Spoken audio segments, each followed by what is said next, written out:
Chapter 1, Freshman Year, 6-year-old daughter at the door. Lin Mu-hong, I like you, can you be my boyfriend? In front of the teaching building, a girl suddenly rushed out of the crowd and blocked Lin Mu-hong's way.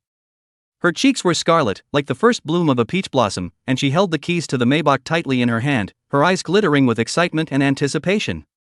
Lin Mu-hong saw this. Although his heart already had an answer, he was about to open his mouth to refuse, but at this time, a tender and sweet doll voice suddenly rang out. No. Oh, Auntie, you can't take Daddy from me and Mommy. Adults say that a woman who steals another man's husband is a bad woman, that's called a mistress. Although my father is very good, that's never a reason for you to be a mistress. Oh. What? You're actually having a baby already? The girl's face was filled with consternation as she sniffed. She really hadn't expected that she would one day be taught a lesson by a small child and be rendered speechless. Woohoo! Perhaps because of the sudden loss of love, or perhaps because her defenses were poked by the little one's words, the girl covered her face and fled the scene in a sorry state. Lin Mu-hong looked at the girl's faraway back, the corner of his mouth hooked up with a smile. It just so happened that he still didn't know how to reject the other party's confession. It was then that he looked down and carefully surveyed the little girl in front of him. She looked to be 5 or 6 years old, dressed in a clean white shirt with a bright red little skirt, 2 twisted braids hanging playfully on both sides of her cheeks, together with a white fisherman's hat. The whole person looked both delicate and cute. Lin Mu-hong fell in love with this little girl at a glance. Her cuteness hit him straight in the heart, making him unable to resist wanting to reach out and pinch her pink cheeks. He even secretly slandered in his heart that if he could have such a beautiful and lovely daughter, I'm afraid he would wake up laughing in his dreams. So, he squatted down, tenderly stroked the little girl's head, and said softly, "Little friend, thank you for helping Uncle to get out of trouble. This lollipop will be taken as a reward for you." After saying that, Lin Mu-hong pulled out a lychee-flavored lollipop from his pocket and handed it to the little girl's hand, then turned away contentedly. However, the little one did not feel happy about it. Instead, he deflated his little mouth and sobbed in aggravation. "Daddy, is it true that you don't want Ivana anymore?" With that, she wailed and cried, a look that made people look at her with pity. Lin Mu-hong was most afraid of girls crying, especially a little girl as pretty as a little angel like the one in front of him. He crouched down in a hurry and fumbled for comfort. "Baby, it's not that I don't want you, it's that I'm not even your daddy." "You're my dad." Ivana huffed and shook her head, pestered by the little one. Lin Mu-hong looked at his watch helplessly and said, "So how did you get here? Remember?" Ivana shook her head and hugged her thighs without letting go of her hands, and when Lin Mu-hong saw this, he said helplessly, "Then I'll take you to your father later." "I said you're my dad," Aster stubbornly insisted. Lin Mu-hong only felt that this child was babbling, so he picked up Ivana and walked in the direction of the classroom. This class was his specialty class, and if he wasn't there for roll call, I was afraid he would really fail the final. Arriving outside the classroom door, Lin Mu-hong looked in through the window, then squatted down and said to Ivana, "Baby, wait here for Uncle for a while, Uncle will be right back." Oh. When Ivana saw that her father was leaving, she became anxious. "Daddy, where are you going?" Lin Mu-hong only felt a headache. He was obviously still a single youth. Where did he get a daughter? "I'm not your father, never mind, it is or it isn't, anyway you stand here and don't move, okay? This lollipop is for you as a reward." When Ivana saw the lollipop, her eyes immediately glowed and she nodded repeatedly. "Aha, Ivana will be obedient." Lin Mu-hong sneaked into the classroom and sat in the last row of seats. After 15 minutes, the professor began to call the roll, and Lin Mu-hong survived the roll call without any danger. Just as he was breathing a sigh of relief, the voice from the PA suddenly rang out. "What department are you from? What's your name?" An ominous premonition rose in Lin Mu-hong's heart, and when he looked up, he saw that the little girl had appeared on the podium at some point. "My name is Ivana Lin, I'm from your department." The class burst into laughter at this remark. "What brings you into the classroom? Who do you want to find?" The professor looked at the soft and cute little girl in front of him, and his voice couldn't help but soften. "I'm looking for Daddy." Lin Aster blinked her big eyes and said with a sincere face. "And who is your father?" The professor asked curiously. "Lin Mu-hong." Lin Ivana pointed to the back seat and said loudly. When these words came out, the whole class even laughed. Anyone could see that the little girl could not be Lin Mu-hong's daughter. Just then, the bell rang for the end of class, and Lin Ivana happily ran to Lin Mu-hong's side. Upon seeing the other party's dismayed eyes, the little guy instantly became aggrieved and said, "Daddy, you told me to wait outside, but you didn't come out after I waited for a long time, so I came in. You're not going to be angry with Ivana, are you?" "How could it be?" Lin Muhong looked at this adorable little guy, his heart filled with tenderness. You're so cute, how could I be angry? On the playground, Lin Muhong stared closely at Ivana, and he suddenly realized that the child's eyebrows were quite similar to his own. Especially the moment she shouted out her name in front of the whole class, Lin Muhong couldn't help but mutter in his heart, could it be that this child was really his daughter? It's not right. The kid looked 5 or 6 years old, and how could he have a daughter this old when he hadn't even held a girl's hand when he was 12 or 13? Seeing such a pretty little girl, I must be crazy about my daughter. Is it possible that I was born a daughter slave? Ding! Father and daughter meet, life winner system activated successfully. What? What the hell? A life winning system? No, father and daughter? Lin Muhang's gaze moved to the pretty little girl in front of her. She's actually really my daughter? Being stared at so much by her father, Ivana Lin playfully said, Daddy, is there a flower on Ivana's face? No. Lin Muhong subconsciously replied, just for a moment, he had already completely taken himself as Ivana's father. With that, he gently inquired, Ivana, you said I'm your father, so what's your mommy's name? Dad is so stupid, he doesn't even know what mom's name is. Lin Ivana scoffed, then replied, Mommy's name is Xie Wanning. After she finished speaking, she didn't forget to instruct Lin Muhong, Dad, you must remember mom's name. Oh, mom is very fierce when she gets angry, she'll make you kneel on the scrub board. Lin Muhong froze at his words, he did not think that he was actually a wife's husband. But on second thought, this is not a bad thing, after all, even the king of gamblers said, listen to his wife will be developed. But what surprised him the most now was that his future wife was Xie Wanning. He might not have known her before, but after he went to college, the name Xie Wanning was the one he heard the most. This is the man of the hour at Mordor University, known as the most beautiful schoolflower since the founding of the university. He couldn't help but be curious about how his future self and her would meet, fall in love and eventually come together. At this moment, Lin Ivana took out a photo from her backpack and put it in front of Lin Muhong. Chapter 2, Daddy, Ivana's hungry. Daddy, this is Mommy, Grandpa and Grandma on the left, and Grandma, Grandpa and Great Uncle on the right. Looking at this photo, Lin Muhong completely fell. The old man on the left side of the photo was clearly his own parents, only that they were a little older than they remembered. Seeing this, Lin Muhong was completely convinced that Lin Ivana was his daughter. At that moment, Lin Ivana rubbed into his arms like a little cat, rubbing her little tummy and saying in a milky voice, Daddy, Ivana is hungry, will you make me rice for dinner? Lin Muhong couldn't help but let a bitter smile spread in his heart when he heard this. His cooking is so good that I can't even begin to tell you how good it is would be an understatement. Looking at his daughter's expectant eyes, he could only gently comfort, Ivana, let's go out for lunch today, okay? When Ivana heard this, her little brows furrowed into a frown, and she milkily shook her head, saying earnestly, No, Mommy says that outside meals are unhealthy, and won't let us eat outside. Lin Muhong smiled helplessly, but right now he could only try to convince his daughter, it's fine, let's just eat for once, does Ivana want to eat a hamburger? At the mention of hamburgers, Ivana's eyes immediately lit up and her little arms waved excitedly, I want some. Afterwards, she smiled mischievously and came close to Lin Muheng's ear, whispering, Daddy, we can't tell Mom about the things we stole food from her. Okay, don't say it. Lin Muhong agreed with a smile, but in his heart, he secretly decided that in the future, he must learn to cook, so that his daughter could eat healthy and delicious meals. He took Ivana's chubby little hand and the two of them walked towards the school entrance. Across the street from the school, there was a Kentucky chicken. Lin Muhong ordered a children's set meal and served it to Ivana. As soon as the little guy saw the burger and fries, his eyes immediately lit up, and he even couldn't help but gulp. The innocence and cuteness made Lin Muhong unable to help but feel compassion. At this time, Ivana took the hamburger and put it in front of Lin Muhong, and obediently asked, Daddy, do you want to eat? No, you eat. Lin Muhong smiled happily. Hearing this, Ivana couldn't help but take a big bite, and it was obvious that the little one was really hungry.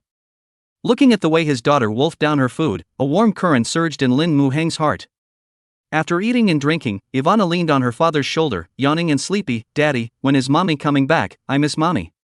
Lin Muhong gently stroked his daughter's head and said softly, Mama's busy, when she's done she'll be able to come back to accompany Ivana.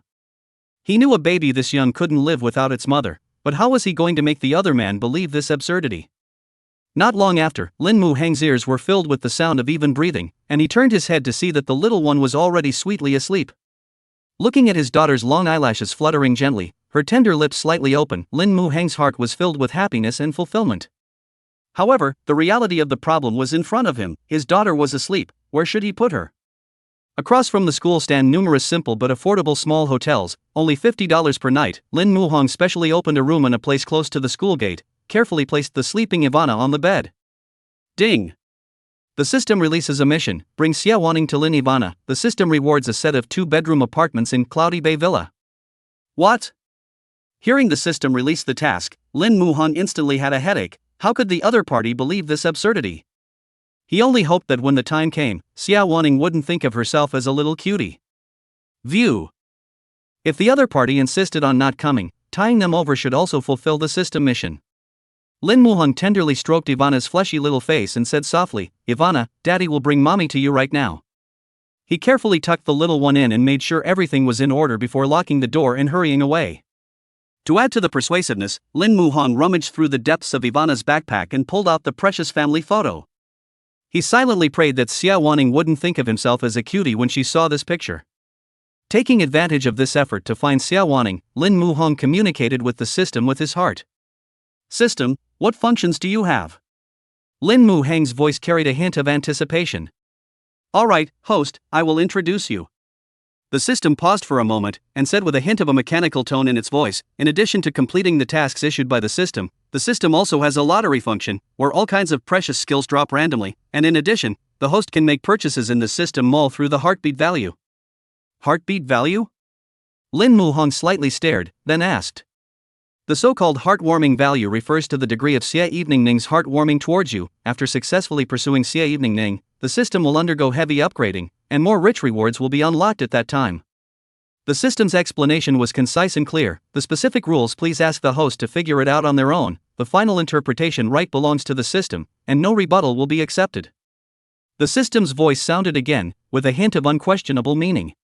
Lin Muhong listened to the system's introduction. His heart was clear, although there were many rewards for pursuing Xie Wanning to make him feel for himself, but that was not Lin Muhong's intention. The main thing was that his own baby girl wanted to have a mother to accompany her.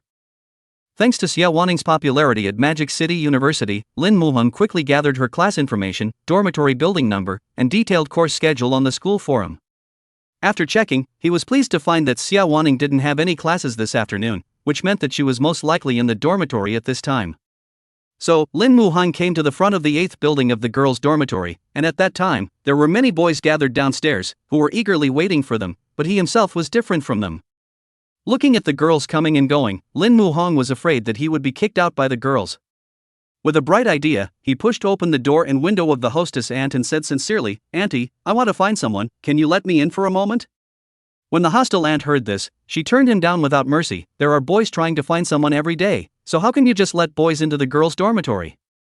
You figure it out yourself." When he finished, he closed the window and locked it tight.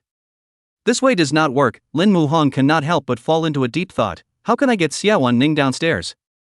He browsed the forum again, hoping to find Xie Wanning's contact information, but unfortunately, there was none. Having no choice but to use the most direct and clumsy method, Lin Muhong gathered his hands around his mouth and shouted with all his strength, "Xie Wanning! I have something to say to you, come down quickly." "Xie Wanning, Xie Wanning."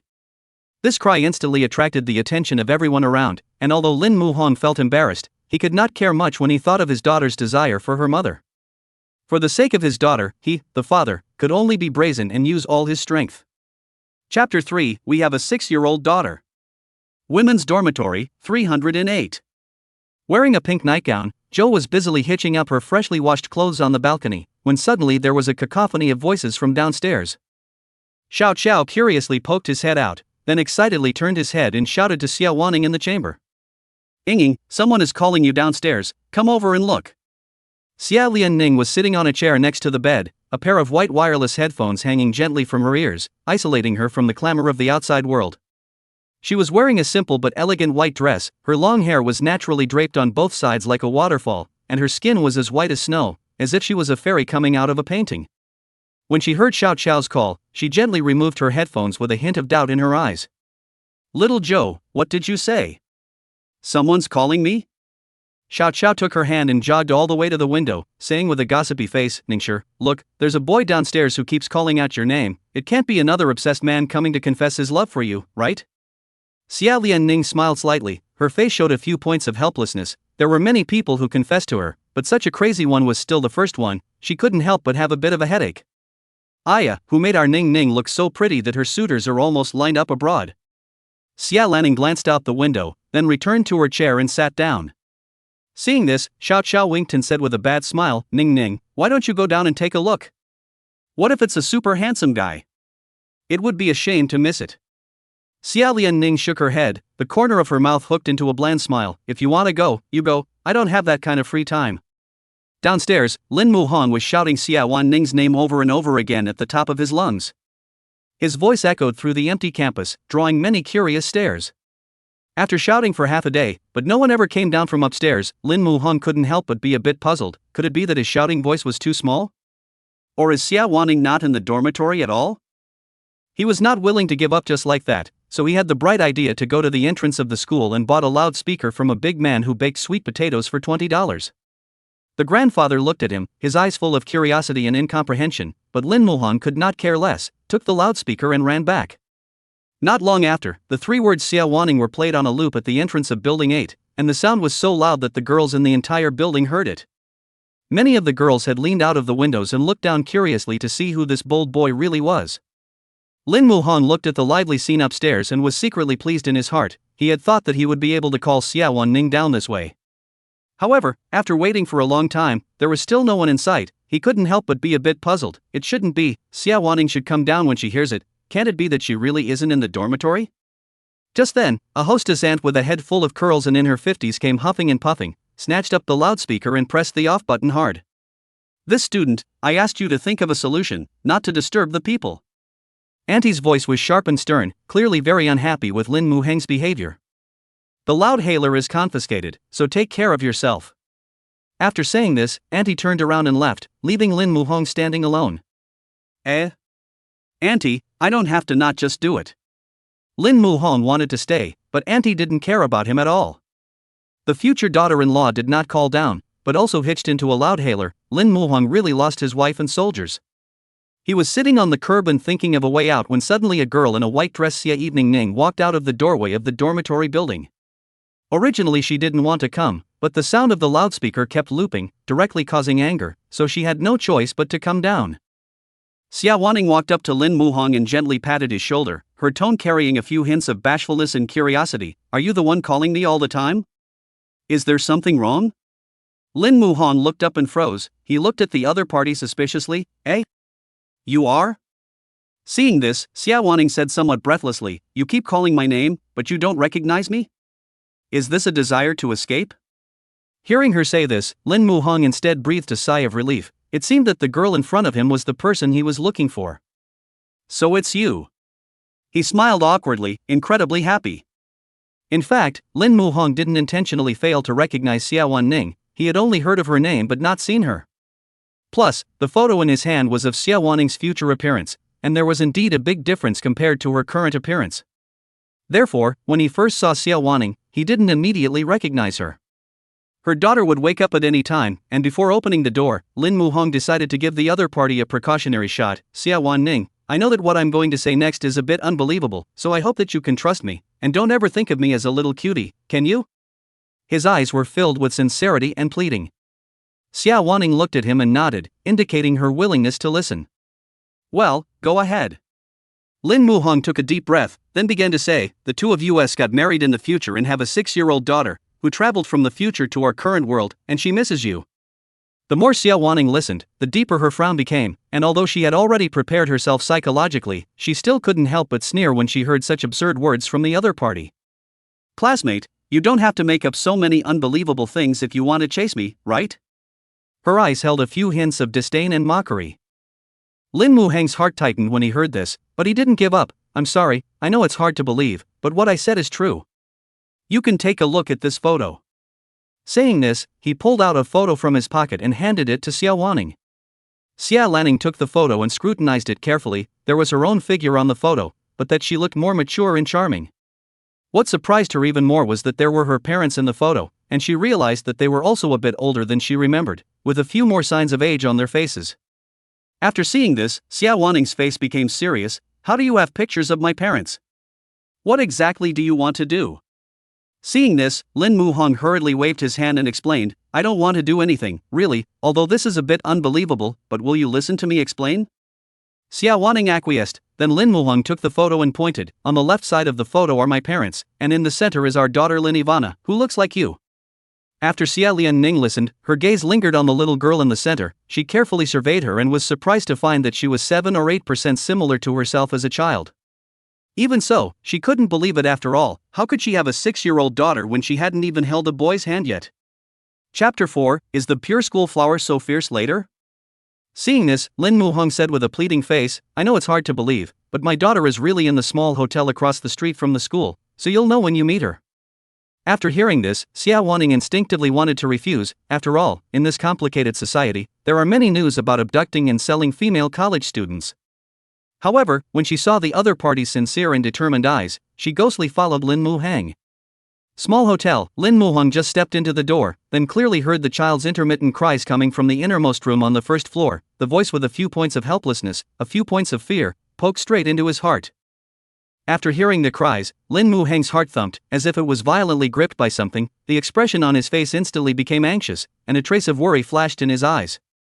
With that, he ran to the door in a 100-meter sprint, his hand almost trembling as he opened it. After pushing open the door, the sight in front of her made Lin Muhang's heart flutter. I saw Ivana stepping on the ground barefoot, her little pink feet standing out in the dim light. Her little face was sobbing, and her tear tracks were like 2 small streams that ran pitifully from the corners of her eyes to her chin. She woke up to find the room empty and the unfamiliar surroundings terrified her. The moment Ivana saw Lin Muhong, she dove into his arms, her small hands tightly wrapped around his thighs, and cried, Daddy, Ivana thought you didn't want me anymore. Her voice was filled with aggression and uneasiness, causing Lin Muhang's heart to break as he listened, and then he took the little one into his arms. Oh! Oh! Ivana's little body jerked in Lin Muhang's arms, crying like a little cat that had been greatly wronged. Lin Muhong gently patted Ivana's shoulder and gently comforted, Ivana is Daddy's baby, how could Daddy not want you? Dad just went to run some errands, I didn't think Ivana would wake up so soon. Seeing that his daughter was still huffing and puffing, Lin Muhong tried to squeeze out a smile and looked at Ivana and said, Baby, look who Daddy brought here. After Lin Muhong finished speaking, he gently turned Ivana's face towards the door, and it was only at this time that Xie Wanning, who was standing outside the door, could see the child's face. She froze, her eyes round as if she had seen the most incredible thing in the world. If she hadn't seen it with her own eyes, it would have been hard for her to believe that the other party actually looked like herself. That eyebrow, that nose, that mouth, was simply a smaller version of herself. Seeing this scene, Xie Wanning's eyes were filled with shock, and her heart felt like it had set off a huge wave. How is this possible? How in the world could there be such a coincidence? She couldn't help but begin to doubt her eyes. Was she mistaken? But the child in front of her was clearly standing there so real, crying so hard. While she was in shock, Ivana opened her arms and said with a milky smile, Mommy, you're back, Ivana missed you so much. Her voice was full of innocence and anticipation, wanting her mom to hug her. To this strange little friend, Xie Wanning froze in place. She didn't know how to face it. Her mind was a mix of surprise, confusion, and overwhelm. She looked at Ivana's expectant little face, but couldn't take that step to hug her. Looking at her indifference, Ivana's little face instantly collapsed, deflating her little mouth as tears welled up in her eyes again. Then the little mouth grinned and leaned aggressively on Daddy's shoulder and said with a sobbing voice, Is it because Mommy doesn't like Ivana anymore that she doesn't want to hold Ivana? Her small body rubbed against Lin Muhang's embrace, as if she was looking for a last shred of comfort. Did Ivana do something wrong? Daddy and Mommy just pretended they didn't know me today. Aster's voice was filled with confusion and disbelief. She didn't understand why her mom and dad had suddenly become so strange. Hearing his daughter's cries, Lin Muhang's heart hurt as if it had been stabbed by a needle. He hurriedly consoled, both Daddy and Mommy like Ivana. Just now Mommy was thinking about something, that's why she didn't hug Ivana. Ivana is so cute, how could anyone not like her? His voice was filled with tenderness and firmness, trying to give Ivana the most solid thing to lean on. Really? The little one asked rhetorically with teardrops hanging from his lashes and eyes brimming with tears, a glint of uncertainty in his eyes. Of course it's true. Lin Muhong smiled and nodded, hugging Ivana tightly, as if he wanted to pass on all his love to her. Immediately afterward, he touched Ivana's little feet, and the coldness made him frown. He doted, Honey, will Daddy put your shoes on? Aha! Ivana nodded, then sat up nicely on the bed and held out her little feet for Daddy to put her shoes on. During this time, Xie Wanning kept watching Ivana, her eyes filled with complexity and contradiction. She didn't know what she was going to do with this child who looked so much like herself. She didn't know why, but when she heard her cry just now, her heart hurt a little, and that inexplicable pain made her a little overwhelmed. Can it be that the other party is really my daughter? The moment this thought popped up, it lingered in Xie Wanning's mind. What the hell is going on here? Xie Wanning's heart was like a messy mess, cutting through the chaos. Next to her, Lin Muhang was busy putting on Ivana's shoes. The little one was wearing a pair of pink sandals dotted with cute little flowers. However, the buckle of this shoe couldn't be fastened, and Lin Muhang was sweating with anxiety. Who bought these shoes? Why are they so hard to wear? Lin Muhang couldn't help but spit out. As a young lad of 18 who had never raised a child and was impatient, he was naturally a bit impatient when it came to such small things. When Ivana heard this, she hurriedly gagged his mouth with her little fleshy hand, then looked at Xie Wanning. There was a twinkle of worry and fear in her eyes, as if she was afraid that her father's words would upset her mother. A moment later, the little guy whispered in Lin Muhang's ear, "Daddy, shush. Mom bought this shoe, and if you spit on something Mom bought, she won't let you in the room." Ivana's little face had earnestness and seriousness written all over it, as if this was a very serious matter. Hearing this, Lin Muhang instinctively glanced at Xie Wanning, only to see that Xie Wanning was standing there with a somewhat awkward expression, and he couldn't help but slander in his heart, "Is the pure school flower so fierce in the future?" Maybe Xie Wanning had just heard Ivana's words too. She lowered her head, her little face red, and her heart was even more in disbelief. Was that me? Chapter 5, Mama, let Papa kneel on the board. Seeing Lin Muhang clumsily tinkering with the straps on his sandals, Xie Wanning warmly stood aside, her voice as soft as a spring breeze. "Let me do it." Lin Muhang sniffed, a flash of embarrassment swept across his face, then he stepped aside and scratched his head in embarrassment. Yeah.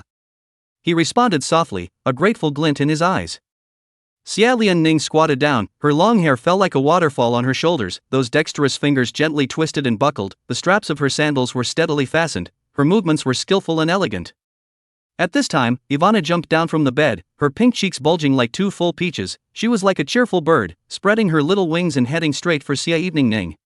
The small lips gently imprinted on Xie Wanning's cheek, leaving a wet, warm hickey.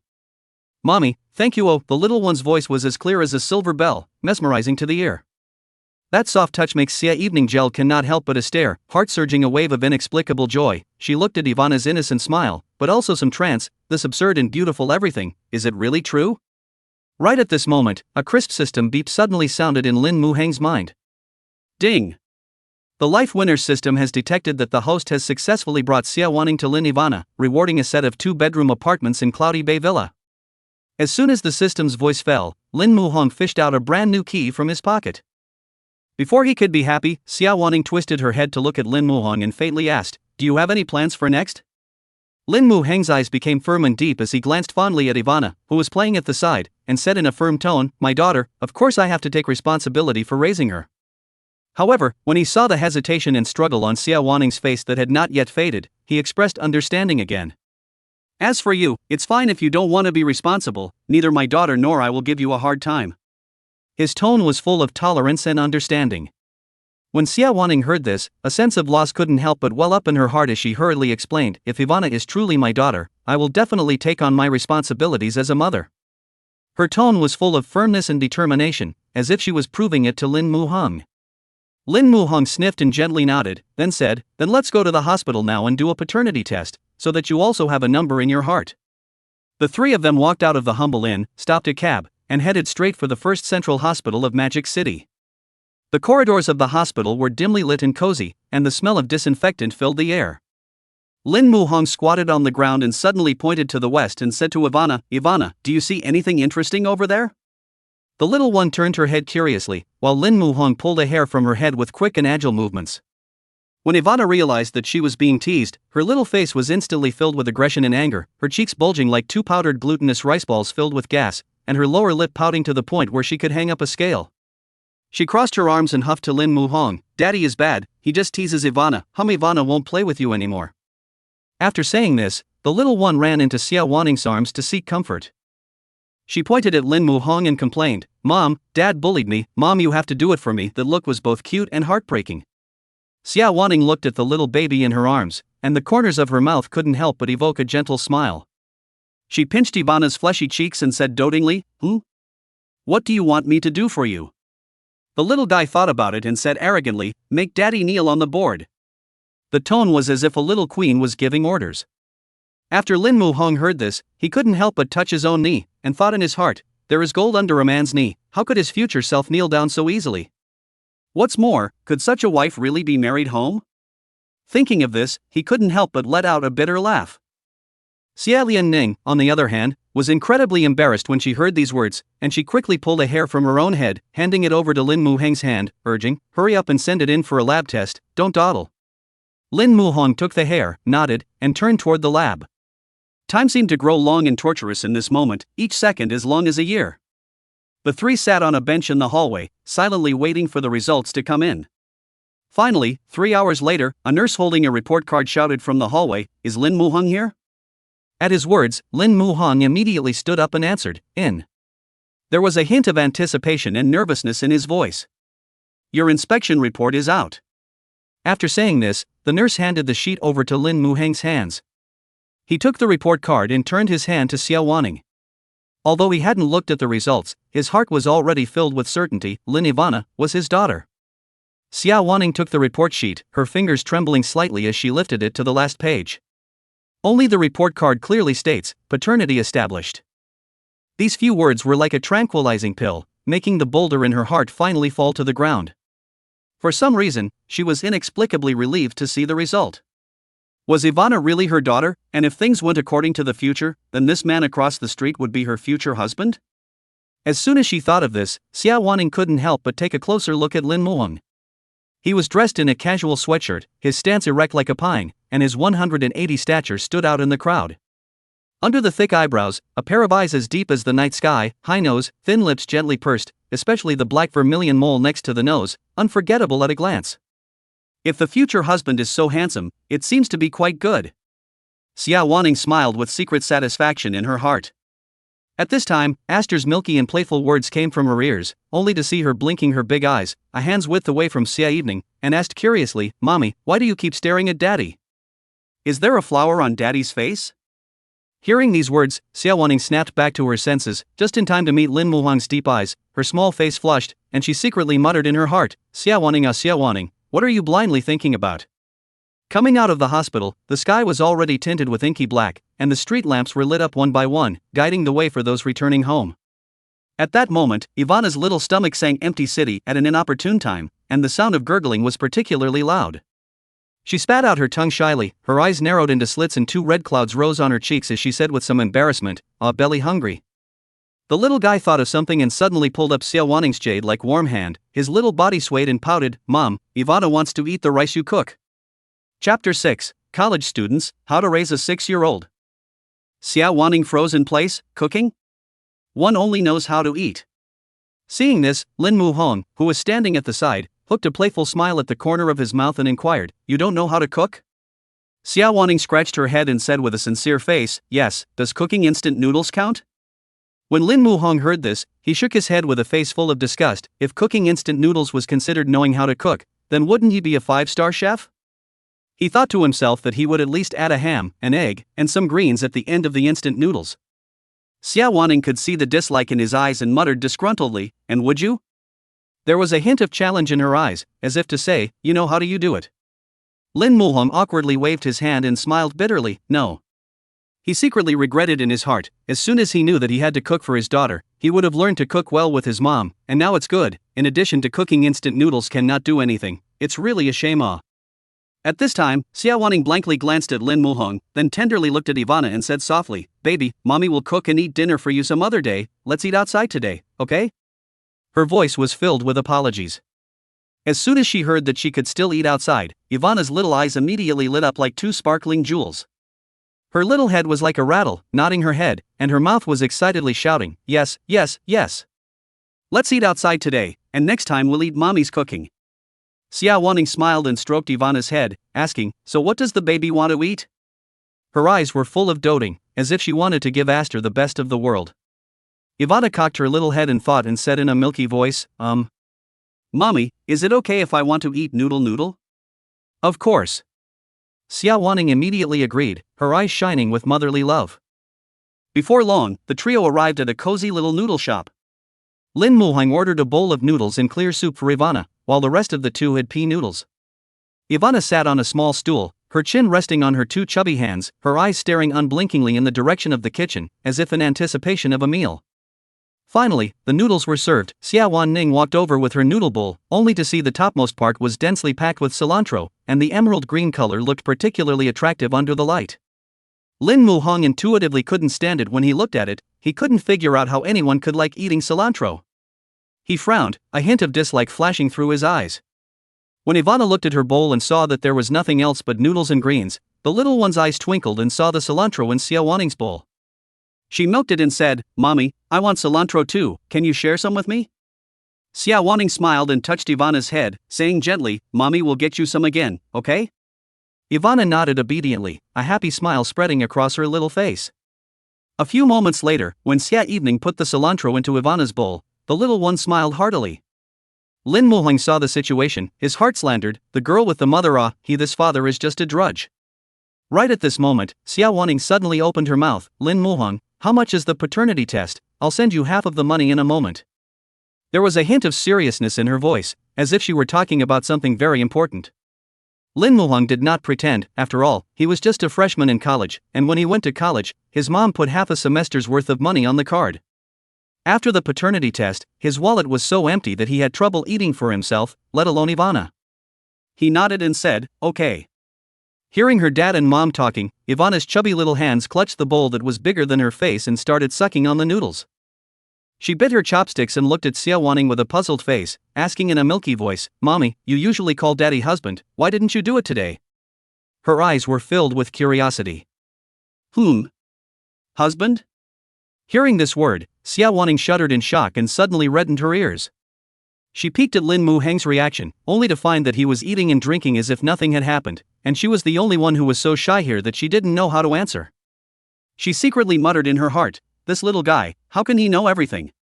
Yet when faced with her daughter's quizzical gaze, her eyes flickered and her heart pounded like a little rabbit. Could it be that she really had to call out husband before her daughter would be willing to give in? She thought about it, but still felt too shy to say it. At this moment, Lin Muhang put down his bowl and chopsticks and looked at Ivana and teased, "The noodles should be cold. If you don't eat them quickly, Daddy will steal them from you," he said with a hint of a joke in his voice. When Ivana heard this, she immediately pouted and huffed, "Daddy's bad, just bullying little potty." There was a hint of aggression in her eyes, as if she was accusing Lin Muhang of evil deeds. "When we get back to Grandpa and Grandma's house, I'll tell on you," Ivana continued to threaten, with discontent written all over her little face. Seeing this, Lin Muhang laughed even more joyfully as he stroked Ivana's head and said, "Good, then Daddy is waiting for Ivana to tattle." Because there was a dad next to her who would grab her noodles anytime, anywhere, Ivana ate as fast as she could. Her little mouth kept chewing and moving, as cute as a little hamster. In no time at all, a third of a large bowl of noodles was left, and for a 6-year-old to have that amount of food was pretty wow. After eating, Ivana touched her round little tummy and said contentedly, "Ivana is full, Daddy can eat all the rest of the noodles, I won't be mad at you." There was a hint of childishness in her voice. "Good." Lin Muhang stroked Ivana's head and nodded with a smile as he picked up the rest of Ivana's noodles and took a big bite. Looking at Lin Muhang eating so well, Ivana couldn't help but smile as well. Xie Wanning sat on the side, looking at the two. A sudden warm current surged in her heart. Thinking about this, she suddenly realized a very serious problem. How could both of them raise a 6-year-old baby when they were college students? She frowned, a flash of concern in her eyes. "Our school has a dormitory check. It's inconvenient for Ivana to stay at your place and mine. What should we do?" Xie Wanning looked at Lin Muhang, her tone filled with worry. Seeing this, Lin Muhang immediately comforted, "It's fine, I have a house across the street from the school, Ivana will live with me." As early as when the system issued the rewards, Lin Muhang had thought about it. Xie Wanning nodded, her heart slightly relieved. Still, she asked with some concern, "What about your bed check?"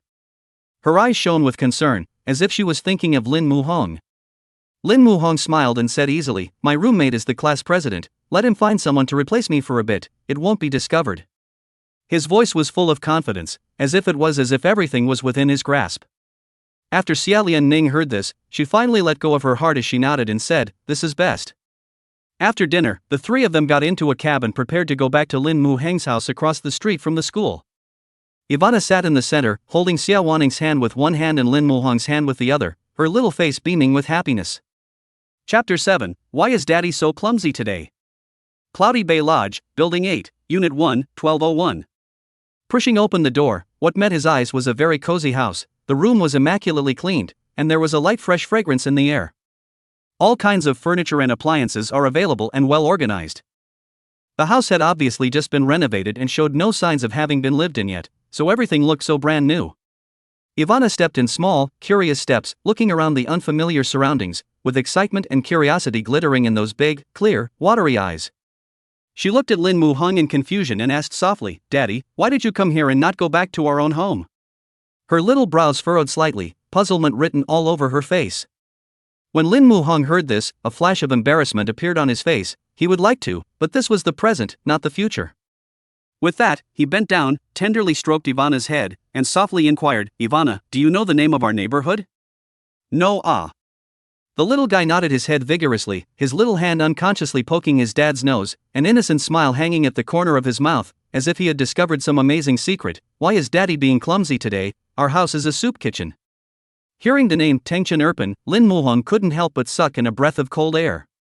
That was the most famous rich area in Magic City and even in Dragon Country, and those who could live there were either rich or noble. It seems that he must be very successful in his future career to be able to provide such a privileged living environment for his daughter. Thinking of this, Lin Muhong secretly resolved to let his daughter live a future life without food and clothing. In that case, he would have to work twice as hard. At that moment, he gently hugged Aster, his eyes filled with tenderness and determination. "Baby, we're going to be living here for a while in the future, is that okay?" "Well, as long as there are Daddy and Mommy, Ivana is fine," the little guy said softly and sticky. His little face was filled with a happy smile, his eyes curved into the shape of a crescent moon, revealing two adorable little tiger teeth, which made him look extra playful and cute. Afterwards, Lin Muhong gently placed Ivana on the soft sofa and dotingly touched her little head. "Baby, you play here for a while, Daddy and Mommy have something to say." "Good." Ivana nodded obediently, then her fleshy little hands pulled a colorful storybook out of her backpack, found a comfortable position to curl up on the couch, and quietly read. Her little hands turned the pages every now and then, her little face full of concentration and seriousness, as if she were immersed in this marvelous story. As Xie Wanning watched the scene, a warm current couldn't help but well up in her heart. Her baby is such a good girl, so understanding and sweet that you can't help but want to give her all the love you can. At the restaurant, Lin Muhong and Xie Wanning sat face to face on chairs. Lin Muhong looked at the other party and faintly said, "Now that we've reached a consensus to raise Ivana together, you don't have a problem with that, do you?" "No." Xie Wanning gently shook her head, then added, "The future doesn't count. The present is the present. I'm Ivana's mom, you're Ivana's dad. Other than that, we don't have any relationship." "Agreed." Lin Muhong nodded in agreement. "Let's not interfere in each other's lives." "No problem." Both of them were very satisfied with this decision. Then they added each other's weishin, and Xie Wanning transferred half of the money for the paternity test to Lin Muhong. Seeing that it was getting late, Xie Wanning knew that she had to go back, or else the school gates would be closed in a while. She glanced at Ivana with some reluctance, then stood up, walked over to the little one, and tenderly stroked her head. "Sweetie, Mommy has something to do to go out, so I'll come back to see you tomorrow, okay?" When Ivana heard this, she immediately raised her head, unwillingness and worry written all over her little face. "Mommy, where are you going? You won't not want Ivana and Daddy anymore." There was a hint of trembling in her voice, and her little eyes were filled with tears, as if she would cry at any time. "Ivana doesn't want you to go." She hugged Xie Wanning's thigh tightly, attachment and reluctance written all over her little face. Seeing this, Lin Muhong quickly squatted down and comforted. "Mom has work to do, she won't not want Ivana and Dad." After he finished speaking, he looked at Xie Wanning and gently raised his eyebrows. Xie Wanning immediately understood what he meant in seconds and hurriedly chimed in, "Yes, Ivana, how could Mommy ever want to leave you?" Her words were filled with love and reluctance, trying to make Ivana believe that she would really come back. "Early tomorrow morning Mom will come back to see you and bring you some delicious food, is that okay?" Xie Wanning gently coaxed Ivana, trying to divert her attention with food. "Okay then." The little one beamed and nodded reluctantly. Although she was heartily reluctant to let her mom leave, she also knew that her mom had work to do, and then the little one uneasily instructed, "Mom, you'll be back early tomorrow, oh." "No problem." Xie Wanning smiled and nodded, then gently pushed open the door. Just as she was about to leave, Ivana suddenly rushed out and jumped into her arms like a little swallow. She barked and kissed her mom on the cheek, then smiled sweetly and said softly, "Bye, Mom." "Bye." Xie Wanning waved her hand, a happy smile on her face. She touched the place where the little one had kissed her for a long time, and at that moment it was as if she felt the purest happiness and contentment in the world. "Let's go home." Lin Muhong took Ivana's small hand and returned to the room. Ivana sat half kneeling on the bed, a hint of disorientation and sleepiness on her small face, as if she were about to fall asleep at any moment. Her little hands were unconsciously rubbing her eyes, and her little head was looking a little bit cuter. The house was fully furnished with furniture and appliances, but there were no clothes or pajamas for the little one. He thought that he must take his daughter to buy some new clothes and pajamas tomorrow, so he would make do for today. With that, he pulled his t-shirt off and gently slipped it over Ivana's body. The t-shirt was a little wide for Ivana, but just enough to wear as a nightgown. She was wearing her dad's t-shirt and looked extra petite cute, just like a little elf. "Ivana, lie down quickly, Daddy patted you to sleep." Lin Muhong said softly, trying to make Ivana fall asleep as soon as possible. The little one lay obediently under the covers, his little eyes wide open. She said to Lin Muhong in a petulant manner, "Daddy, there's milk, I have to drink a glass of milk every day before I go to bed." "Oh." The refrigerator or whatever he just opened and looked at, there was nothing. Lin Muhong shook his head, then assured, "Baby, there is no milk in the house today, tomorrow Daddy will buy it for you, is that okay?" Lin Muhong said gently, trying to calm the little one down. Right now he didn't have the slightest idea about Aster's habits and tastes, so he would have to discover them slowly later. The little one responded softly, then milkily pleaded, "Daddy, read me a bedtime story then." "No problem." Lin Muhong smiled and nodded, then searched on his phone for bedtime stories suitable for children. Soon, a magnetic voice rang out from the bedroom. Lin Muhong's voice was gentle and contagious, as if it carried a kind of magic, causing Ivana to gradually fall into dreamland. She had a smile of contentment and happiness on her little face, as if she was having a sweet, beautiful dream. Within moments, her breathing became even and calm, and she was clearly in dreamland. Lin Muhong looked at Ivana's appearance and couldn't help but feel a warm current welling up in his heart. He gently tucked Ivana in before quietly exiting the room. Chapter 8, Creative Ability? Can this stuff be food? At the same time, a crisp system beep suddenly sounded in Lin Muhong's mind. Ding! The system has detected the host reading a bedtime story to his daughter. This warm and loving behavior deserves commendation, hereby rewarding the host with the ability to create children's stories. The system's words had just fallen. Lin Muhong's mind was as if a Pandora's box had been opened. Countless wonderful bedtime stories emerged like a tidal wave. Each story was full of whimsical ideas. This creative ability was simply the ultimate embodiment of the fountain of literary ideas. Creative ability? Can this thing be a meal? Lin Muhong secretly spat in his heart, while his head pondered on ways to earn money. Thinking of the future Ivana so good living conditions, he vowed to give his baby daughter a better life, so how to come up with money fast?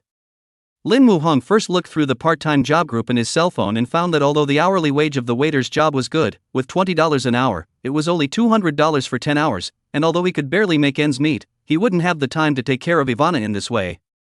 Thinking about the fact that human traffickers are rampant in society, he would never feel comfortable leaving his children in the care of others. At one time, all seemingly viable ways of earning money were rejected by him. Just as Lin Muhong was deep in thought, he suddenly had a flash of light in his mind. Hadn't the system just rewarded him with the ability to create? Perhaps he could try writing bedtime stories and see if anyone would be willing to buy them. As soon as this thought came to him, he immediately took action and searched for information on the internet. Unexpectedly, really let him find a website called Children's Interest, specializing in the acquisition of high-quality children's stories, and the price is not expensive. A good story can be sold to $1,000, and not capped. Lin Muhong was secretly happy in his heart. He believed that with the creative ability granted by the system, he would be able to write a fine story that would satisfy people. So he quickly registered as a writer for the Kids Fun website and began to conceptualize his first piece of writing. In less than an hour, he managed to create and publish 3 bedtime stories full of childlike fun and imagination. After posting, he exited the site satisfied and waited with anticipation for the editor's contact tomorrow. At the same time, in the girls' dormitory, Xie Wanning was lying in bed tossing and turning, somehow empty in her heart. She stared at her cell phone and thought to herself. She wondered what Ivana and her dad were doing at the moment. She clicked on Lin Muhong's Weixin chat box, her fingers hesitating on the keyboard, wanting to ask the other party what they were doing, but worrying that her initiative would seem abrupt and out of place. Will I be too proactive like this? Xie Wanning muttered secretly in her heart, her fingers hovering over the send button. Forget it, don't ask, I'll see it tomorrow. She tried to convince herself to let go of the attachments in her heart, but the thoughts of Ivana in her heart were growing like wild grasses, which was hard to suppress. Ivana is my daughter, it's normal for me to ask, right? After some struggles, Xie Wanning finally mustered up the courage and sent a message to Lin Muhong. Is Ivana asleep? Soon after, Lin Muhong replied with a message, accompanied by a photo. In the photo, Ivana was sleeping very sweetly, her long eyelashes were gently drooping, and her chubby little face was filled with a happy and contented smile, which made people look at her and couldn't help but want to kiss her. It's been a while since I slept. Lin Muhong replied truthfully. After replying to the message, he soon fell into a deep sleep, probably because of the busy day today. On the other hand, Xie Wanning looked at the photos and messages sent by Lin Muhong, and a warm current surged in her heart. On second thought, she decided to ask the two again what they would like for breakfast tomorrow. So she went on to send a message, what do you want to eat tomorrow? I'll bring you and Ivana breakfast when I go over. However, this time, she didn't receive a prompt reply from Lin Muhong. Time passed minute by minute. Xie Lianning's cell phone screen was always quiet, without the slightest movement. Is it hard to fall asleep? Xie Wanning belabored, thinking that she wasn't sleepy at all. She huffed and pulled the quilt over her head. Usually a good sleeper, she had unexpected insomnia tonight. Meanwhile, those 3 bedtime stories released by Lin Muhong quietly created a storm in the circle of baby moms. Zhang Meiyan is a full-time mom with 2 children at home, the youngest of which is 5 years old. Every night before bed, her little one pesters her to read a story, and the last thing she wants to do is read to her daughter. When she read the story of Granny Wolf, her daughter sighed helplessly, Mom, you've read this story 8 times. I know what happened back there.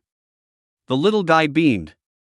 Then will Mommy read Little Red Riding Hood to you again? Zhang Meiyan asked helplessly. Who knows, my daughter shook her head and huffed, I want to hear a story you haven't told me. This can be Zhang Meiyan difficult to stop. Looking at her daughter's stubborn look, she helplessly opened the Children's Interest Network of the new story area. Among the many stories, one called Star Candy in the Moonlit Forest caught her eye. She read it with the intention of trying it out, not realizing that she would never be able to stop reading it. This story not only has an interesting plot, but also teaches children some common sense and philosophy of life. The bottom line is that my daughter didn't even resist the story after hearing it, but fell asleep happily. After coming out of her daughter's room, Zhang Meiyan excitedly shared her discovery in the group of baby moms. Sisters, I found a particularly good bedtime story, you all read it to your children. When the news broke, the baby mama group immediately exploded. Someone replied, Sister, you are so timely. It's just as well I don't know what stories to read to my daughter, she's basically heard them all before, it's so hard to be an old mom. My daughter is the same way, every time she looks for a story, she has to look for half a day, and she has to listen to a bedtime story every day before she will go to sleep. It's hard to be a woman, and it's even harder to be a baby mama. Another person also exclaimed. The women in the group chimed in with their troubles and helplessness. It didn't take long for Lin Muhong's bedtime stories to catch fire in the circle of baby moms. People retweeted, liked, and left comments, and some even directly rewarded a cruise worth over $2,000 as encouragement and support for the author. However, these baby moms not only have only one group, they also contact each other in various ways, local, foreign, no, don't know. A past 10 past 100, Lin Muhong's bedtime story quickly became popular on the internet. In just 2 hours of being online, the readership of the 3 stories surpassed the 100,000 mark, a horrifying statistic for a work of its kind. As for Lin Muhong, who was the author, he was huffing and puffing at the moment, and he hadn't expected his work to be so hot at all. Chapter 9, Mom, Ivana dreamed about you yesterday. The next morning, when the first rays of sunlight poured into the room through the curtains, Lin Muhong woke up from his sleep. Opening his eyes, his first reaction was to look sideways to his side to make sure Aster was still there. Luckily, the little one was curled up in a ball, sleeping sweetly. However, this little one was an extremely unfaithful sleeper, and the quilt that had been carefully placed over her had been kicked under her feet at some point. Her original sleeping position facing east was also completely changed during the night's tumbling, and at this moment she was actually head down, rushing in the direction of the end of the bed, but fortunately it did not really fall to the ground, allowing Lin Muhong to secretly breathe a sigh of relief. Lin Muhong gently helped the little one recover the quilt, then he gently exited the room. Sitting on the sofa in the living room, Lin Muhong thought about the several stories he had uploaded yesterday. Opened the app of the Child's Play website, and as soon as he went online, the message alerts in the background came like a tidal wave, catching him a little off guard. The reviews opened to rave reviews, and the internet was inundated with praise for his content. What surprised him even more was that in just one night, he received as much as $3,000 in bounties. Now Lin Muhong sincerely apologizes for her questioning yesterday. The ability to create not only make money, but also save money to drive a Land Rover. He tried to exchange the gift for cash, and did not expect the system to arrive at the account in seconds. This unexpected joy let the big stone in his heart finally landed. At least, baby girl won't have to follow him through tight times in the future. Knock. Just then, a knock came from outside the door, breaking the early morning quiet. Lin Muhong was puzzled in his mind. Who could it be so early in the morning? He hurriedly put on his slippers and came to the door, and looked through the cat's eye, but it was Xie Wanning. She was wearing a pink floral dress. The hem of the dress swayed gently with her steps, her long black hair was scattered like a waterfall on the side of her ear, and a few strands of broken hair danced gently in the wind, adding a few moments of softness to her. On her feet she wore a pair of simple white, short-heeled sandals that made her look even more elegant and beautiful. However, when Xie Wanning saw Lin Mu hang behind the door, she suddenly felt as if she had been scalded and hurriedly covered her eyes with her hands, her small face so red that it seemed as if it could drip blood. Durian! Why aren't you wearing any clothes? There was a hint of shyness and panic in her voice. I'm dressed, I just didn't wear a top. Lin Muhong explained helplessly, then stepped aside from the doorway. Ivana didn't have any pajamas, so I gave her my own t-shirt to wear as a pajama. The little one hasn't woken up yet, and there are no other clothes here, so this will have to do. He spread his hands, with a bit of innocence on his face. After hearing this, Xie Wanning answered softly, slowly removing her fingers from her eyes and realizing that Lin Muhong was no longer in front of her. She breathed a sigh of relief. Between that glimpse just now, she vaguely saw his tight abs and couldn't help but feel a ripple in her heart. She gently placed the breakfast in her hand on the dining room table, glanced shyly toward the living room, and said softly, I asked you what you wanted to eat last night, and when you didn't reply, I just bought something random. Now this meal is still hot, come and eat first. When Lin Muhong heard this, he hurriedly opened his cell phone to check Weixin, and he found the message that Xie Wanning had sent him yesterday. He scratched his head in embarrassment and returned, I was so tired yesterday, I fell asleep, I didn't mean to not return. It's fine. Xie Wanning gently shook her head, a gentle smile hanging at the corner of her mouth. She picked up a bun and took a bite, but her eyes darted involuntarily toward the living room, as if searching for something. She lowered her head, her eyes averted, and quietly surveyed Lin Muhong with the look of a thief. When her gaze touched his hidden abs again, her cheeks flushed even more crimson, and her mind couldn't help but think inexplicable thoughts. I don't know how it feels. She thought darkly, an inexplicable stirring welling up in her heart. How much is breakfast? I'll transfer it to you. Lin Muhong looked up at Xie Wanning and opened his mouth. Being interrupted by the thoughts of Xie Wanning shyly lowered his head, his voice as thin as a gnat, not a few dollars, today I buy, tomorrow you buy, not on the line. Good thing too. Lin Muhong nodded and lowered his head to continue looking at his cell phone. He wondered in his mind, how come the editor of Child's Play hadn't contacted him yet? Couldn't it be that the other party hadn't gone to work yet? Just as he was thinking, the bedroom door was gently pushed open, and Ivana came out barefooted, wearing the big, fat white pajama dress. Her hair was a little disheveled, like a pixie that had just broken free from a dream. The little guy frowned and rubbed his eyes with the back of his hand in a naive manner, as if he hadn't quite woken up yet. However, when her eyes touched Xie Wanning, her eyes instantly glowed. Ivana laughed excitedly and ran towards Xie Wanning's arms, just like a happy bird. Mommy, you're back. Ivana dreamed about you yesterday, yo. The little one blinked her big watery eyes, a sweet smile spreading on her face. Xie Wanning dotingly held Ivana in her arms, gently stroked her hair and softly inquired, Ivana dreamed of mommy yesterday. What kind of dream was it? Can you tell mommy about it? When Ivana heard this, her little hands poked and played with each other, and an even bigger smile bloomed on her face. With that, the little one said in a milky voice, Mommy takes Ivana out shopping and buys Ivana ice cream to eat. That ice cream is pink and strawberry flavored, oh, she added, as if she could already smell the sweetness. Upon hearing this, the corner of Xie Wanning's mouth hooked up into a gentle smile, gently pinching the little one's nose and saying dotingly, I think it's the little glutton in Ivana's stomach that wants to eat ice cream. He, the little guy grinned, revealing two adorable dimples, a look that simply made hearts melt. At this time, Lin Muhong looked at Xie Wanning and opened her mouth to ask, do you have any arrangements today? No. Xie Wanning gently shook her head. Mordor University didn't have classes on Saturday and Sunday, so she planned to spend both days with her baby girl. And the school wasn't checking beds for the next 2 days, so she could go back without rushing. do you have something to do? Xie Wanning asked in turn. I can take Ivana today if you have something to do. I'm fine too. Lin Muhong shook her head and continued, Ivana was wearing the same set of clothes she had on when she came here. There was no change of clothes, so let's take her to buy some new clothes and household items today. Before Xie Wanning could answer, Ivana jumped up excitedly, clapping her hands together and her eyes smiled in the shape of a crescent moon. Yeah. Ivana loves shopping for clothes. Mom, let's go, okay? She shook Xie Wanning's arm, her pampered look was simply too much to resist. Chapter 10, Daddy, who's pretty, me or mommy? Xie Wanning looked at her adorable appearance, a warm current welled up in her heart, and nodded with a smile. Mom didn't say she wouldn't take you there either. Boy, mommy is so nice. Ivana loves mommy the most. The little one exclaimed happily and gave Xie Wanning a hard kiss on her cheeks, the crisp bark making her smile. Seeing this, Lin Muhong pretended to look at Ivana unhappily and spat. Daddy proposed to take you shopping. Ivana only likes mommy and not daddy. Daddy is so sad. No. Ivana waved her hand anxiously and hurriedly ran to Lin Muhong and gave him a kiss as well. Barf, Ivana loves daddy the most too. Both daddy and mommy are Ivana's favorite people. Ivana was relieved to see her father finally smile, and her fleshy little hands patted her breasts as if to comfort herself.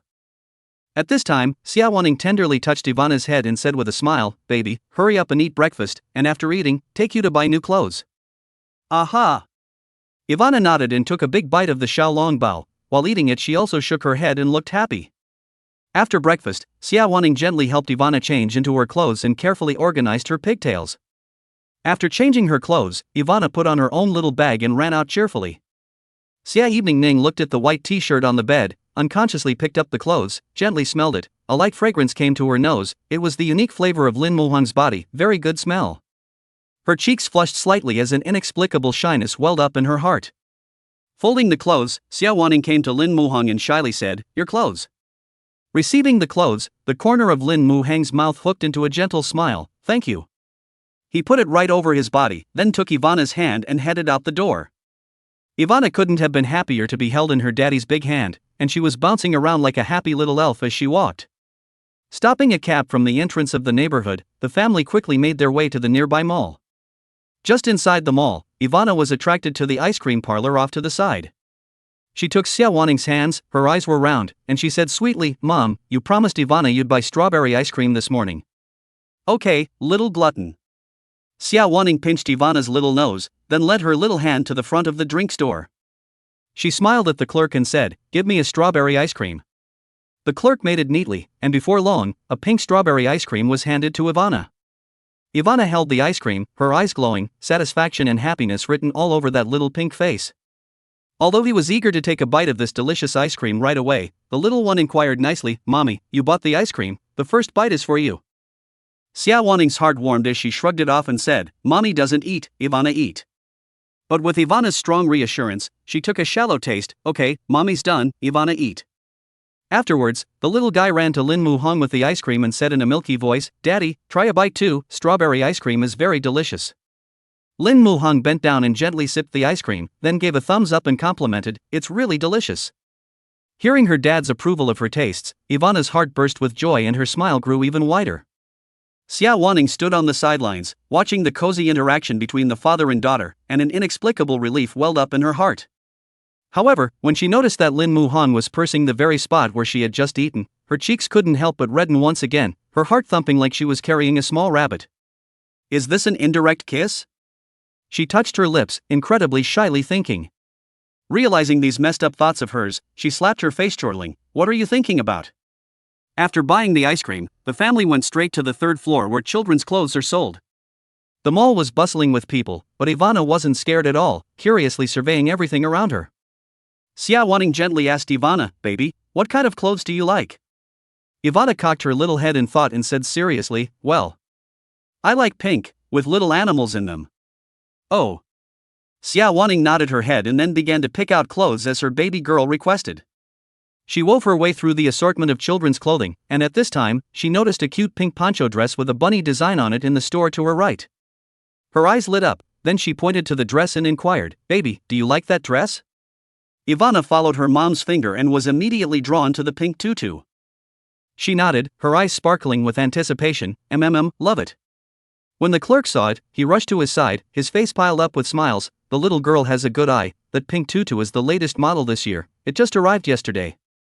It's still in all sizes. Why don't you try it on? Xie Wanning nodded, then pulled Ivana to the locker room. A short while later, the door to the locker room gently pushed open and a small fairy-like figure bounced out. Ivana was wearing the pink tutu, the hem of which fluttered gently as she moved, as if it were a flower in full bloom. She came in front of Lin Muhong, blinking her eyes and smiling. "Daddy, am I beautiful?" The look was so adorable that one couldn't help but want to take her in his arms and kiss her hard. Lin Muhong looked at this beautiful and cute little guy in front of him, and an incomparable happiness welled up in his heart. He sincerely complimented, "Beautiful, our Aster is like a fairy in this little dress." Ivana was a bit shy even after hearing that. She lowered her head, her small hand unconsciously grabbed the hem of her skirt. That look was even more endearing. Suddenly, Ivana raised her head and asked Lin Muhong with a bad smile, "Daddy, is mommy pretty, or is Ivana pretty?" The moment these words came out, they immediately attracted the attention of the people around them, and Xie Wanning also watched Lin Muhong with both anticipation and nervousness to see how he would answer this fatal question. Being watched by the two girls, Lin Muhong only felt a chill down his back. With a bright idea, he replied with a smile, "Of course mommy is pretty, how else would she give birth to a daughter as pretty as Ivana?" These words immediately won applause and admiration from those around them, and some even exclaimed, "Why didn't I think of that?" However, at this time, a woman next to her suddenly shouted, "I'll take the dress the little girl is wearing." Chapter 11. A daughter should be brought up rich.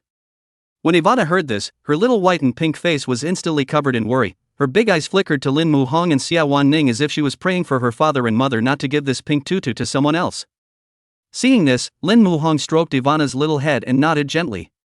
With that, he turned his head to the woman and spoke politely, but with an undeniable firmness in his voice. "I'm sorry, we saw this dress first." Seeing this, the salesgirl also hurriedly compensated with a smile and explained to the woman who had just shouted, "Ma'am, I'm very sorry, there is indeed only one of this dress, and it's also the person who came first." There were a few apologies in her tone, but she also tried to maintain a professional smile. "But don't worry, we have many other styles of beautiful little dresses in the store. You can take your time to choose, there will always be something you are satisfied with." The salesman guided enthusiastically, trying to ease the tense atmosphere.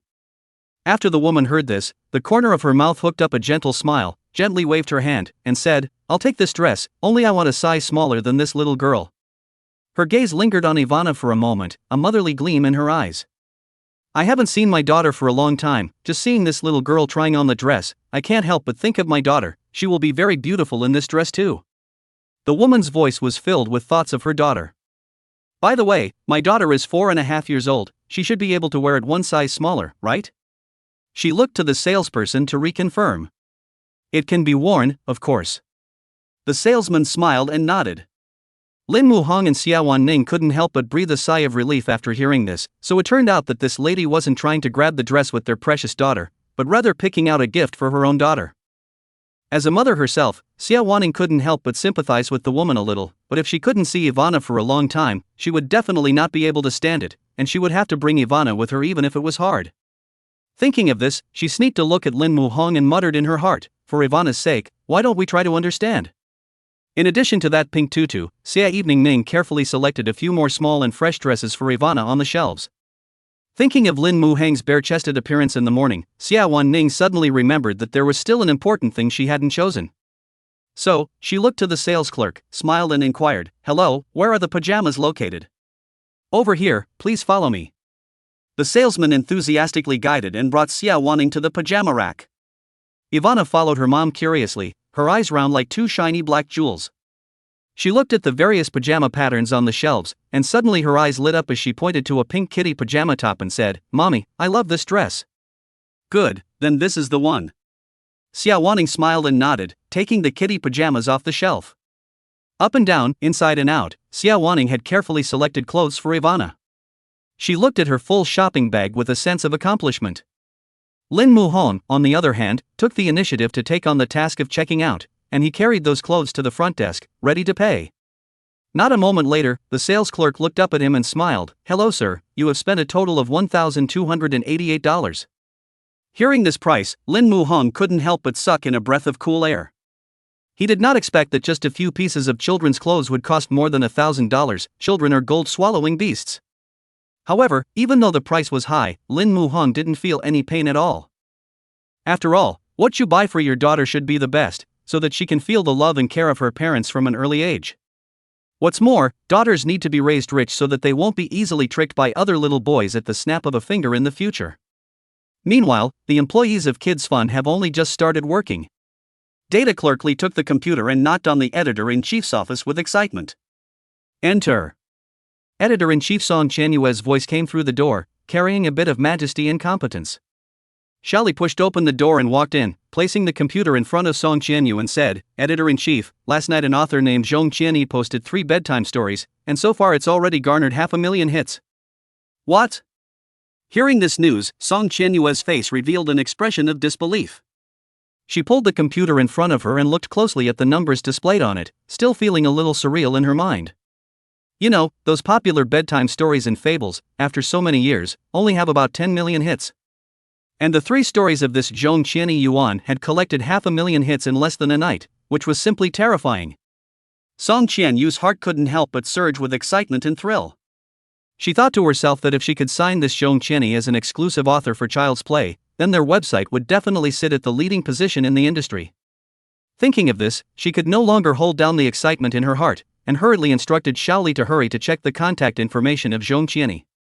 Soon, Xiaoli quickly came to Song Qianyu with a piece of paper and said, "Editor-in-chief, this is the cell phone number that Zhong Qianyi left when he registered the website." Good. Song Qianyu took the note, suppressing the excitement in her heart. She hurriedly dialed the other party's phone number, and a male voice soon came from the other end of the phone. "Hello, are you the author Zhong Qianyi?" "I am." Lin Muhong nodded, his brows slightly furrowed, his heart somewhat puzzled. "Which one are you?" "I'm Song Qianyu, the chief editor of Kids Fun Network. I want to talk to you about signing a contract. May I ask if you're free right now?" Song Qianyu's voice carried a few points of eagerness and anticipation. Lin Muhong sniffed, glanced at Ivana and grinned. "I'm not available right now. You add me on Weixin first. I'll get back to you when I have time." After hanging up the phone, Song Qianyu hurriedly submitted the application to add a contact, silently praying in her heart that the other party would pass sooner. On the other side, Ivana walked ahead excitedly like a lively and cute bunny. From time to time, she looked back at Lin Muhong, and when she saw that he was still standing in the same place, she milkily waved her hand and said, "Daddy, come on." Lin Muhong looked at his daughter's adorable appearance and couldn't help but feel a warm current welling up in his heart. He smiled and nodded, saying, "All right, Daddy will catch up with you soon." Xie Wanning sensed that he had something to be busy with, so she said understandingly, "Lin Muhong, if you have something to do, go ahead and get busy. Ivana has me to keep her company." "I'm fine." After saying that, he took a big step and ran towards Ivana. The little guy saw his dad chasing after him, so scared that he hurriedly turned his head and fled, while running and giggling, as if playing hide and seek with his dad. Looking at Lin Muhong and Ivana's cozy and cute back, a smile appeared on Xie Wanning's face as well. However, when she thought of Lin Muhong's excited, happy appearance when he answered the phone just now, a hint of jealousy couldn't help but rise in her heart. She grimaced and muttered to herself, "People call girls to rush you and act like nothing's wrong. Ugh. What a big slag for me to try to get to know you." Chapter 12, I'm Not Just Any Girl. After buying clothes, the family went to the supermarket to start picking up some household items. Ivana excitedly tugged on her mom and dad's hands, bouncing through the extensive shelves. When the group walked to the vegetable and aquatic area, Ivana's eyes instantly lit up as if she had found a treasure. She pointed to the prawns that were alive on the shelves, anticipation written all over her sticky little face. Ivana looked at Xie Wanning and said childishly and sweetly, "Mom, Ivana wants to eat the fresh shrimp and bean curd casserole that you made. Will you make it for Ivana at noon?" The little one's eyes seemed to twinkle with stars, the corners of his mouth are hung with a sweet smile, and his little fleshy hand makes the gesture of please, please, please from time to time. Xie Wanning looked down at Ivana's pampered appearance and her heart melted. She simply couldn't withstand this onslaught from her little one, and then nodded dotingly, "Okay, Mommy will make it for you." Hearing the affirmative answer, Ivana was so happy that she almost jumped up and down, a bright smile blooming on her little face. "Bark, Mom, you're the best. Ivana loves you." She gave a kiss on Xie Wanning's face, her fleshy little hand even gestured a big love heart, that innocent love, making Xie Wanning's heart completely surrounded by warmth. At the moment, even if her daughter wanted the stars in the sky, she was willing to pick them. Then she took out her cell phone and carefully searched for the recipe for shrimp and tofu casserole. The text on the screen jumped in front of her eyes, and she nodded as she read it, as if she already had a good idea of the dish. What's so hard about that? It's not just cooking, can it still be difficult for a high school student like me? Xie Wanning thought secretly in her heart. After buying the materials needed to make fresh shrimp and bean curd casserole, the family of three shopped around a bit more to make sure that the necessities of life were also fully purchased before returning to the Cloudy Bay villa. Upon arriving home, Xie Wanning rolled up her sleeves and walked into the kitchen with the ingredients. Lin Muhong, on the other hand, carefully put Ivana's new clothes bought today into the washing machine to clean them. After cleaning up, Lin Muhong came to the kitchen with a hint of worry in her eyes and softly inquired, "Are you sure you can handle lunch?" He didn't hold much hope for Xie Wanning's cooking skills. After all, she usually only knew how to cook instant noodles and almost nothing else. Yes. Xie Wanning nodded dryly, sensing Lin Muhong's concern, and grumbling in her heart, "Who are you looking down on? Light up your dog's eyes in a moment." However, Lin Muhong was still uneasy and asked again, "Sure there's nothing I need to help?" "No." Xie Evening Ning returned without looking back. Then, she said sourly, "You'd better contact that girl to go, don't make people wait and get anxious." Hearing Xie Wanning's words, Lin Muhong then remembered that the editor-in-chief of Kids Fun was still waiting for him to return the message.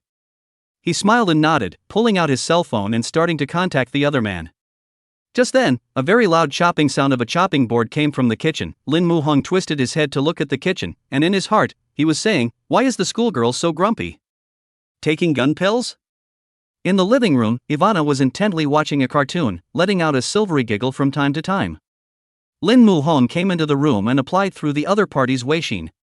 Soon, a detailed contract was sent over, and he read its contents carefully, his brows tightening the more he frowned. This contract, while nominally a signing, is really more like a contract of sale. The signing fee is exorbitant, but the conditions are unusually harsh. 30 fairy tales must be created in 1 month, each story must be graded no less than AB, with the highest grade being an S. Anyone who creates fewer than 30 pieces or grades fewer than AB will face a hefty fine. Lin Muhong was well aware of his creative abilities, and he was indeed able to fulfill these requests.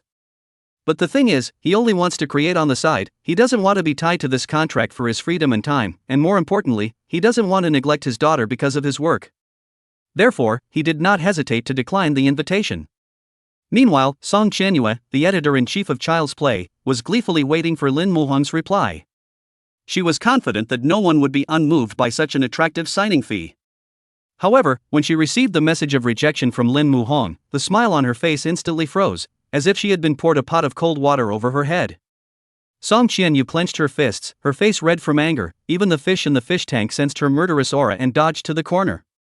She snorted coldly, "This Song Qianyue really doesn't know what's good for him. He still won't sign for such a high signing fee. Who does he think he is?"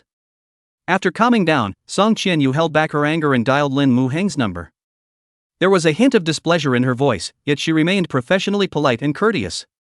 "Sir, we, Kids Fun Network, are very sincere in wanting to cooperate with you. If you're not satisfied with the signing fee, we're willing to pay 3 million per year. In addition, the split will be given to you at 20%. This is already the highest treatment for our website. You'd better think about our conditions." However, Lin Muhong's attitude remained firm. "Sorry, I still can't sign." After saying that, he hung up the phone. Song Qianyue on the other end of the phone was so angry that her face turned blue. She didn't expect that she would be rejected by an internet writer so dryly. She gripped the phone tightly, her fingers white from the effort. Shaoli looked at the editor-in-chief's exasperated appearance and cautiously inquired, "The other party still hasn't signed?" Song Qianyue shook her head. Li couldn't help but sigh at the sight. Alas, the genius who created the fairy tale, it's a shame he didn't sign it. What a pity. Song Qianyue's eyes looked sharply into the distance, the corner of her mouth hooked into a cold smile. "If he can't be used for us, then let him be silent and nameless for the rest of his life. I'll see how long he can be arrogant." That determination and ruthlessness sent shivers down one's spine, as if they wanted to completely suppress Lin Muhong. "See, soon he'll have to beg us to sign him." Song Qianyue pursed her lips and smiled, her eyes even more imperative. After coming out of the room, Lin Muhong suddenly heard a scream, which was sharp and urgent, as if it came from the kitchen. His heart was in his mouth and he rushed inside to check on the situation. Only to see Xie Wanning frowning, a hint of aggression in her voice, and blood flowing from her index finger. Just now, she had accidentally cut her finger while handling prawns, and blood instantly stained her fingertips. Seeing this scene, Lin Muhong quickly put Xie Wanning's hand into his mouth and gently sucked on the wound. Xie Lianning witnessed this scene, her eyes instantly widened, her cheeks spreading rapidly to the root of her ears like fire. her shyness hard to hide. She whispers, with a touch of panic and blush, "What are you doing? For your information, I'm not just any kind of girl." Chapter 13, Living Together So Soon? Lin Muhong was a bit puzzled when he heard this, and he gently pestled Xie Wanning's skull with a bit of helplessness. "What kind of strange things do you think about every day in your little head?" "I'm stopping the bleeding for you, idiot." Lin Muhong shook his head breathlessly, taking out Xie Wanning's hand as he said, "See, the bleeding has stopped." After Xie Lianning heard Lin Muhong's explanation, her heart rolled, and her entire face turned red, like a ripe apple.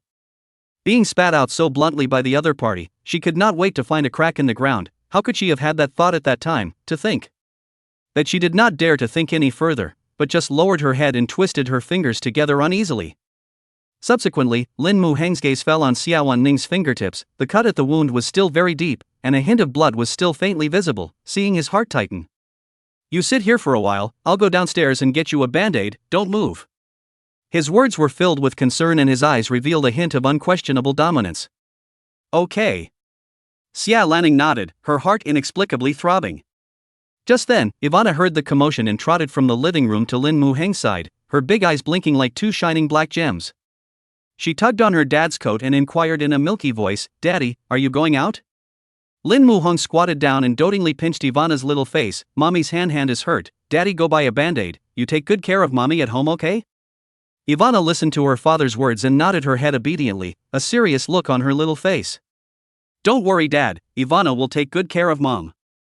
Immediately after Dad left, Ivana quickly ran to Xie Wanning like a little adult. The little one stared at her mother's injured hand, her eyes instantly reddened. She touched her mother's hand painfully, and said with a sobbing voice, "Mommy, does your hand hurt? Ivana give you a hoo-hoo dot." Saying that, the little guy gently blew into Xie Wanning's hand, and that warm little breath brushed over the wound, making Xie Wanning's heart melt. She tenderly stroked Ivana's head, her eyes full of relief and touching. "Baby, Mommy's hand doesn't hurt, it'll be fine in a while, Ivana doesn't need to worry, really." Ivana listened, but shook her head, tears swirling in her eyes, finally coming out and rolling down like beads on a broken string. "It's all Ivana's fault, from now on Ivana won't eat fresh shrimp and tofu casserole so Mommy won't get hurt." Her little voice was full of self-blame and guilt, making Xie Wanning's heart ache as she listened. She shook her head, smiled and touched Ivana's cheek, and softly said, "Mommy's injury has nothing to do with Ivana, it's because Mommy was too careless, and also Mommy likes to make fresh shrimp and bean curd casserole for Ivana, but I'm afraid Mommy can't make it today, so I'll do it next time for you, okay?" When Ivana heard her mother's words, although there were still tears in her eyes, she nodded her head vigorously, a hint of anticipation showing on her little face. Well, Ivana loves anything Mommy makes." Soon, the sound of the door opening came from the doorway, followed by Lin Muhong walking in with a plastic bag. He walked over to Xie Wanning, then opened the package of band-aids. Afraid of hurting Xie Wanning, he carefully put the band-aid on Xie Wanning's fingertips, and that gentle look warmed Xie Wanning's heart. With that, he instructed, "Just don't touch the water for a while or you won't get well fast, and if you need any help, just let me know." His words were full of concern and consideration, making Xie Wanning feel incredibly at ease. "Aha!" Xie Wanning nodded, looking at the other party's tall back. An inexplicable feeling of emotion welled up in her heart. She spoke noisily, a hint of shyness in her voice, "Thank you." Lin Muhong sniffed and turned his head, a gentle smile on his face. "What's the point of being polite to me? Who made you Ivana's mom?" His eyes were full of tenderness, causing Xie Wanning's heartbeat to miss a beat. With that said, he walked into the kitchen with a plastic bag and began to prepare lunch. Soon there was a busy sound from the kitchen, followed by a tantalizing aroma. Not long after, Lin Muhong walked out with 3 steaming bowls of instant noodles. "Let's simply have a mouthful of instant noodles for lunch today." A bowl of instant noodles for one, with a golden egg lying at the very top, looked tantalizing. Ivana smelled the aroma and the little one nodded her head in satisfaction as she ate it and praised, "Daddy's noodles just smell good." Suddenly, Ivana's little eyes went wide as if she had discovered a new continent. "Wow, there's shrimp inside it," she exclaimed excitedly, then contentedly put the shrimp into her mouth, her little face filled with happiness. Xie Wanning tasted a mouthful of instant noodles, probably because of the fresh shrimp. The fresh flavor immediately spread in her mouth. She couldn't help but compliment, "It smells good, it's delicious." However, Lin Muhong was a bit flattered by the schoolgirl's sudden praise. He froze for a moment and couldn't help but mutter in his heart, she wouldn't be looking at herself. After eating and drinking, asked her plate for a while and got a little sleepy. Her little eyelids began to fight and finally she couldn't resist sleep and drifted off. Xie Wanning saw that the little one had fallen asleep and it was a bit awkward for her to stay here. She thought for a moment, but still came to Lin Muhong and said softly, Ivana's asleep, so I'll go back to school first, and when she wakes up, you let me know so I can come over. After Lin Muhong heard this, he frowned and spoke, it's so troublesome to go back and forth, just treat this place as your own home. Ivana was very upset after you left last night. Then, he pointed to the room and continued, there are 2 rooms here, at night, you and Ivana will sleep in the master bedroom, and I will be in the second bedroom, what do you think? His eyes revealed a hint of anticipation. After all, children are very sticky to their mothers. At first it's okay to fool around, but after a long time Ivana will definitely be suspicious. Ha! Xie Wanning frowned when she heard this, a panic welled up in her heart, living together so soon? She wasn't ready yet. Lin Muhong saw Xie Wanning's hesitation and thought that she had concerns, then he spoke with incomparable sincerity, don't worry, I won't do anything to you. I just want you to stay here and accompany Ivana. His eyes were full of sincerity. Xie Wanning looked at Lin Muhong's sincere eyes, she thought about it and still nodded, alright, then I'll stay. In order to keep Lin Muhong from thinking too much, she continued, don't think that I stayed because of you, I just don't want Ivana to wake up and not see me. Hearing this, Lin Muhong was somewhat speechless, this person was really good at putting gold on his face. Chapter 14 Blocked by the whole industry. Inside the room, Lin Muhong stared at the bank balance and instantly felt heartbroken. This morning, he had also withdrawn his bounty with great joy and bought Ivana a few beautiful clothes and some household items, and now he had less than $1,000 left in his account. Together with the money transferred by Xie Wanning, all the money added up to a total of less than $3,000. Lin Muhong let out a bitter smile, truly not being in charge and not knowing the price of firewood, rice, oil and salt. In the past, he always thought that money was enough to spend, and never carefully counted, but now he realized that life needs money everywhere.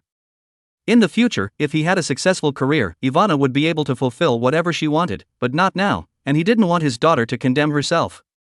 The $3,000 would have allowed him to live for 2 months without his daughter, and 20 days with Aster would have been good. Lin Muhong pondered in her heart, should she give her mom a call, let her burst some gold coins to support herself? As soon as this idea popped up, he immediately shook his head, although his parents were always willing to help him unconditionally, how could he always rely on them? Wouldn't he become an old man?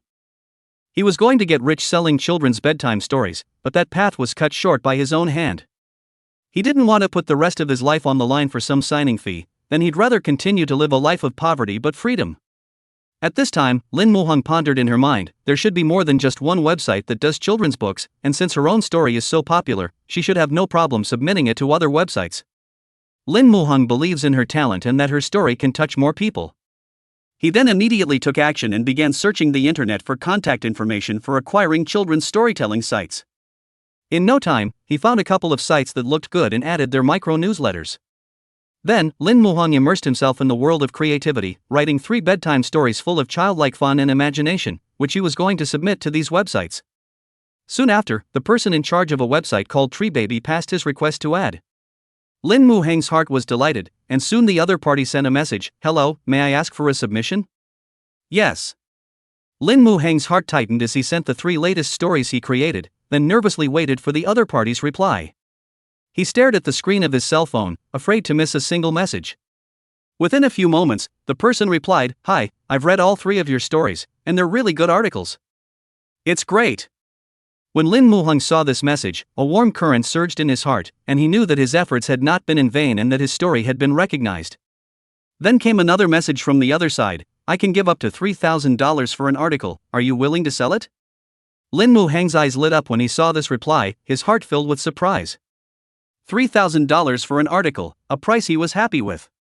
Lin Muhong pondered, such an article he could create 10 bedtime stories of this quality a day, 3,000 for 1, 30,000 for 10, wouldn't he be rich? He hastily replied, willing. Very willing. The other party quickly replied, okay, I'll prepare the contract on my side and get back to you in a while. However, it was then that the unexpected happened. Zhou Shudong, the head of Tree Babies, was preparing the contract when his boss suddenly sent a message in the workgroup. Attention editors, this author named Zhong Qianni can't be signed and his articles can't be bought, so forward them to each other. Zhou Shudong's heart flinched when he saw this message. He was very familiar with the avatar on top and suddenly remembered that the author who had just contacted him was this avatar. He rushed to open his own WeChat to verify it, and it turned out to be a real one. Zhou Shudong had a burst of regret. It was hard for him to meet such a talented author, but he did not expect the boss did not allow to sign. Although the boss sent a message in the group, Zhou Shudong really did not want to miss such a talented author. He knocked on the door of his boss's office with the 3 articles he had received from the other side. Only to see the boss Su Guiran wearing a straight suit, his legs resting on the desk, the big gold chain on his chest glittering with gold, looking dazzling. Seeing Zhou Shudong come in, Su Guiran smiled and inquired, "What's the matter with Editor-in-Chief Zhou coming in?" Zhou Shudong drummed up the courage to say, "Su General Manager, the Zhongqian Billion author contacted me. Each of his stories are explosive level. Such a person does not sign with the money on the ground. Do not pick up like that. That's not a little cutie. I'm not going to be able to get a good deal on this one." "Well," he said a little excited, because he is very confident in his vision. Su Guiran frowned and listened for a while, then said with a helpless face, "Zhongqian Billion offended but People's Children's Fund Network, we are a small company guilty of offending the industry leader for a person?" Editor-in-Chief Zhou, I still want our website to live for 2 more years. Let's forget about signing up for Zhongqian Billion. There's no way to talk about this matter. Zhou Shudong's heart fell for a moment, and he knew that he couldn't convince his boss. He silently turned and walked out of the office, his heart filled with helplessness and regret. Soon, Lin Muhong received a message from the other party in reply. He thought that the other party was sending a contract, and his heart burst with joy. However, when he saw the contents, he froze. Lin Muhong inquired in confusion, "Didn't you guys take a look at my article? Why are you not cooperating now?" Zhou Shudong was also very helpless as he replied, "Did you offend someone and they want to block you in the whole industry? I'm sorry, although your article is well written, but people have to bow down under the eaves, so I guess it's hard for any other website to take your article." When Lin Muhong saw this message, surprise was written all over his face. He didn't realize that he would be blocked industry-wide, which was certainly a heavy blow to him. He thought back carefully on his recent experiences, and if he had offended anyone, it could only be child's play. He let out a bitter laugh, his heart filled with indignation. It's so bad to be so vindictive when you've only declined the other person's invitation to sign. He was glad he hadn't signed the contract with the other party in the first place, otherwise he didn't know what kind of predicament he would be in now. However, the manuscript could not be sold. How to earn money has become a problem. Lin Muhong fell into a deep thought. Just then, Ivana pushed open the door and walked in. She cocked her head and looked at her dad curiously and asked, "Dad, what are you working on? Why don't you look happy?" Lin Muhong's heart warmed when he saw his daughter's innocent smile. He forced a calm smile and said, "Daddy isn't busy with anything, he's just thinking about something. Ivana, don't worry," he said and touched his daughter's head, trying to put her at ease. However, Ivana seemed to recognize her father's troubles, and she pulled her father's hand and said, "Don't be upset, Dad. Let's go play in the park, okay?" Chapter 15, Lin Muhong discovers new business opportunities. Good. Lin Muhong sniffed, and the corner of his mouth unconsciously curled up into a gentle smile. There's no rush in earning money. As the old saying goes, you can't eat hot tofu in a hurry. Coming out of the house, Ivana was holding her dad with her left hand and pulling her mom with her right, her pace so brisk that it seemed like she was jumping on a musical note, each step filled with laughter. The park is situated not far from Cloudy Bay Lodge, just a 15-minute walk away. Upon arriving at the park, the little one saw the swings at once, and she bounded over to them like a little bunny, her eyes sparkling with excitement. Sitting on the swing, she gently rocked her feet, her smile blossoming like a flower. At this time, she waved at Lin Muhong, her voice soft as cotton candy, "Daddy, come and push me, I want to fly high." Good. Lin Muhong nodded with a smile and quickly stepped forward. With the ups and downs of the swing, Ivana's laughter was as clear and pleasant as a silver bell, and it was as if that laughter had magical powers, instantly dispelling the haze in Lin Muhong's heart, making him feel that all his worries had dissipated. As night falls, the park lights up. At this time, the park is bustling with activity, especially the children, who are constantly laughing. Ivana quickly mingled with everyone, and her lively and cute appearance made people want to get close. Xie Wanning and Lin Muhong sat on a bench to the side, quietly looking at their daughter's carefree smile, their hearts filled with happiness. "I'll transfer you how much I spent on clothes for Aster this morning. It cost less than 13,000, just transfer me 600. Lin Muhong opened his mouth and said, "Well, I'm turning it around, so collect it." Xie Wanning took out her cell phone and quickly completed the transfer. However, when she saw the balance information from the bank, she could not help but flash a trace of worry in her eyes. It seems that she has to do some part-time work to earn money. So, she sent a message to Xiao, let me know if there is a part-time job that earns a lot of money, I want to earn some money. Just then, Ivana ran back panting, jumped headfirst into her mom and dad's arms, and said in a milky voice, wow, it smells so good over there, there must be something good to eat, let's go over and take a look, okay. Is the little glutton hungry? Xie Wanning gently tidied Ivana's hair and gently scraped the tip of her nose, her tone full of doting. When Ivana heard this, she shyly lowered her head and buried it in her mom's arms. Afterward, Lin Muhong held Ivana in his arms as the family walked towards the snack street. The snack street was bustling with people, and Ivana clung to her father's neck for fear of being swept away by the crowd if she wasn't careful. A few people hadn't eaten yet at night, plus Lin Muhong and Xie Wanning weren't very good at cooking, so everyone decided to simply settle for dinner at the snack street. Suddenly, Ivana shrugged her nose and excitedly pointed to a stall in front of her and said, Daddy, Ivana wants to eat that noodle, it looks so good. Lin Muhong looked along with the little guy's finger, only to see that it was a stall selling hot dry noodles. He smiled and nodded, coming to the stall and ordering 3 orders of hot dry noodles, and in between waiting, the family came to sit down on a small bench to the side. Soon, the owner was carrying 3 steaming bowls of noodles on the small table, saying enthusiastically, if you don't have enough, I'll add more noodles. Thanks boss. Lin Muhong responded with a smile. Ivana ate with relish, a satisfied smile spreading across her little face. She skillfully picked up the noodles with chopsticks and ate them one bite at a time, occasionally making gulp-gulp noises. Lin Muhong watched his daughter eat so happily, and his heart was filled with relief. That's when he was surprised to realize that since his daughter had found herself, the little one had eaten several meals, most of which had been pasta. However, he couldn't help but feel a little puzzled in his mind. Being a southerner himself, he didn't usually love noodles too much, so why was Ivana obsessed with them? He twisted his head to look at Xie Wanning and inquired suspiciously. Where is your hometown? Lin Muhong opened his mouth and asked, a hint of curiosity in his eyes. West Mountain Province. Xie Wanning answered briefly, then saw Lin Muhong look like he had come to a realization, then asked, what's wrong, is there a problem? No. Lin Muhong smiled and waved her hand, secretly thinking in her heart, so that's why, no wonder her daughter loves noodles, it turns out that her mom comes from a big noodle province. I've heard that you can eat 3 meals of noodles a day in the Western Hills province. And Xie Wanning couldn't help but feel a bit puzzled in her heart as she looked at Lin Muhong's sneaky appearance. Soon, the hot dry noodles were swept away, and Ivana patted her little tummy and smiled contentedly. A family of 3 walked on the way home. Xie Wanning had a lot of thoughts, and she thought that such a life was actually quite good. Just then, Ivana suddenly pointed at the bookstore next to her and said, Daddy, let's go in and take a look. Okay, Ivana's finished with all those storybooks. There was a hint of pleading and anticipation in her voice that was impossible to deny. Okay, Daddy will lead you inside. Lin Muhong looked at the bookstore in front of him, and an inexplicable excitement surged in his heart. A love of books is a good thing, and as a dad, it must be fully satisfied. Inside the bookstore, the walls and aisles were piled high with books of all kinds, and Ivana excitedly wove her way between the shelves, picking out her favorites. Lin Muhong then followed behind his daughter and said with a smile, take whichever book you want to read, and Daddy will buy it for you. Yay, Daddy's the best. Ivana cheered happily before picking it out. Xie Wanning also picked up a storybook and looked at it, and when she saw the price at the back, she couldn't help but be stunned. She couldn't help but spit out, this children's storybook is really expensive, a book with more than 50 pages is sold for more than $40, it's really profiteering. But kids are golden these days, and as long as they love books, parents are more than willing to spend money. Hearing Xie Wanning's words, it was as if Lin Muhong had been awakened. Only to see him excitedly holding Xie Wanning's shoulders inquiring, what did you just say? Xie Wanning froze a little, then repeated, as long as the children love to read, they are quite willing to spend money. Lin Muhong shook his head and continued to pursue, no, the first sentence.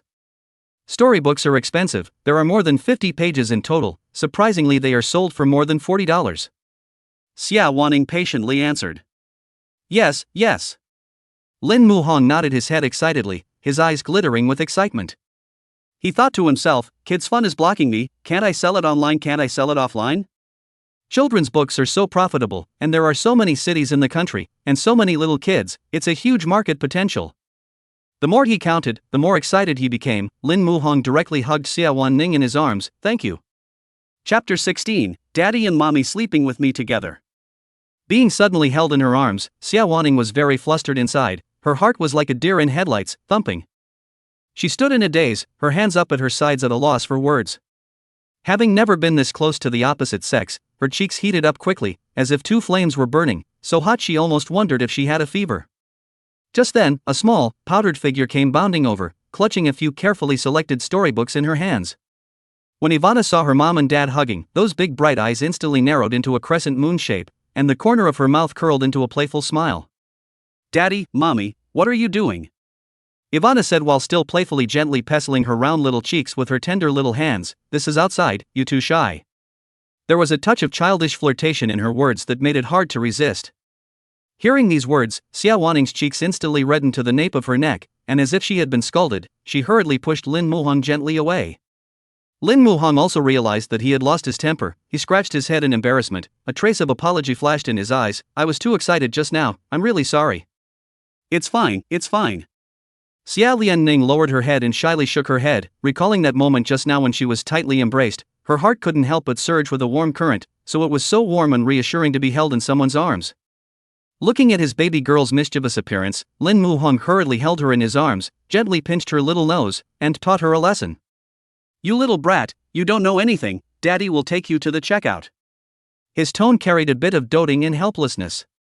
Being said so by her father, Ivana was instantly arrogant. She raised the little round head and began to spit with her little pink mouth. How does Ivana not understand law?" she said with aggression and disbelief written all over her little face. "Daddy and Mommy used to cuddle together a lot at home, and I've seen you bully Mommy." There was a touch of justice in her words, and a sultry glint in her eyes, as if she were fighting for her mom. Hearing this, Lin Muhong couldn't help but stare and asked suspiciously, "How did I bully your mother?" "You spank Mommy." Ivana replied without hesitation, those eyes full of naivety and innocence. Although her words were simple and direct, they caused both Lin Muhong and Xie Wanning to feel a little awkward. Lin Muhong subconsciously glanced at Xie Evening, only to see her cheeks turn even redder, as if she wanted to find a crack in the ground. He smiled somewhat awkwardly and hurriedly continued to inquire, "Ivana, what happened back there, do you know?" "I don't know, Ivana's asleep." The little one replied in a milky voice. However, it made Lin Muhong secretly relieved. Luckily, his daughter didn't see the picture behind her, otherwise it would have been really inappropriate for children. It seems that in the future, when we do something shy, we still need to be in a separate room. Lin Muhong thought darkly in his heart, and a few smiles of celebration and helplessness appeared on his face. However, just then, he suddenly reacted. This was something that would happen in the future. What was he worrying about here? After settling the bill, the family returned home, hand in hand, their silhouettes stretched out under the streetlights. When we got home, Ivana sat obediently on the couch, quietly flipping through the storybook in her hands. It's a very nice, sunny day, and the sheets and covers that were washed at noon are already drying and smelling faintly fresh. Lin Muhong spread the clean sheets and covers on the bed. Looking at his busy figure, Xie Wanning's heart couldn't help but surge with a touch. Soon, Lin Muhong packed up the room. He came in front of Xie Wanning and said with a smile, "The master bedroom room is packed up for you. At night, you take your daughter to sleep in it." "Ah, good." Xie Wanning nodded gently. At the same time, a crisp system beep suddenly sounded in Lin Muhong's head. Ding! The system has detected a change in Xie Wanning's heartbeat value. Currently the heartbeat value is 25 and can be drawn once. Is the host drawing the lottery now?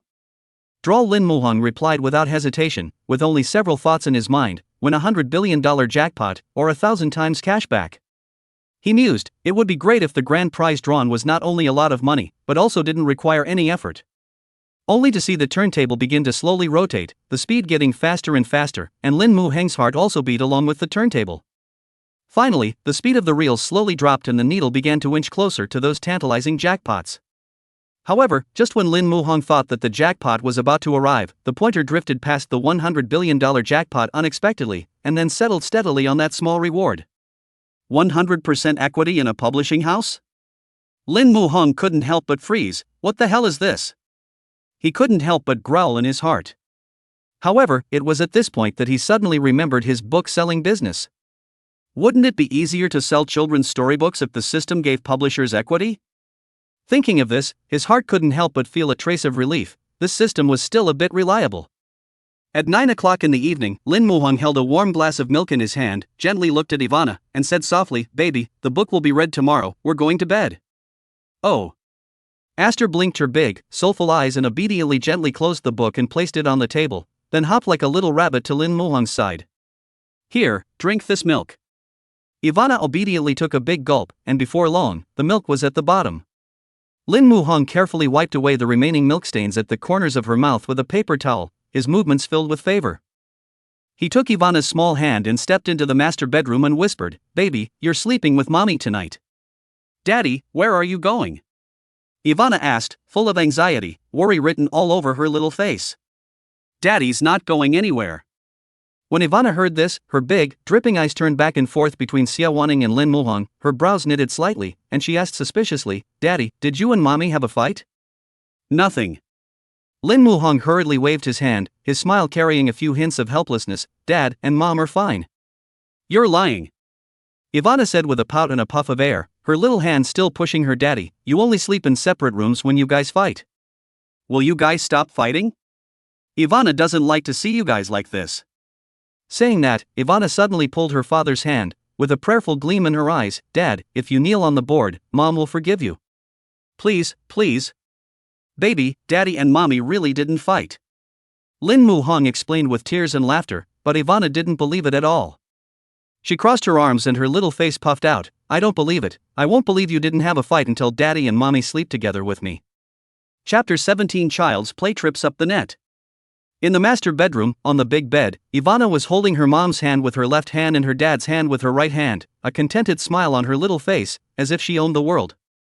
Suddenly, the little guy turned his head smartly, his eyes as clear as water looking at Lin Muhong, his soft voice with a few points of petulance. "Daddy, you tell me a story to listen to, okay?" Lin Muhong smiled faintly. "Well. Then Daddy will tell you a story about a little bear looking for honey. Once upon a time, in a thick forest lived a cute little bear named Sambo, whose favorite thing to do was to explore the forest in search of that sweet honey." With Lin Muhong's low and magnetic voice, even Xie Wanning, who was on the side, couldn't help but fall into dreamland. Seeing this, Lin Muhong gently covered the two of them with the quilt and lay aside himself, and soon fell into a deep sleep. At the same time, however, there was a lot of activity on Kids Fun. Ever since Lin Muhong's bedtime stories began to be released, they quickly attracted the attention and love of a large number of fans, with the number of hits continuing to soar, and some people even left messages below urging for more updates, hoping that he would be able to update the new stories as soon as possible. There were even some enthusiastic fans who went out of their way to reward Lin Muhong with several gifts worth more than $2,000 in order to express their love and support for him. However, this is not good news for the management of Kids Fun. On the following day, Song Qianyu sat on a chair, her bright red lips and cold expression giving a strong sense of oppression. She looked at Xiaoli standing across from her, her eyes revealing a condescending stance as she asked in an icy tone, "Has all the news been spread out? How is the situation?" Xiaoli slightly bowed his head and respectfully replied, "Zhong Qianyi did contact several websites, but because of us, everyone didn't sign him." "Very well." Song Qianyu crossed her arms and propped her elbows on the table, her eyes glittering with smugness. "I'd like to see how much longer he can hold out." Immediately afterward, she pressed on, "What does the website data say?" Xiaoli sniffed and shook his head to look at the data on the screen, then replied in a small voice, "Zhong Qianyi's 3 stories clicks are still growing crazily, he's a very strong sucker, and there's still a lot of baby mommies down there urging for more." In comparison, the other authors had mediocre numbers, as usual. Hearing this, Song Qianyue's face instantly became gloomy. She looked angrily at Xiaoli with a few hints of displeasure in her voice. "Is there no one else on our site?" Xiaoli shrank his neck in fear, not daring to look directly into Song Qianyue's eyes. After calming down for a moment, Song Qianyue took a deep breath and instructed, "Block Zhong Qianyi's account, he'll never be able to withdraw the money from those rewards, as well as disallowing fans and baby mamas to comment under his account and works. Let him not accept our terms, that's what happens when you go against child's play." "Yes." Xiaoli nodded, then quickly went to carry out the order. Meanwhile, Lin Muhong was sweating profusely as he bought breakfast back from outside after his morning run. He had nothing to do, so he opened the background of the Children's Fun Network, ready to look at the account situation. However, when he saw that the reward amount on his account had actually reached 7 or 8,000, he couldn't help but reveal a surprised smile. He was full of joy and wanted to withdraw the money. However, no matter how he did it, he could not withdraw it successfully. Not long after, his account was also forced offline and he could no longer log in. Lin Muhong immediately understood in his heart, this must be the handiwork of the Children's Fun Network. In order to force him to sign an unequal treaty, the other side is really ruthless. The corner of his mouth hooked up a cold smile, secretly thinking in his heart, "You have your Zhangliang plan, I have my ladder over the wall, we will see." While eating, the cell phone in Lin Muhang's pocket suddenly rang. He picked up the phone and a man's voice came over. "Hello, may I ask if you are Mr. Lin Muhang Lin?" "Yes, I am." Lin Muhang nodded. When the other party heard this, he smiled and said, "Hello, I'm Zhang Guangping, the owner of Worryless Publishing House. You bought my publishing house yesterday. May I ask when you will come over and we will sign the transfer contract?" Lin Muhang then remembered that the system had rewarded him with a publishing house yesterday, and after thinking about it, he replied, "In a while, I'll make a trip. Then I'll send you the address." Zhang Guangping replied. After hanging up the phone, Lin Muhang looked at Xie Wanning and stumbled, "I have something to go out for a while. Ivana may need to trouble you to bring it." "I'm Ivana's mom, what's the trouble here?" Xie Wanning waved her hand, then blurted out, "Come back early." "Aha!" Lin Muhang nodded, and for some reason, why did he have the feeling of going out and having to report to his wife? From home, Lin Muhang took a taxi and went straight to the Carefree Publishing House. The publishing house is located in a building within the 5th Ring Road. The elevator door on the 12th floor slowly opened, and what came into view was a young man in a suit with his hair in a Chinese hairdo. He stood in the doorway with a few moments of doubt and anticipation in his gaze. Upon seeing Lin Muhang, he tentatively greeted him and inquired, "Hello, may I ask if you are Mr. Lin Muhang Lin?" "Yes, I am." Lin Muhang smiled and nodded. Seeing this, the young man immediately extended his hand and introduced himself warmly, "Hello, I'm Zhang Guangping." Lin Muhang smiled and shook his hand before the two of them walked into the office together. Zhang Guangping personally brewed a cup of coffee for Lin Muhang and handed it to him. "Mr. Lin, please." Lin Muhang took the coffee and gently sipped it. At this time, the other party put a folder in front of him and said with a smile, "Mr. Lin, this is the transfer contract. Take a look at it first. If there's no problem, you can sign it." Lin Muhang nodded and picked up the contract to read it carefully. Seeing nothing wrong with the contract, he picked up a pen and solemnly signed his name to it. Seeing this, Zhang Guangping smiled and said, "Mr. Lin, let me show you around the publishing house." Soon, the two arrived at a spacious office. I saw a woman in a red wraparound dress with a beautiful figure sitting at her desk, busy. Her big wavy curly hair was scattered casually on both sides of her neck. Her makeup was delicate and flirtatious. It was just that the scent of the perfume on her body was a little too strong, making Lin Muhang unable to resist the urge to sneeze. At the sound of movement, the woman looked up at the door. When she saw Zhang Guangping and Lin Muhang, she immediately stood up and greeted them politely, "Mr. Zhang, you're here." Chapter 18, "That's not my sister, that's my daughter." Zhang Guangping smiled and nodded, then introduced to Lin Muhang, "Xiaohua, let me introduce to you, this is the new boss of our publishing house, Mr. Lin Muhang Lin. You will have to follow him well in the future." When Hu Lily heard this, she immediately turned her gaze towards Lin Muhang as she carefully surveyed him, curiosity and surprise flickering in her eyes. She didn't realize that the new boss was so young and looked a lot like a college student who hadn't graduated yet. A moment later, she extended her hand and said with a smile, "Hello Mr. Lin, I'm Lily Hu." "Hello." Seeing this, Zhang Guangping said with a smile, "Mr. Lin, Xiaohu is a hand of our publishing house, so don't treat him badly." "That's for sure." Lin Muhang smiled and nodded her head. Soon, Zhang Guangping left the office on the pretext that he had something to do, and as Hu Lily looked at Lin Muhang's young and handsome face, she couldn't help but flirt, "Mr. Lin, there's anything you can order people to do." "Oh." Lin Muhang sniffed, a trace of an awkward smile appeared on his face, and then instructed, "Then you call everyone to the office, and we'll have a meeting together." Seeing the other party's reaction, Hu Lily covered her mouth and smiled, then stood up and responded, "All right Mr. Lin, I'll go make arrangements." Soon, the conference room was filled with people, and Hu Lily followed closely behind Lin Muhang. Afterwards, she stood in front of the crowd, clapped her hands gently, and introduced everyone with a smile, "This is Mr. Lin Muhang Lin, the new boss of our worry-free magazine. Everyone give a warm welcome." Upon hearing these words, the crowd froze and looked at each other, obviously not expecting the boss to change. Some of the employees had their mouths open in surprise, while others were quietly mingling and talking. It was only after a moment that everyone came back from their shock and clapped in welcome. "Hello, Mr. Lin." "Hello everyone." Lin Muhang sat on the bench, then looked at the crowd and said, "Everyone is still doing their own thing, nothing has changed except that the boss has changed." "Yes." Everyone responded in unison. After explaining some things, Lin Muhang called Hu Lily to his office and inquired, "Editor-in-Chief Hu, I have a children's story book in my hands, how long will it take to put it on the market?" "Mr. Lin, just call me Little Hu." Lily, who smiled flirtatiously, and when she saw the other party's serious expression, she became professional as well, from selecting the title, typesetting, printing, transportation, sales and so on. The fastest will take a week. Lin Muhong nodded. Okay, I'll send you the story tonight, so you can organize it then and start printing and selling it. Okay, no problem.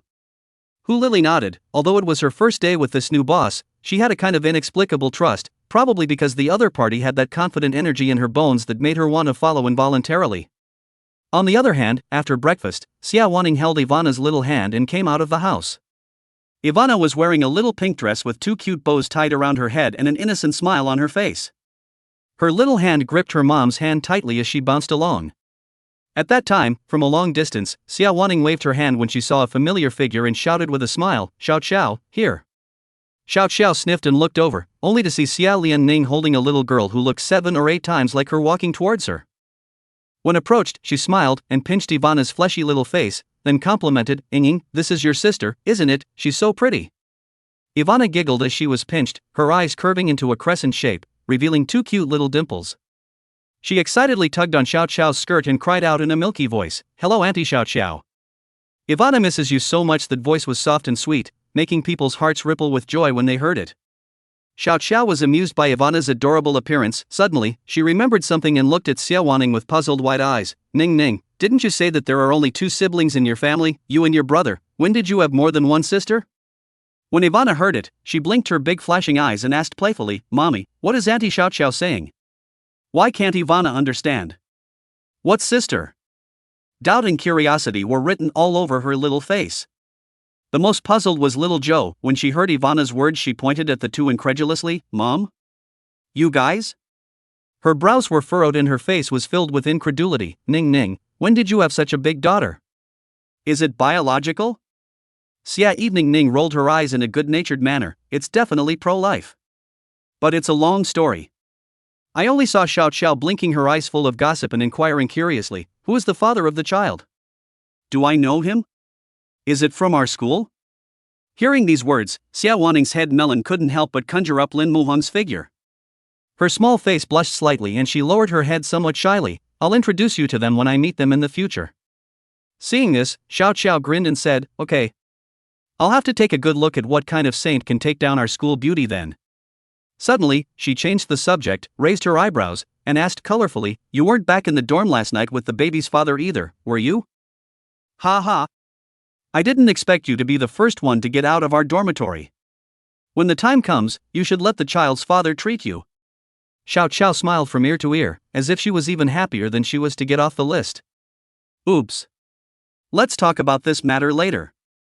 Being spoken to by her best friend, Xie Wanning was so shy that she couldn't raise her little face. Suddenly, she began to change the subject, then asked, "Xiao Xiao, you said there is a part-time job that pays well. What kind of part-time job is it?" "Handing out flyers in doll clothes, 300 a day, people need to work 2 days in a row." Xiao Xiao finished, frowned and added, "This is not an easy job. Wearing a doll suit in the summer, it's very hot, very hard, can you do it?" "Ying, how much money are you short of? Shall I lend it to you first?" Xiao Xiao asked with concern, her eyes filled with worry, afraid that her best friend would suffer. "No need." Xie Wanning looked at Ivana and gently shook her head. Borrowing money to support her baby was not a long-term solution. She had to find a way to make her own money. "There's no class tomorrow or the day after, I'll go for this part-time job." Xie Wanning gritted her teeth and made up her mind, "You send me the contact person." Raising a child was not a solo endeavor, not to mention that she didn't want to put all the pressure on Lin Muhang. Seeing that her best friend was insistent, Xiao Xiao could only nod helplessly. "All right. I'll send you the message later." She knew Xie Wanning's temperament, and it was hard to change things once they were decided. Chapter 19. Are you Ying's boyfriend? While the two were talking, Ivana's fleshy little hand suddenly pointed out the window excitedly. "Huh? Daddy!" Immediately afterward, the little guy, like a cheerful bird, patted Xie Wanning's shoulder and said excitedly, "Mommy, Daddy is outside." Her eyes glittered with anticipation, and her little face was slightly red from excitement, as if she was sharing a great secret. "I'm going to find Daddy." After that, the little guy couldn't wait to jump out of his seat and bound out the door. At the doorway, she milked and shouted, "Daddy, Ivana's here." Then she waved her little fleshy hands again, afraid that her daddy hadn't seen her. "Daddy, look here, look here." Afraid that Ivana would fall, Xie Wanning hurriedly followed, her eyes full of worry. While she was walking, she still didn't forget to instruct behind her, Ivana, run slowly, slowly. Having just heard the two men talking, Xiao Xiao curiously looked out the window. Only to see a tall and majestic man standing on the side of the road, although the distance is a bit far, cannot see the features, but also can see that the man looks should be handsome. Xiao Xiao couldn't help but mutter in her heart, this appearance seemed like she had seen it somewhere before. This time it happened to come across, Xiao Xiao naturally would not let go of this opportunity. She excitedly ran forward, her eyes glittering with gossip as she shouted, Ning Ning, you have to introduce me properly this time. If you don't say anything, I'll take that as a yes. Xiao Xiao winked mischievously with a smug look on her face. After getting out of the car, Lin Muhong seemed to hear his daughter's cries. He looked around, his eyes quickly locking onto the doorway of the milk tea store next to the school, only to see the little guy standing there, waving his fleshy little hand at him. When he saw it, he pursed his lips and said happily, Ivana, stand still, Daddy's coming over to you. Soon, Lin Muhong crossed the road and walked over from the opposite side. Filled with joy, he took Ivana in his arms and doted, Ivana, what are you doing here? Where's Mommy? Mommy's inside. Ivana replied in a milky voice, pointing her little finger inside the milk tea store. Just as she finished speaking, Xie Wanning walked out from the milk tea store, and when she saw Lin Muhong, she smiled faintly and said softly, you came back so quickly. Aha! Lin Muhong nodded. At this moment, a rough and enthusiastic voice came from behind a few people, your Ying's boyfriend, huh? After Xiao Xiao finished speaking, she looked Lin Muhong up and down, only to see that the other party was tall and standing next to him. Xiao Xiao instantly looked like a dwarf, with more than a head and a half difference in height. Lin Muhong had distinct features and a pair of charming peach blossom eyes, especially the beauty mole on the tip of his nose, which made people move their eyes. Xiao Xiao couldn't help but sigh in her heart, really handsome. I didn't think there was such a handsome man in the school, how come I never realized it before? Seeing the two of them, Xie Wanning and Lin Muhong, standing together, Xiao Xiao nodded in approval. Especially with the adorable Ivana in the center, it's more like a family of three. After Xiao Xiao finished reading it, she silently gave Xie Wanning a thumbs up, her eyebrows even raised, her eyes full of flirtation, as if to say, okay, sister, good eye. I agree to this marriage. For this little loli that suddenly appeared in front of him, Lin Muhong looked at Xie Wanning, his eyes full of doubts and incomprehension, boyfriend? He, she's talking nonsense. Xie Lianning laughed awkwardly, her cheeks slightly reddening. She hurriedly winked at Xiao Xiao, signaling her to keep her mouth shut. What's more, she only said that the other person was the father of her child, and she didn't say that he was her boyfriend. She frowned and glanced worriedly at Lin Muhong, her heart murmuring, he won't think that I have something against him, right? In response to her best friend's mental suggestion, Zhou smiled and nodded that she understood. She did have a bit of a problem with the way she addressed her just now, indeed she couldn't simply be called a boyfriend, she should be called a husband. She understands all about couples' love affairs. Xiao Xiao, don't you have something to do? Hurry up and get busy.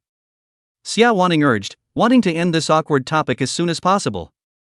However, Xiao Xiao looked at the other party suspiciously and said without any knowledge, I have something to do? Her expression was full of innocence and confusion, how is it that she has something she doesn't know? Seeing that her best friend has given her expulsion order, Xiao Xiao hurriedly nodded with a smile, look at this brain of mine, I forget when there are more things to do, I still have things to do, so I won't bother your family.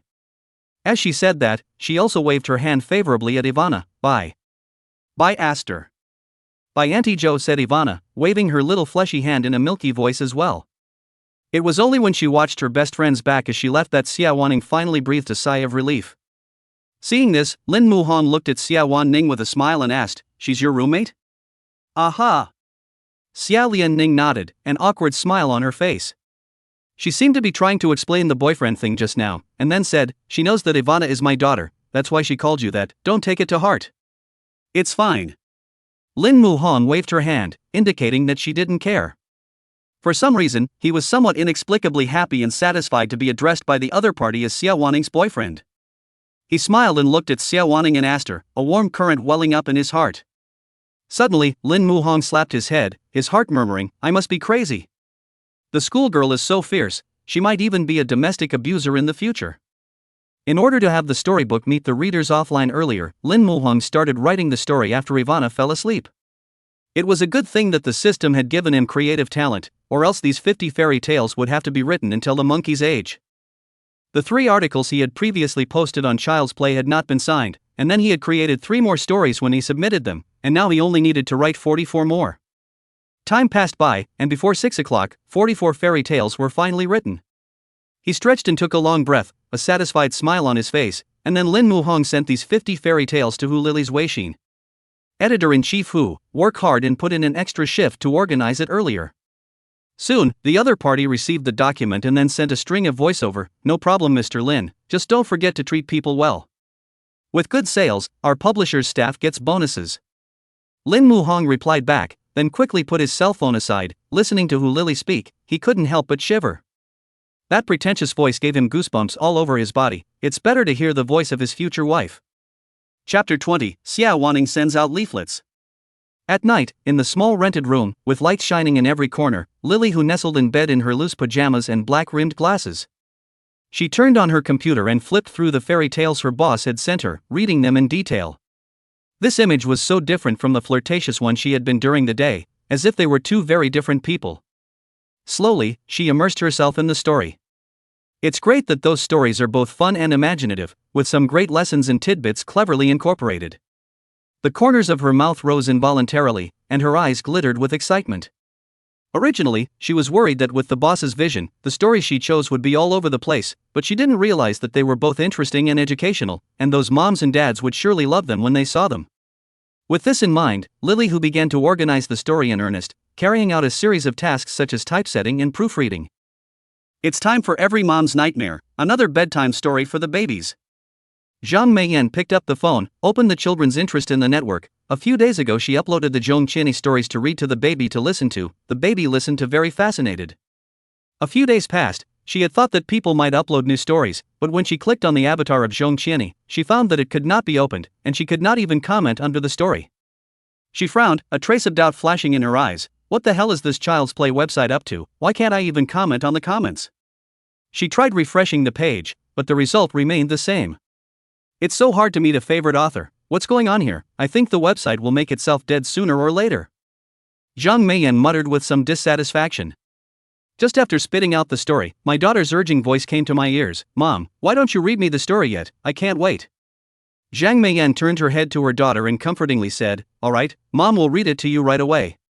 With no choice but to find another story to tell instead.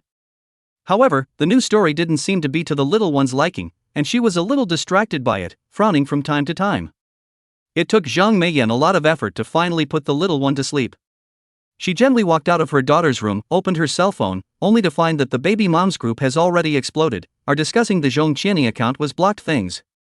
Sisters, I read a story to my daughter this evening and accidentally realized that the account of Zhong Qianni was blocked and I couldn't comment. What's going on here? Who knows, his stories, my daughter loved them so much, it's so sad that she can't listen to new ones now. Do any sisters know why their accounts have been blocked?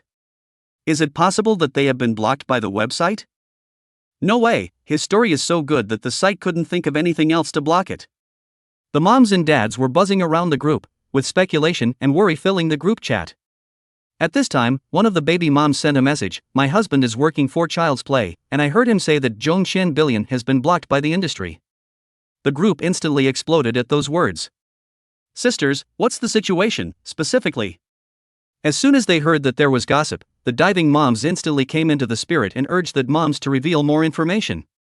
I heard, Child's Play gave an astronomical signing fee. In the morning, Xie Wanning woke up just at the slightest light of day, and she carefully removed Ivana's chubby little hands from herself. Little Ivana was sleeping soundly, her little face flushed like a little apple, with a sweet smile at the corner of her mouth. Xie Wanning looked at her daughter's lovely appearance, her heart was soft for a while, and after covering Ivana's quilt, she quietly came out of the room. After washing up, she put on her bag and closed the door gently, afraid of waking up the two. Today was her first day of part-time work and she needed to arrive early. It's a good thing the part-time job isn't far away, 2 stops on the subway. Coming to the assembly location, there was only one girl, Xie Wanning, and the rest were all boys. They stood around, all waiting for the boss to arrive. 5 minutes later, a middle-aged woman wearing a well-fitting new Chinese dress and a turquoise jade pendant around her neck walked over, and this person was the boss. After seeing that there was a girl doing the part-time job, the boss looked at her worriedly and said, "Little girl, wearing a doll suit is tiring and hot, are you sure you can do it?" Her eyes were filled with concern.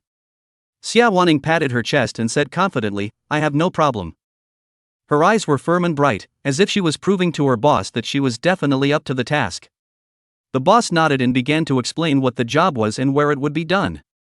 Not long after, Xie Wanning appeared at the intersection of the park they had come to a few days before with a bear doll suit.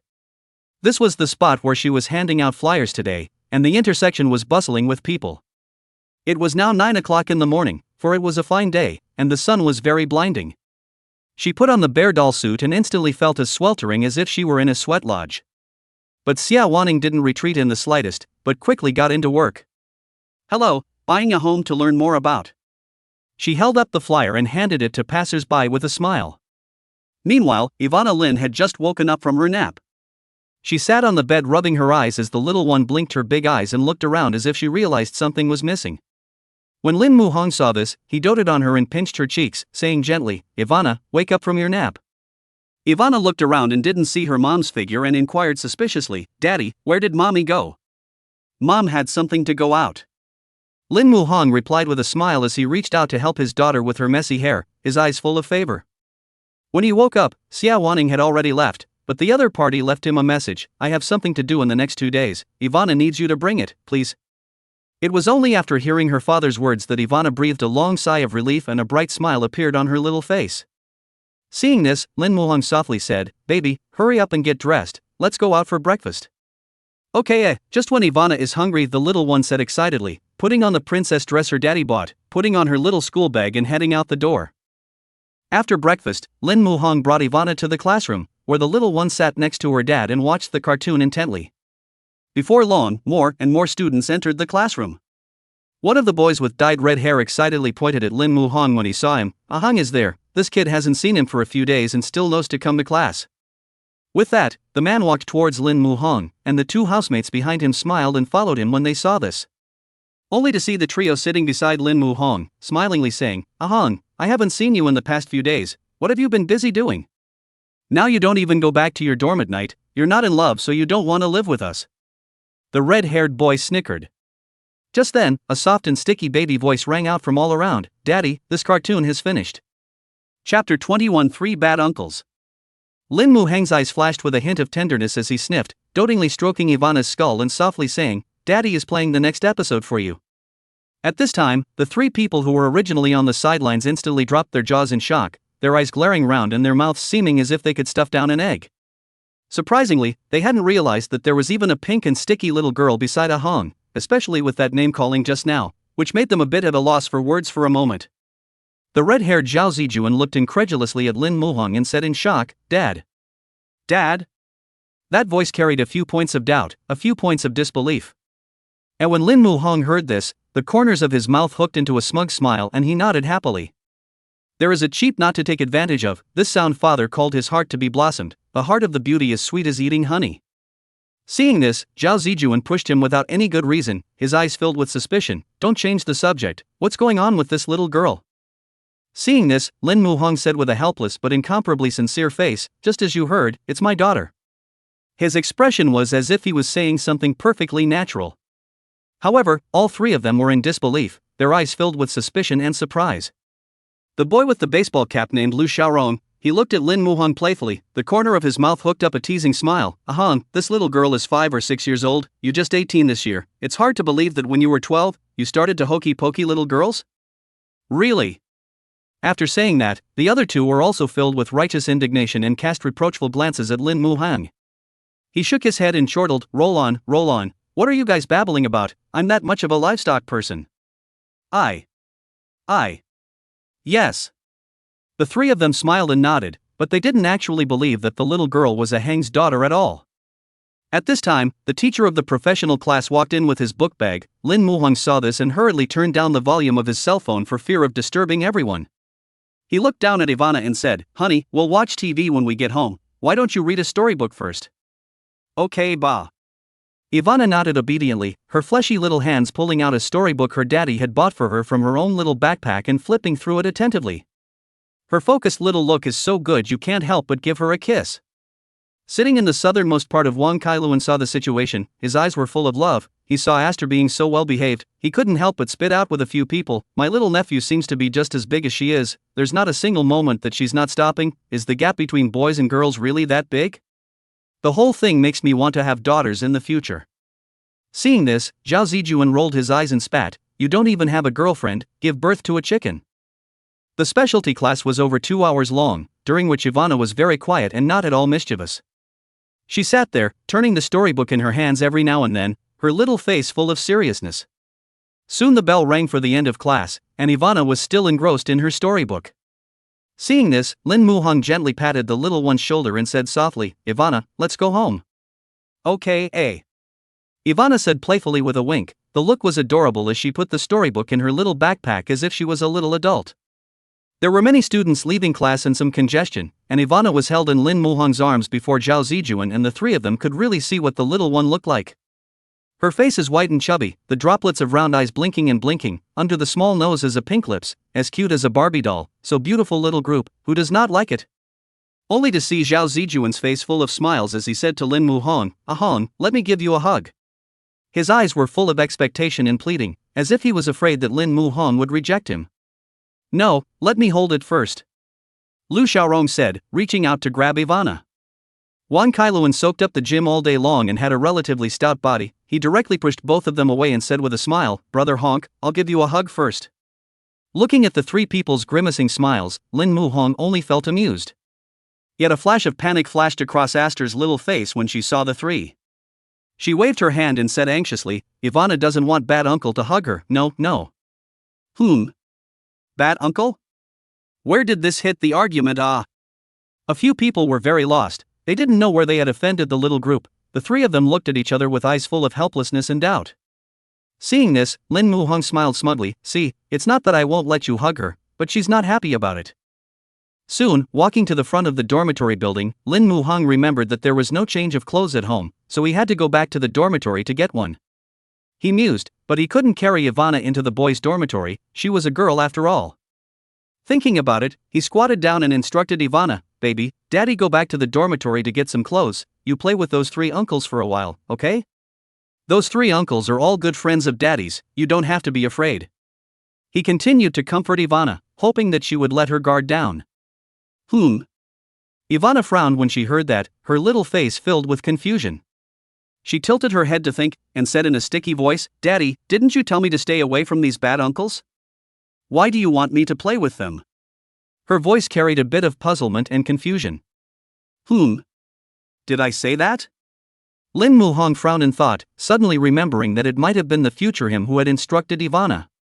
He smiled and inquired, and do you know why? His eyes were filled with curiosity. Ivana nodded her head, and then said in a sticky voice, these uncles have little brothers, they all want me to be their daughter-in-law, and then Daddy told me to stay away from them. Her little face was full of seriousness. Dad, what does daughter-in-law mean? Is there something good to eat? She continued to ask, her little eyes glittering with curiosity. Hearing this, Lin Muhang clenched his fists and secretly cursed in his heart, you can't give birth to a daughter and then you want to hit my precious daughter, really livestock. Although he was angry, he was still very proud in his heart because he had given birth to a daughter who was 10,000 times better than them.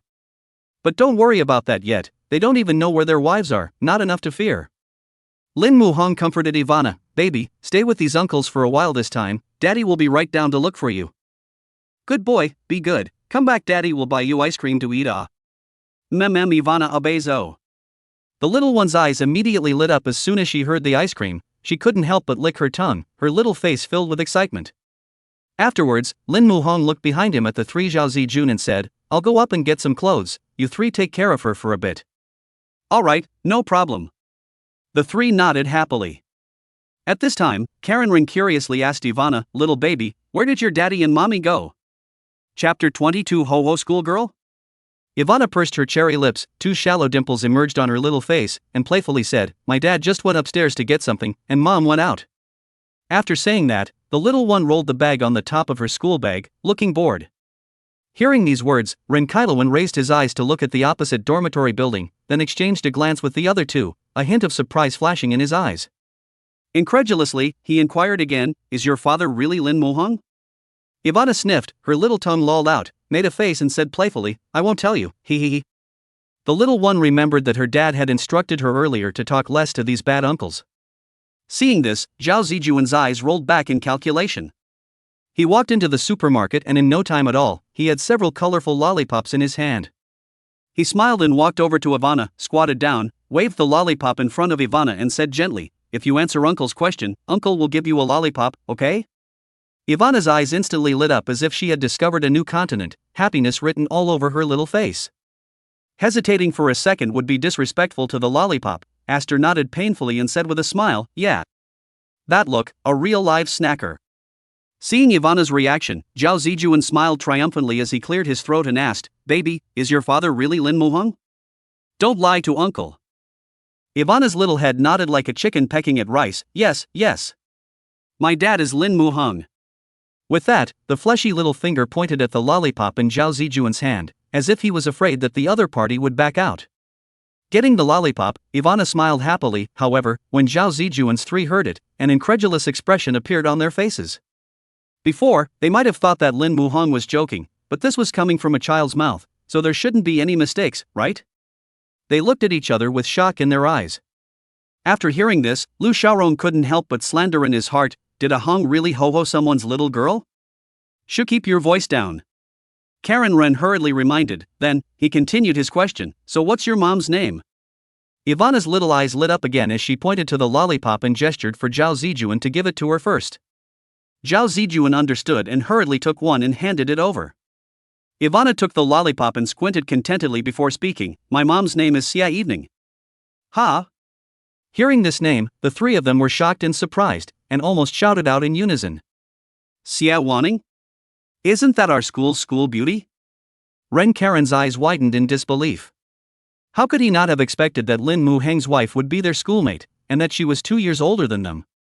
Ahang and Xie Wanning knew each other before? Zhao Zijuan's brows were tightly locked and his face was full of doubts. That's not right, Ahang is local to Mordu and I heard that schoolgirl Xie is from Xishan province, the two shouldn't have much of a crossroads, right? What the hell is going on here? It can't be the same name. Lu Xiaorong guessed. So, a few people moved their eyes back to Ivana, trying to get more information from her. Ivana, where is your mom from? Karen Ren asked softly. Ivana held the lollipop with satisfaction and smiled, this is the one right here, yeah. The little guy's answer was just as if he hadn't said anything, but they knew that people were little kids of 5 or 6 years old, so they definitely didn't know that much. Reluctantly, Zhao Zijuan asked again, Ivana, is your mom pretty? Aster's little face beamed with pride as she said softly, of course it's pretty. Mommy is the prettiest and most beautiful, just like a fairy. Several people had many more questions to ask, and as long as there were snacks, the little one answered them all. Not long after, Lin Muhong came down from the dormitory floor with a backpack on his back. He raised his eyes to see that his baby girl and her housemates were actually sitting in front of the supermarket across the street. Ivana was so happy to see her dad approaching that she jumped off the bench and jumped into her dad's arms. She wrapped her arms around her dad's neck and said softly, Daddy, you're back, Ivana missed you so much. After saying that, she even gave her dad a kiss on his face. Daddy misses you too. Lin Muhong smiled and said, when he realized that his daughter was carrying a lot of snacks in her hand, he couldn't help but be a bit puzzled. Ivana, where did you get these snacks? They were all bought for me by my uncles, Ivana said very proudly, fearing that her father would misunderstand her. She then explained, it's not that Ivana pestered me for them, it's that my uncles gave them to me on their own initiative. After saying that, she also proudly shook the small snacks in her hand, as if showing off her trophies to her father. Isn't that right, uncles? Ivana inquired playfully, a sly smile filling her little face. When Zhao Zijuan and the others saw this, they could only nod bitterly, saying that it was indeed correct that they had given it of their own accord. At this time, the three pulled Lin Muhong aside, their hearts filled with doubts, as if they had 10,000 reasons they wanted to ask. Seeing this, Lin Muhong looked at the several people in confusion. What's the point of pulling me aside? Lu Xiaorong couldn't wait to ask, your wife is our schoolgirl Xie Evening Ning?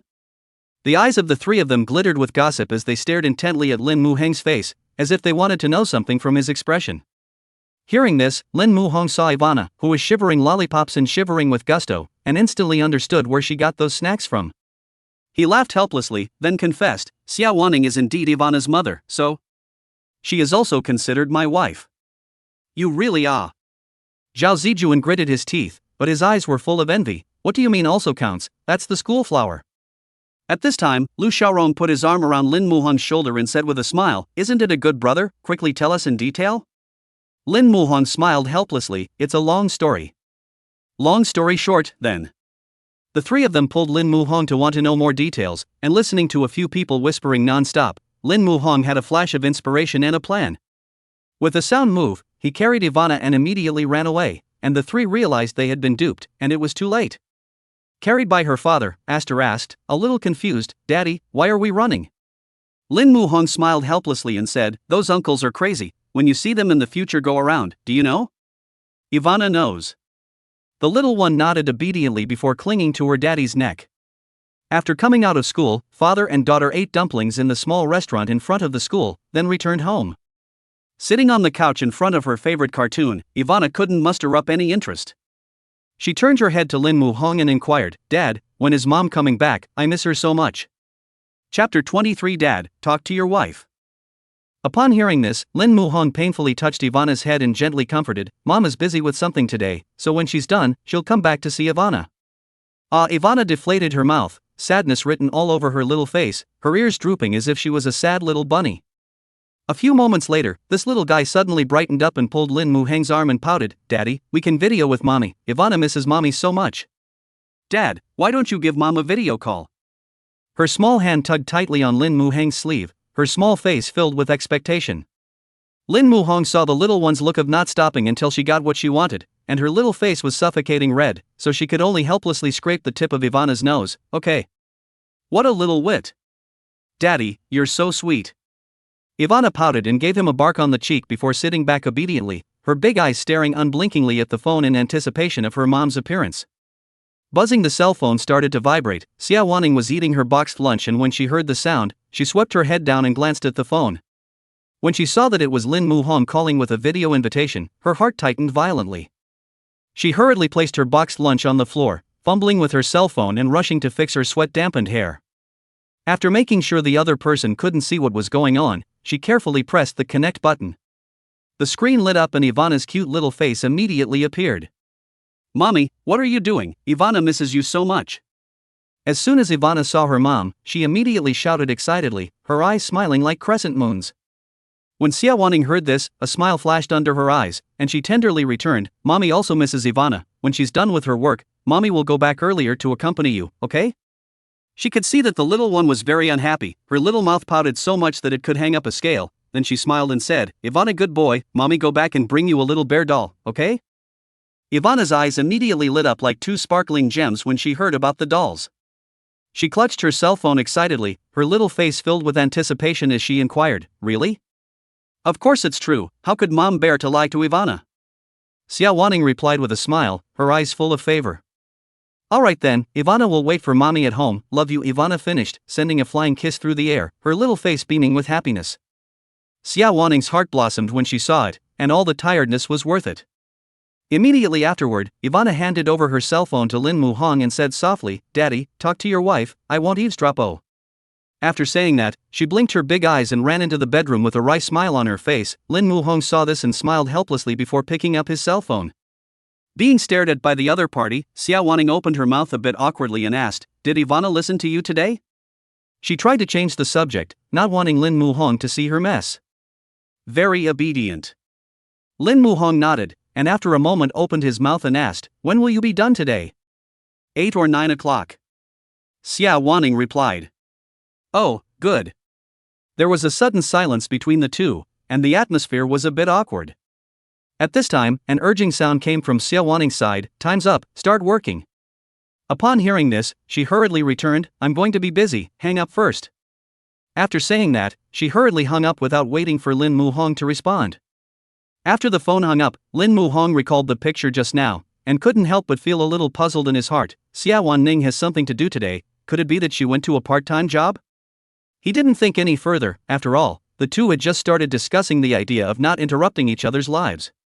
At 8 o'clock in the evening, Xie Wanning finally got off work, and the boss handed her $300 and complimented her, "Seeing that you're soft and weak, I didn't expect you to be able to suffer." "Are you still coming tomorrow?" the owner asked. "Come." Xie Wanning nodded, her eyes full of determination. After all, a part-time job of 300 a day was not much, not to mention she had to support Ivana. Okay, then tomorrow is still the same time, just come over. The boss smiled and said, then left. Looking at the $300 in the hand, Xie Wanning is very happy. This is her first part-time job, although tired, but worth it. Walking home, Xie Wanning saw the doll store next to her and immediately thought of the bear she promised to buy for Ivana, so she immediately walked in. The store is very full of dolls, in all colors and shapes. Xie Wanning saw the pink bear hanging on the wall at a glance. It was fluffy and thought that Ivana would love it when she saw it. Boss, how much is that doll? Xie Wanning asked, pointing at the pink bear. The owner raised his eyes and looked at it. 128. Okay, I'll take it. Xie Wanning said without hesitation, although this price is a little too expensive to buy a bear, but the thought of her daughter's happy expression when she saw it, she felt it was very worth it. Carrying the bag, Xie Wanning couldn't wait to see Ivana. Meanwhile, Lin Muhong stood up from the park bench and looked at Ivana, who was having fun in the distance, with a pleased smile on her face. He called out softly, Ivana, we're going home. Coming. The little guy shouted, then waved reluctantly to the kids. She took her daddy's little hand and bounced along. Daddy, is mommy back at this time of day? Ivana asked curiously. Should be back. Ivana will be able to see her mom when she gets home. Lin Muhong replied with a smile. Great. Ivana clapped her little hands happily, incredibly excited to get home and see her mom. On the other side, Xie Wanning was walking when she suddenly felt that someone was following her behind. Her heart tightened violently, fear instantly surged to her heart. She didn't dare to turn back, she could only speed up her steps. But no matter how fast she walked, the figure followed her closely, and her heart beat faster and faster, almost beating out of her chest. Suddenly, a man reeking of alcohol staggered in front of her, a playful smile on his face as he said, Little sister, you look really pretty, how about having a drink with me? Ha ha. Xie Wanning's heart tightened, and she timidly responded, I really don't know how to drink, you guys better find someone else. As soon as the words fell, she wanted to leave. However, the man fiercely pulled her arm, his eyes revealing an unintentional light, and laughed, Don't be in a hurry to leave, it's okay if you don't know how to drink, it's okay if brother comes to teach you. He was incredibly strong, and Xie Wanning struggled a few times, but was unable to break free at all. Let's go, brother has a lot of money, follow me and I promise you won't lose out. The man continued his seduction. Xie Lianning's voice had a slight tremor in it and her eyes were full of fear. I don't know you, I'm not going with you. Chapter 24, We'll protect you from now on. Xie Wanning tried her best to break free from the other party's pull, but because of the disparity in strength, she couldn't escape at all. She took advantage of the man's inattention and punched him hard in the crotch, and the man yelped in pain and let go. With that, she quickly pulled out a mace from her carry-on bag and began spraying it indiscriminately at the man. The man was sprayed back and forth, covering his eyes and screaming. Probably feeling that it was not enough to relieve her anger, she hurriedly grabbed the stick next to her and hit the drunken man with a flurry of blows, and her mouth also vibrated with words, drinking a little wine, you don't know who you are, and you dare to let your aunt accompany you to drink, bah. I'll beat you for molesting a little girl, I'll beat you for being bold, let's see if you still dare in the future. With each blow, Xie Wanning seemed to be using all her strength to vent the anger in her heart. Stop hitting, stop hitting. The stick hit him solidly, and it was then that the drunken man felt the pain, and he hurriedly begged for mercy, with a few tremors in his voice. At the moment, the alcohol seemed to be awakened by the sudden pain as well, and the man sobered up a few moments. He hurriedly apologized and then limped away quickly, afraid of being caught up and beaten again. Looking at the man's back as he left in a state of distress, Xie Wanning let out a sigh of relief, her taut nerves finally relaxing. She then collapsed to the floor, gasping for air. That scene just now had really scared her. She didn't know where she'd gotten the courage to do it, and it still scared her to think about it, her heart still pounding in her chest.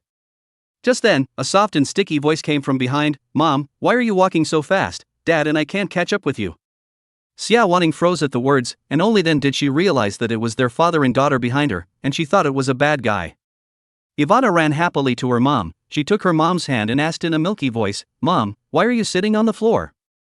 Is the floor cold? Worry was written all over the little guy's face, then he waved his hand towards Lin Muhong. Glutinous twittered, Daddy, you quickly help mommy up ah. Seeing this, Lin Muhong quickly ran to Xie Wanning's side, gently placed Xie Wanning's arm on his shoulder, and carefully helped him up. Who would have expected that Xie Wanning, as soon as she stood up, directly hugged Lin Muhong's shoulder and cried. Her tears were like broken beads wetting Lin Muhong's clothes, as if she wanted to give vent to all her fears. Oh. Oh. How come you guys just came? Xie Wanning's voice was tinged with a sobbing tone, sounding extraordinarily heartbreaking. Lin Muhang's head was empty and he just let the other party hold him. He was a bit at a loss as to how to comfort her. When Ivana saw this, she looked at her dad with a grumpy face and puffed out, "Daddy, are you bullying mommy? Why is mommy crying so hard?" Dad didn't. Lin Muhang shook his head with a face full of innocence. What the hell happened here? After a while, Xie Wanning finally gave vent to the emotions in her heart, and she shyly pushed Lin Muhang away, lowering her head and not daring to look at him. "Sorry for getting your clothes wet." Xia Lianning's voice still had a few chokes in it. "It's fine, are you better now?" Lin Muhang inquired worriedly. "Aha." Xie Wanning nodded. Seeing this, Lin Muhang frowned and inquired suspiciously, "What just happened? Were you aggrieved by something?" Afraid that the other party would think he was meddling, he hurriedly explained, "You don't want Aster to worry, either." Xia Lianning listened and described what had just happened one by one. Her voice was still a little shaky, but it was already much calmer than it had been a moment ago. Lin Muhang was very angry when he heard this. Then, looking towards Xie Wanning, he said in a firm tone, "Don't worry, in the future, there are two of us masters, we'll protect you." Immediately afterward, he looked at Xie Wanning and stretched out his hand, saying, "Give me the cell phone." "What for?" Xie Wanning looked at Lin Muhang suspiciously, only to see the other party operating something with his cell phone. After a moment, he raised his eyes and smiled, "I changed the emergency contact in your cell phone to me, so call me if you're in danger and I'll be there first." He was afraid that his behavior would make Xie Wanning feel uncomfortable, so he added, "After all, you're the child's mother. Ivana doesn't want anything to happen to you, and I don't want anything to happen to you." Xie Wanning was very touched in her heart when she heard this. She smiled and nodded her head, tears glistening in her eyes, "Thank you." At this time, Ivana, the little wit, took her mother's hand and milked it, saying, "Mom, you have to be sincere in expressing your gratitude." Seriousness and innocence were written all over her little face. Ivana kisses daddy when she thanks him, mommy kisses too. Lin Muhang was quite looking forward to hearing his daughter's words. A hint of a smile flashed in his eyes as he pretended to be calm and looked at Xie Wanning, but his heart was already happy. Being prodded by her daughter, Xie Lianning's small face was so red that it could drip blood. She shyly looked up at Lin Muhang, and surprisingly found him there sneering. Xie Wanning's heart was like a deer in the headlights, fluttering and jumping. Just kissing like this doesn't seem like too much of an initiative? When Ivana saw that her mom wasn't acting, she gently nudged her mom, anxiety written all over her little face. Xie Wanning was pushed by her daughter to the point where she was a little unsteady, her body leaned forward, and her lips imprinted on Lin Muhang's face. The soft touch made both of their hearts flutter, as if an electric current was flowing between them. Especially Lin Muhang, he touched the place where the other party had just kissed and secretly contemplated, "What lipstick, the smell is so strong."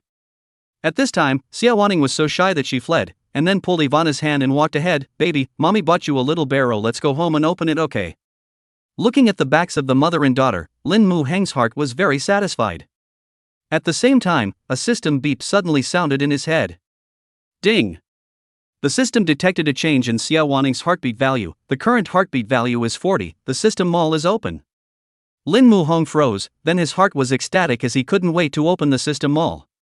I only saw a dazzling array of goods inside, luxury villas, limited edition sports cars, private jets and so on. Looking at the heart value on the top, Lin Muhang felt like standing up. The limited edition sports car only needs 30 heart value, luxury villa 35, mama, this system is too luxurious.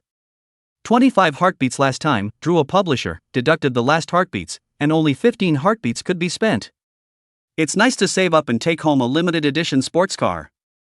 Chapter 25, 4-Store Car Pickup.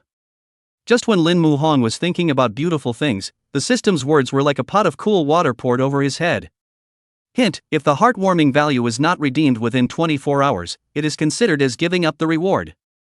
After hearing this news, he couldn't help but curse a real dog. The system must have learned from those black-hearted merchants. Since it would expire, Lin Muhang picked the most cost-effective item, and as he looked around, there was only a 4-ringed car he could redeem himself. He was very helpless. System, why don't you just give me this car directly and be done with it, bothering with so much? To value the host experience. The system lost its voice after saying that. Lin Muhang was very speechless. This system must owe a beating. However, it's very convenient to be able to get a different car, but cars have to burn oil, 98 fill up, dumping a lot of money. It's over. Gotta work on earning money again. The next day, Lin Muhong was tidying up her room when suddenly, a crisp ringing of her cell phone broke the silence. Hello, is this Mr. Lin Muhong Lin? A gentle female voice came. I am. The car you ordered from our company has arrived and you can come over to pick it up. When can you come over, please? Lin Muhong was full of excitement when he heard, I'll go over to pick up the car in a moment. Okay, I'll meet you at the office. After hanging up the phone, Lin Muhong was very happy, although the car is not a sports car limited edition, but at least it is a few $100,000, performance, appearance are quite good. He shouted toward the living room, Ivana, come back and change, we're going out. Huh? Going out again? That's nice. Ivana ran over excitedly and changed her clothes obediently. After putting on her shoes, she scuffed up, put on her beloved little book bag and pulled on her dad's big hand to go out the door. Take a taxi in front of the neighborhood, and in less than 30 minutes, the Dior Force store will be there. Lin Muhong held Ivana's small hand and walked in. The salesman saw the incoming guest and smiled as he walked up and asked, Hello sir, may I ask if you have an appointment? I'm here to pick up the car. Lin Muhong said with a smile, his eyes revealing a hint of anticipation. You are Mr. Lin, aren't you? Please take a moment over here. The salesgirl said gleefully before stepping on her high heels and walking towards the office. Lin Muhong sat on a chair to the side while Ivana looked around curiously, her eyes wide open like two black jewels. She was dazzled by the variety of cars she saw displayed in the showroom. Suddenly, she saw a little bug flying onto the body of a car, and the little one immediately stared at it with wide eyes and carefully walked over to it, gently repelling the bug with her little hands for fear of dirtying the beautiful bodywork. At this time, when the man wearing a suit on the side saw it, he frowned and walked over without any goodwill, pulling Ivana away. He moved a little roughly, startling Ivana. What are you doing, kid? Get your filthy hands off me. Can you afford to pay for the damage you've done to the car? The man said in a hushed voice, with a hint of dislike in his eyes. The chastised Ivana was very aggravated. She deflated her little mouth, her eyes glittering with tears, looking at the other party's aggressive stance, a little afraid. Her small hands clutched at the corners of her coat, too scared to make a sound. When Lin Muhong heard the commotion, he raised his eyes and saw that his precious daughter was being berated by a man, and a surge of anger surged in his heart. He raised his hand and hooted, saying softly, Ivana, come to daddy. Daddy. The little guy immediately flung himself aggressively into Lin Muhong's arms after hearing his father's voice. Held in her daddy's arms, she softly spoke, Daddy, I didn't touch the car. Her little face was pressed against her dad's chest with a few tremors in her voice. Dad knows. Lin Muhong nodded, his eyes revealing immense trust. Then, he looked at the male salesman and said, You heard me, my daughter didn't touch the car, and you're not only slandering people but also insulting them, so apologize to my daughter. His voice carried a bit of seriousness and unquestioning. The man first sized up Lin Muhong, and seeing that he was so young and dressed very plainly, a hint of scorn flashed in his eyes. Who knows if she's telling the truth or not, you saw that? There was a hint of provocation and disdain in his tone. When Lin Muhong heard this, he raised his eyebrows and said in a cold voice, If you don't believe me, then check the surveillance, I have all the time in the world before things are clarified. Seeing that Lin Muhong did not let go, the man saw the situation and grinned, trying to ease the atmosphere. Even if you didn't touch the car line, a little bit of a small thing, why bother to check the monitoring? His smile carried a few points of helplessness and perfunctory. No, if things are not clarified, my daughter will be criticized. Lin Muhong said very firmly, this kind of thing can't be clarified, as a big blow to a child's psyche. Just then, the woman walked over on her heels. She was dressed in a professional outfit, looking competent and elegant, and when the man saw her, he immediately changed his expression to one of respect and greeted, Supervisor Sunday. The woman didn't pay any attention to him, but came straight to Lin Muhong's side and said respectfully, Mr. Lin, I'm sorry to keep you waiting. The Dior you purchased is being processed for you. May I ask what just happened to upset you? The woman asked with concern, her eyes revealing a bit of worry. When the man heard the supervisor say this, he was a little bit weak. He originally thought that the other party was poor, but he didn't realize that he was a big customer of the company. Seeing this, Lin Muhong nodded, then said, This person insulted my daughter and slandered my daughter for touching the car. I'm making him apologize to my daughter. His voice carried a few moments of anger and dissatisfaction. When the woman heard this, she looked sternly at the male salesman and gave him a look that seemed to say, Why don't you hurry up and apologize? When the man saw this, he was incomparably frightened and said to Lin Muhong, I'm sorry sir, I didn't make sense of the situation just now, I'm sorry. Lin Muhong, however, returned with disgust, But don't, what if it's really my daughter who touched the car, then wouldn't you be aggrieved? His tone carried a few hints of sarcasm and dissatisfaction. Pull up the surveillance and clear my daughter's name, too. When the woman saw this, she hurriedly said back, okay, I'll adjust the surveillance. As she said that, she immediately turned around and walked towards the surveillance room. In a short while, the surveillance screen was pulled up, and it clearly showed that Aster had only gently repelled the bugs, and had not touched the bodywork. When the man saw it, he was scared and hurriedly apologized. Sir, I was the one who looked away, I'm really sorry. His voice carried a bit of trepidation. Don't be a stranger to me, Your Honor. The man continued to plead. Is it supposed to apologize to my pair? Lin Muhong said with a strong attitude, because he knew that he was the bottom of his precious daughter. Chapter 26, I'll pick you up tonight. When the male salesman heard this, he immediately bent down and squatted in front of Ivana, explaining with a smile, little friend, just now it was Uncle who made a mistake, Uncle apologizes to you, I'm sorry. When Ivana heard this, she didn't respond, she hugged her dad's thigh tightly, her little face was pressed against his body, and there were still a few moments of fear and uneasiness in those eyes, obviously frightened by what had just happened. Seeing this, Lin Muhong tenderly held his baby girl close in his arms, gently stroking her back and comforting her. Then he looked at the supervisor and said, how are the formalities? Can I drive away? Any time. The woman nodded and smiled. Soon, Lin Muhong finished the formalities and left with his daughter in a brand new Dior. The supervisor sent them away with a big smile, then came to the man, his face sank, and he said in a cold voice, from now on, you've been fired from the company, pack up and get the hell out. Supervisor, give me another chance, I won't dare next time, supervisor. The man begged bitterly, hoping that the supervisor would be lenient. But the supervisor is indifferent. In the sales industry, to offend the customer is a big taboo, let alone he is still offended by the company's big customers. Here, he completely is not stay. Coming out of the forest store, Lin Muhong drove the car and took Ivana for a drive. The little one sat in the spacious back seat, her little feet kicking excitedly, the window was wide open for her, and a fresh breeze blew across her cheeks. Aster closed her eyes in comfort. The mind of a child is always so simple and pure. At this moment she has completely forgotten the little incident that just happened in the forest store. Suddenly, Ivana plopped down on the seat, stretched out her fleshy little hands and patted Lin Muhong's shoulders, excitedly shouting, Daddy, let's go find Mommy. Lin Muhong looked at his daughter's expectant little face from the rearview mirror and patiently persuaded, Mom should be busy, Dad will take you to the playground to play, okay? He expected Ivana to agree as excitedly as before, however, this time the little one shook her little head and said anxiously, No, Ivana wants to go to the playground with Daddy and Mommy. Her little face was slightly flushed with anxiety, and her big eyes glittered with stubbornness. Seeing that her daughter was so insistent, Lin Muhong could only give up. Afterwards, Ivana came closer and continued to ask, Daddy, then ask Mommy if she's done with her work and let's go to the playground together?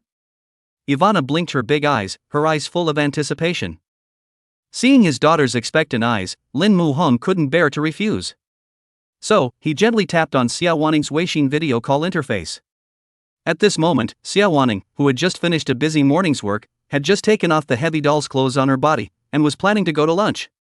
Just then, the cell phone in her pocket suddenly rang. She took it out and saw that it was actually a video call request from Lin Muhong. She was slightly stunned in her mind, then she picked up the phone. As soon as the screen connected, Ivana's little fleshy face couldn't wait to come up and instantly took over the entire screen. She cried out sweetly, Mommy, are you done with your work? Ivana misses you so much. As she said that, she even used her little hand to make a big love heart shape in the air, which looked cute and adorable. When Xie Wanning saw her daughter's cute little face, a warm current surged in her heart. She said gently, Mommy misses Ivana too, when I'm done for the day, Mommy will stay with you, okay? When Ivana heard this, she beamed and nodded her head obediently. Suddenly, her big eyes blinking, she inquired, Mommy, what are you doing now? Can Daddy and I come to you? Ivana asked impatiently, her little hand gripping the phone tightly for fear that her mom would say no. Xie Wanning looked at the time, then said, Mom is going to eat, have you guys eaten yet?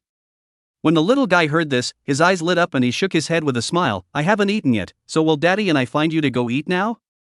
Xie Liangning thought for a moment, then nodded and said, alright then, you give your cell phone to Dad.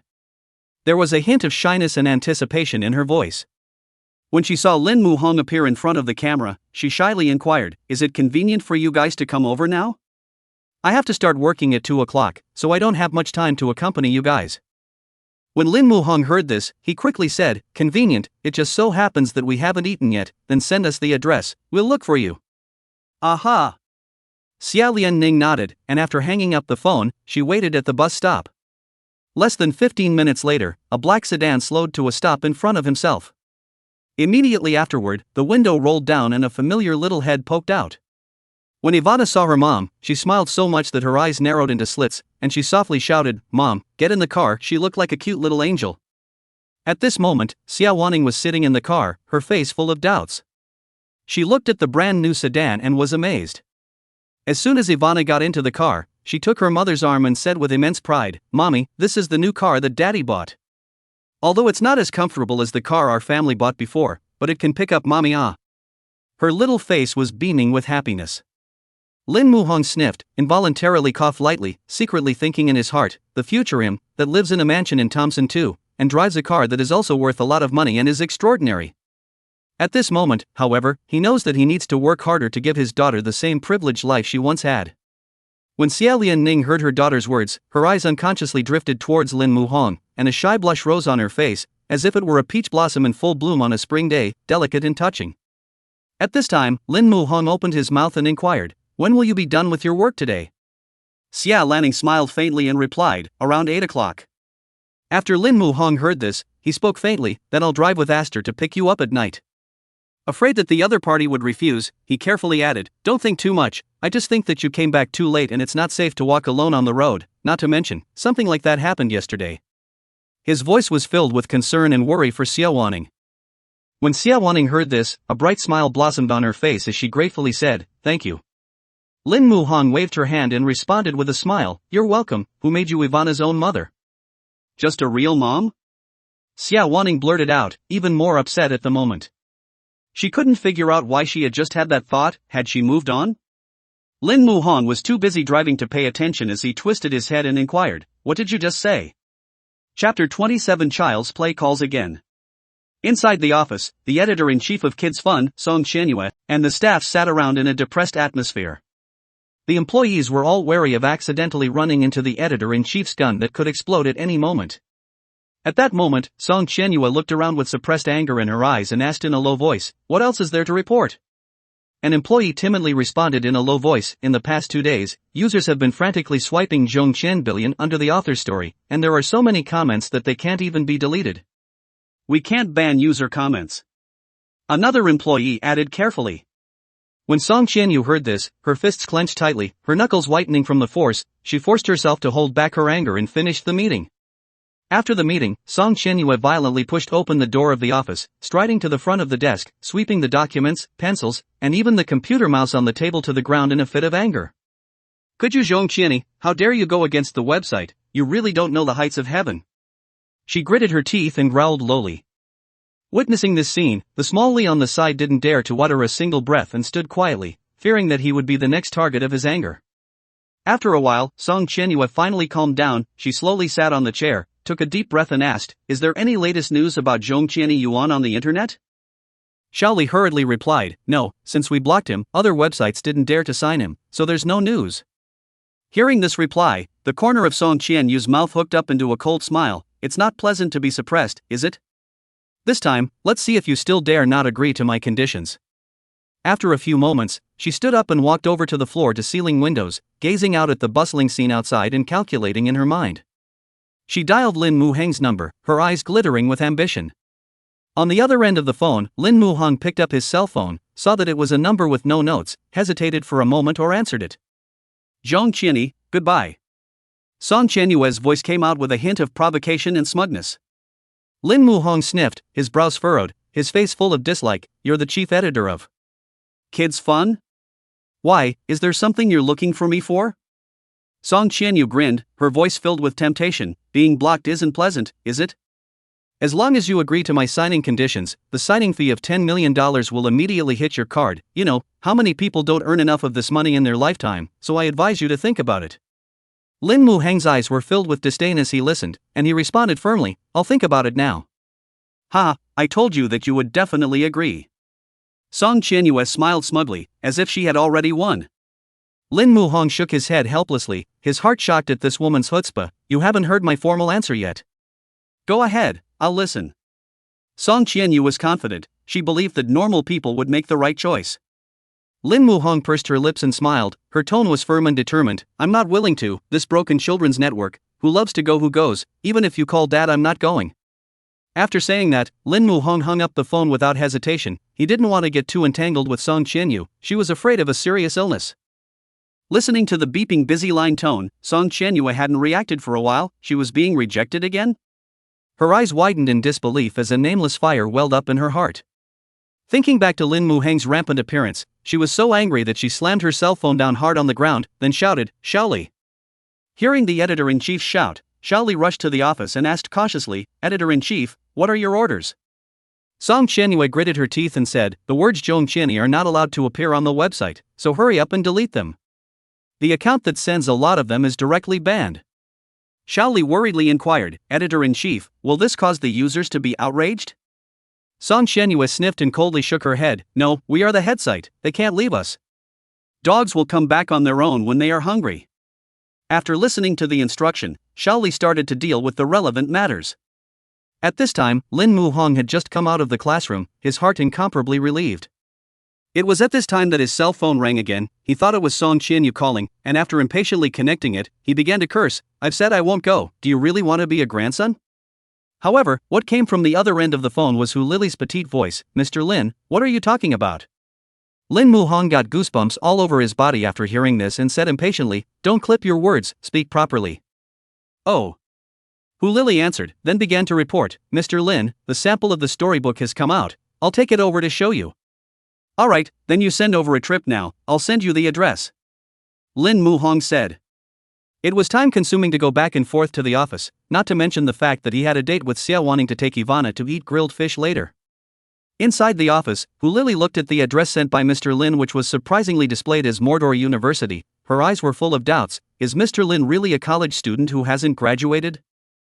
After taking a sample of the storybook, Hu Lily stopped a cab and appeared at the entrance of Magic City University in less than 30 minutes.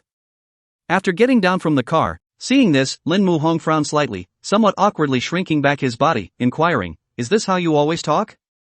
Hu Lily froze for a moment, only to see Lin Muhong continue, how do you feel comfortable? You don't have to pretend in front of me, just be yourself. Hearing this, Hu Lily was in a bit of a trance. Be yourself. That seemed so far away. It seemed like a long time since she had been herself, a person who had come from a small place to get people to like her, help her, and notice her. Coming out of the coffee shop, Lily, who was thankful for what Mr. Lin had said. She suddenly gave Lin Muhong a grateful hug and said, Mr. Lin, thank you. However, Lin Muhong, who was being embraced, was extremely flustered as he hurriedly pushed Hu Lily away, his cheeks slightly reddening due to his nervousness. You hurry up and let go, it's not good for people to see. Hu Lily looked at Lin Muhong's nervous appearance and snorted, Mr. Lin, you're really a big, innocent boy who hasn't experienced the world. Immediately afterward, Hu Lily handed over her own Weixin collection code, the corner of her mouth hooked into a playful smile. Boss, fair reimbursement. Oh. Lin Muhong glanced at it and swept the money over. When Hu Lily saw the transfer amount, she was puzzled. Isn't the round-trip fare 80? How come you only transferred 55? Go back and take the subway. Lin Muhong said without a trace of humor. Who let her make a move on herself? What if her future wife sees her? Her reputation would be ruined. In the distance, however, there were indeed two pairs of eyes staring intently at him. Ivana looked up, her big eyes blinking and blinking, full of curiosity. Mommy, who is that auntie and why is she cuddling with Daddy? That probably Dad's good friend. Xie Wanning said calmly, but her chest felt blocked, as if there was a big stone pressing down, making her gasp for air. She looked at Hu Lily carefully, only to see that she had a nice ass and a plump career line, and she herself would definitely like her as a man for a change. Thinking about this, Xie Evening Ning couldn't help but look down at herself. Her ass wasn't perky, and her career line wasn't even there, so how could she compare to others? I guess Lin Muhong should like this too. She thought darkly in her heart, a hint of loss flashing through her eyes. Ivana didn't seem to notice her mom's difference. She happily rushed into her dad's arms and milked. Daddy, her little face was flushed like a ripe apple, making people want to take a bite. Lin Muhong dotingly pinched Ivana's fleshy little face, her eyes full of love. Baby, did you listen to mommy today? Ivana is very obedient, she just misses her daddy, the little one said sweetly, and Lin Muhong's heart melted when he heard it. When he thought of his housemates giving birth to sons in the future, Lin Muhong was incredibly proud and happy. One is so lucky to have such a lovely daughter. After seeing Xie Wanning come to her side, Lin Muhong smiled and said, I don't have classes this afternoon, Ivana I'll bring. Aha! Xie Lianning nodded, then followed the two towards the grilled fish restaurant. Yet her pace was a little heavy, as if she were stepping on cotton with each step, a little distracted. Inside the grilled fish restaurant, Ivana sat with Lin Muhong, her small body straight, like a little adult. Lin Muhong saw Xie Wanning put down her chopsticks without taking a few bites of food, so she quietly inquired in Ivana's ear, Baby, mommy looks listless, is she sick? When Ivana heard this, her little brows furrowed in confusion. No way, mommy was happy when she was with me, it's not like she was sick. Her little hand was resting on her chin, and she had a little look of serious contemplation that made people smile. After hearing his daughter's words, Lin Muhong frowned in puzzlement. Since he wasn't sick, why did he look unhappy? He secretly pondered in his heart, presumably there is something going on, this involves people's privacy. Lin Muhong did not have the heart to ask out. After eating the grilled fish, the family of three was walking on the road when Ivana suddenly pointed at the supermarket, her little eyes flashing with excitement. Daddy, mommy, I want to eat fruit. Then let's go in and take a look, Lin Muhong said dotingly, then pushed the shopping cart and put Ivana in the trolley. What kind of fruit would Ivana like? Watermelon or banana? Lin Muhong inquired, and Xie Wanning followed behind, a hint of emptiness in her eyes. Arriving at the fruit section, Ivana's fleshy little hand pointed to this and that, living as a snacker. However, when Xie Wanning saw the papaya, her eyes suddenly lit up, and a sudden impulse came over her heart. She didn't know if this papaya had any effect, but she couldn't resist taking one and putting it in her cart. Xie Wanning's movements were a bit stiff, as if she was doing something sneaky for fear of being discovered by others. Nevertheless, Ivana saw it, and the little one inquired quizzically, Mommy, what kind of fruit is this you're holding, is it good? Xie Wanning's small face was miso red, as if it was burned by fire. She said somewhat shyly, this is called papaya, it should be delicious. There was a hint of uncertainty in her voice, but it also revealed the anticipation of the papaya. Oh. Ivana nodded, her eyes suddenly drawn away from the other fruits, her little body wriggling around in the shopping cart like a lively little fish. In addition to buying some papayas, Xie Wanning's footsteps couldn't help but slow down as she passed by the snack area. A flicker of struggle and hesitation flashed in her eyes, but she couldn't resist buying some chicken claws, taking a lot of red and white ones. When Lin Muhong saw it, he secretly made a note in his heart, so she loves chicken claws. When she came out of the supermarket and kept walking to the school entrance, Xie Wanning didn't say a word and just followed silently. Only Ivana's little mouth blared like a cheerful bird. Seeing this, Lin Muhong couldn't help but look at Xie Wanning and inquire, Are you unhappy about something? Xie Wanning froze and looked at him suspiciously, only to see Lin Muhong say in a very beat-up manner, Since you're so unhappy, then you say it to make me happy. There was a playful smile on his face as he tried to ease Xie Wanning's sullenness with light-hearted words. However, his words were like a thorn in Xie Wanning's heart. She only saw her squatting on the ground, tenderly caressing Ivana's little face, and said, Baby, mommy has to go to class, you play with daddy, and when mommy gets out of class, she'll come back to see you. Good, Ivana will be good. Ivana smiled and nodded. Lin Muhong had thought that Xie Wanning would be instructing herself about something, but she didn't expect the other party to just blankly glance at her and then turn around to leave. Lin Muhong stood very innocently in place and couldn't help but spit out in his heart, I saw that she was unhappy, and I wanted to tease her to be happy and cheerful, but how come I felt even more unhappy? Seeing this, Ivana shook her little head and gloated, Daddy, you're in deep, you made mommy mad. Chapter 29, Chicken Claw Papaya? What do you want, woman? After parting ways with Lin Muhong's father and daughter, Xie Wanning carried a heavy shopping bag and returned to the dormitory. Xiao Xiao was sitting on the edge of the bed. As soon as she saw her enter the door, her eyes instantly lit up, then she curiously came forward, Ning Ning, quickly let me see, what kind of delicious food did you buy? See for yourself, I have to look for the racket first. Saying that, Xie Wanning gently placed the bag on the table. Little Joe sniffed and couldn't wait to peel back the plastic bag and probe inside. When she saw that the bag contained a lot of chicken claws and a huge papaya, she stared wide-eyed, her face full of suspicion. Ning Ning, are you trying to drive the chicken family to extinction? What's the point of buying so many chicken claws? Could it be? Suddenly, Xiao Xiao had a flash of inspiration and smiled as she came over to Xie Wanning's side, her eyes slyly staring at her chest, and joked, Ning Ning, you bought so many chicken claws, you don't think you want to enlarge your breasts, do you? Xie Wanning's little face blushed at Xiao Xiao's words, and she secretly muttered in her heart, is my mind so obvious? However, she wouldn't admit it easily, so she stiffened her lips and said, "The chicken claws were bought for you, I see that you especially love them. As for the papaya, I haven't tasted it yet, I just wanted to try the flavor." Xiao Qiao pursed her lips and smiled, obviously not believing her words, and in her heart, she belabored, "This woman, all over her body, she has the hardest mouth," obviously wanting to enlarge her breasts, and still dead set on not admitting it. However, she didn't break it down again, and just nodded with a smile and said, "I'll be polite then." After saying that, she pulled out several chicken claws from the bag and nibbled on them with relish. Seeing this, Xie Wanning was a bit anxious in her heart and hurriedly muttered, "Why don't you leave some for me?" In a flash, it was time for the afternoon class, and Xiao Qiao and Xie Wanning enrolled in the tennis class. After the gym teacher taught the basic moves, it was free time, and the two found a shady spot to sit. Suddenly, Xie Wanning looked curiously at Xiao Qiao, blinked her eyes and said, "You've eaten so many chicken claws, how come these breasts haven't seen any enlargement? Is this chicken claw breast enlargement a scam?" As soon as Xiao Qiao heard this, she laughed triumphantly and whispered, "Look, you still said that you didn't buy the chicken claws to enlarge your breasts, you've revealed yourself, haven't you?" Saying that, she also deliberately poked Xie Wanning's chest, teasing Xie Wanning's small face to turn even redder. Being poked in the heart, Xie Wanning bowed her head and kept quiet, but her heart was thumping like a small rabbit. Seeing this, Xiao Qiao became even more pleased with herself as she said with a smirk, "Actually, chicken claws are still somewhat useful, but why do you suddenly want to enlarge your breasts? Is it hard to believe that your boyfriend dislikes you?" After saying that, she also deliberately blinked her eyes and put on a gossipy look. After Xie Wanning heard these words, she hurriedly covered her mouth and pouted, "What are you talking nonsense about? Before not explaining it to you, the situation between the two of us is a bit complicated, not to mention that he didn't mean that to me either," she said. A hint of despair flashed in her eyes. Little Joe nodded and smiled, "Well, I hear you, it's you who means that to people."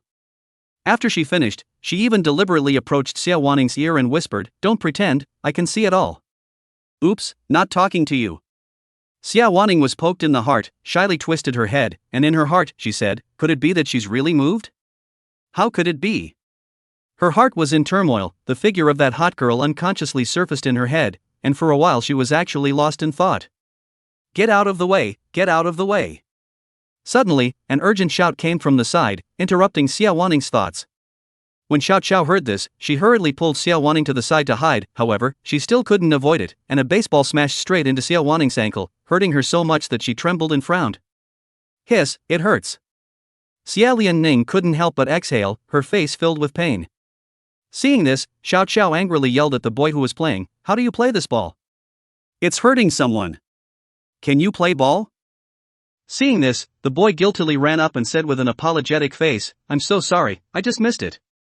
Immediately afterward, he looked at Xie Wanning and inquired, "Are you alright? Are you alright? Should we go to the infirmary to take a look?" Xie Wanning waved her hand, thanked the person's goodwill, and said with a smile as she forced herself to endure the pain, "Forget it, no need, I'll be fine after a while, just that pain just now, it's much better now." Xiao Qiao looked at the boy's departing backs and said worriedly, "Ning, are you sure you don't want to go to the infirmary to take a look? I see that your ankle is red." Xie Wanning smiled and shook her head, saying, "There's really no need, I'll just take a rest." She appreciated little Joe's concern, she just didn't want to make a big deal out of this little injury. Xiao Qiao sighed helplessly when she saw how stubborn she was. After a while, Xie Wanning's ankle was swollen. Xiao Qiao said worriedly, "Your foot is injured, can you go back later? Why don't you call Ivana's father now and ask him to come pick you up?"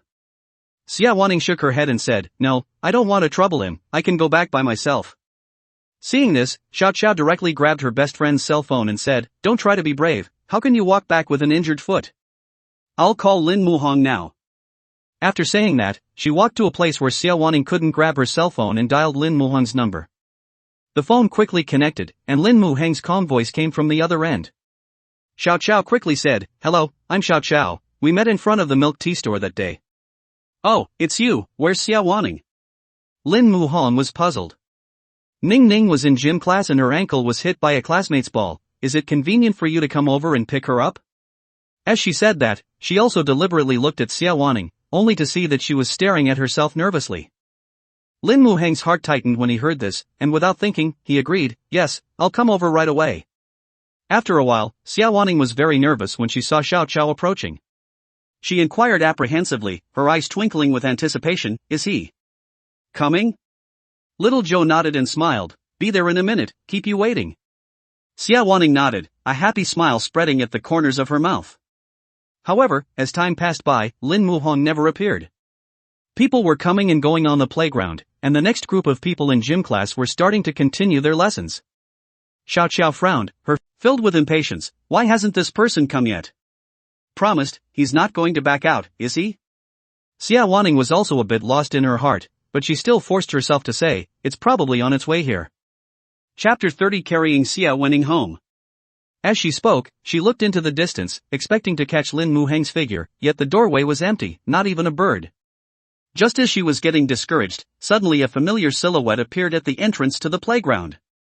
Lin Muhong carried the plastic bag in his hand and his eyes searched around, looking for traces of Xie Wanning. When he realized that Xie Wanning was sitting there with her head down, his heart tightened and he hurriedly ran over. A few moments later, he stood in front of Xie Wanning, gently touched her shoulder and said with apologies, sorry, I just went to buy medicine and came late. How's your foot? Does it hurt? Saying that, he took out a bottle of bruise cream from the plastic bag and handed it to Xie Wanning.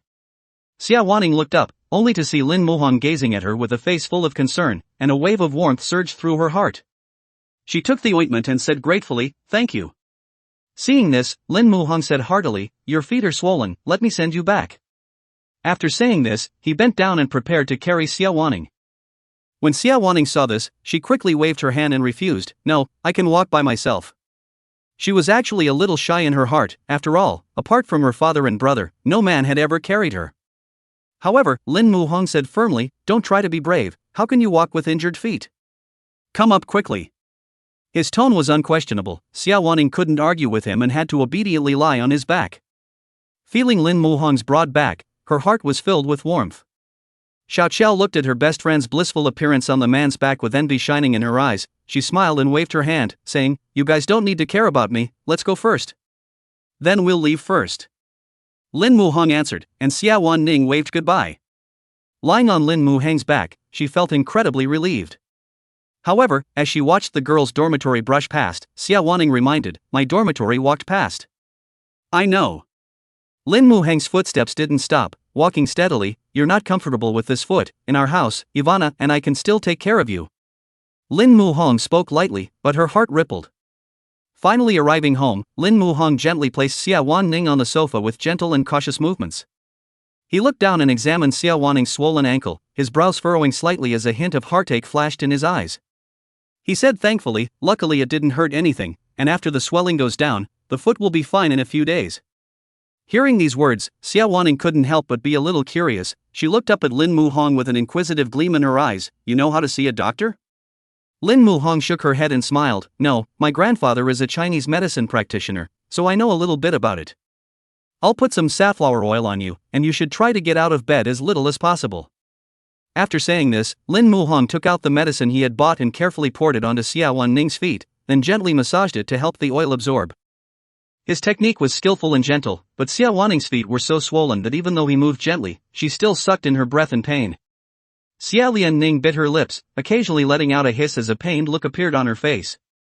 Lin Muhong couldn't help but feel a bit disturbed in his heart as he looked at the way Xie Wanning was forcing herself to endure the pain. Finally, the massage ended and he gently put down Xie Wanning's feet. She looked gratefully at Lin Muhong with a hint of a tremor in her voice. Thank you. We're still talking about thanks for this relationship. Lin Muhong rubbed his head and smiled nervously. At that moment, there was a rustling sound from inside the bedroom, followed by a cute little head poking out. Ivana came out of the house clutching her bear doll and rubbing her eyes. Her little one's eyes lit up when she saw her daddy and mommy. She pounced on it happily, her little feet stomping around and being adorable. Lin Muhong squatted down and tenderly held Ivana in his arms, pinched her little nose and laughed. Our little princess woke up from her nap? His voice was full of doting, and a fatherly light shone in his eyes. Aha! Ivana nodded, a happy smile spreading across her little face. Suddenly, Ivana's eyes caught a glimpse of Xie Wanning's bare feet, and they were still red, the little one's brow furrowed, and her little eyes were filled with worry. Mommy, are you hurt? Does it hurt? Aster's voice had a hint of crying in it, and heartache was written all over her little face. She held her mother's hand tightly, as if she wanted to use her strength to ease her mother's pain. It doesn't hurt. Xie Wanning replied warmly, not wanting her daughter to worry. However, Ivana's little eyes immediately reddened as if she was about to cry at any moment and her little mouth flattened. Nonsense, mommy, it must hurt to be so red. Ivana give mommy a huff. After saying that, Ivana gently blew into Xie Wanning's ankle. Seeing her baby girl so understanding, Xie Wanning's heart melted. She hugged Ivana tightly, tears of happiness shining in her eyes. Afterwards, Ivana pulled Lin Muhong's hand to Xie Wanning and said in a sticky voice, "Daddy, blow on mommy too, so mommy will get better faster." Good. Lin Muhong smiled helplessly. He did whatever his daughter said. Xie Wanning looked at his serious appearance. Her heart was filled with thoughts. At the same time, a system beep suddenly sounded in Lin Muhong's head. Ding! The system detected a change in Xie Wanning's heartbeat value for the host. The current heartbeat value is 45, and the available heartbeat value is 5. After hearing the system prompt, Lin Muhong couldn't help but wonder a bit in his heart as he inquired, "What can I do with this heartwarming value of 5? He had looked at the system mall before, and the cheapest one still required 10 heartbeat values. Upon hearing this, the system immediately replied, "Due to the remarkable effect of the host's strategy, an exception has been made to allow the host to draw a prize once." Lin Muhong couldn't help but be a little puzzled when he heard this. He muttered to himself, "Did you cheat yourself?" Obviously he didn't do anything. He scratched his head in confusion. But that's not important. What's important is to be able to draw a prize, and if you get $100 billion prize, then you don't have to work hard to earn money. With that, Lin Muhong's mind moved, and the carousel in his head began to rotate for the lottery. He stared intently at the reels and mentally mumbled, "Mid-hundreds of billions, mid-hundreds of billions, mid-hundreds of billions." However, the $100 billion jackpot passed him by again. Lin Muhong shook his head helplessly and muttered in his heart that his luck was really bad. But looking at the prizes on the system, he was still somewhat satisfied. After all, this time, he had drawn a divine cooking skill. System, start exchanging. Lin Muhong recited silently in his heart. All of a sudden, all of the cooking tutorials, menus, etc. flooded into his mind, and it's not an exaggeration to say that he could now go on to cook state dinners. The current Lin Muhong couldn't wait to show off his cooking skills. He confidently looked at the mother and daughter on the sofa and inquired, "What would you like to eat tonight?" Xie Wanning and Ivana glanced at each other, their eyes filled with worry, especially Ivana, who whispered in her mother's ear, "Mom, don't ever eat Dad's cooking." Chapter 31. Mom and Dad are true love. Ivana is an accident. Why? Xie Wanning frowned in confusion, her gaze filled with disbelief. Because Daddy's cooking is so bad. Ivana said in a milky voice and gestured with her hands as if she was trying to describe the level of awfulness. Her little face was full of seriousness, those big watery eyes flickered, then the little one continued, "Daddy's cooking is dark, unattractive, and still tastes bitter. It's better for Mommy to cook. Mommy's cooking is the best cooking in the world." When Xie Wanning heard this, she cried and laughed. She gently pinched Ivana's little face, and in her heart she slandered, "It seems that this is leaving a shadow on her daughter. It seems that Lin Muhong can't try anything other than instant noodles, but now she's not able to say anything about her cooking skills." When he felt the mother and daughter's disbelieving gazes, Lin Muhong patted his chest and assured with a serious face, "Don't worry, this time my cooking is absolutely fine. Just trust me once." Lin Muhong added, a hint of supplication in his voice. Seeing this, a trace of tenderness welled up in Xie Lianning's heart, and she comforted the little one, saying, "Daddy is very sure this time. Do you want to stop believing in Daddy once more?" "Okay." Ivana finally nodded, a sweet smile on her little face as she milked, "Then I want to eat chicken wings with cola. Can Daddy make them?" "Will, Daddy will make it for you." Lin Muhong promised with a smile, then looked at Xie Wanning, his eyes filled with tenderness and inquiry, "What do you want to eat?" Xie Wanning thought of a dish that didn't require any cooking skills, scrambled eggs with tomatoes. After finalizing the menu, Lin Muhong went out to buy food. He also instructed Ivana on his way out, "Baby, take good care of Mommy at home. Daddy will be right back." "Oh. Well, Ivana will take care of Mommy." Only after hearing the little one's reply did Lin Muhong go out with peace of mind. Arriving at the food market, Lin Muhong was buying chicken wings when she suddenly saw very white and tender pig's feet placed in front of the stall. His heart moved, thinking of Xie Wanning complimentary, to make up for the shape of it, pig's feet is a good thing. With that, Lin Muhong said to the boss, "Bring me another pig's foot."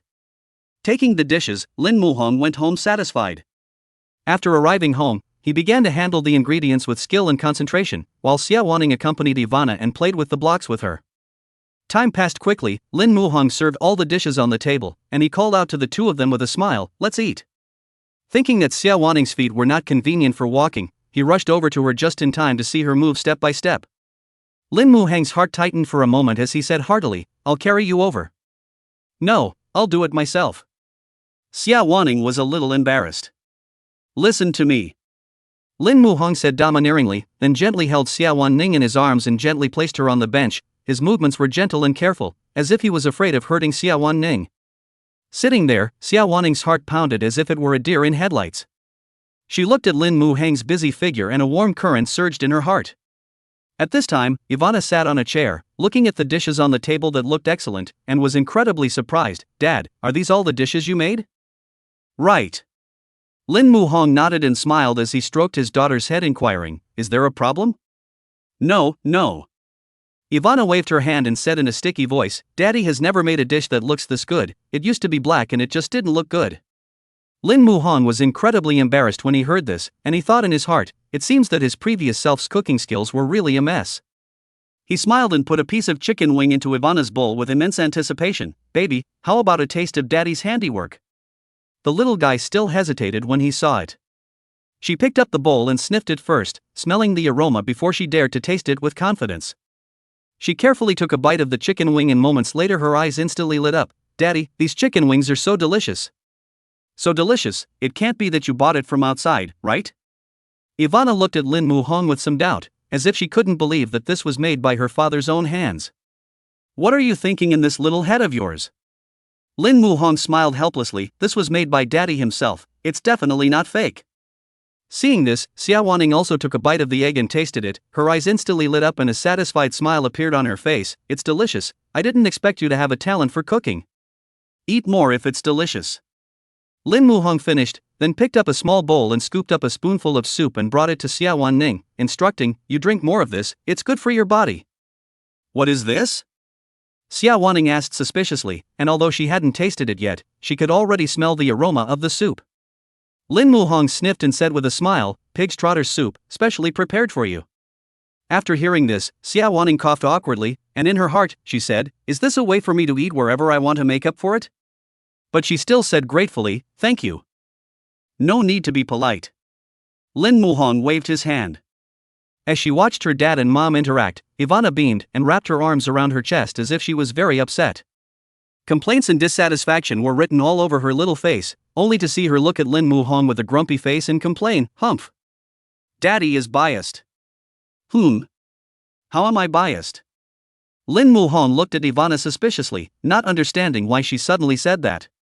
Ivana then said, "Daddy is biased if he serves soup to mommy and not to Ivana." Daddy is bad, Ivana ignores you." After the little guy finished speaking, he arrogantly turned his head away and stopped looking at Lin Muhang, as if he was really angry. Seeing this, Lin Muhang smiled helplessly. He wanted to take Ivana's little hand and explain, but the little one just wouldn't let him touch it. Sure enough, girls look the same when they're angry, adults and children alike. At this time, Xie Wanning smiled and comforted Ivana, "Baby, hurry up and eat. If you don't eat, Daddy will eat all the chicken wings in no time." When Ivana heard this, she immediately picked up her chopsticks and took a big bite, but still didn't pay any attention to her dad. Seeing this, Lin Muhang purposely took a small bowl and sopped up a bowl of soup and put it next to the little one. "Baby, this is your pig's trotter soup, quickly drink it."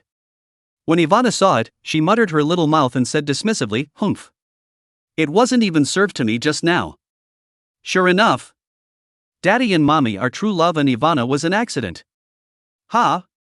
Both of them were incredibly surprised to hear this. Where did such a young child learn this nonsense? Chapter 32 Mom, that auntie looks so bad. The next day at noon, the family cozied up to enjoy lunch. During dinner, Lin Muhang's cell phone suddenly rang. It was a call from Hu Lily. There was an urgent matter in the company that he needed to deal with.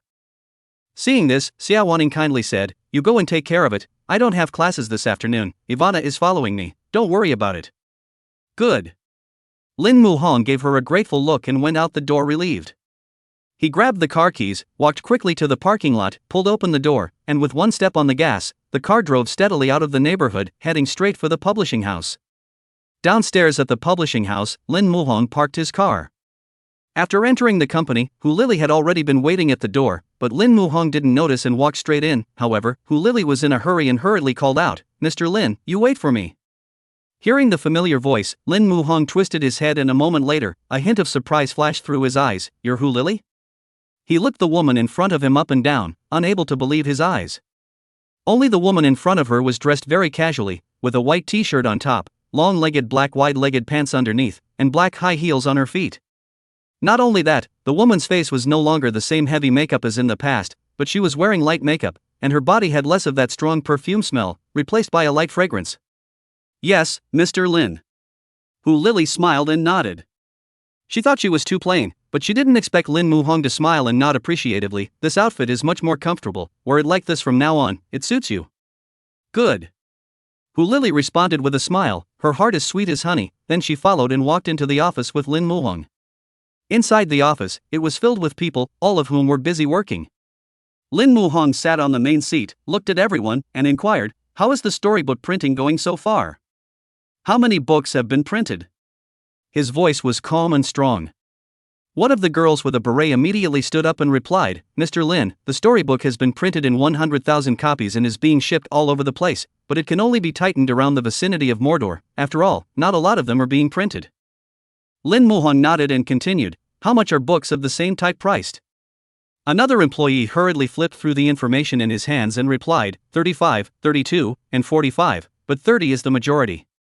As he spoke, he looked at Lin Muhong, afraid that he would say something wrong. "Good, then let's price this book at 29.9, Lin Muhong said. When Hu Lily heard this, she frowned in disbelief and inquired, "Mr. Lin, isn't our pricing too low? After all, our storybook content is very high quality. I've read all of those stories, and they're definitely going to be classics." After Lin Muhong heard this, he smiled and said to everyone, "We do storybooks so that every ordinary person can afford them. It doesn't matter if the profit is low, just buy more people. I'm confident about that storybook, and it's definitely a hit with the little ones." "Good." Hu Lily nodded, her eyes flashed with appreciation. She didn't realize that her new boss was still such a sentimental and conscientious person. Next, the group continued to meet and discuss based on the book thing. Meanwhile, on the other side of the school, Xie Wanning took Ivana's small hand to the student council's activity room. After entering the classroom, she gently said to Ivana, "Baby, you be good here and read your books. Oh, in a while, Mom has something to do. Don't make a sound and disturb others." "Oh. Okay." Ivana nodded dutifully, then bounced over to the window seat and sat down, picking up a picture book and beginning to read it in earnest. Xie Wanning is the president of the student union, just received a notice from the institution to hold a debate competition. She hurriedly took out her cell phone to send a notice to the members of the community to come to the meeting to discuss. Not long after, many people came one after another after the community members received the notice. They walked into the classroom and gathered around when they realized there was a soft and cute little girl sitting in the classroom. "Little friend, why are you reading a book here?" One of the girls with a high ponytail gently inquired, her voice filled with curiosity and fondness.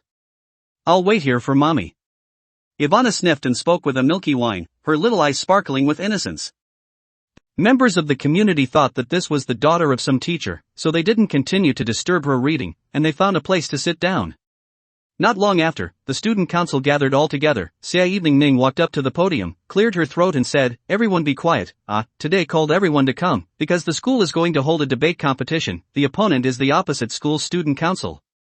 The topic of this debate is silence more frightening or is ignorance more frightening? And our choice is silence is more frightening. We need 4 contestants for the debate tournament." She looked around the classroom and continued, "Everyone sign up and we'll have an open selection of people. The prize money is $10,000 each if the debate is won." Xie Wanning added. As soon as her words fell, the classroom immediately resounded with a gasp of surprise. After all, the prize money of $10,000 was still very tempting for college students. At that moment, the girl sitting in the first row with a marble head then raised her hand and said, "President, do you need to take part in the selection as well?" "Of course." Xie Wanning replied with a smile, "The competition has to be fair and just. Naturally those with the ability are prioritized, and I am no exception." Seeing that everyone was silent, she smiled and said, "If there are no questions everyone should disperse. Go back and think of your own point of view how to impress and convince people." After the meeting, everyone left the classroom to get ready for the debate tournament. The girl with the high ponytail and the girl next to her whispered as they walked away, "This time, High Crescent is going to fight with the chairman again." The next girl heard also sneakily said, "When the High Crescent Moon also wanted to be the president of the student council, the results did not elected, and then 2 people in the Department of National Scholarships for the quota also did not compete with others. This time there will be a good show to see." As soon as their words left their mouths, they saw the girl with the pillared head huffing and puffing. She walked up to Xie Wanning and said, "Xie Wanning, you're just a bit prettier than me, what's there to be proud of? This debate competition is based on strength, and I'm definitely better than you. We'll see." When Xie Evening heard this, she just smiled faintly and replied, "I look forward to your performance." Her eyes were filled with confidence and calmness. After people had left, Ivana walked up to Xie Wanning and tilted her little face up worriedly. "Mommy, that auntie just now looked so bad."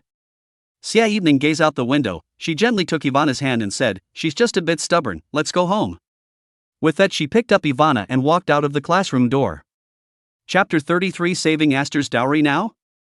In the evening, the bookstores near Magic City and in the surrounding cities had quietly shelved the storybooks created by Lin Muhong. At this time, the precious mom, Zhang Meiyan, holding the hands of her two children, came home from the park. Her steps slowed involuntarily as she passed the lighted bookstore. "Recently, at night, my little daughter is always pestering to listen to a bedtime story, but the online stories are either too cheesy or too long, and the little one is very picky, and she always has to toss and turn for a while before she is willing to go to sleep."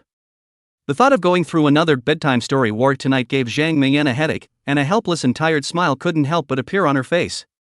"Mom, let's go to the bookstore." The older daughter excitedly pointed to the sign of the bookstore, and the younger daughter leaped up with her. Zhang Meiyan thought about it. Online cannot find a satisfactory story, maybe offline can have a surprise. So she nodded and led the children into the bookstore.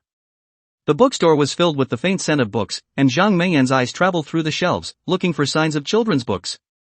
Suddenly, her eyes lit up and a familiar pen name came into view: Zhongqiani. Her heart leapt with joy and she hastily picked up the storybook. Zhang Meiyan turned the pages of the book, and the first story made her feel extraordinarily close. She was suspicious. Wasn't this the same one that had been posted on Child's Play? Zhang Meiyan remembers that she and her daughter were reading it with great interest, and she did not expect to come across the physical book here. She flipped through a random page. The story was wonderful, full of imagination and childlike fun, just the type of thing kids love. Without hesitation, Zhang Meiyan took the storybook and walked toward the front desk to check out, and the boss, seeing this, with a smile, 29.9. "How much?" Zhang Meiyan froze for a moment, her face full of surprise. In her impression, how could such a beautiful storybook cost tens of dollars? When the boss saw this, his face sank and he said in a bad humor, "Is this still too expensive? Don't buy it if it's too expensive." He muttered in his mind that the books were so cheap that he hadn't even wanted them in the first place, for fear that they wouldn't be good enough to sell. He wouldn't have stayed if they hadn't said he could return it if he couldn't sell it all. Zhang Meiyan hurriedly waved her hand, her smile carrying a few moments of embarrassment and explanation. "I'm not too expensive, it's not too expensive," she said as she hurriedly pulled out money to pay the bill, fearing that the boss would back out. After paying, she pulled her two daughters out of the bookstore with gusto. When she got home, Zhang Meiyan washed her daughters, then sat down on the edge of the bed and began to tell them a story. Little daughter lying on the bed, eyes glittering with anticipation, maybe today's story is particularly to her liking. The little one listened to the fascinated, listening to listen to even unknowingly fell asleep. Zhang Meiyan looked at her daughter's sleeping face and a warm current surged in her heart. She gently closed the storybook with a smile of satisfaction and relief on her face. Seriously, Zhang Meiyan was really thankful to Zhongqiani. The stories he wrote not only made the children like them, but also saved her a lot of heartache as a mom. From her daughter's room, Zhang Meiyan opened her cell phone's Weixin group and found that those baby moms in the group were still spouting off about not being able to find a good storybook. Her eyes lit up and she hurriedly grabbed her cell phone to snap a picture of the storybook and send it to the group. "Sisters, I have good news for you. Zhongqiani Yuan has released a physical book," she excitedly shouted in the group. The moment the photo came out, the group instantly exploded. "Zhongqiani has actually published a book? Where can I buy this book?" a baby mom asked eagerly. "Where are you from, sister? Where did you buy this book?" Another baby mama couldn't wait to follow up. Seeing that everyone was so eager, Zhang Meiyan hurriedly replied, "I bought it in the bookstore near my house. It's only 29.9 yuan, it's really too conscientious."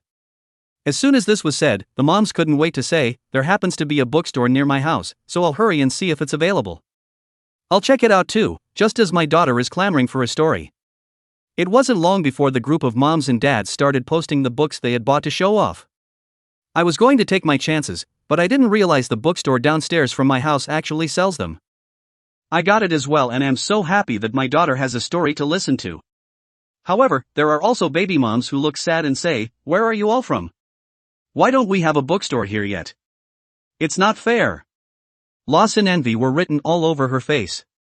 Some of the moms and dads in the group were happy and some were sad, but the book had been publicized by them, and they had sold 90,000 copies in one night. This news shocked everyone. The owner of the bookstore, who had previously resented the books being sold too cheaply, called the manufacturer first thing the next morning to urge them to hurry up with the delivery. He sold all 100 copies of yesterday's book and now the store is empty and in desperate need of restocking. After going to work the following day, the manufacturer fed back the bookstore fire to Lily Hu. Her eyes were round when she heard the news, her face full of shock and joy. She couldn't believe her ears that the book was selling so well. With that, she hurriedly dialed Mr. Lin's number, wanting to tell him the good news. But Lin Muhong was in class. He glanced at the caller ID, it was Hu Lily's number. Just as he hung up, he received a tweet from Lily Hu, "Boss, all 90,000 storybooks were sold last night, and bookstores are ordering in droves." Lin Muhong looked at the cell phone screen, and the corner of his mouth couldn't help but grin a smug smile. He believed his book would be a bestseller, but he didn't expect it to be such a bestseller. He did the math, and after costs, labor, and other expenses, he actually made $1 million in one night. He left $500,000 for the studio's operation and development, and he had Lily Hu call the rest to his card. An inexplicable sense of security surged through him as he watched the text message beep from the bank. He finally doesn't have to live with the fear of buying whatever his daughter likes. At lunchtime, Ivana saw a smile on her dad's face. The little one's emotions were very keen.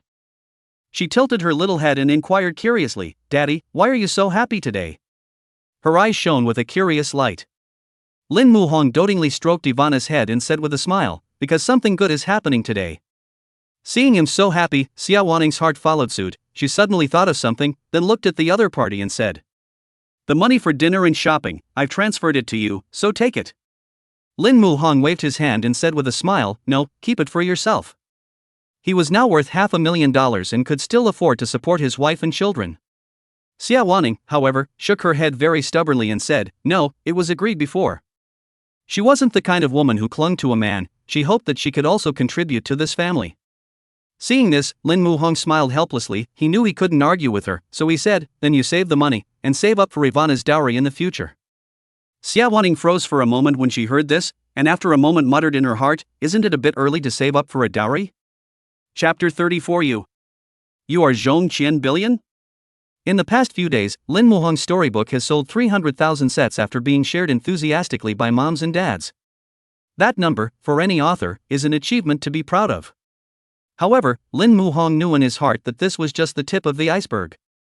There are still many remote cities where bookstores have yet to stock the storybooks he has written, so the real sales will, surely, be well over 300,000. The publisher has ramped up production, printing, and binding around the clock, but even so, many moms are complaining on social media about not being able to buy the book. Let's just say that this storybook is just so hot that it took everyone by surprise. Even the book and the short video platform also began a small fire, and Zhong Qian, this pen name, also in the baby moms crowd fire out of the circle. There are many moms posting their suggestions on the internet, hoping to read these stories of Zhong Qian on the internet, and these suggestions come like a tidal wave, making the name of Zhong Qian even louder on the internet. Zhou Shudong, who Lin Muhong had previously contributed to the article, after brushing up on the comments from the netizens, his eyes lit up as if he had seen hope. He sat in front of his computer, his fingers tapping on the desktop as an impulse surged through him. Now that all the major websites are blocking Zhong Qian, wouldn't it attract a lot of people if his story could be put on their websites? The more Zhou Shudong thought about it, the more he felt that there is something to do, as if he had already seen his own website because of the Zhong Qian Billion story in the traffic surge scene. He hurriedly picked up his cell phone and sent a micro message to Lin Muhong. "Hello, Zhong Qian, I saw the storybook you released and would like to talk to you about cooperation. Do you have the time?" After sending the message, Zhou Shudong nervously held his cell phone, afraid that the other party would reject him because of the rejection. On the other side, Lin Muhong froze for a moment when he received this news. He didn't expect the other party to approach him to talk about cooperation. It was like a business delivered to his door, so why not do it? He then replied, "Sometime." It wasn't very convenient to talk online, and soon the two made plans to meet offline. Zhou Shudong was so excited that he almost stayed up all night. His heart was overwhelmed as he imagined the scene of meeting Lin Muhong. Finally, the day of the appointment arrived, and Zhou Shudong was the first to arrive at the coffee shop and chose a seat by the window. He looked at the door every now and then, expecting Lin Muhong to arrive. Soon the doorbell of the coffee shop rang and in came a handsome, sunny young man. He was dressed in a simple white t-shirt and jeans and looked like a regular college student. When he saw this person, Zhou Shudong instinctively felt that it could not be Zhong Qianni. The Zhong Qianni in his mind should be a middle-aged man with rich life experience and profound penmanship. How could he be such a young boy? He then shook his head, turned his head out of the window and continued to wait. However, at this time, a clear voice came from his ears. Are you Zhou Shudong? Zhou Shudong turned his head to see that it was the young man he had just seen, and he froze. Immediately afterward, he asked with incomparable astonishment, You are Zhong Qianni? His eyes were filled with incredulity. Yes, it's me. Lin Muhong smiled and sat across from him. Zhou Shudong still felt very surprised as he stared at Lin Muhong with wide eyes, as if he was looking at a monster. After a while, he regained his composure and smiled sardonically. Seeing this, Lin Muhong smiled and said, Didn't your website not want to take my manuscript? Why do you still want to find me to cooperate? Zhou Shudong scratched his head somewhat awkwardly as he said with a bitter smile, It's not Tree Baby that's looking for you to cooperate. It's me that's looking for you to cooperate. His eyes revealed sincerity and anticipation. Lin Muhong raised his eyebrows, revealing a puzzled expression. He did not expect Zhou Shudong to say this, and could not help but feel some curiosity in his heart. Zhou Shudong took a deep breath, slowly said, I resigned from the Tree Baby, pulled a part of the investment to do the website. Come today, I want you to authorize the story to our website, the price you say. Lin Muhong grinned when he heard this. He didn't expect Zhou Shudong to quit his job and start a business. He looked at Zhou Shudong appreciatively and said, Aren't you afraid that the other sites will team up to target you and try to screw you over? Zhou Shudong nodded, a trace of gravity flashed in his eyes. I've thought about it. After all, we're a new website, we're far from other websites. But I want to take a gamble. I'm sure your story can attract enough users. Good. Lin Muhong nodded. He appreciated Zhou Shudong's boldness to think and act. He agreed with a smile. Okay, I agree. How much money can you take out for the agency fee? Zhou Shudong scratched his head somewhat embarrassedly and said, $300,000. He knew that this price was a bit low. After all, Lin Muhong's story was 50 stories, and the market price was at least $500,000 a year. Lin Muhong smiled and nodded after hearing this. Good, then it's $300,000, and you'll be the exclusive agent for 3 years. His eyes revealed his trust and support for Zhou Shudong. I'm not going to license this story to any other site. After all, they've all blocked me and I'm not going to work with them. Hopefully, your website will hold up. Lin Muhong said with immense expectation. After Zhou Shudong heard this, a warm current welled up in his heart. He looked at Lin Muhong gratefully and said, Thank you, I won't let you down. After returning home, Lin Muhong received a notification of Zhou Shudong's call. $300,000 had arrived, and he now had a $1,300,000 in his account balance. And with book sales continuing to rise and earning even more in the future, a sense of fulfillment surged through him as he looked at the numbers on his phone screen. At the same time, Song Qianyue, the editor-in-chief of Kids Fun, also saw the online video. She sat in her office, gritting her teeth, a flash of anger in her eyes. She never thought that the story of Zhong Qianni would be so hot, and also caused a sensation on the short video platform. She now finally figured out why the other party not only didn't beg for forgiveness under her own suppression, but also bloated, so it turned out that he had long had a fallback and switched to offline books. Song Qianyue also keenly aware of the business opportunities, although she would like to Zhong Qianni underfoot, but in front of the interests, she had to bow down. She decided to take down Zhong Qianni before the other websites reacted. Soon after, Song Qianyue picked up her new cell phone, which she had just bought not long ago, and dialed Lin Muhong's number. Looking at the phone number with no notes, Lin Muhong hesitated for a moment or connected. I didn't expect the voice coming from the other side to be the voice of someone I hated. Zhong Qianni, I'm Song Qianyue from Child's Play. I'm calling you because I want to talk to you about cooperation. Chapter 35 Caterpillar App Online. Lin Muhong sniffed, the corner of his mouth hooked into a cold smile as he said coldly, If you want to talk about the authorization of my storybook, that's still exempt from negotiation, I won't be giving it to you, Child's Play Network. His tone was filled with firmness and determination. Do people have backbone? Children's Fun Network before eating too ugly. Even if the other side to give the price of Lin Muhong will not give each other, he does not want to cooperate with this kind of only focus on the interests of the site. However, Song Qianyue didn't seem to believe in this evil, as she said smugly, Don't say it in such an absolute manner first, listen to my offer. Her tone was full of confidence. We're willing to spend $2 million to buy your fairy tale license for 3 years, and after 3 years, we have your priority license rights. Song Qianyue did offer a price that was higher than the market price, and she thought that this would impress Lin Muhong. However, Lin Muhong replied very firmly, no. There was no hesitation or wavering in his tone. Song Qianyue's brows furrowed when she heard the rejection, and her fire inexplicably rushed up. But she still suppressed her temper and said in a nice voice, $2.5 million, this is already the highest price our website gives, other websites can never give this much. Still no, I'm not going to give it to you guys, just die. Lin Muhong said coldly. Seeing this, Song Qianyue's forehead veins bulged out, and she roared in anger, Zhong Qianyi, you're really honoring us. Are you going to confront our website to the end? Her voice became shrill and piercing due to her anger. Lin Muhong didn't answer, he directly hung up the phone, meeting a crazy person, then the best thing to do is to treat her like air. Inside the office, Song Qianyue was so angry that she slammed her folding screen cell phone down hard on the floor after hearing the beeping phone busy tone. Her eyes flashed with anger and unwillingness, as if she wanted to eat Lin Muhong alive. When Li saw it, he was incredibly distressed by the cell phone on the ground, not ashamed to be triple folded, how to fall have a face. Zhou Shudong went back, with a hint of anticipation on his face, began to prepare for the launch of the Zhong Qianyi story. The stories written have been recorded into the library and the voiceovers have been tweaked countless times to perfection. Now this children's book site he's doing is still a small site with little name recognition. Seeing that the video number was hot at the moment, he frowned and calculated, quickly registering a video number and then posting a video. In the video, with a hint of nervousness and excitement, he said, "Good evening, dear readers. The wonderful story of the author of Zhong Qianyi Billion will be exclusively online on the Caterpillar app at 8 p.m. this evening, and we invite you to pay attention on time, so don't miss it." Probably because the phrase Zhong Qianyi Billion is very hot right now, once the video was sent out, the number of viewers was like a rocket, and the number went up. Comments, followers, and likes also came in like a tidal wave, leaving his mood unsettled for a long time. Under the video, the replies of the baby moms rose. Some baby moms are full of joy, fingers quickly tapping on the screen. In the morning just made a wish hoping to see the story of the author of Zhong Qianyi on the internet. I did not expect that the night is going to be online, it's really too fast, I have to go to support it. Some moms with a hint of doubt and a furrowed brow wrote in the comments section, Caterpillar app, is this a new site, why haven't I heard of it? It can't be a scam or diversion. Other baby moms can't wait to hear the story, with an expectant look on their faces, quickly replying, I haven't gotten the storybook yet, it's nice to hear the story online, I'm going to download Caterpillar now.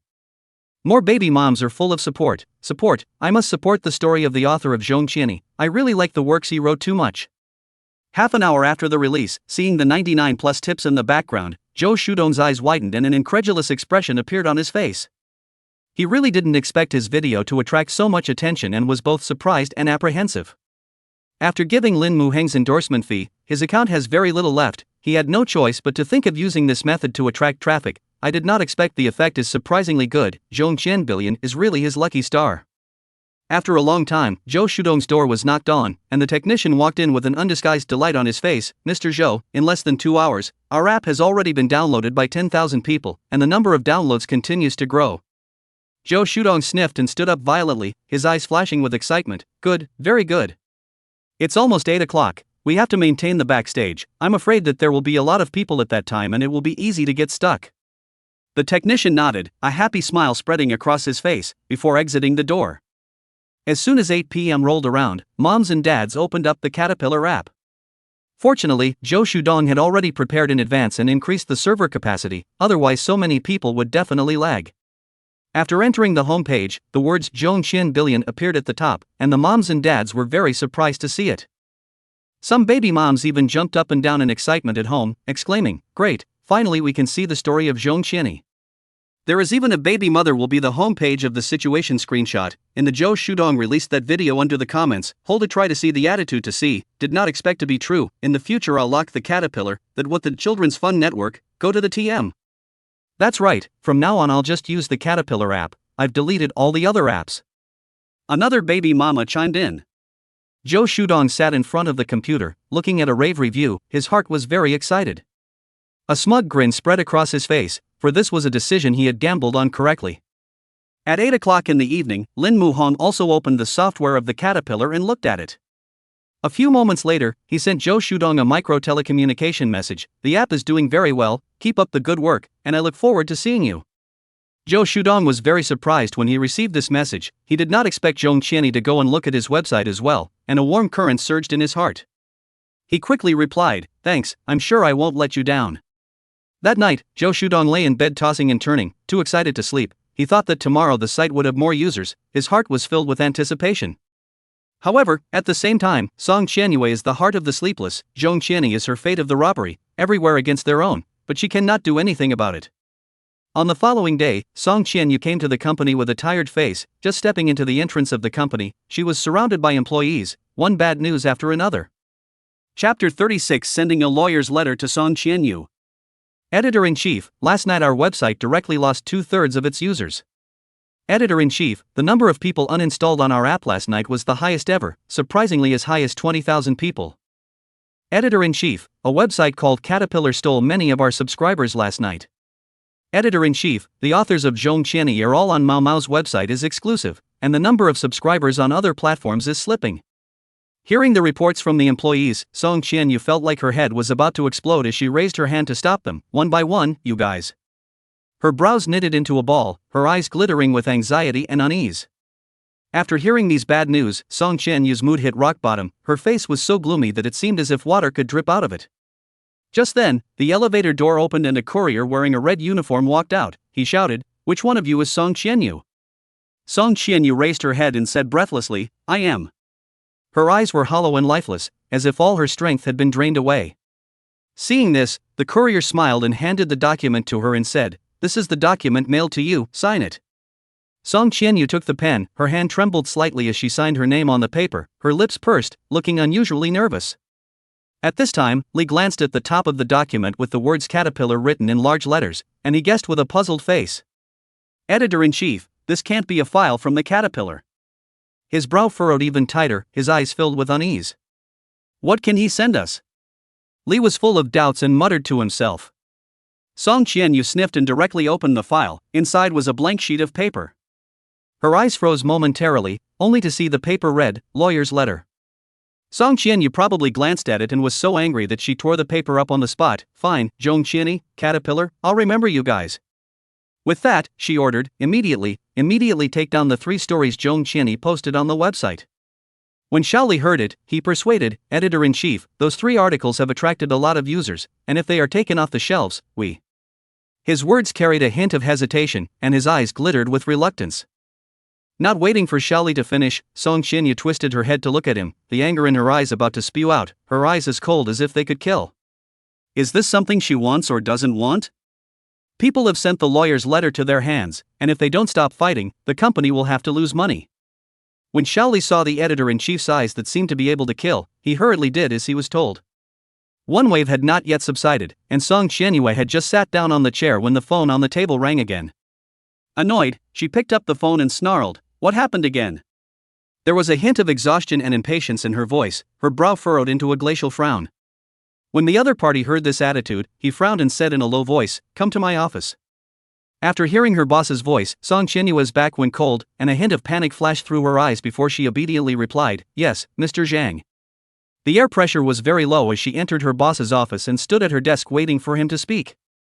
Mr. Zhang tapped his fingers on the table, and after a moment, he looked up and inquired, "Xiaoyu, how many years have you been working at Child's Play?"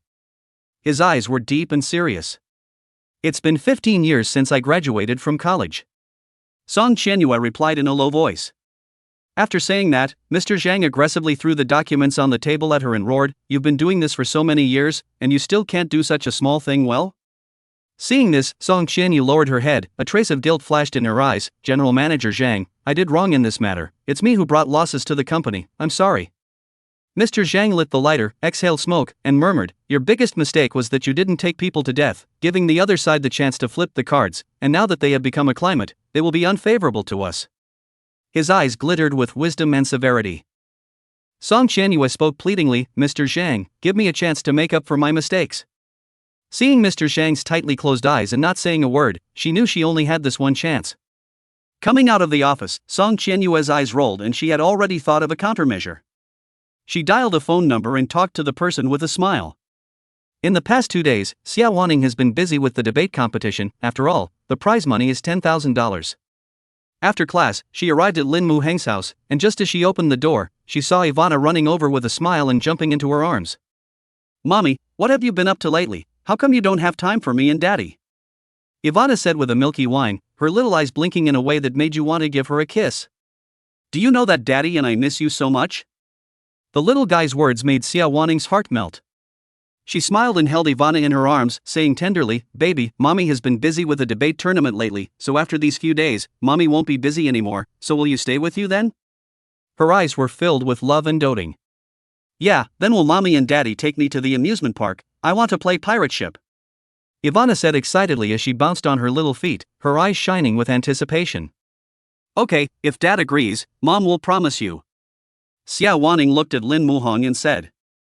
As soon as Ivana heard this, she immediately ran into her father's arms, pulling his arm and pampering him. "Daddy, just agree, Ivana wants to go to the amusement park to play, okay?" Her little face was filled with pleading. Good, good. Being shaken by his daughter, Lin Muhang only felt like his head was going to spin, but his eyes were filled with doting.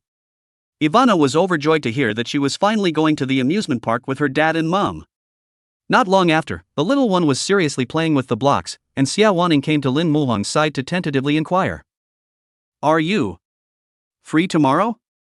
Our club is having a small discussion tournament, would you like to come and watch?" Her eyes glittered with anticipation and nervousness, as if she was afraid the other woman would refuse. After Lin Muhang heard this, he smiled and nodded, "Good." Immediately after, he continued to reply, "I'll go with Ivana to cheer you on." "Good." Xie Wanning smiled happily. Two very important people were going to the scene. She had to prepare well for the debate competition and take the qualification.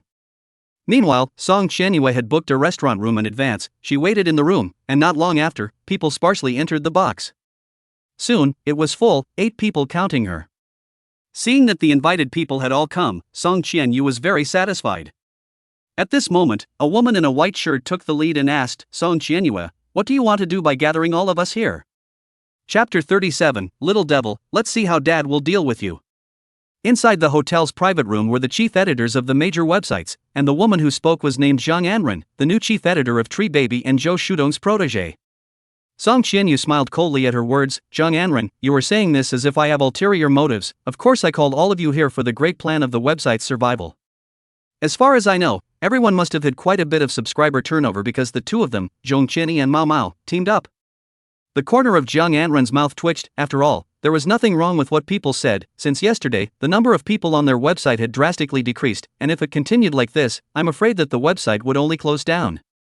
She let out a bitter smile and tried to salvage some face. "Your child's play must have lost more users, so we don't have to be half a catty. Make haste to say what your intentions are in calling us here." At these words, the editors-in-chief present cast their eyes on Song Qianyue, knowing that since Song Qianyue had called them here, there must already be a solution. Only Song Qianyu smiled smugly. That smile was full of confidence. "As long as everyone follows my plan, the caterpillar is not enough to fear." After listening to Song Qianyu's scheme, the crowd raised their wine glasses, their faces brimming with smug smiles, as if they had already seen the caterpillar closing its doors. As night fell, Lin Muhang meticulously filled the bathtub with bath water. He tested the water temperature with his hand and felt that it was almost ready, so he tenderly called out, "Ivana, come here quickly, bath time." Coming, Ivana's voice was crisp and pleasant as she pulled Xie Wanning's big hand and walked in smilingly. "I saw so many cute ducklings in the bathtub and colorful ocean balls, which are Aster's favorites." She stood in the bathroom and couldn't wait, calling out to her mom in a milky voice, "Hurry up, Mommy, Ivana wants to play with the ducklings." "Good." Xie Wanning nodded tenderly, then carefully helped Ivana undress. After getting naked, the little guy got into the tub and looked at the white bubbles in the tub, and his eyes instantly lit up with unbridled joy. She was playing with the ducklings and blowing around at the bubbles with an innocent smile on her little face. Soon, a touch of cunning surfaced on the little one's face, and she took advantage of her dad's inattention to blow bubbles in Lin Muhang's face. After getting her way, Ivana laughed and pointed at her dad and scoffed, "Daddy looks like he has a white beard on his face, that's funny." "You little villain, let's see how Daddy will clean you up," Lin Muhang said dotingly, then blew bubbles at his daughter as well. Seeing this, the little guy panicked and ran behind Xie Wanning and pouted, "Mom, Dad is bullying me, you have to do it for me." When Lin Muhang saw this, he laughed out loud, calling, "Mommy doesn't work either, Daddy is coming." At this point, the bathroom was filled with the laughter of the trio. After a bit of playful banter, Ivana reluctantly got out of the tub. She was wrapped in a towel by her dad and carried out, intentness written all over her little face. Looking at his daughter's pouting little mouth that could hang up a scale, Lin Mu-hong gently comforted, "Baby, the water in the bathtub is cold, let's play next time. When the time comes, Daddy will put a lot of ducklings in for you, okay?" "Okay." Hearing this, the smile on the little one's face only re-stretched.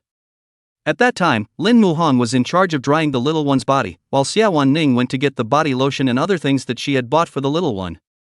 Watching her mom walk in, Aster cocked her head and asked suspiciously, "Mom, what are you wearing inside?" "It looks like glasses," she said with a bit of curiosity in her words. "Huh? Why are these glasses pink?"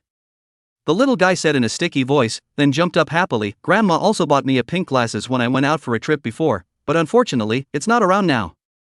But I miss Grandpa and Grandma so much right now, and I miss Grandma and Grandpa too." The little guy was talking to himself, completely unaware of the embarrassed faces of his dad and mom.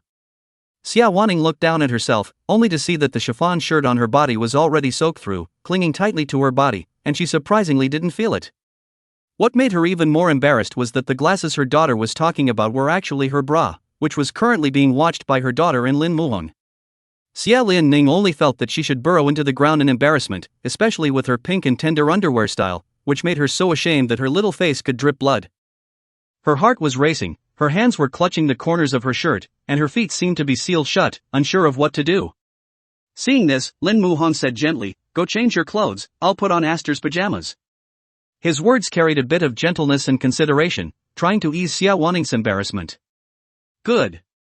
Xie Lanning nodded, then took the towel and walked to the next room. Upon removing the clothes from her body, she realized that there were no clothes of her own here at all.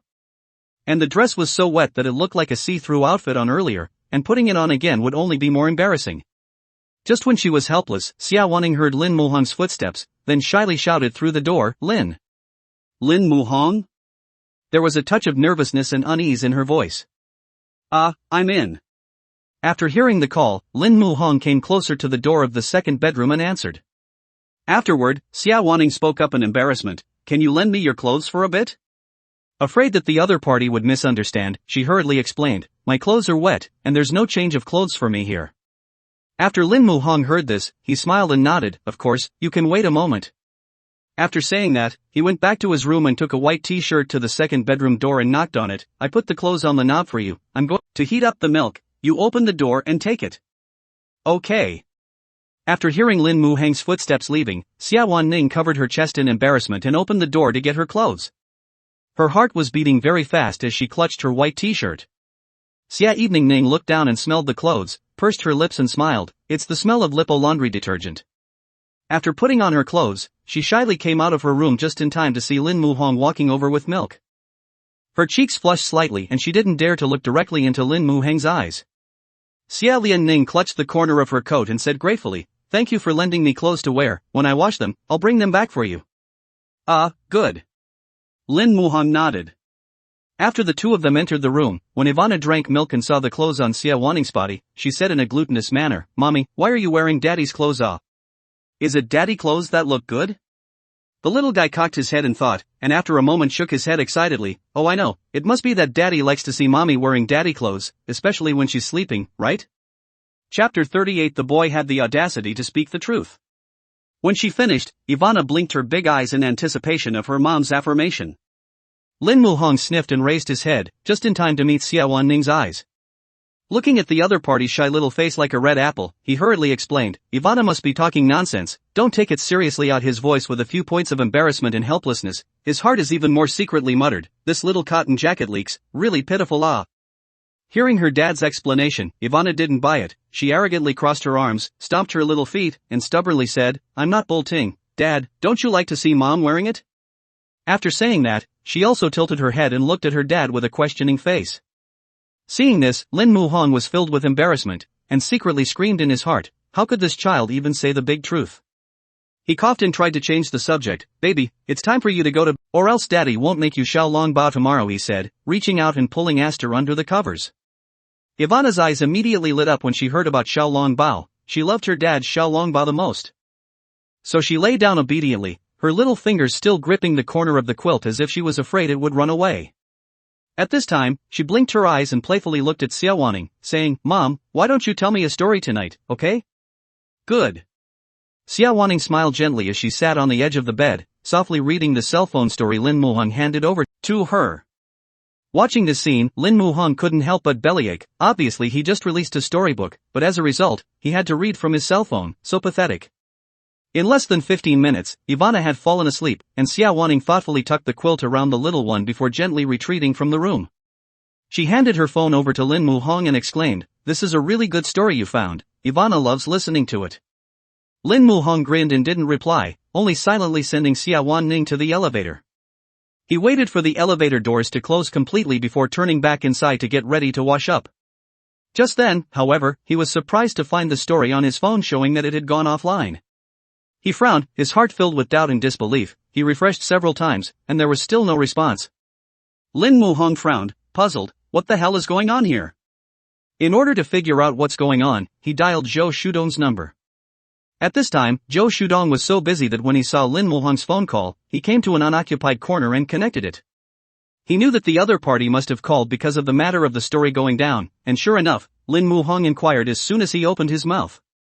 After hearing this, Zhou Shudong sighed and then said, "I received a call from the Broadcasting Bureau this evening, saying that some of the plots depicted in the story you wrote were rather cruel, and that stories involving content must be taken off the shelves, and can only be put on the shelves after rectification has been passed." Lin Muhong was incomparably puzzled upon hearing this. How could he write cruel stories? He's a dad now, too, and knows that children's hearts are so fragile and innocent. Puzzled, he asked, "What episode of cruelty?" Zhou Shudong sniffed and also replied angrily, "People said you wrote that the big bad wolf ate the white rabbit, saying how can you eat a rabbit that cute?" There was a touch of flirtation and helplessness in his voice, as if he were telling something absurd to the core. Some baby moms say that this episode babies hear very sad, and then they complain and report you these stories. Zhou Shudong's tone is full of helplessness. Lin Muhong really laughed in anger when he heard this reply. He had never been so speechless. Although he was very angry to hear this reason, however, he also knew that this matter was not that simple, and there must be fewer people behind the scenes who pushed for it. Then he said, "We've definitely been targeted, and we don't need to think about it to know who it is." Zhou Shudong nodded and sighed. "This time, it's not just child's play. I've received news that those somewhat famous websites have teamed up together to mess with us, just to bring us down. Today it's these few articles that are in trouble, tomorrow they'll find another reason to mess with the rest of the articles, and they won't give up until they've stunk up the website." Zhou Shudong continued, his voice filled with anger and resentment. Lin Muhong smiled playfully at his words. "Since Kids Fun Network made the first move, then don't blame us for not being polite. You do this." When Zhou Shudong heard this, he was puzzled. Can they listen to us then? His heart was still filled with worry. "Don't worry," Lin Muhong said confidently. After hanging up the phone, Zhou Shudong began to contact the relevant people one by one. Although he was somewhat unimpressed with Lin Muhong's idea, there was nothing else he could do now. From the moment she woke up in the morning, Xie Wanning was busy with the debate competition. She is the student body president and is responsible for organizing this debate tournament, which is a big responsibility. At that time, the venue for the debate tournament had been decided to be in Stairway Classroom 101. For the sake of fairness and impartiality of the competition, the school specially selected 50 students from all grades to be the scorers of the debate. The contestants were also ready to go, and they were all full of energy and spirit. Before the start, the group began to draw lots to determine the order in which they would take the field. There were a total of 12 students participating in the competition, and Xie Wanning was lucky enough to draw the last place. She had been busy at the front making arrangements and the students were making final preparations. At this time, a figure quietly entered the backstage. She quietly opened Xie Wanning's backpack, took out her computer, and quickly browsed through the contents of this debate. After reading it, her eyes were filled with envy and jealousy. She hated herself for obviously working so hard this time. Why was she still not as good as Xie Wanning? Jealousy made faces, and she noticed the glass in her hand, the water she had just picked up from the water fountain. Without hesitation, she unscrewed the cap and poured the water onto the computer. An inexplicable pleasure surged through her heart as she watched the computer screen fade to black. After doing so, she happily emerged from backstage. The woman's heart was overwhelmed with anticipation. This time, the first place must be hers, and the debate leader was also hers. At this time, Xie Wanning stood at the classroom door and looked forward to it, and soon, she saw the figures of the father and daughter. She saw Ivana running towards her in a pink tutu with two little tugs tied around her head, bouncing. The look was like a cute little angel that you couldn't help but want a hug. Mommy, am I pretty today? Ivana ran to Xie Wanning, tilted her head and asked with a smile. Pretty. Our Ivana is the prettiest. Xie Wanning pinched Ivana's little face favorably, then led the two into the classroom. Chapter 39, Ivana cheers her mom on. Coming to the window seat, Lin Muhong took Ivana's small hand and gently held her on the seat. When he sat down, the little guy looked like a busy little bee, laboriously tugging the little book bag he carried behind him onto the table. Gently put, the table unexpectedly flew up a lot of dust, Ivana's small white hand also stained with some dust stains. She picked up the bag and looked at it. The bottom edge was already dirty. At once, the little one's little face wrinkled into a ball, beeping her little mouth, full of unhappiness. The bag is dirty, how could this happen? That voice carried a few points of aggression, a few points of incomprehension, so that people could not help but want to comfort her. Seeing this, Xie Wanning gently patted Ivana's little head and gently comforted, Mommy is going to get you wet wipes now, just wipe it and it will be clean, don't be sad. Ivana listened to her mother's words and nodded her head obediently, with an expectant gleam in those big eyes, then sat motionless in her chair and waited, her little face adorable. Xie Lianning turned towards the backstage and picked up her book bag, rummaging through it for wipes. Suddenly, she frowned, her face filled with disbelief and surprise. She wondered to herself, why is the bag so wet? What's going on? Xie Wanning was belabored in her heart. The bag didn't contain water either, only wet wipes and a laptop, and the wipes were in a small packet, so there was no way they could have printed so much water. She hastily dumped out everything in her bag, and was surprised to find that her computer was covered in water stains. She hurriedly pressed the computer's on button, yet it was unresponsive and the screen was dark. She thumped in her heart, the competition was coming up, what could she do? The computer was broken, and all her manuscripts were in it. Xie Lianning was so anxious that she could only run out from the backstage with her computer in her arms in the end. At this time, when Gao Xinyue saw this scene, the corner of her mouth hooked up with a smug smile, secretly rejoicing in her heart. Xie Eveningning, let's see how you can compete with me this time. Xie Lianning came to Lin Muhong with an anxious face, her hands holding the computer tightly, her voice slightly trembling as she asked, my computer is broken, will you fix it? Lin Muhong took the computer and took a closer look. There were still residual water stains on the top. It should be that the mainframe was in the water. If there were other minor problems, he might still be able to tinker with them, but in this case of the mainframe getting water in it, he wasn't sure he could fix it, so he could only take it out and find a professional to fix it. Xie Wanning saw Lin Muhong's tightly furrowed brow and understood in her heart that there was little hope. And it's simply too late to take it out and fix it when she gets to the stage to give her speech. Lin Muhong looked at Xie Wanning very apologetically and was about to open his mouth to say sorry when the sound of a system prompt suddenly rang in his head. Ding! The system has detected that Xie Wanning has encountered an emergency, and is issuing a crash course in computer repair techniques and repair tools. As soon as the system finished speaking, the knowledge of repairing computers flooded into his mind like a tidal wave, while the repair tools magically appeared in his pocket. Lin Muhong pulled out his pocket to take a look. The repair tool was just a 3-in-1 utility knife the size of his palm, but it looked like it should be enough. Just as Xie Wanning held the computer and was about to leave to find another solution, Lin Muhong stopped it. Why don't I try? But I can't guarantee that I can fix it. When Xie Wanning heard this, a trace of hope flashed in the of her eyes, as if she had grabbed the last straw, and she hurriedly nodded her head and said, well, okay, you try it. Soon the debate began in a tense atmosphere. The contestants one by one elaborated their views on the stage, and the time passed by 1 second. At this time, High Crescent Moon stepped down from the podium, her eyes full of triumph and pride. So far, she's the top scorer in the field, with a 91. She was confident that she would win first place and lead her school to compete with the school across the street and be a source of pride for her school. When she was backstage, she met Xie Wanning and even more proudly whispered in her ear, your computer is broken, let's see what you're going to compete with me this time. Hearing this, Xie Evening's complexion shifted as she turned her head to look at Gao Xinyue and questioned, did you break my computer? You really won't stop for the sake of achieving your goal. Gao Xinyue, however, shrugged her shoulders with an innocent face and said, I didn't say that I broke it, so don't falsely accuse a good person. After saying that, she even patted Xie Wanning's shoulder before she raised her head and left. Looking at her back, Xie Wanning clenched her fists and secretly swore in her heart, it's not the last moment yet, I hope you can still smile then. The success or failure now rested on Lin Muhong, and Xie Wanning didn't know why, but she trusted the other party very much, as if there was an inexplicable sense of trust supporting her. Soon, the 11th contestant was on stage, with 5 minutes to spare. Xie Wanning was pacing anxiously backstage. It was about to be her turn to go on. Just then, Lin Muhong hurriedly came backstage with his computer, and when he saw Xie Wanning, he thankfully pursed his lips. The computer is fixed, take a look. Lin Muhong handed the computer to Xie Wanning. She looked at the lit-up computer screen and violently hugged Lin Muhong, her voice choking a little. I knew you could do it, thank you. Lin Muhong was caught a little off guard by Xie Wanning's sudden enthusiasm. He pursed his lips and smiled, feeling Xie Wanning's softness. After reacting, Xie Wanning shyly released Lin Muhong, then excitedly said, "It's my turn to go on stage soon, I'll go get ready first." When she finished, she bounced like a deer in the headlights and left backstage. Lin Muhong waved his hand and grinned before coming to Ivana's side. Ivana was sitting nicely in a chair looking at a drawing book, and the serious little look was something to behold. Lin Muhong gently closed the book and said softly, "Ivana, it's Mom's turn to go on soon, shouldn't we cheer Mom on?" "Yes." Ivana nodded her little head like garlic, then quietly looked forward to her mom coming on stage, her big eyes shining with anticipation and excitement. Soon, Xie Wanning walked towards the podium holding her notebook. She was wearing a white dress and her hair was combed into a pillhead. She looked very competent.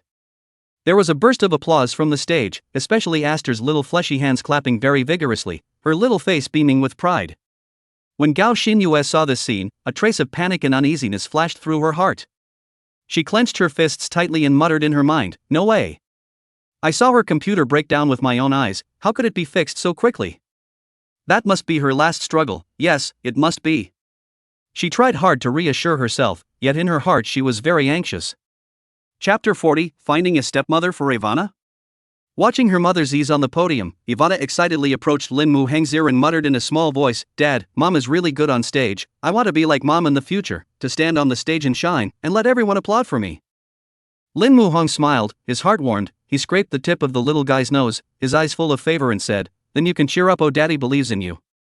Hearing this, Ivana nodded her head vigorously, her small fists clenched, and said with a determined face, "Don't worry, Daddy, I'll try my best."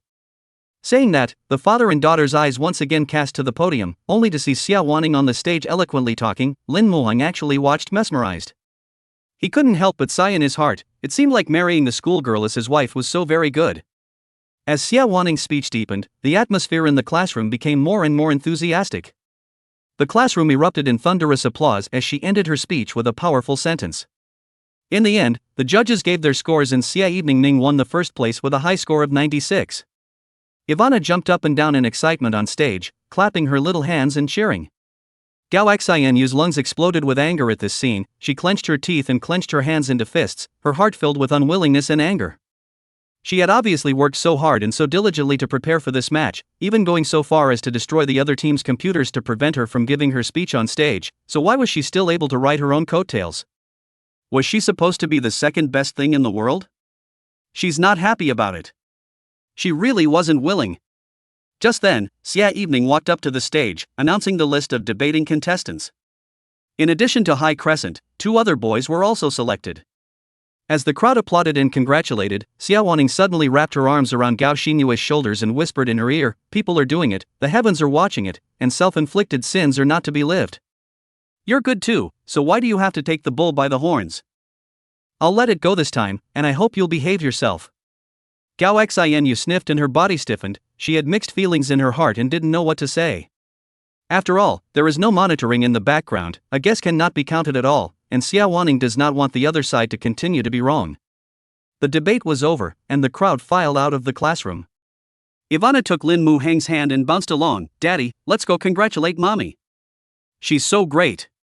Lin Muhong smiled and nodded, and was about to bring Ivana up to send her congratulations when a man's figure suddenly walked into the classroom. The man, who was tall and wearing a basketball uniform, shouted with a face full of joy, "Ning Ning, congratulations." Ivana turned her head curiously and looked at the strange uncle, blinking her eyes and asking, "Daddy, who is he? Why do you call Mommy so affectionately?" Lin Muheng's heart tightened. He also didn't know who this man was, but listening to the other party called so affectionately, and when Xie Wanning saw the other party's happy look, he felt inexplicably uncomfortable. He squatted down and hugged Ivana, saying softly, "That's Mom's friend. Mom is busy, let's not disturb. Dad will take you to dinner, okay?" Okay. Ivana nodded knowingly, although she was a little reluctant to leave, and then followed her dad. Over here, Xie Wanning ran to the man and excitedly shouted, Brother Dit-song, why did you come over?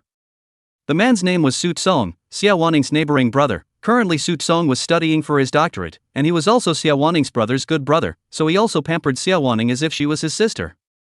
I heard that you were holding a debate tournament, so I came over to take a look. I didn't expect that our Ning Ning is still so powerful. The moment she opened her mouth, she subdued everyone. Sut-song smiled and complimented. Xie Wanning waved her hand modestly, but her face was filled with a happy smile. Brother Dit-song, you flatter me. By the way, let me introduce someone for you to know. She then turned her head to look at the classroom, only to see that there was no one in the classroom except for the two of them, and she murmured, where did it go? It was just here. When Sut-song saw this, she pursed her lips and joked, Ning Ning wouldn't be introducing her boyfriend to me, right? If your brother knew, he wouldn't immediately fly back from abroad. Xie Evening Ning heard, shy little face full of red, she hastily diverted the top, said, it's not, just an ordinary friend, he may have something to leave, next time I'll introduce you guys to know each other. Good. Sut-song nodded, and the two of them chatted for a while longer before parting. Putting on her backpack, Xie Wanning walked out of the classroom, took out her cell phone and looked at it, realizing that Lin Muhong hadn't sent a single message. She was a little lost inside, debating whether or not to give the other woman a call. However, when she passed by the cafeteria, she was surprised to find Lin Muhang actually talking and laughing with a girl there as they ate. And, accompanied by his baby daughter Ivana. When Xie Wanning saw this scene, her face sank and she stomped her feet in anger. She looked at the girl with wide eyes, her heart filled with jealousy, and Xie Wanning even looked at the two of them and muttered, good you Lin Muhang, you're starting to look for a stepmother for Ivana now? You're awesome. Humph. Originally busy until now, her stomach was rumbling with hunger and she wanted to have a noon meal to celebrate her victory. Seeing this scene she instantly lost her appetite. Xie Wanning turned away in a huff, her heart filled with aggression and dissatisfaction. Inside the cafeteria, Lin Muhong looked at the opposite side of Hu Lily somewhat speechless, that wolfish look as if she had never eaten. You eat slowly, no one will grab it from you. Lin Muhong couldn't help but open his mouth and spit, plus he was still thinking about Xie Wanning in his heart right now and was a bit annoyed. Hu Lily sniffed and didn't care. Instead she complimented, Mr. Lin, your school's cafeteria food is really delicious, you're the one who hasn't eaten takeout, it's 100 times worse than this. Seeing this, Lin Muhong shook his head helplessly, he probably hadn't experienced the hard work of a laborer ordering takeout, so it was hard to empathize. He laughed and said, then why don't you just order something delicious? Hu Lily blinked her eyes in immense anticipation and said, tasty is too expensive. Otherwise, Mr. Lin, will you give us a raise? Lin Muhong sniffed, and was dumbfounded, good guy, waiting for him here. He smiled helplessly, next paycheck, give everyone a bonus of $10,000 each. The company's 30 or so people, each person 10,000, adding up to 300,000, Lin Muhong although the heartache of money, but he also knows that the employees are not easy. Not to mention the fact that everyone worked together to catch up on the storybook, all working overtime to produce it, and these are the rewards they deserve. Mr. Lin is so generous. I thank you for the big guys. Hu Lily said with incomparable gratitude. Lin Muhong smiled and waved her hand, then continued to inquire, how are the things that I asked you to prepare for? Chapter 41 Misunderstanding between Xie Wanning and Lin Muhong. Hu Lily looked up at Lin Muhong with a hint of helplessness in her eyes, you're such a black-hearted boss, at least let people finish eating before talking about work. Lin Muhong smiled bitterly at his words, fine, you eat, you eat. People have been in the workplace for several years, Lin Muhong, a novice boss really can't resist, but he still likes the feeling of being able to get along with his employees easily and happily. During the meal, Ivana kept staring at Lily who with affection in those big eyes. Hu Lily felt her gaze and smiled as she inquired, little friend, why do you keep staring at Auntie? Her voice was gentle with a hint of flirtation. Because Auntie is pretty. Ivana said playfully, blinking her eyes.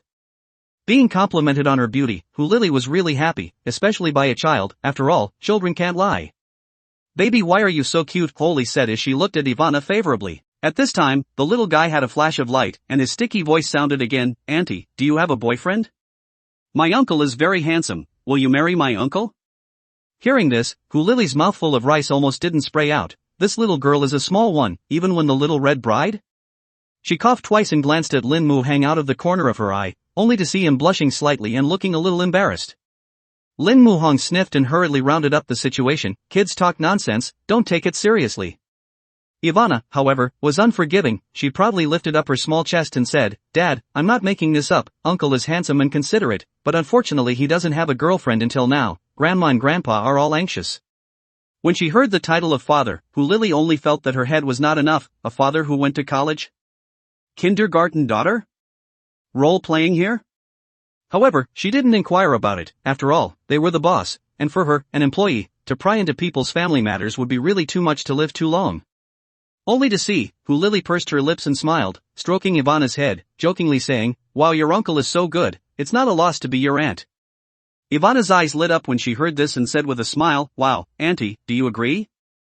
I'll tell Uncle when I see him." Oh. Her voice was full of anticipation and excitement, as if she had already seen her aunt and uncle happy. "Good." Who Lily smiled and nodded, coaxing children, there is no difficulty in the task.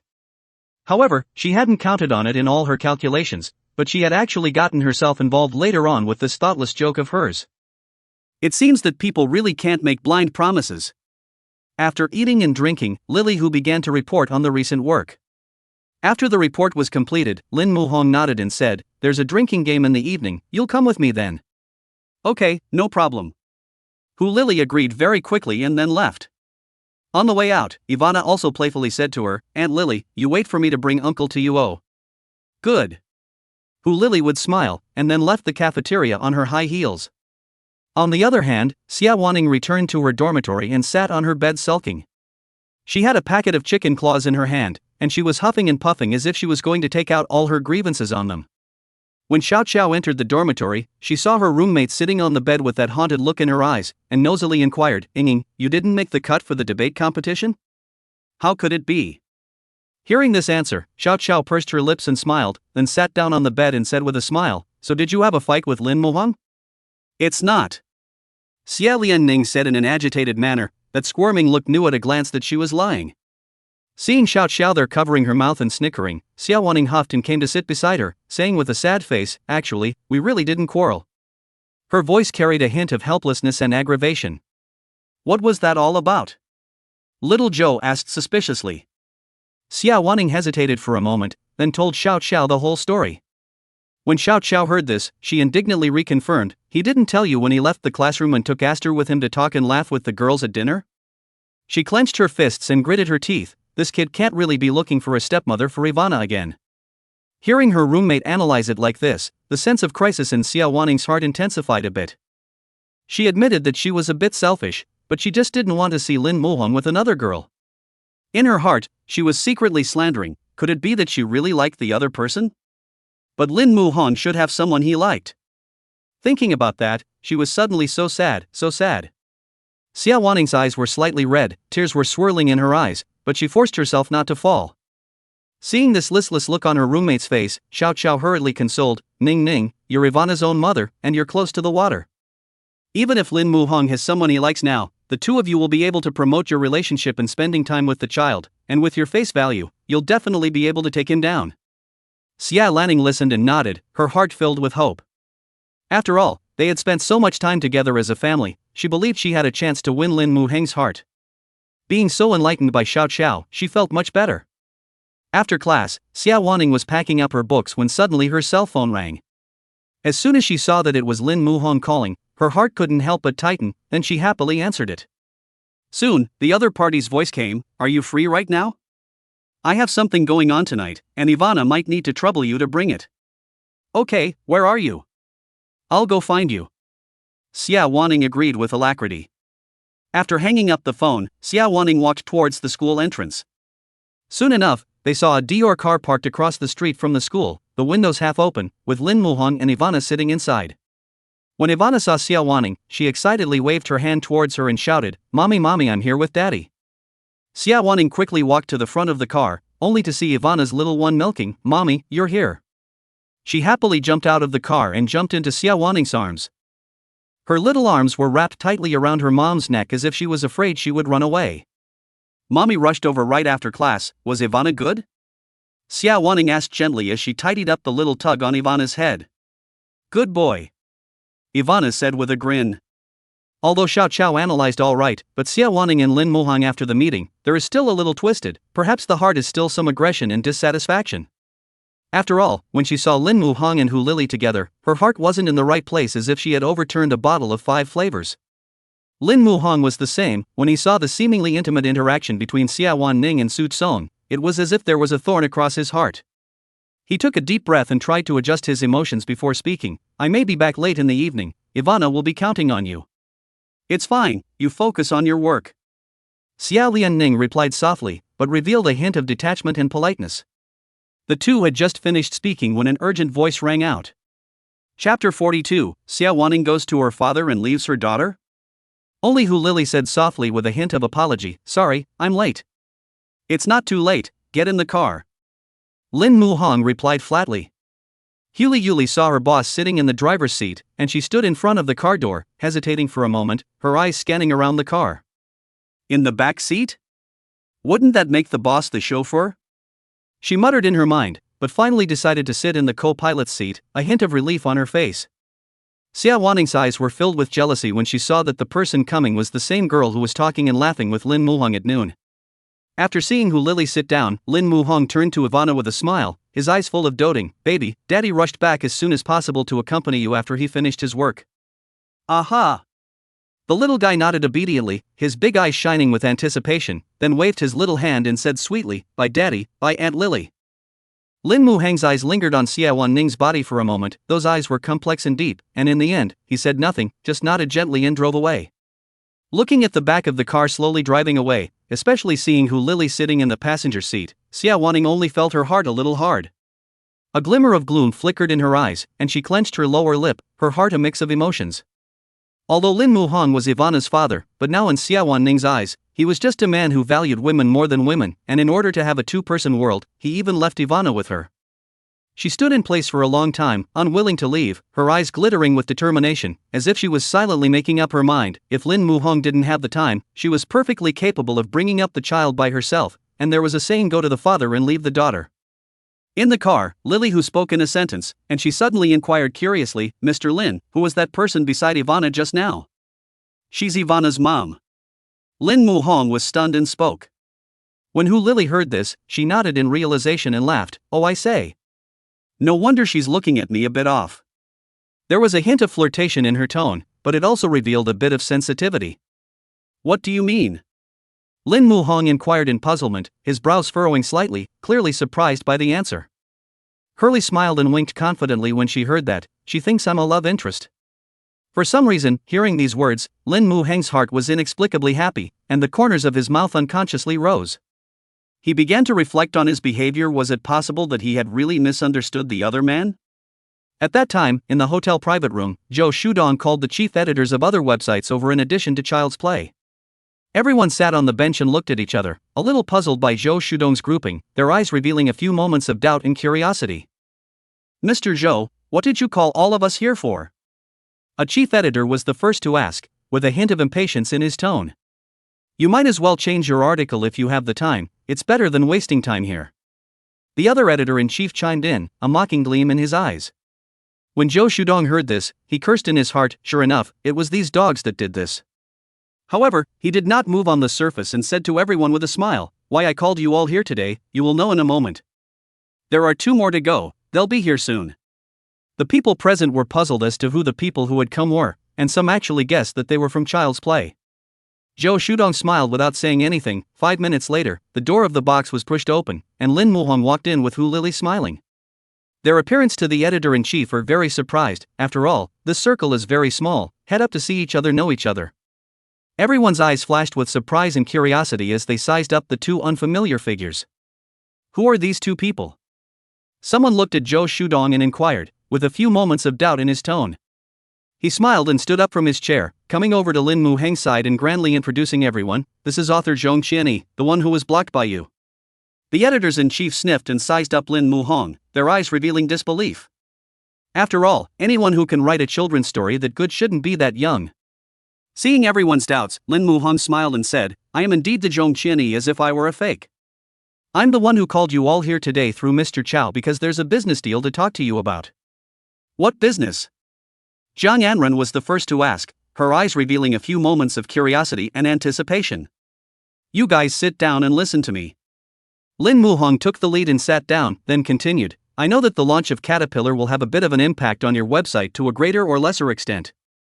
But who Lily sniffed, looked at everyone, and said with a smile, our publishing house is seeking cooperation in this area, and in order to show our sincerity, we are willing to make a 70% profit on the sales of animated films and storybooks.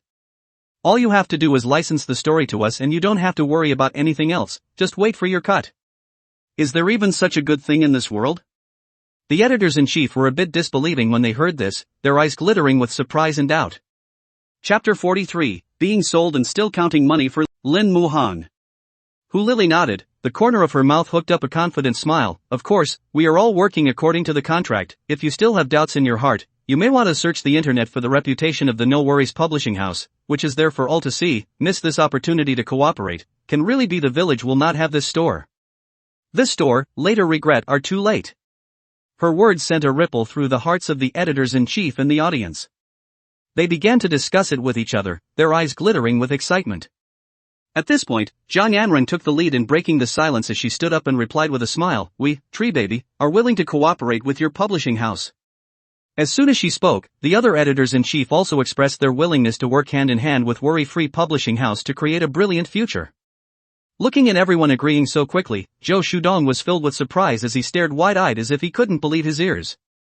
Seeing this, Lin Muhang was secretly pleased in his heart as he raised his teacup and said with a smile, since everyone is so forthcoming, I'll just drink up and have a good cooperation. Being on a roll, Hu Lily then took out a few contracts prepared in advance from her bag. She gently spread the contracts out on the desktop and looked at everyone with a smile. If there's no problem, you can bring them back to the boss for signature. Our publishing house is very efficient. Once we have confirmed the cooperation, we'll put them into production immediately. The editors-in-chief picked up the contract and read it carefully. I only saw Lily Hu continue, after signing it tomorrow, mail the contract to our publisher.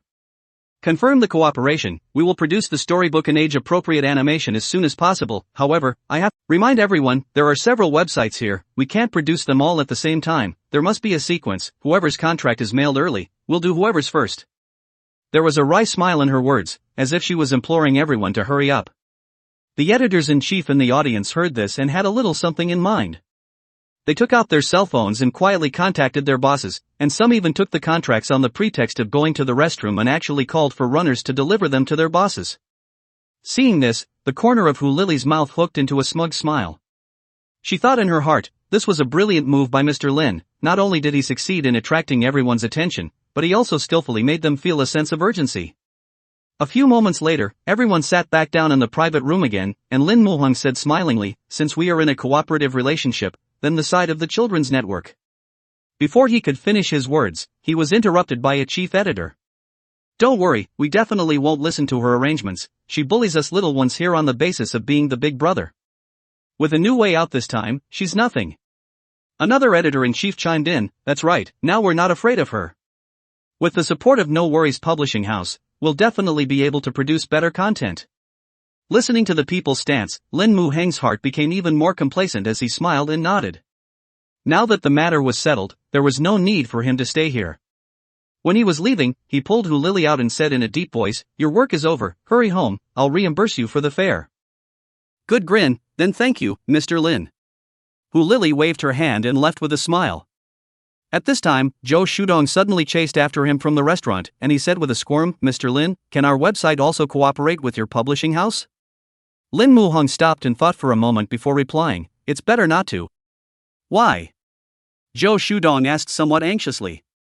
He didn't understand why Lin Muhang cooperated with others but not with him. Couldn't it be that he disliked him for his small website and low popularity?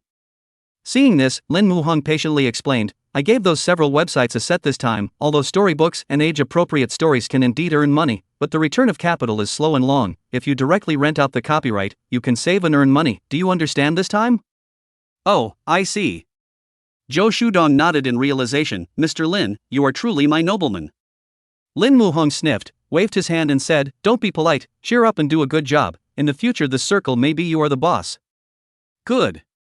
Zhou Shudong nodded happily. After getting into the car, Lin Muhang drove in the direction of his home, his eyes full of happiness. While the decision he's proposing sounds good for those sites, it's the publishers who really make the money. He was secretly pleased in his heart, these sites were sold and still counting money for themselves. When he returned home, the room was dark. Lin Muhang turned on the living room light, and only then did he realize that Xie Wanning was sitting on the sofa. She was wearing a simple white t-shirt and jeans, her hair falling casually over her shoulders. Lin Muhong was taken aback. He didn't expect Xie Wanning to sit here and wait for him. After a moment, he spoke. Ivana is asleep? Well, it's been a while since I slept. Xie Wanning nodded in reply. With that, she stood up from the sofa, put on her own bag and said, since you're back, I'll leave now. I'll come back to see Aster in the morning. Lin Muhong looked at the clock on the wall and said worriedly, it's so late, don't go. You and Ivana will sleep in the master bedroom. I'll sleep in the second bedroom. All right then. Xie Wanning nodded. Today happened to be Friday, and the dormitory didn't need to be checked. At this moment, Lin Muhong hesitated to ask the other party about the man in the staircase classroom. However, when he saw that Xie Wanning had already turned around and walked the master bedroom, his blocking hand eventually retracted. He was torn in his mind, even if he were to ask, in what capacity? Ivana's father? But the two had agreed when they first started that they would not disturb each other's lives. The issue of love was really too profound. Lin Muhong lay in bed tossing and turning, unable to sleep for a long time. And Xie Wanning in the master bedroom was similarly having trouble sleeping. She was lying on the bed, staring at the ceiling with wide eyes, her heart filled with complex emotions. Lying next to Ivana, she thought a lot, even if she went to her father to keep her daughter, she still had to have enough money to do so. In the evening, she took a rush order for a comic convention, cosplaying anime characters. This part-time job was found for her by Xiao Xiao, and she could earn $2,000 a day. Although it might be a bit hard work, right, but the thought of providing Ivana with better living conditions made it all worth it. At the dawn of day, Xie Wanning came out of Lin Muhong's house. When he woke up, he saw the note left by Xie Wanning and had mixed feelings in his heart. It was a sunny day on Sunday, and Lin Muhong brought Ivana to the playground to bask in the sun. Ivana was wearing a cute little dress and running around in the grass. Lin Muhong was sitting on the side watching her with a happy smile on his face. At this moment, an eye rested on Lin Muhong's body, and this person clenched his fists, his eyes filled with indignation. Chapter 44. Daddy, do you like mommy? The woman huffed and puffed as she took large strides and arrived in front of Lin Muhong. She glared at him viciously, as if fire could be spewed out of those eyes, her tone full of reproach. Lin Muhong, are you trying to find a stepmother for Ivana? Seeing the visitor, Lin Muhong frowned slightly, a hint of doubt flashing in his eyes. He carefully scrutinized the girl in front of him, feeling somewhat familiar, and only after a moment did he remember that it was Xie Wanning's roommate, the straightforward Xiao Xiao. However, when he heard what the other party said, he was filled with disbelief, his brows knitted into a ball. When did I want to find a stepmother for Ivana? Did Xie Wanning tell you that? He asked suspiciously, secretly muttering in his heart. No wonder Xie Wanning had been a bit distant towards herself in the past 2 days, so she had misunderstood herself. He was very aggravated in his heart, as if he had been greatly misunderstood. I didn't even have that in mind. What makes her think I'm going to find a stepmother for Ivana? Xiao Xiao's tone softened slightly upon hearing this, but she was still indignant on behalf of her housemate. She crossed her arms and said with a righteous face, on the day of Ning's debate tournament, you didn't wait for her and had dinner with other girls with a smile on your face, isn't that right? Her eyes glittered with heartache for her best friend, as if Lin Muhong was the negative man. Once Lin Muhong heard this, he immediately understood the cause of the matter. He sighed helplessly and explained, the person I had dinner with was my colleague, we were talking about work matters that day. After he finished speaking, a trace of dissatisfaction also welled up in his heart, his brows tightly locked, and a few complaints in his tone. On the day of the debate tournament, Xie Wanning was having a good conversation with a man, so I didn't bother her. Xiao Xiao looked at the other party as if she was jealous. She smiled helplessly, with a few flirtations and teasing in her eyes. That's Ning Ning's neighboring brother, they grew up together, and they have a girlfriend. So it's like this. Hearing these words, Lin Muhong was instantly happy, his brows stretching out, the corners of his mouth lifting into a relieved smile. I only saw Xiao Xiao continue, and he mistakenly thought that you were looking for a stepmother for Ivana, and we're all broken-hearted. I can see that she has you in her heart. What about you, what's your attitude towards our nag? Xiao Xiao inquired nosily, her eyes twinkling with curiosity. Only to see Lin Muhong's ears instantly redden when he heard these words, as if he had been burned by fire, he somewhat shyly lowered his head and did not reply. Although the other party did not return anything, but Xiao Xiao, heart like a mirror, know that both sides are interested in each other. Since it was a misunderstanding, Xiao Xiao was ready to leave, and just as she was about to leave, Lin Muhong suddenly stopped her and asked somewhat eagerly, that. Do you know what Xie Wanning has been busy with recently? His eyes were filled with concern. You don't know?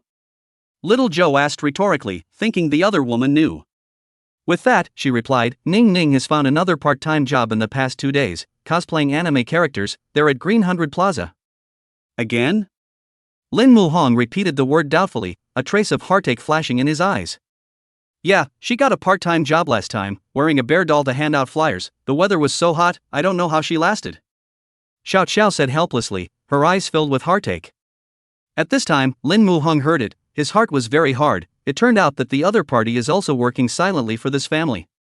He turned around and called Aster, who was playing on the lawn, and smiled gently, Baby, let's go find mommy. Lin Muhong hugged Ivana and looked gratefully at Xiao Xiao, saying sincerely, Thank you. You're welcome, and don't tell Ying that I told you, or she won't be happy. Xiao Xiao instructed. Don't worry. Lin Muhong nodded, then he turned around to go home with Ivana in his arms. After taking the car keys, the father and daughter drove towards Green 100 Plaza in a hurry. Not long after, Lin Muhong led Ivana to the Comic-Con venue. The little guy looked like he had opened the door to a new world, his mouth wide open in awe and his eyes round. Wow, Daddy, it's so much fun here. Those sisters are still carrying white wings. It's so pretty, she said while pointing at the cosplay characters with her little finger, excitement and curiosity sparkling in her eyes. After saying that, the little guy cocked his little head and suddenly looked at Lin Muhong in doubt, blinking his big eyes and asked, But Daddy, aren't we here to find Mommy? What are we doing here? Lin Muhong dotingly touched her head and smiled, Because Mommy is here. Ivana can keep her eyes open for Mommy. Yes. The little one nodded obediently and then began to look around the venue as if he was afraid of missing his mom. With that, father and daughter wandered around the venue. Meanwhile, Xie Wanning was taking pictures with the anime-loving audience. Due to her high face value and good costume, there were many people who wanted to take a photo with her, and she stood there actively cooperating with everyone with a big smile on her face. Just then, Aster suddenly stretched out her fleshy little finger in the distance and cried out in surprise, Daddy, isn't that Mommy? Lin Muhong followed the line of sight and saw that Xie Wanning was standing there taking a picture with someone else. She was dressed in a gorgeous cosplay costume with white wings on her back, just like a fairy in the sky. He nodded happily and smiled, Yeah, that's Mom, let's go over to her, okay? Yes. Ivana nodded, her pink little mouth still praising, Mommy is so pretty today. Daddy, do you like it? The little guy asked sweetly, his eyes filled with curiosity. Lin Muhong sniffed, crying and laughing. He scratched the tip of his nose and said, Baby, do you know what it means to like? I know. Ivana nodded and the little one said with a serious look on her face, It's just like Ivana likes to read drawing books. It's lost when you can't see it. Her tone was full of naivety and innocence. Lin Muhong's heart tightened when he heard this. He didn't expect his daughter to be more penetrating than himself. He smiled and stroked Ivana's head and complimented, Our precious Ivana knows so much. Daddy, you haven't said whether you like it or not. The little one inquired curiously, looking like she desperately wanted to know the answer as she blinked her big eyes in anticipation of her dad's answer. Lin Muhong pursed her lips and nodded heavily, saying, Like it. He, of course Daddy likes it. Because that's Mommy. After the little guy finished speaking, he ran towards Xie Wanning with gusto. As she ran, she mouthed sweetly, Mommy, Mommy. Hearing a familiar voice, Xie Wanning followed the sound and then saw her pink and sticky daughter running towards her like a little angel. Her heart tightened and she inquired, Baby, how did you get here, and where's Daddy? Chapter 45, Ivana and Dad and Mom taking family photos.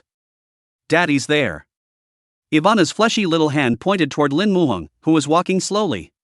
Hearing this, Xie Wanning couldn't help but breathe a sigh of relief in her heart, her taut nerves instantly relaxing. She thought the other man had left his daughter behind again to enjoy the world of two with another woman. It was a good thing she hadn't, or she really wouldn't have minded picking up Aster and taking care of it herself. Soon, Lin Muhong walked up to Xie Wanning, a gentle smile on his face. Hi, it didn't bother you, did it? Excuse me. Xie Wanning spoke faintly. After all, what happened on the day of the debate tournament was still fresh in her mind, so seeing Lin Muhong's lovey-dovey manner, even her tone was very bad. Immediately after, she squatted on the ground and patiently said to Ivana, Baby Mommy is still working right now, can you play with Daddy for a while first? I'll stay with you when Mommy is done. Oh, okay. The little one beamed, reluctance written all over his face, but nodded obediently. After she finished speaking, Xie Wanning turned her head to look at Lin Muhong with a hint of indifference and detachment in her tone. I'm going to work, you take Ivana for a stroll here. Good. Lin Muhong nodded, his heart was empty as he felt the other party's cold attitude. He knew that the misunderstanding between them hadn't been resolved yet, but the present was not the time to solve the problem. It was better to wait until they went home to explain clearly to the schoolgirl. Next, Xie Wanning continued to take pictures with the tourists, a professional smile on her face, but her eyes drifted to their father and daughter from time to time. She was relieved to see Lin Muhong take Ivana out of her line of sight. She was uncomfortable being watched by an acquaintance. However, at the end of the line, Lin Muhong pulled Ivana into a long line. The little one blinked his big, flashing eyes and inquired curiously, "Daddy, what are we doing?" "Ivana, do you want to take a picture with Mommy?" Lin Muhong squatted down, looked at his daughter's bright eyes, and asked gently. "Think." Upon hearing this inquiry, Ivana jumped for joy, her eyes sparkling with excitement. Immediately, she hugged Lin Muhang's thigh and said in a sticky voice, "Ivana not only wants to take a picture with Mommy, she also wants to take a picture with Daddy. Let's take a picture of the three of us later, okay?" Her little face was filled with anticipation and excitement. "Of course." Lin Muhong smiled in relief as he looked up at Xie Wanning, remembering the other party's attitude towards himself, then instructed Ivana, "Baby, tell Mom about the photoshoot, it doesn't matter what Dad says." There was a hint of helplessness in his tone. Ivana pondered for a while and nodded, her little face filled with seriousness and determination. "That's right, Daddy has the lowest status in the family, he doesn't have much say. Then I'll take care of this matter." Her little hand patted her chest as if she was accepting a major task. Lin Muhong froze for a moment at his words, originally wanting his daughter to be a wingman, but he didn't expect to be rooted to the ground. The team advanced quickly, getting closer and closer to Xie Wanning, and the father and daughter were next to take their turn. After Xie Wanning finished taking pictures of the previous tourist, she smiled and turned around and said, "Hello." Ivana sniffed and hugged her thigh, blinking her eyes playfully, "Mommy, it's us." Xie Wanning was very surprised to see the father and daughter right in the middle of the group. "Why are you guys here?"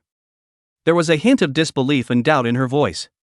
"We want to take pictures with Mommy Ah," Ivana said sweetly, then urged Lin Muhong, "Daddy, hurry up and take out your cell phone Ah." Her little hand pulled on Lin Muhang's coat corner, her eyes filled with eagerness. "Oh, good." Lin Muhong nodded, then took his cell phone out and opened the camera. Seeing this, Ivana pulled Xie Wanning's arm and pouted, "Mom, let's take a picture of the three of us as a family. Mom is so beautiful today, I want to record it." Her little hand gently shook Xie Wanning's arm, her eyes filled with anticipation.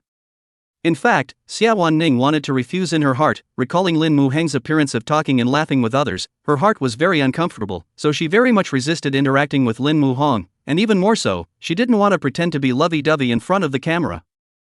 Lin Muhong could see her entanglement and helplessness. He retreated and said, "Forget it, I won't take any pictures, I'll take pictures of you mother and daughter." Ivana shook her head when she heard this and frowned, her face full of reluctance. "No way. I want Daddy. I want Daddy." Her little hand clutched Lin Muhang's hand tightly and wouldn't let go. Lin Muhong was very satisfied with his daughter's reaction, and he secretly gave her a thumbs up. When Ivana saw this, she gestured an OK sign behind her back and then blinked her big watery eyes at Xie Wanning, as if tears were about to flow out in the next second.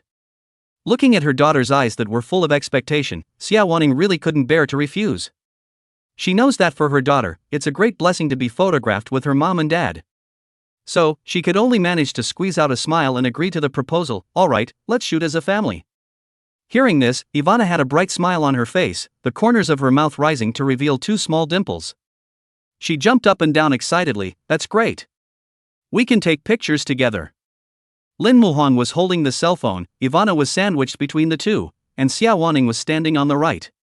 Ivana saw through the cell phone screen that her mother wasn't smiling. She immediately turned her head and poked her fleshy little hands on both sides of Xie Wanning's cheeks. "Mom, smile, we're going to take beautiful pictures." Her little face was filled with pleading. When Lin Muhong saw such a giving Ivana, he thought in his heart that he must go back and buy the little one an ice cream to treat her properly. In the midst of her daughter's accusations, Xie Lianning finally pursed her lips and smiled, and although her smile was a bit forced, she was truly beautiful at that moment. Lin Muhong framed the moment on his cell phone, and the family of three smiled with such joy and happiness. For this photo, Lin Muhong was satisfied, and so was Ivana. She knew that this moment of happiness was given to her by her mom and dad, and was one of her most precious memories. And Xie Wanning saw that photo heart aflutter, the photo of the three people smiling so happy, her heart mixed feelings. The heart silently thought, if a family of three in the future or a family of three, it would be good. After the pictures were taken, she began to rush the two. "Okay, you father and daughter go play, I'm going to start working." Okay, Ivana and I will wait for you to get off work, let's go home together. Lin Muhong said gently, while Xie Wanning didn't reply, she continued to take pictures with the tourists. Chapter 46 Peeping Tom. Next, the father-daughter duo continued their wandering mode in the Comic-Con venue. The venue was bustling with a variety of cosplayers weaving in and out of the venue, not only playing classic characters from anime, but also DIY handmade items and so on. When Ivana saw those exquisite hand-me-downs on display at the booth, the little one's eyes lit up with intense interest. She took Lin Muhang's hand and happily walked up, looking like a lively and cute little rabbit. A few moments later, Ivana pointed to one of the hand puppets and said with a smile, "Daddy, look at this one, it looks like Uncle." The man Ivana called her uncle smiled at the sight and walked over. With a slight build and a kind smile on his face, he was the owner of the store, and what Ivana was pointing at was his hand-me-down model. Smelling business, he inquired very enthusiastically, "Kid, do you want to make a one-of-a-kind hand puppet?" Ivana's eyes lit up when she heard this and she nodded excitedly, "I want to." She looked at Lin Muhong and pouted, "Daddy, let's make one, Ivana likes it so much." "Okay, do one." Lin Muhong said painfully, a doting smile spreading across his face. When the boss heard this, he complimented even more enthusiastically, "Little friend, your father is so nice to you, so what kind of hand puppet do you want to make?" Ivana sniffed, her little head cocked in thought, and a few moments later, her eyes lit up as if she had discovered a new continent. "Can I have a family portrait?" she asked excitedly. "Of course, there's no problem, as long as there's a picture, I can make it for you." The boss patted his chest and said confidently, looking as if there was no hand puppet in the world that he couldn't make. At this moment, Ivana urged Lin Muhong beside her, "Dad, quickly take out your cell phone and open the pictures we just took together." Lin Muhong inquired while reaching for his cell phone, "Ivana, do you really want to make family photos?" When the little one heard this, she playfully nodded her head, "Right." A happy smile spread across her little face, "This way I can see Daddy and Mommy all the time." "Good." Hearing this, Lin Muhong tenderly stroked Ivana's little head and said dotingly, "Then listen to Ivana." He, the little one grinned, revealing sweet dimples as she handed over her dad's cell phone to her boss and said expectantly, "Uncle, we're going to make this hand puppet." The boss happily took the phone, looked at the family portrait on the photo, and said with a smile, "No problem, you guys sit here and wait for a while, you'll be done in less than 30 minutes. His voice was full of confidence. Okay, said Aster, then sat down on a chair and waited. The little one crossed her fingers in unbridled anticipation, her little eyes were glued to the operating room, yet nothing could be seen from the outside. Nowadays, the instruments are all high-tech, and just after 20 minutes, the boss called out to the two of them with the hand puppet that had been made, "Kids, your hand puppet has been made, come over and take a look." Ivana ran over excitedly when she heard that, faster than a bunny. When she saw the hand puppet held in the boss's hand, the little one was beyond ecstatic. "Wow, the top is exactly the same as the real Daddy and Mommy, and so is Ivana. Uncle, you're really too good." Her little hands cupped the hand puppet, her eyes glittered with adoration. Hey, it's not bad." The complimented boss stroked his head and smiled nervously. At this time, Lin Muhong opened his mouth and inquired, "Boss, how much?" "Normally I sell for 400, seeing as the little girl has such a sweet mouth, just give 306. The boss said cheerfully. "Thank you, Uncle." Ivana smiled sweetly, happily bouncing around with her handkerchief as Lin Muhong cheerfully scanned the code to pay. Next, the father and daughter continued to wander around. The venue was not that big, but there were a wide variety of stalls that people were overwhelmed by, and soon, the two of them finished wandering around the entire venue. Tired from shopping, the father and daughter sat down on the public chair next to Xie Wanning, just waiting for her to get off work. Ivana sat in the chair, her little feet wiggling around, looking relaxed and at ease. Every now and then she even picked up the hand puppet and looked at it, looking as if it was her treasure. Pei Xiaolian was busy working. She looked up just in time to sweep up the two men. It was exactly at this time that Lin Muhong also looked at her, and the two of them locked eyes. Lin Muhong pursed her lips and nodded, greeting her. When Xie Wanning saw this, she was a little embarrassed. She hurriedly took her eyes back and somewhat uncomfortably took a picture with everyone. After that, she always used her afterglow to glance at the two from time to time, only to realize that Lin Muhong had been staring at her. That eyes blazing and deep, Xie eating gel hard and angry and joy, the heart cannot help but slander, this person eating the bowl, looking at the pot, how to be so brazen. She simply stopped looking toward the two and focused on her work. Next to her, Ivana was curious when she saw her dad always looking off to the side. Her fleshy little hands twisted Lin Muhang's face forcefully over and milkily questioned, "Daddy, what are you looking at?" "Didn't see anything." Lin Muhong waved his hand, smiled and looked at his daughter and said, "Baby, what's wrong?" Ivana covered her stomach with some embarrassment and shyly said, "Belly hungry, when is mommy going to finish?" Lin Muhong painfully touched his daughter's head and said gently, "It's soon, let's hold on a little longer, okay?" "Okay." Aster nodded, then waited obediently. She sat in her chair, her little feet no longer wiggling, but quietly holding her hand-me-downs. Perhaps the little one had run out of juice and was in desperate need of recharging. It was at this time that Lin Muhong suddenly realized that something was wrong with the man beside her when he looked at Xie Wanning again. The man was dressed in casual clothes, and on his feet he wore a pair of green sneakers that looked a little old, but were unusually clean at the vamp. When taking pictures, the man's shoes took the initiative to move a few times towards Xie Waning's side, and that action was very stealthy, but it didn't escape Lin Muhong's eyes. He glanced down at his feet, and when he should have gotten a shot of what he wanted to see, a lewd grin appeared on the man's face, a grin that was so nauseating that he couldn't help but feel sick to his stomach. Seeing this scene, Lin Muhong suddenly recalled the news he had read before, that there were peeping toms who specialized in installing pinhole cameras on their shoes to peer under the skirts of women. Looking at his sneaky appearance, Lin Muhong became even more certain of her suspicions.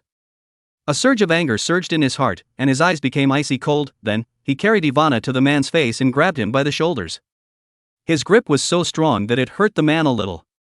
Seeing Lin Muhong suddenly rushing over and grabbing the visitor's shoulder, Xie Wanning inquired suspiciously, "What are you doing?" When the man saw this, he also looked at Lin Muhong with dissatisfaction and questioned, "What are you doing grabbing my shoulders? Hurry up and let go." Lin Muhong sniffed, his hand squeezing his shoulder even harder as he coldly replied, "Are you going to take it out yourself, or am I going to take it out for you?" "What are you talking about? I don't understand at all." The man replied with forced composure. However, a flicker of panic flashed in his eyes, but it was quickly masked. He believed he had done it so seamlessly that no one could even see that he had hidden cameras on his shoes. However, he didn't know that all of his actions had already fallen into Lin Muhong's eyes. Chapter 47: Couples Make Miracles. The man struggled, trying to break free from Lin Muhong's iron-clamped bonds, but each of his struggles only seemed to make the pain more intense. Under the hopelessness of breaking free, a hint of viciousness flashed in his eyes and he said viciously, "If you don't let go, I'm going to call the police." The corner of Lin Muhong's mouth hooked up a cold smile, his eyes firm and fearless. "You report it, see who the police come to arrest." The man saw the situation, his eyes flashed a trace of panic, and then quickly adjusted his expression, put on a pitiful look, turned to the surrounding people, voice with a few minutes of crying, "Everyone judge off, I don't even know this person, he gripped me not to let go, this is for what reason?" The man's tearful performance did elicit some sympathy. They have cast strange gazes, some began to whisper, while others directly reprimanded, "You young man, people have said that they do not recognize you, still grabbing him for what, hurry to let go That's right, even if the two of you have any conflicts, say it properly, why do you need to make a move?"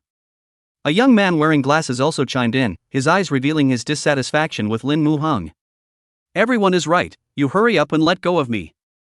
Seeing that someone had spoken for him, the man twisted his head to look at Lin Muhong, his eyes glittering with smugness, as if he thought that this would make Lin Muhong let go of his hand.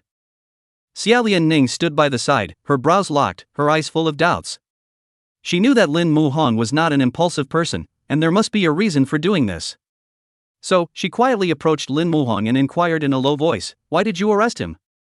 You'll be kicked out by the security guards if things get out of hand." She tried to remind Lin Muhong, her eyes revealing a bit of anxiety. Lin Muhong sniffed, dissatisfied, and whispered back in her ear, "He secretly photographed the bottom of your skirt." Although the voice was low, it was filled with unquestionable certainty. "Huh?" Hearing these words, Xie Wanning's small face rubbed red, instantly feeling a rush of hot blood surge to the top of her head. She scrambled down to straighten her skirt, her fingers trembling slightly, her mind both shy and angry. "So do you have proof?" she inquired shyly. After all, it was hard to believe such a thing without proof, not to mention the fact that the man was sure to bite the bullet, much less cooperate. Lin Muhong shook her head, her eyes still firm. "No, but I'm sure there's a pinhole camera in his shoe." He clasped his hands tightly around the man's wrists, afraid that the man would take advantage of the opportunity to do something.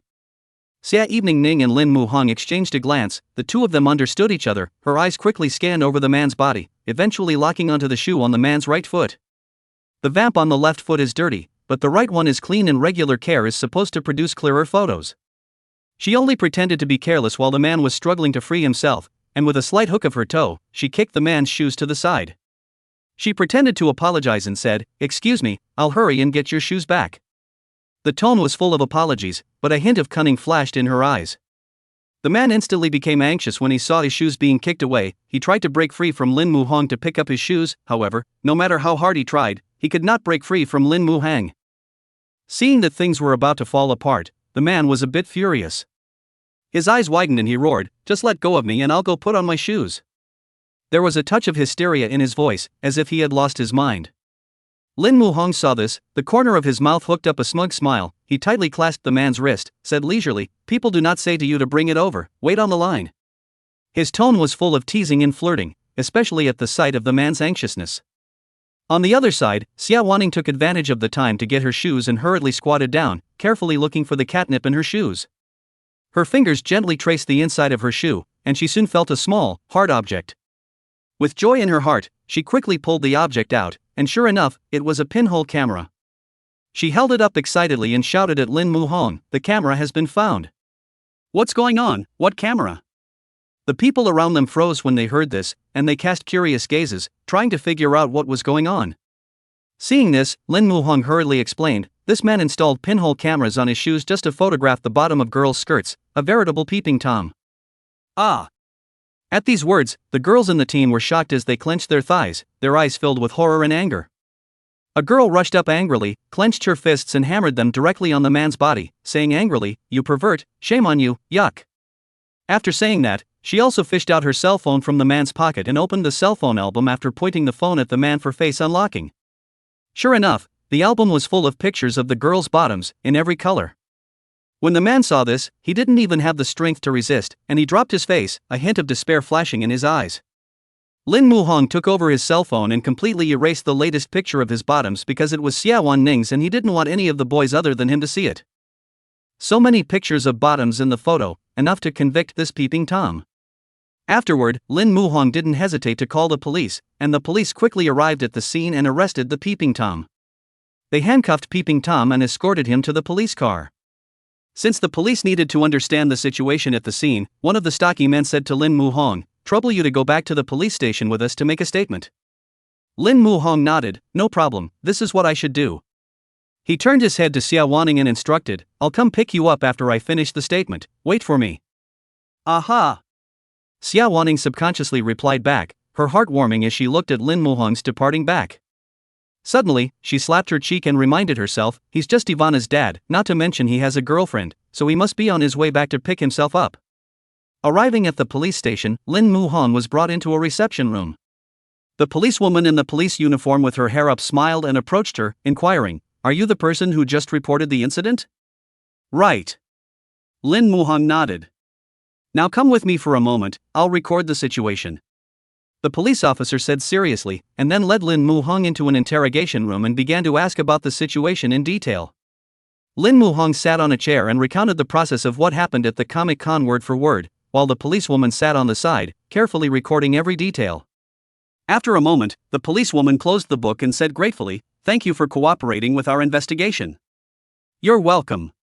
Lin Muhong waved his hand, a humble smile spreading across his face, knowing that he had only done what he should have done. After walking out of the questioning room, Lin Muhong saw Ivana waiting in the hall and smiled happily, "Ivana."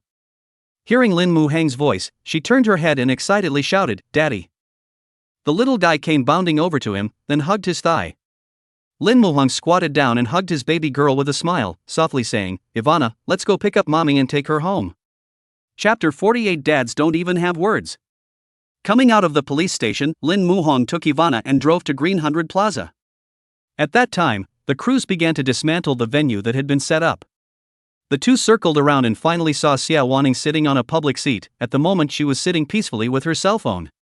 Ivana's eyes instantly lit up at the sight of her mom. She ran over excitedly, her pigtails lurching as she ran, and her mouth sweetly shouting, "Mommy, mommy." "Eh?" Xie Wanning responded happily when she heard a familiar voice. However, just at that moment, a board used to build the stage behind her suddenly tilted and was about to hit her. Lin Muhang's heart clenched violently as he anxiously shouted, "Be careful." He barely had time to think as his feet instinctively stepped out. He quickly ran to Xie Wanning's side, and just at the moment the board fell, he raised his hands and used all his strength to hold it up. The board was heavy, but his eyes were more determined. When Xie Wanning saw this scene, her brain went blank, and a moment later, she reacted and hurriedly inquired, "Are you alright? Are you hurt?" "It's fine." Lin Muhong shook his head, fine beads of sweat seeping from his forehead, then instructed, "You quickly walk away, then carry Ivana to a faraway place, it's not safe here." "Oh, good." Xie Wanning nodded as she hurriedly escorted Ivana in her arms towards safety. Ivana also seemed to be startled by this sudden scene, her little face pressed tightly into her mother's arms, her big eyes full of panic. Seeing that both mother and daughter had gone to a safe place, only then did Lin Muhong dare to heave the plate on his body to the side. The moment he put it down, it smashed out so much dust, and he choked and coughed a few times on it. Seeing that it was safe, Xie Wanning walked over with Ivana, her eyes full of worry. "Let me see if you're hurt, don't try to trick me." "No, really didn't lie to you." Lin Muhong said easily. Xie Wanning didn't believe it, circled around him, really didn't find any wounds, her heart was relieved. She pouted, but her eyes were full of tenderness. "What are you running over here for? I'm not obligated to take care of you if you get hurt." Although Xie Wanning's words sounded a bit harsh, Lin Muhong heard her concern in them. Although they hadn't spent much time together, he knew her, knife mouth, tofu heart, always mouth to mouth. Lin Muhong pursed her lips and smiled, sincerely saying, "If I don't run, I won't smash you." "Humph. Who wants you to save?" Xie Wanning snorted coldly and looked away, but the corners of her mouth couldn't help but rise slightly. She was really touched in her heart, but she was also really worried that if Lin Muhong got hurt in order to save her, then she would be extremely heartbroken.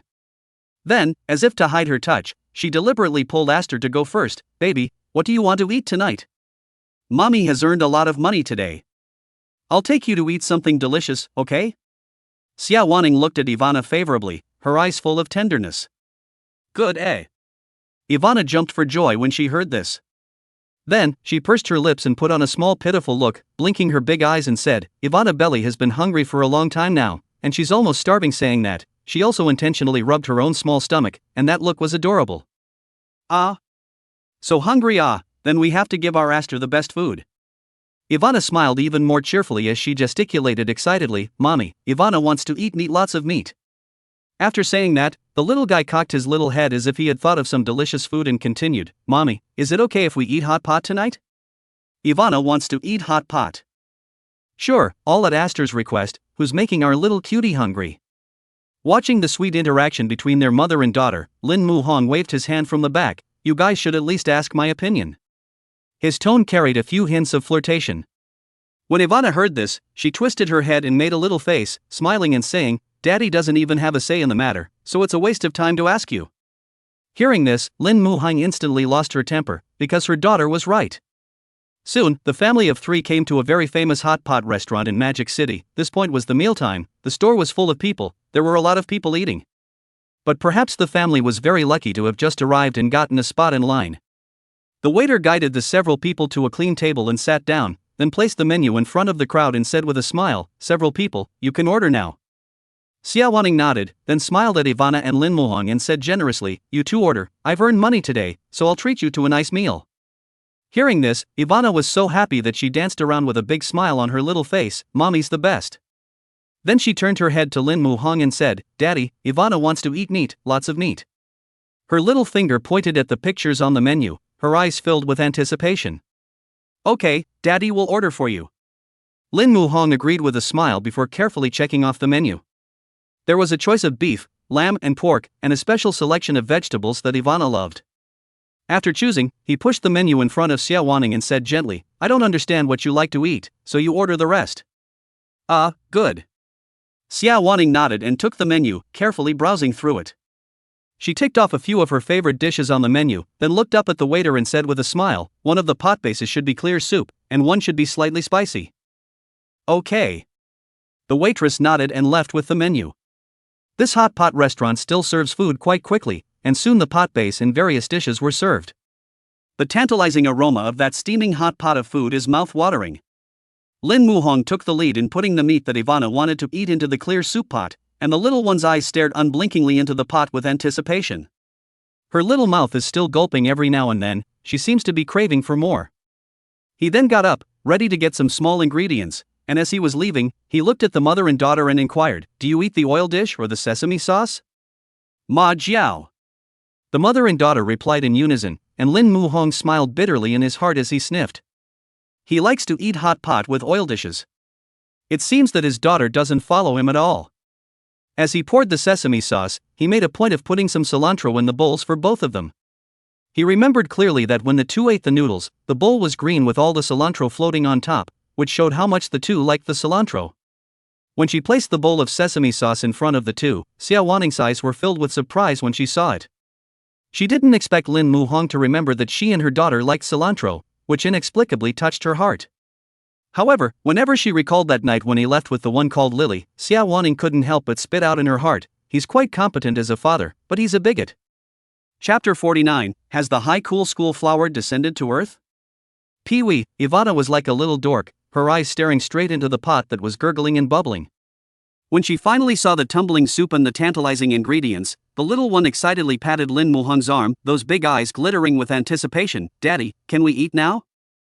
Lin Muhong smiled and nodded, his voice full of doting. "Can eat, Daddy will clip it to the small plate next to you. When you eat it, clip it from the small plate, so it won't scald you, little greedy cat." Hey, thanks Daddy." Ivana's eyes stayed fixed on the meat, that looked like she was afraid it would grow legs and run away. The meat was covered in sesame sauce and cilantro and looked so tantalizing that the little guy's little mouth opened wide and he put it all in one bite. After feeling that meaty flavor, Ivana happily shook her little head, bobbing it around, and her contented little look filled Lin Muheng's heart with relief. "Eat slowly, there's no rush. After you eat all this meat, Daddy will give you some more." Lin Muhong dotingly ruffled the broken hair in front of Ivana's forehead, his eyes filled with tenderness as if they could drip water. Nah, Daddy's the best," said Aster, blinking her big eyes excitedly. Suddenly, the little guy seemed to realize that today is Mom's treat, then sweetly looked at Xie Wanning, eyes smiled into the shape of a crescent moon, said in a sticky way, "Mom is also the best, Ivana loves you guys."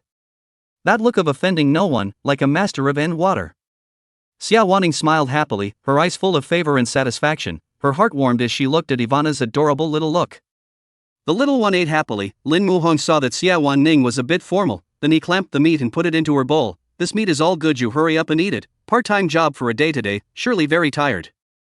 "Thanks." Seeing this, Xie Wanning smiled and nodded her head. At this time, the waiter came over with several plates of hard goods and said with a smile, "Mr. and Ms., this is the brain flour and fat intestines that you ordered. Now all the dishes have been served, please enjoy yourselves." Lin Muhong sniffed and frowned slightly, looking suspiciously at the hard goods on the plate and said, It's not what we ordered, right? Was it delivered by mistake?" Seeing this, Xie Wanning said with some embarrassment, "I ordered it, it wasn't delivered by mistake, thank you." She looked at the waiter and smiled as she thanked him. To be honest, Lin Muhong really didn't think that Xie Wanning would like to eat things like brain flowers and fat intestines. In his mind, the schoolgirl should be high and mighty, and should stay away from these heavy foods. Now, however, he only had one feeling: the high-flying schoolgirl had descended to earth? Feeling Lin Muheng's scrutinizing gaze, Xie Wanning couldn't help but feel a little embarrassed. She whispered, "If you don't like the taste, I'll put it in the pot after all the dishes have been shaken."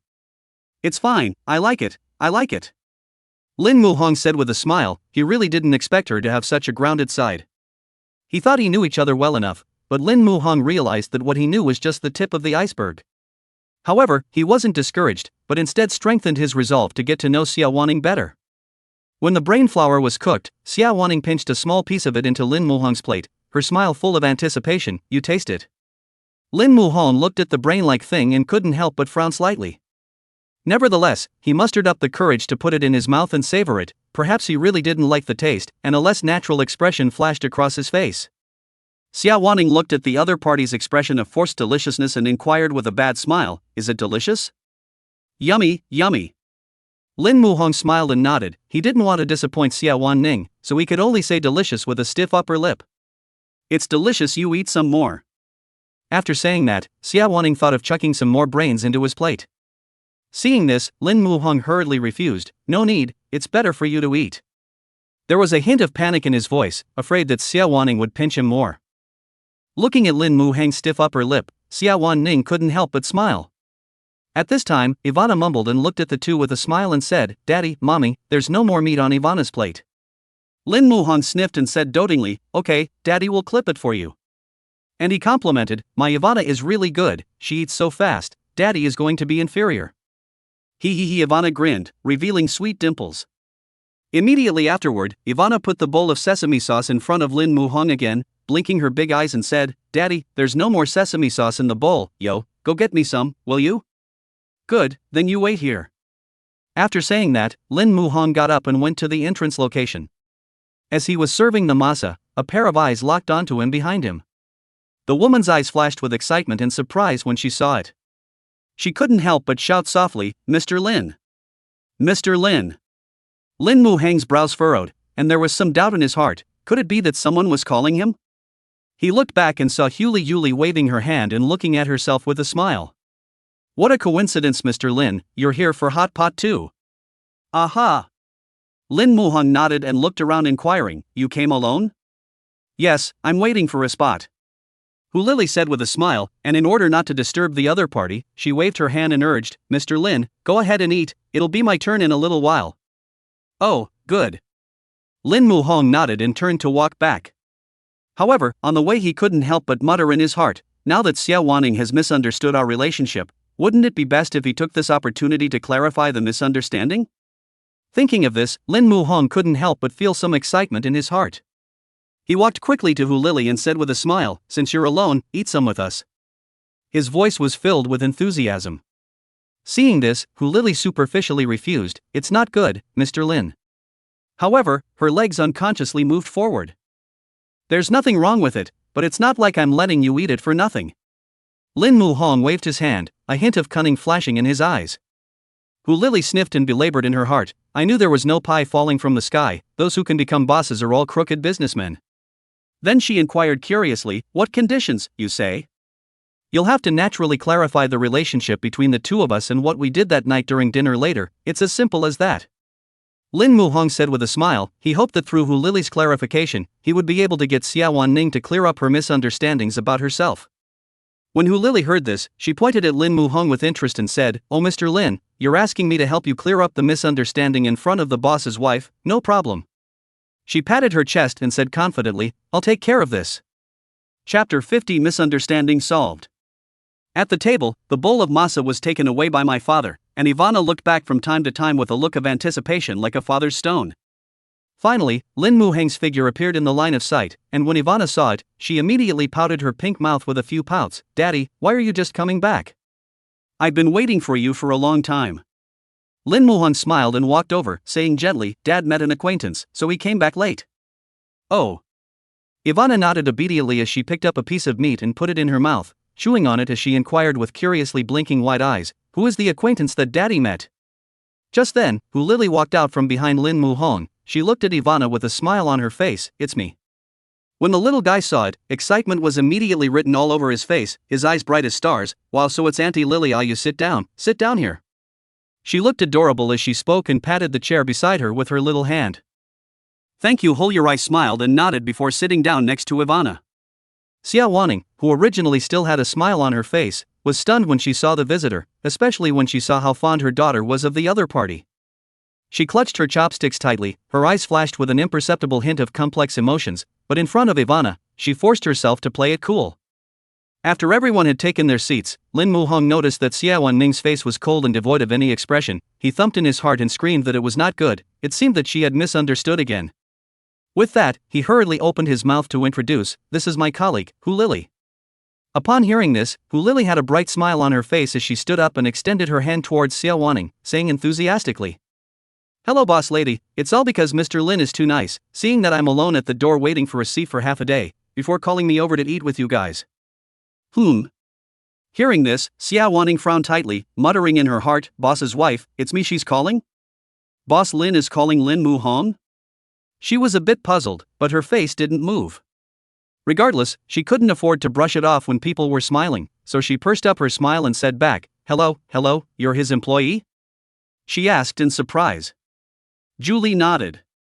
Hearing this answer, the haze on Xie Wanning's face instantly dissipated a lot. It couldn't be that she had been misunderstanding about Lin Muhong finding a stepmother for Ivana? She was secretly relieved that the other party was not her love rival, so there was no need for her to be so nervous. She immediately became enthusiastic and greeted with a smile, waiting for half a day, right, hurry up and eat some, there are meat and vegetables, what do you want to eat yourself, don't be polite. Boss lady you are really nice, then I won't be polite. After Lily finished speaking, she hurriedly picked up her chopsticks and ate. When Xie Wanning heard this name, her small face instantly reddened. She secretly looked at Lin Muhong and found that the other party did not correct it either. Her heart became even happier. When she thought about it, she blamed herself a little. She had been misunderstanding the other person. Why don't she apologize to him when she gets back? Afterwards, Hu Lily intentionally or unintentionally chatted with Xie Wanning about her visit to their school as well as accompanying Lin Muhong to the dinner party. After hearing this, Xie Wanning really realized that she had made a big mistake, and looking back on all of this, she couldn't help but be a little apologetic. Listening to Hu Lily call her boss lady one sentence at a time, Xie Wanning was a bit embarrassed. She smiled and said, "Don't call me boss lady, call me Wanning or Ning Ning, this is not a company, and I'm not your boss." "Good, then I'll call you Inging, and you call me Lily." Hu Lily said happily, secretly calculating in her heart, after coaxing her boss's wife, is a promotion and pay raise still far away? At this time, Ivana, who had been burying her head in her food, suddenly looked up at Xie Wanning, her little face full of seriousness. "Mommy, Auntie Lily has promised to be Ivana's aunt and uncle. Has uncle been busy lately? Can Ivana call up Aunt Lily to go and play with him?" The little guy blinked his big eyes. The look was sincere.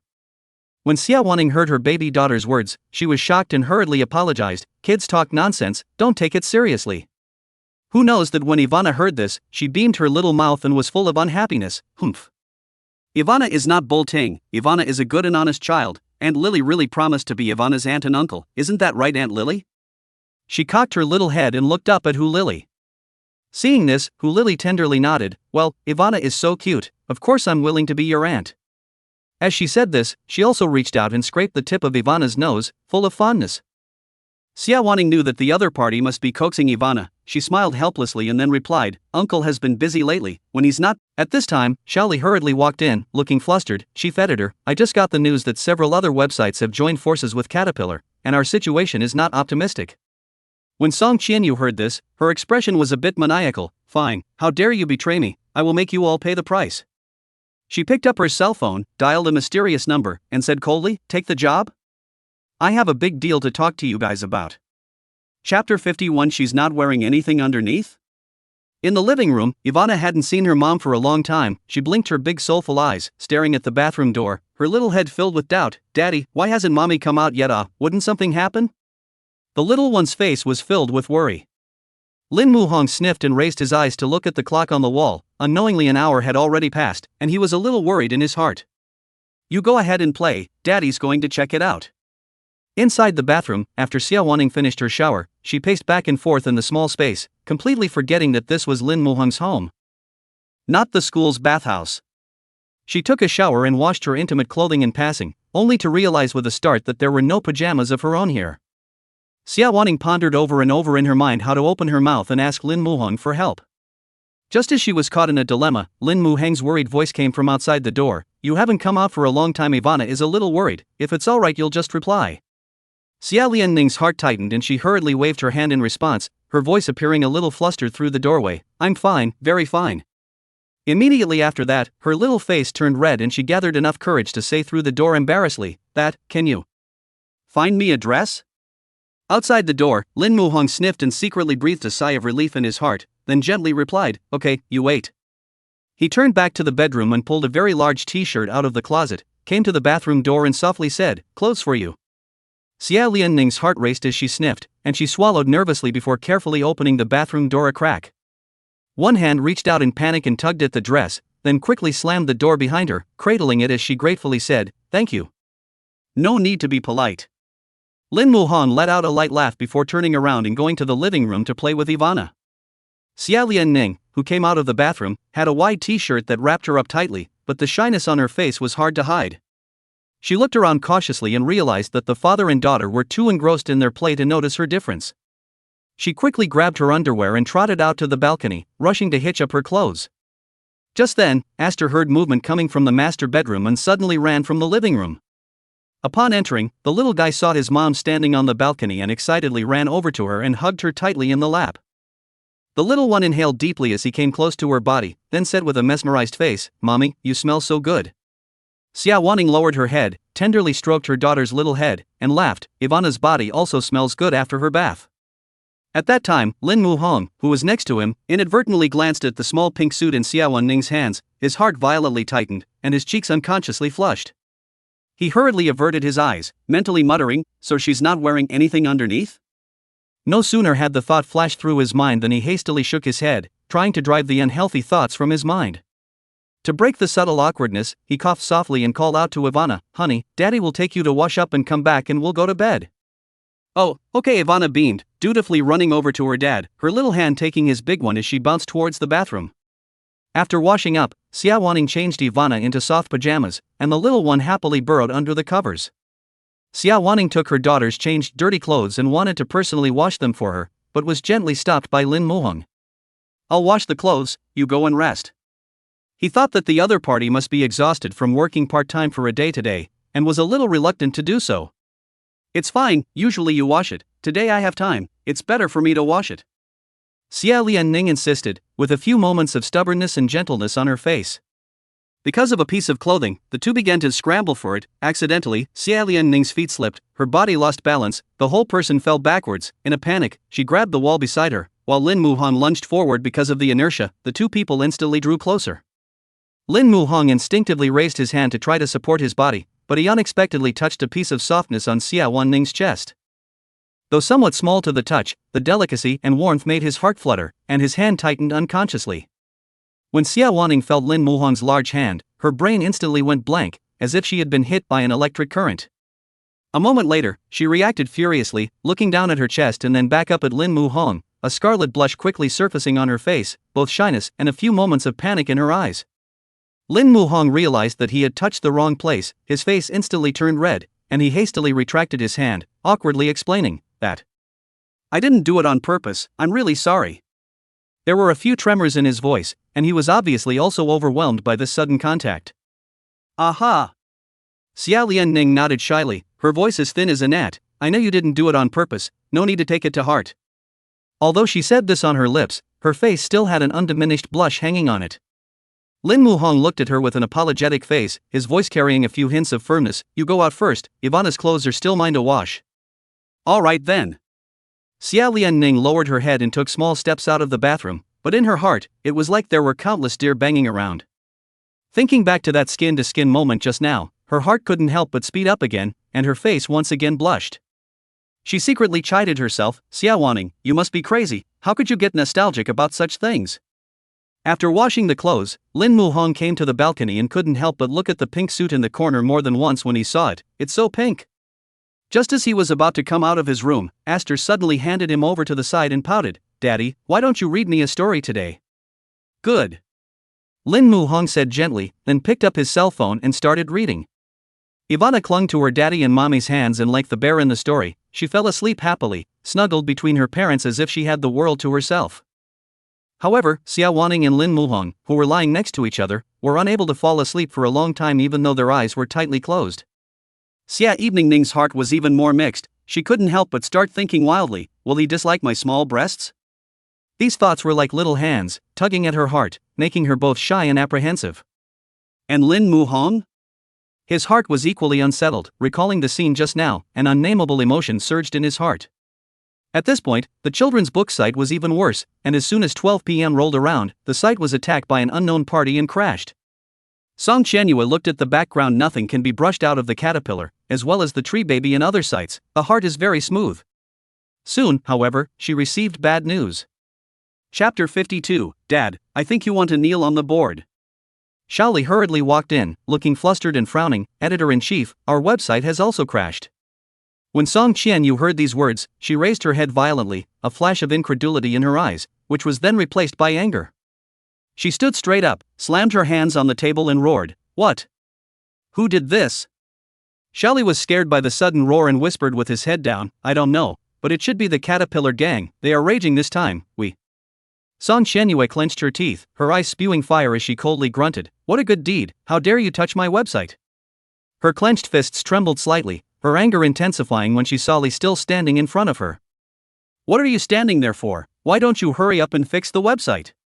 Shaoli sniffed, nodded his head in a hurry, turned around and darted out, fearing that he would become a punching bag once again.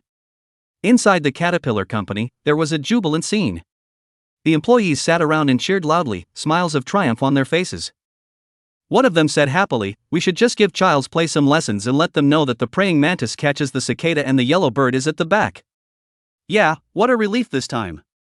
A programmer with balding hair waved his arms excitedly, his face full of joy. "I guess they won't be able to recover until morning." Zhou Shudong stood in the middle of the crowd and looked at everyone and said smilingly, "Everyone has worked hard, this operation was very successful, go back and rest first, they have taken care of themselves now." It turns out that just now, several websites have teamed up and utilized superior technical means to directly end the backend of the Child's Play website, and now they can't recover for a while. And the hackers that Song Qianyue had found had already been beaten by them and were powerless to fight back, and this website is ushering in a counterattack from all the websites, so it's really a case of lifting a stone and hitting your own foot.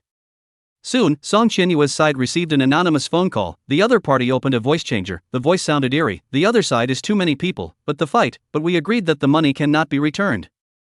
When Song Qianyue heard this, she was so angry that she slammed the table, stood up and roared, "You took my money and you still want to do nothing, how can it be that good?" Her eyes flashed with anger, as if she wanted to eat the person on the other end of the phone alive. "Aren't you a top hacker? If you can't even do such a small job, what use do I have for you?" Thinking that now was not the time to be counting on this, she took a deep breath and tried to calm herself down. She understood that the most important thing now was to restore the website as soon as possible, so she softened her tone. "I won't let you return my money either, I'll give you another 50,000 if you fix our website, how about that?" I had thought that the other party would agree to it painfully, however, the other party refused without any hesitation. "No way. After being defeated by the other party, I can't intervene in the affairs of both of you, this is the rule of the trade, you find someone else." After saying that, the sound of the other party beeping came from within the phone. Song Qianyue was so angry that she clenched her teeth, clenched her hands into fists and slammed them hard on the table. Her heart was filled with resentment that she had gone through all this trouble to end up like this.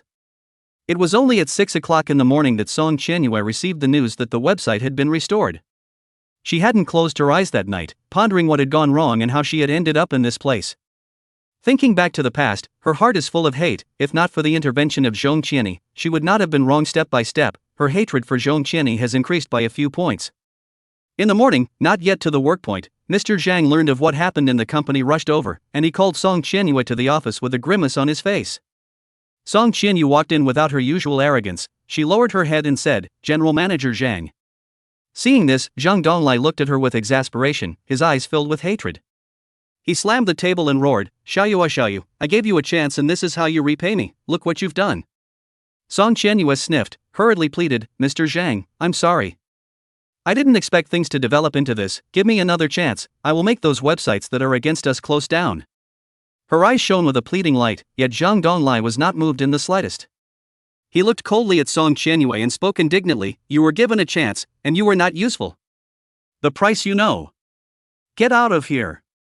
Hearing this, Song Qianyue understood that she no longer had a chance. She looked at this place where she had worked for so long, her heart filled with reluctance and unwillingness. Looking at the familiar place, her resentment towards Zhong Qianni deepened. If it wasn't for him, she would still be the high and mighty editor-in-chief. She silently gathered her things and walked out of the office. The moment she stepped out of the office, it was industry knowledge that she had been kicked out of Child's Play. Due to Song Qianyue's previous thunderous tactics, suppression, etc., she is now blocked from the industry.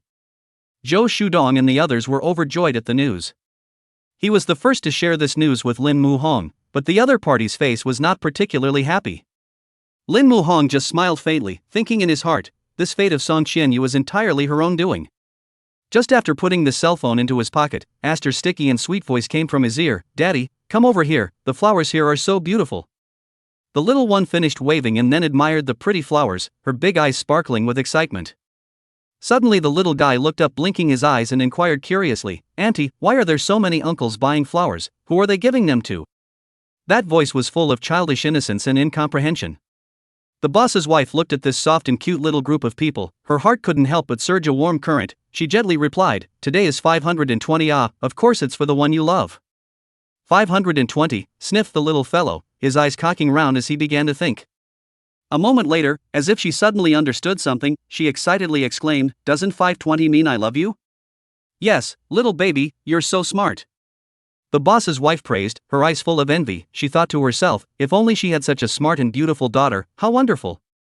Ivana heard the boss's wife's praise and was even more pleased with herself. She jumped up and ran to Lin Muhong's side, her little face taut, and said in a serious manner, "Daddy, today is 520. Lin Muhong's face was full of relief, obviously not taking this day to heart as he casually asked, "What happened to 520? Seeing her father's indifferent attitude, Ivana couldn't help but feel a little anxious. She pouted her little mouth and complained, "Dad, I think you want to kneel on the board, 520 of course you want to send flowers to Mom." Lin Muhong sniffed and came to a realization. It seemed that he was really used to being single and had even forgotten about this special holiday of 520. Ivana looked at the confused dad with hate in her eyes, and like a little adult, she said in a serious tone, "Dad, pick a bouquet of flowers and give it to Mom, she'll be very happy."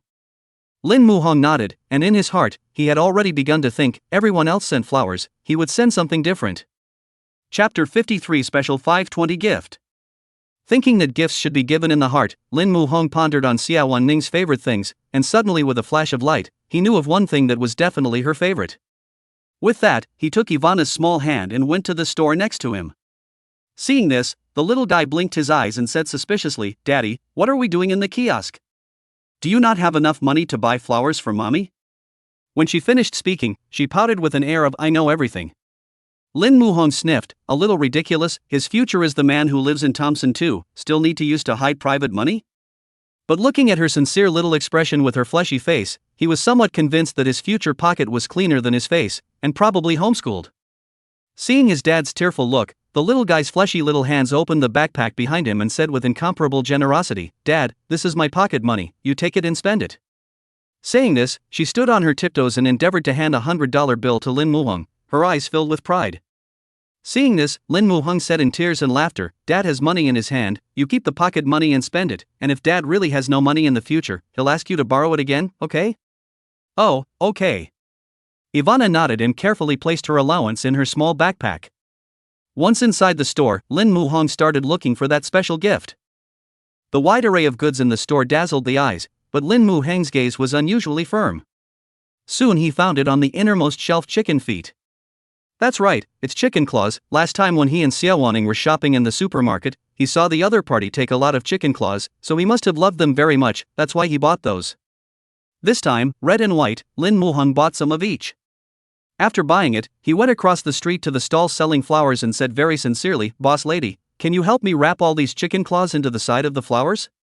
When the woman saw the chicken claws held in the other's hand, her eyes were full of puzzlement. 520 cent girls' chicken claws, what is the meaning of this? She couldn't help but look at Lin Muhong a few more times. Although she didn't understand it, she was very supportive. After all, the business that was delivered to her doorstep couldn't be ignored. The boss's wife smiled and nodded, "No problem, I'll get it for you right away." With that, Lin Muhong chose a bouquet of pink roses that were dainty, and in less than 10 minutes, the boss's wife supported the chicken claw with a stick and skillfully inserted it into the inside of the flower. "Young man, it's ready." "Thanks." Lin Muhong smiled and nodded before carrying Hua Hua and Ivana home. Fee, Aster stared at the unusual bouquet and whispered, "Is Mommy really going to like this chicken scratch flower?" Thinking of this, the little one patted his chest again with a confident smile and said, "It's okay, Mommy still has me." After lunch, Ivana pulled Lin Muhong to her side and said milkily, "Daddy, today is 520, and I love Mommy too, so I want to get my allowance to give Mommy a gift, so you can accompany me to pick it out this afternoon." Her little eyes sparkled with anticipation, as if she was doing something incredibly great. "Good." Lin Muhong smiled and nodded. Although he didn't have a gift of his own, his heart warmed. After waking up from her nap, Lin Muhong took Aster and drove to a nearby mall. Entering the inside of the mall, Lin Muhong gently looked at her baby girl and inquired, "Ivana, what gift do you want to give Mommy?" The little one cocked her little head, thinking hard, and after a few moments, she said excitedly, "Let's buy Mommy a water cup. That way Mommy can think of me when she drinks water." Her little face was beaming with happiness. "Okay, listen to Ivana." Lin Muhong dotingly rubbed the little one's head, then walked towards the jewelry store. After entering the jewelry store, the father and daughter came straight to the area of the cups. The shelves are decorated with a wide variety of cups, a wide range of people to see. Ivana's little eyes rolled back and forth as if comparing which one was better. She picked up this one to look at it and then that one to see how much she loved each one. However, there were so many good-looking ones that she couldn't make up her mind, at which point she looked pleadingly at Lin Muhong and inquired, "Daddy, which one of the cups do you think Mommy will like?" Lin Muhong took a closer look at the cups on the shelf, then pointed at one of the pink piggy cups and said, "Let's go with this pink piggy one, I feel like your mom will like it. Okay, then we'll take this one. Ivana exclaimed excitedly. After that, the little guy came to the front desk with a pink piggy cup and milked it. Hi auntie, I want this piggy cup. The cashier was instantly adorable when she heard the soft and sticky doll voice beside her. She smiled and nodded. Okay, auntie will check out for you. After scanning the code, the cashier smiled and put the piggy cup into the bag, bending down and handing it to Ivana, instructing, kids, this piggy cup is easy to break, hold it well. Thank you auntie, I'll hold it. Ivana carefully carried the bag and walked out contentedly, taking her dad's big hand. She spent her own pocket money to buy this gift for her mom today. Since he came to the mall today, Lin Muhong recalled that he didn't have Xie Wanning's pajamas at home, so he thought of buying a set of them together as a gift for her. Soon, he pulled Aster to the second floor. However, just after arriving at the second floor, Lin Muhong was very embarrassed. Those stores selling pajamas had small underwear hanging in front of their doors, especially the black lace ones, which made him so shy that he didn't dare to look at them. Seeing this, Ivana inquired suspiciously, Daddy, what's wrong with you? Is your face so red? Lin Muhong smiled awkwardly. It's nothing, Dad is just a little hot. He fanned himself with his hand as he spoke, trying to hide his embarrassment. After strolling around, he still didn't have the courage to walk into the store. Aster saw this and inquired suspiciously, Daddy, what are we buying here? Buy your mom a set of pajamas. Lin Muhong had just finished speaking when Ivana pulled his big hand and walked straight to the store on the side. Looking at the little guy's gesture, it seemed like he disliked him as a useless old father. To be honest, this was the first time Lin Muhong had stepped inside this kind of store, realizing that he was still an innocent college student. The salesman, seeing a customer in the store, walked up and asked enthusiastically, Young man, what do you want to buy? Before Lin Muhong could reply, he saw Ivana holding a black lace camisole in front of him, and said in a sticky voice, Daddy, you like it best when mommy wears this style. When he felt the salesman's up and down gaze, Lin Muhong just wanted to burrow into the ground. This little guy, what a pit. At this time, Ivana saw her father's evasive gaze come over suspiciously, and she inquired innocently with her little head on her side, Huh? Daddy, don't you like it now? Chapter 54. Ivana sells out her father and mother. Strange, Daddy, why is your face so red? Are you sick? The little guy's face was filled with worry when he saw Lin Muhong's face red like a monkey's butt. Not only that, but Ivana stood on her tiptoes, trying to make herself able to touch her father's forehead, her little fleshy arms up as if she was going to personally examine her father, her little look both serious and cute. Being said so by his daughter, the embarrassment in Lin Muhong's heart increased. He gently patted Ivana's small hand and said gently, Baby, Daddy is not sick, you quickly put the clothes back. Ivana sniffed, but as if she was aggrieved, she proudly pouted her little mouth, reluctance written all over her face, and she retorted in a milky voice, No, Mommy also likes this style, let's just buy this one for Mommy. The little one is really not dare to praise Dad's vision. She crossed her little head thinking, what if Dad bought pajamas Mom did not like after receiving, then Dad only sleep on the sofa. Ivana didn't want to see her dad so miserable, so she clutched the lace camisole tightly, her little hands clutching it as if she was afraid it would be taken away from her. Lin Muhong looked at this scene with mixed feelings in his heart, wishing to find a crack in the ground. He knew deep down that if Xie Wanning was present and saw this scene, she would definitely be so shy that her little face would turn red and she wouldn't dare to see anyone. In order to keep the little cotton-padded girl from speaking out of turn again, he could only smile helplessly and nod his head, agreeing to Ivana's request. With that, Lin Muhong turned to the salesman, smiled awkwardly, and said embarrassedly, Please, this one help me wrap it up. Okay. For the salesgirls, they were used to it. After all, what man could resist the charm of a black lace garter belt? When she got home, Ivana couldn't wait to give her mom the gift she had so carefully chosen. She sat on the sofa, her little body twisting and turning, those big eyes full of anticipation twinkling. Daddy, when is Mommy coming back? I guess it's soon. Lin Muhong replied as he organized the ingredients. As if Ivana couldn't wait, she immediately jumped off the couch and bounced over to the table, picking up Lin Muhong's cell phone, her little fingers deftly sliding the screen and soon dialing her mother's number. At the same time, Xie Wanning heard the vibration in her bag and hurriedly took her cell phone out. Seeing that it was Lin Muhong's call invitation, a warm current surged through her heart.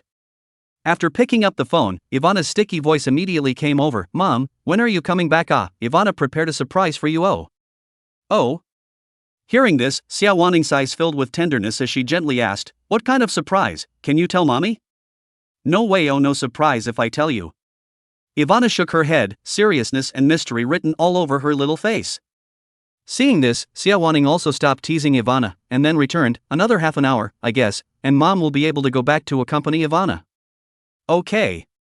Ivana nodded, then added excitedly, Mommy, let me and Daddy pick you up, and secretly Daddy has a surprise for you too. Oh.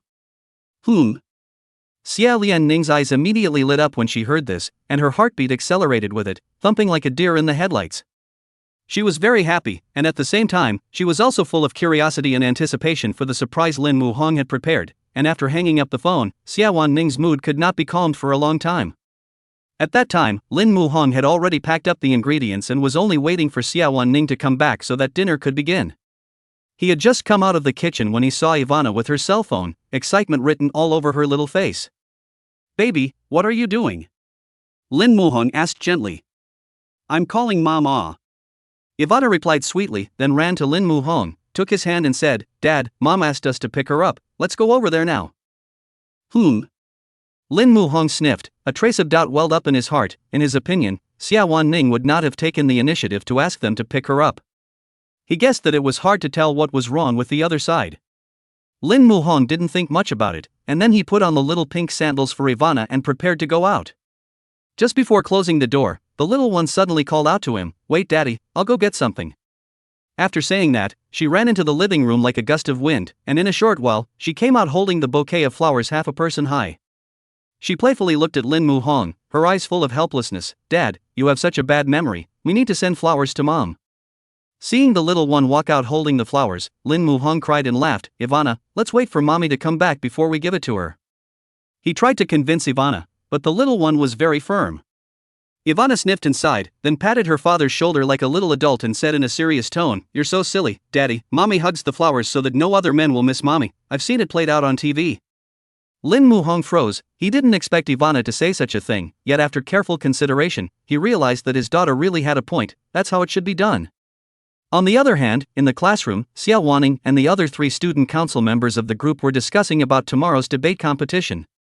Looking at the clock on the wall, she looked at a few people and said, Everyone has had a hard day today, go back and get some rest, there's a tough battle to be fought tomorrow. The 2 boys heard this, waved, and then left first. Xie Evening Ning looked at Gao Xianyu who stayed behind, thinking that she was going to engage in some kind of underhandedness again, and smiled helplessly, We're a team now, so let's not implode. Gao Xinyue sniffed, pursed her lips, shook her head and said sincerely, It was my fault for intentionally breaking your computer last time, I'm sorry. It's okay, that thing is over, not to mention that my computer has been fixed. Xie Wanning didn't expect the other party to apologize to herself, thinking that the other party was brave enough to take the blame. She was still very happy, let's cheer together tomorrow. Aha! Gao Xianyu smiled and nodded, the last time the other party whispered in her ear, she listened to what she said, she was obviously very good, why did she have to take the bull by the horns? She waved her hand and carried her bag out of the classroom. Since she said what was on her mind, Gao Xianyu felt that her whole body was much more relaxed. Soon, footsteps came from outside the classroom, followed by Lin Muheng's father and daughter walking in. Mommy, we've come to take you home, shouted Ivana excitedly, as she swooped into her mother's arms like a little bird. Xie Wanning hugged Ivana tightly with a happy smile on her face. At this time, Ivana looked behind her at Lin Muhong and waved her hand excitedly, Daddy, come over here. Lin Muhong sniffed, shyly handed the flowers to Xie Wanning and softly said, Happy 520. Looking at the brightly colored pink roses in front of the center is also mixed with red and white chicken claws, Xie Wanning was stunned, and muttered in his heart, What is the meaning of sending me chicken claws? Is it possible that you think I have small breasts? She couldn't be happy at all right now because Ivana was still there, so she forced a smile and said, Thank you. Chapter 55 Mom, close your eyes. No peeking. Lin Muhong saw Xie Wanning pursing her lips and still gloating over her behavior. He sighed, throwing yourself at the mercy of the enemy is indeed a wise choice. Afterward, Xie Wanning held the bouquet of dainty rose chicken claw flowers sent by Lin Muhong and slowly walked out from the school's gate. Passing students could not help but cast curious glances at the sight, and some even whispered. Feeling the gazes of others talking about it, Xie Wanning's cheeks couldn't help but blush as she quickened her pace, muttering in her heart, It's so embarrassing. When Ivana saw how fast her mom was walking, the little one followed behind with her short legs. With a puzzled look, she looked at Lin Muhong, blinking her big watery eyes and inquired, Daddy, Mommy left so quickly, is she angry? Lin Muhong tenderly touched Ivana's head and smiled comfortingly, No, oh baby, your mom must be starving and in a hurry to get home for dinner. He secretly pondered in his heart that Xie Wanning must have been so happy that she forgot about it, and that's why she was so eager. Ivana sniffed and furrowed her little brow, muttering, "Really?" She remembered her mom leaving so fast when she was angry, and wondering. Ivana muttered a little sigh. The world of adults was really complicated. After returning home, Lin Muhong put on his apron and acted like a chef, and in a short while, he served the steak spaghetti on the table, which Ivana had specially ordered. Now the mother and daughter were raving about Lin Muhong's handiwork, and every time he cooked, the two of them were able to feast on it. When Xie Wanning saw the colorful and fragrant meal, her mood instantly got much better, and she sat down at the table, picked up her chopsticks and began to feast. Eating this delicious meal, the unpleasantness she had just experienced had long since been thrown to the sky. She thought to herself, seeing as Lin Muhong had cooked such a delicious meal, she would not mind him sending chicken claws. After dinner, Ivana couldn't wait to pull Xie Wanning to her side, an excited smile spreading across her little face. "Mommy, come here, I have something for you." "Yeah." Xie Wanning tenderly followed Ivana, her eyes were also full of anticipation, not knowing what surprise this little one would give herself. Only to see Ivana pull her to the sofa and sit down, then the fleshy little hand will Xie Evening's hand up to her eyes, but also did not forget to instruct, "Mom, you close your eyes, not to sneak a peek. Oh, I told you to take it down before you can take it down." The look was serious and earnest, making people unable to stop laughing. "Okay, Mom promises not to peek." Xie Wanning smiled gently when she heard this, and she waited quietly, her heart filled with curiosity. Soon, Ivana stood on her tiptoes and carefully took out a delicate cup from the bag behind her, then mysteriously came to Xie Wanning's face. She saw that her mom was still covering her eyes, and the little one smiled with satisfaction, revealing two cute little dimples gloriously saying, "Okay, you can open your eyes now, Mommy." Xie Wanning brought her hand down and her eyes lit up, only to see Ivana's fleshy little hands holding up a pink cup with a cute little pig printed on it. "Mom, here's the cup I got you, do you like it?" Seeing the pink piggy cup, Xie Wanning's heart warmed up and she was moved to say, "Mommy loves it, thank you Ivana baby." She took the cup and scrutinized it with love in her eyes. She was truly blessed to receive a gift from her daughter and is so lucky to have such a sweet and well-behaved daughter. It's her father, a big straight man, who sends flowers to people with chicken claw flowers.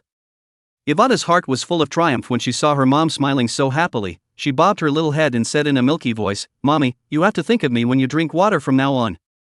"Good, my little princess."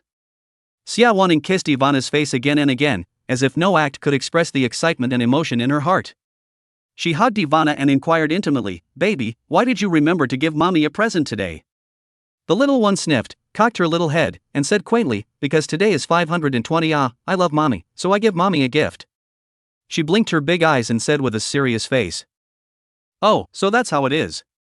Xie Wanning nodded her head, as if she had forgotten about this happy day. No wonder Lin Muhong suddenly sent herself flowers, so it was because today was a special day. She thought back to that time, her attention was on the chicken claws, completely did not hear Lin Muhong said happy 520. When she thought of this, the corners of her mouth couldn't help but rise, and she no longer complained in her heart, but she was still very curious as to why he would send chicken claw flowers. Could it be that he was urging himself? Suddenly, Ivana saw Lin Muhong walking over. She hurriedly jumped up excitedly and said excitedly, "Daddy, you quickly take out the gift for Mommy ah." Lin Muhong nodded, but his heart was a little apprehensive, thinking about the gift he had prepared. He had a bad feeling. He was even a little worried that he wouldn't be misunderstood by the other party as having an agenda, right? Seeing Ivana hyperventilating, he turned around in a hurry to get his gift. Inside the living room, Ivana smiled and whispered in Xie Wanning's ear, "Mom, Dad gave you a gift that you really like yo." A mysterious smile spread across her little face, as if she had already seen the look of surprise on her mother's face when she received her gift. Xie Evening smiled, her heartbeat couldn't help but accelerate a few points. She secretly pondered in her heart, what would the other party send herself? With that, the little one's fleshy little hands covered her face and said in a milky voice, "Mommy, you're not allowed to peek." Xie Wanning pursed her lips and smiled, her eyes filled with tenderness and love. "Promise not to peek." Soon, Lin Muhong came to her holding the box. Ivana was so excited to see this that she brought her hand down. "Mommy, you can open your eyes now." Xie Wanning slowly lowered her head, only to see in front of her was a red box with a beautiful ribbon tied to it. She was happy in her heart but also a little nervous. She carefully opened the box, however, when she saw the style of the pajamas inside, her little face instantly reddened to the back of her ears, and even her neck was red and flushed. She couldn't help but mentally spit out, "Lace camisole pajamas? That's way too sexy." She raised her eyes to look down at Lin Muhong and secretly pondered, could it be that he likes this style? Thinking of this, her cheeks rolled even hotter. Xie Wanning shyly looked at Lin Muhang and said softly, "Thank you for giving me a gift." She knew that although this gift was a bit unexpected, it was a token of his thoughts. At this time, Ivana innocently pulled her mother's arm and spoke, "Mom, go try it." Chapter 56 Xie Evening Ning, do you like it? Xie Evening Ning looked down at her daughter's fleshy, pink, and tender little face. A warm current welled up in her heart, but then she felt a burst of shyness, and she said softly, "I want to try it." However, Ivana refused to give up. Her little mouth pouted, and her hands pulled her mother's arm even harder towards the bedroom, her little face full of determination. "Mommy, try it." Xie Wanning was pulled so hard by Ivana that she had no choice but to go into the bedroom. While Lin Muhang sat in the living room, hands folded on his knees, he secretly pondered, Xie Wanning wearing that black lace camisole pajamas, other than that, it must be very white. When he thought of this, the corners of his mouth couldn't help but rise a few points, and a hint of anticipation flickered in his eyes. Inside the bedroom, Xie Wanning finally changed into the lace camisole pajamas at Ivana's urging.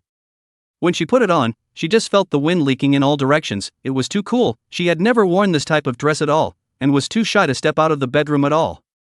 Seeing this, Ivana smiled and complimented, "Mom, you look very pretty in this nightgown. Dad will love it. Let's go out and show Dad."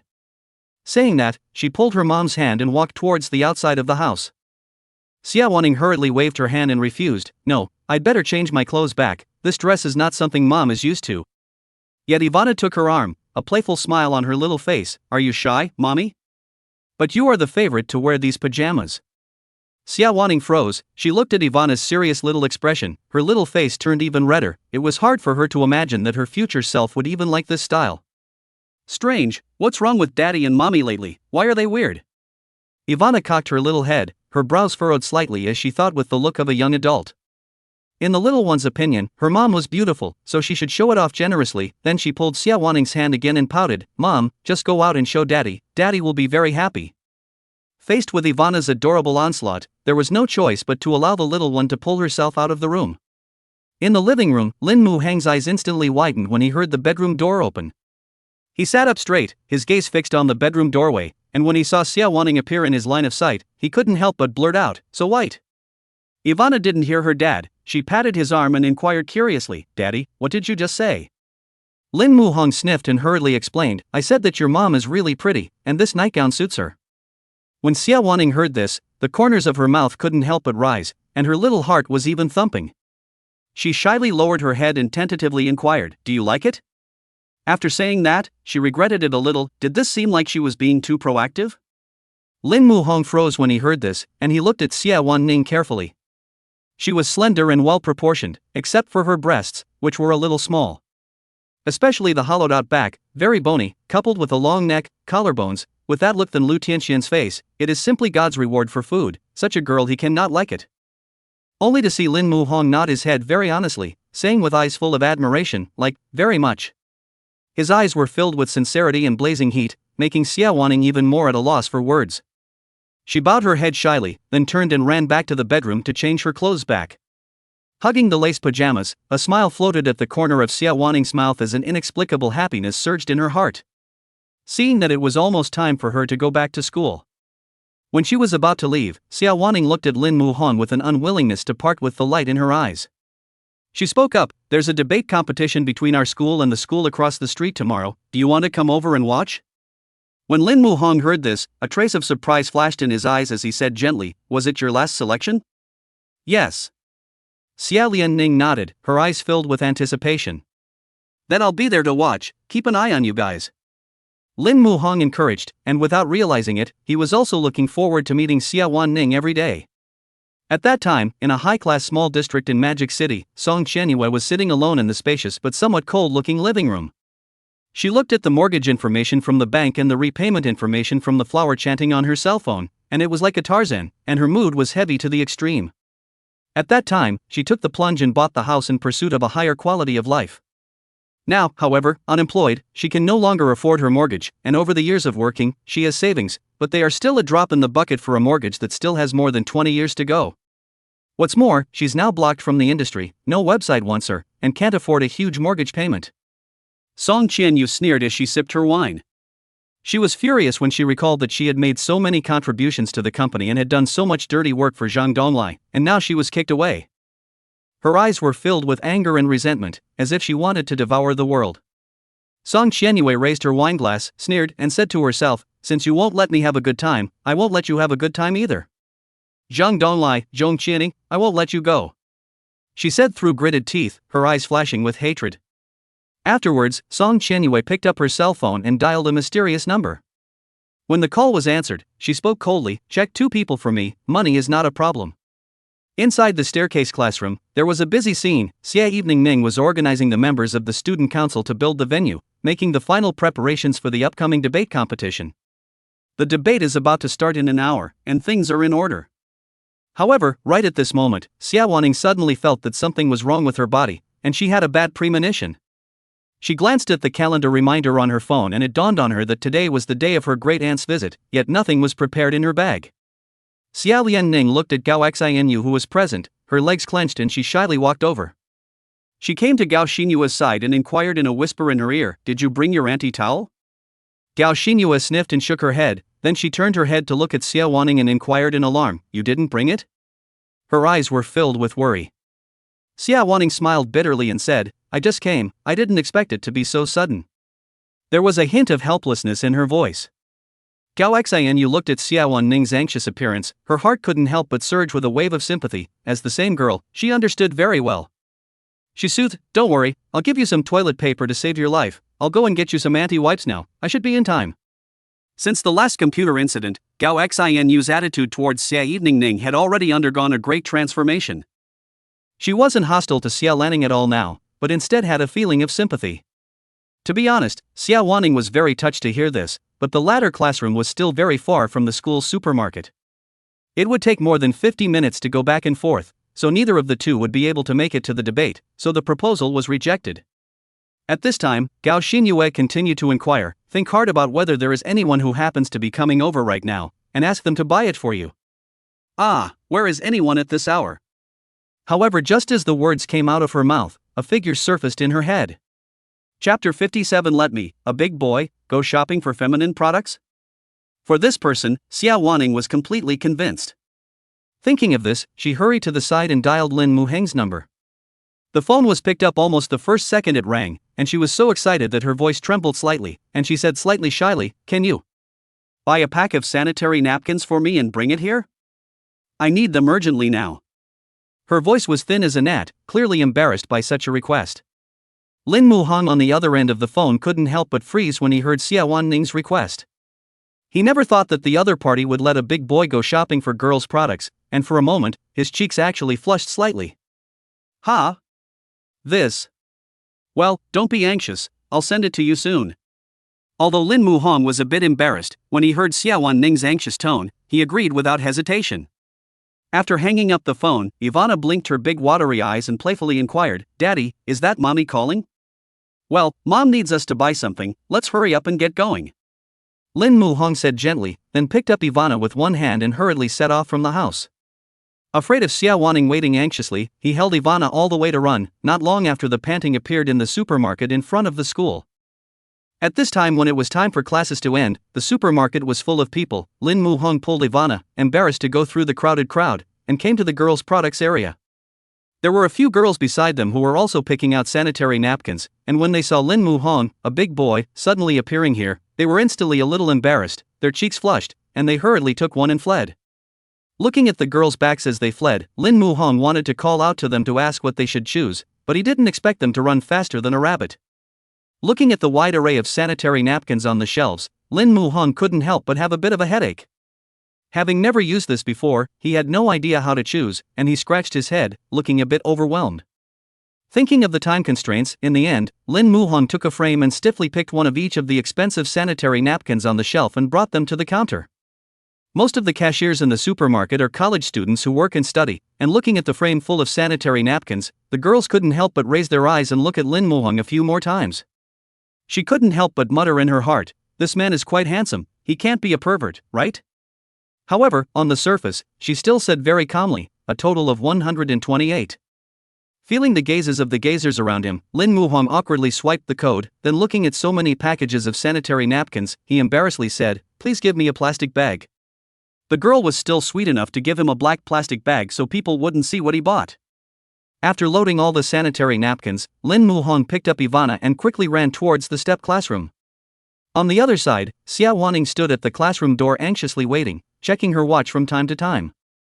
Now there were still 20 minutes before the start of the debate tournament, and although she was in a hurry, she was sure that Lin Muhong would deliver it to her in time. Soon, at the entrance, two figures ran over. Xie Wanning fixed her eyes on none other than Lin Muhong and Ivana. She ran over excitedly, an excited smile spreading across her face. "There you are." Lin Muhong nodded and handed over the plastic bag in his hand, saying in a flustered manner, "I don't know what kind you like, I bought some randomly." Xie Wanning sniffed, looked down inside the plastic bag, all kinds of sanitary napkins came into her eyes, her little face couldn't help but blush, and her heart was surging with a warm current. "Thank you really," she said gratefully, then pointed to the classroom. "Why don't you take Ivana inside, the debate will start soon." "Good." Lin Muhong nodded and carried Ivana into the classroom. Looking at the heavy plastic bag in her hand, Xie Wanning's heart warmed, and then hurried to the toilet to deal with it. She appeared at the podium right on time at the start of the debate, and with a command from the school leader, a thrilling debate began. Looking at Xie Wanning on the stage, who was spirited and eloquent, Lin Muhong's eyes were full of appreciation. Although Ivana didn't understand the debate, when she saw her mom standing up to speak, she excitedly waved her little hand and happily shouted, "Daddy, it's Mommy." Her innocent look made people smile. Soon, the debate tournament was over. Xie Wanning several people unsurprisingly won the victory, which could not be separated from the joint efforts of everyone. She tightly held the debate tournament 10,000 prize money. The heart is excited. After the game, people in the classroom exited one after another. Lin Muhong carried Ivana to Xie Wanning and said happily, "Congratulations." "Thanks." Xie Wanning responded with a smile. Ivana, on the other hand, jumped into her mother's arms and said with a sticky twitter, "Mom, I knew you guys would win." Xie Wanning pursed her lips and then kissed Ivana on the cheek, saying with incomparable happiness, "Oh? Our Ivana's prediction is also too accurate." At that moment, Lin Muhong looked at the two of them with a smile. Let's go home, and I'll make you some delicious food." As soon as he said something delicious, Ivana's eyes lit up. "Daddy, Ivana wants to eat meat." "Okay, Daddy will do it for you." Lin Muhong dotingly scraped the tip of the little one's nose, incomparably happy. At the moment, the three are a happy family of three.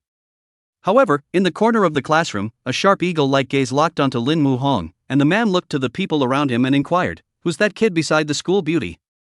"Brother Zhang, this is someone I don't recognize." The person beside him said resentfully after seeing that it was Zhang Fucheng. Looking at the school flower smiling so happily at other men, Zhang Fucheng's heart was not in good taste. "Kid, how dare you think about the school flower, when the old man is dead, right?" After returning home, Lin Muhong had prepared a sumptuous lunch to celebrate Xie Wanning's victory in the competition. The table is full of colorful and delicious dishes, mouth-watering. This time the mother and daughter are enjoying the good fortune, eat with great relish. However, it was only after eating and drinking that Xie Wanning remembered the main event. She looked to the two and said, "After the debate tournament, the school allocated us $5,000 to celebrate on our own.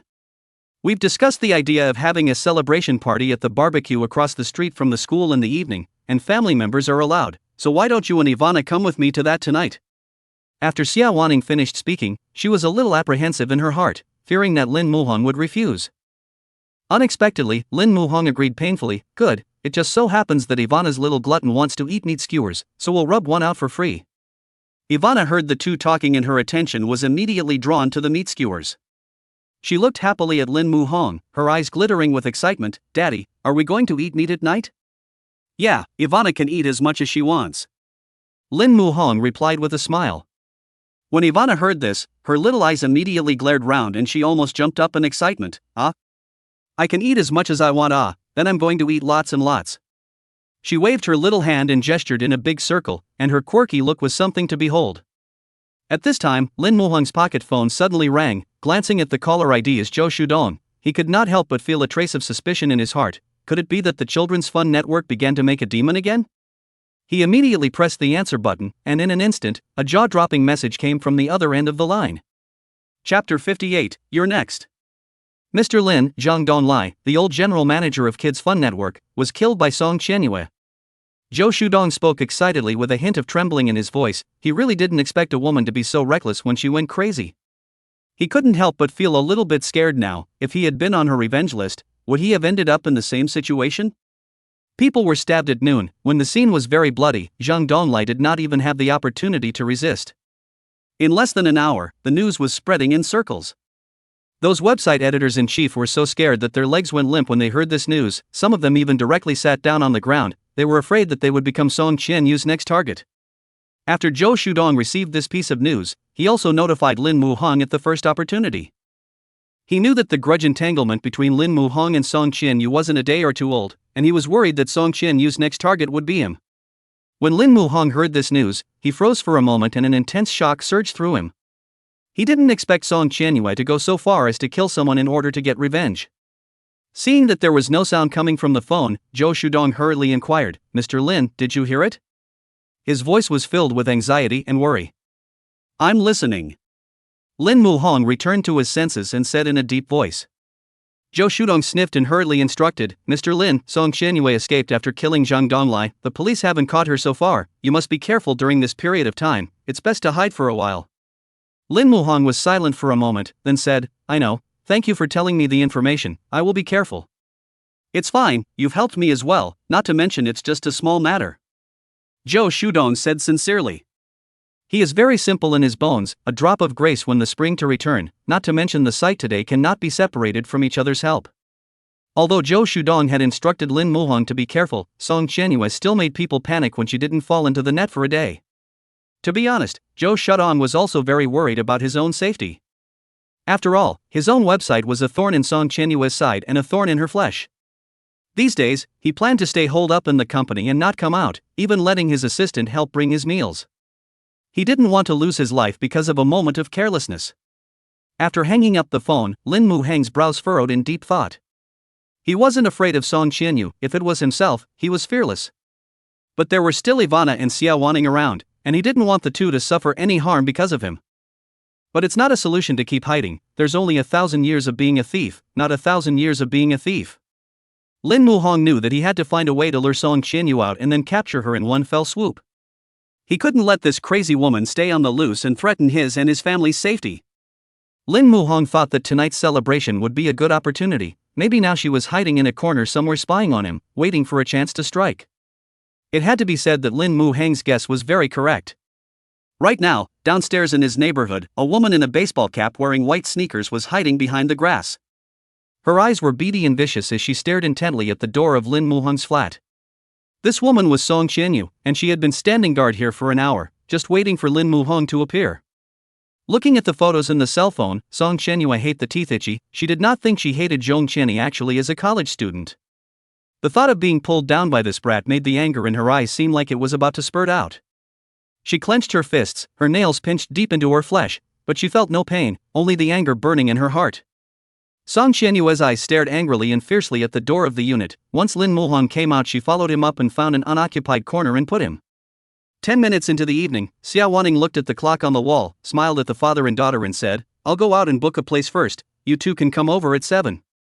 Upon hearing this, Ivana cocked her little head and looked at her mother with big blinking eyes, inquiring in a milky voice, "Mommy, so what are you going out for now?"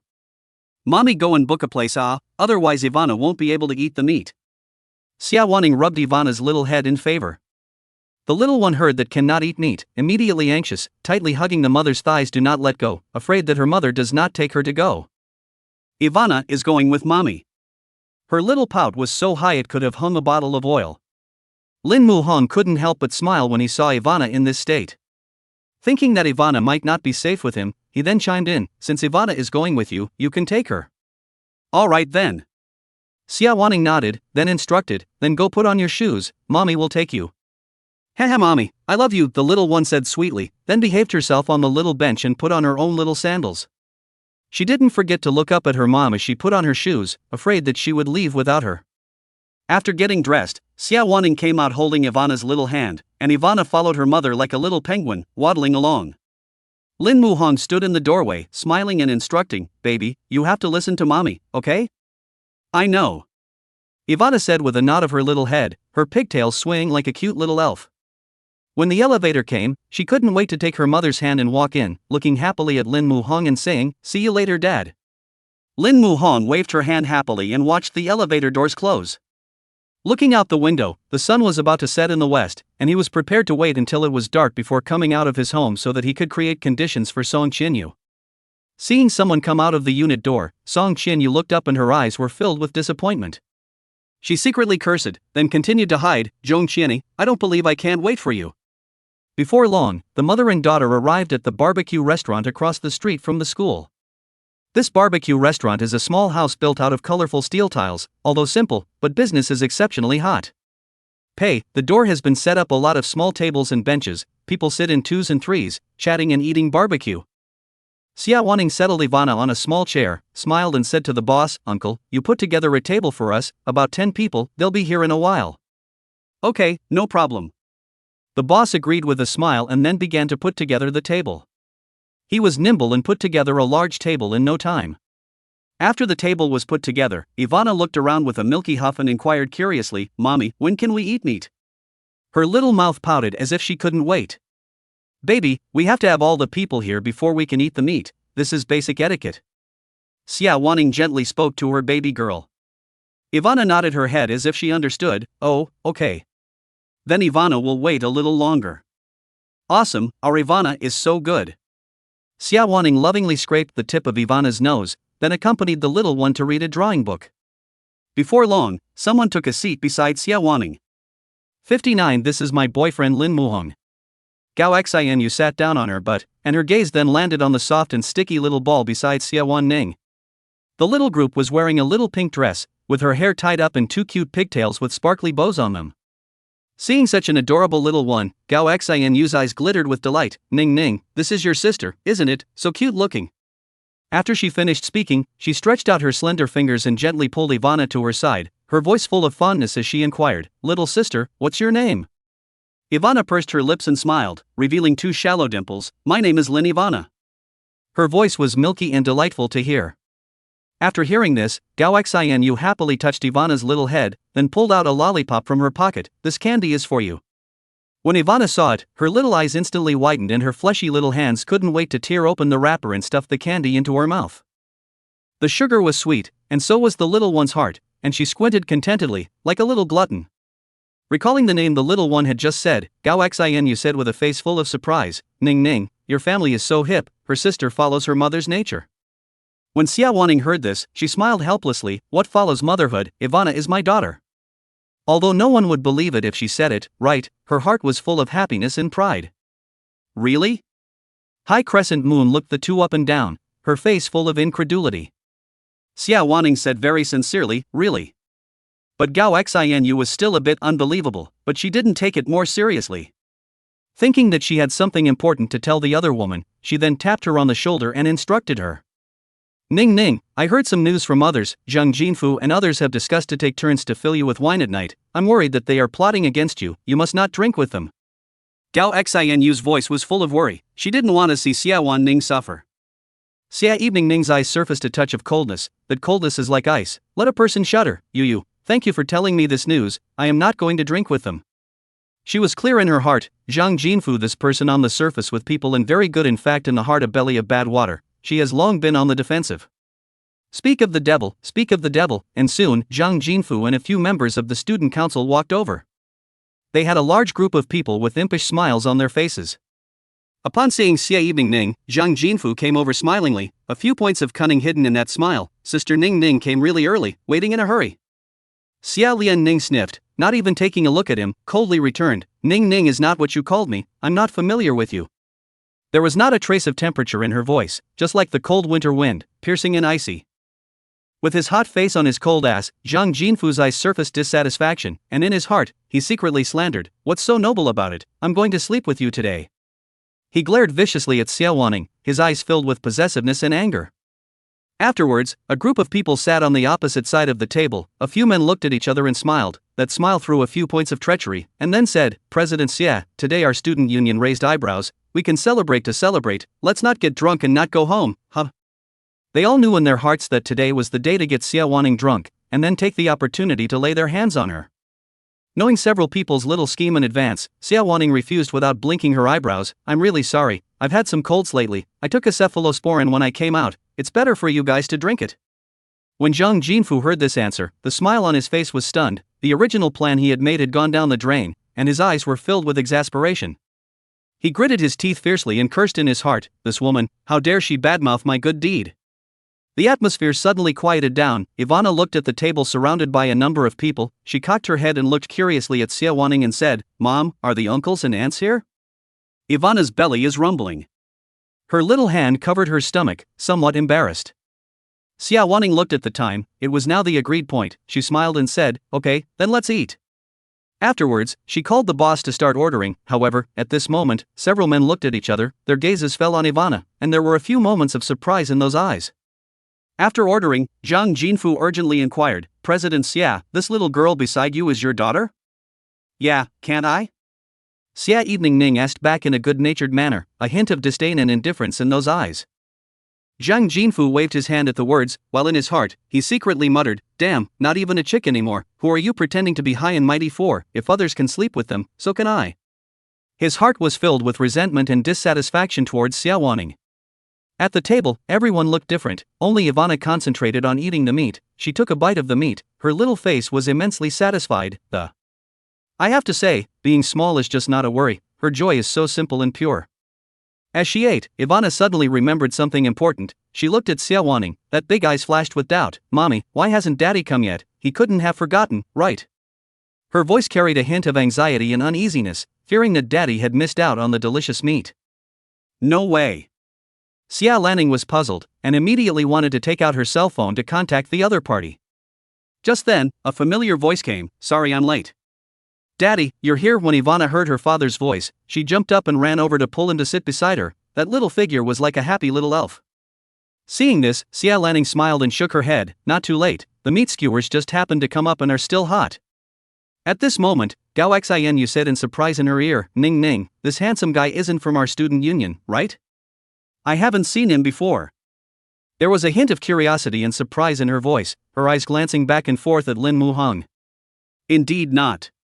Xie Wanning whispered back, then introduced herself in front of the crowd, this is Lin Muhong, my boyfriend. She winked as she looked at Lin Muhong, and when the other party saw this, he nodded cooperatively, that smile full of doting and gentleness, hello everyone, thank you all for taking care of my family Ning Ning. The girls present clapped enthusiastically at the sight of such a handsome hunk, only Zhang Jinfu felt as bad as if he had eaten a fly's leg. He slammed his glass down on the table so heavily that the clatter of the glass against the table was particularly harsh. He said impatiently, anyone can say nice things, you have to be a little sincere, drink yourself first. As soon as these words came out, the small followers beside him also chimed in, that's right, abducting our schoolgirl, you have to drink a toast.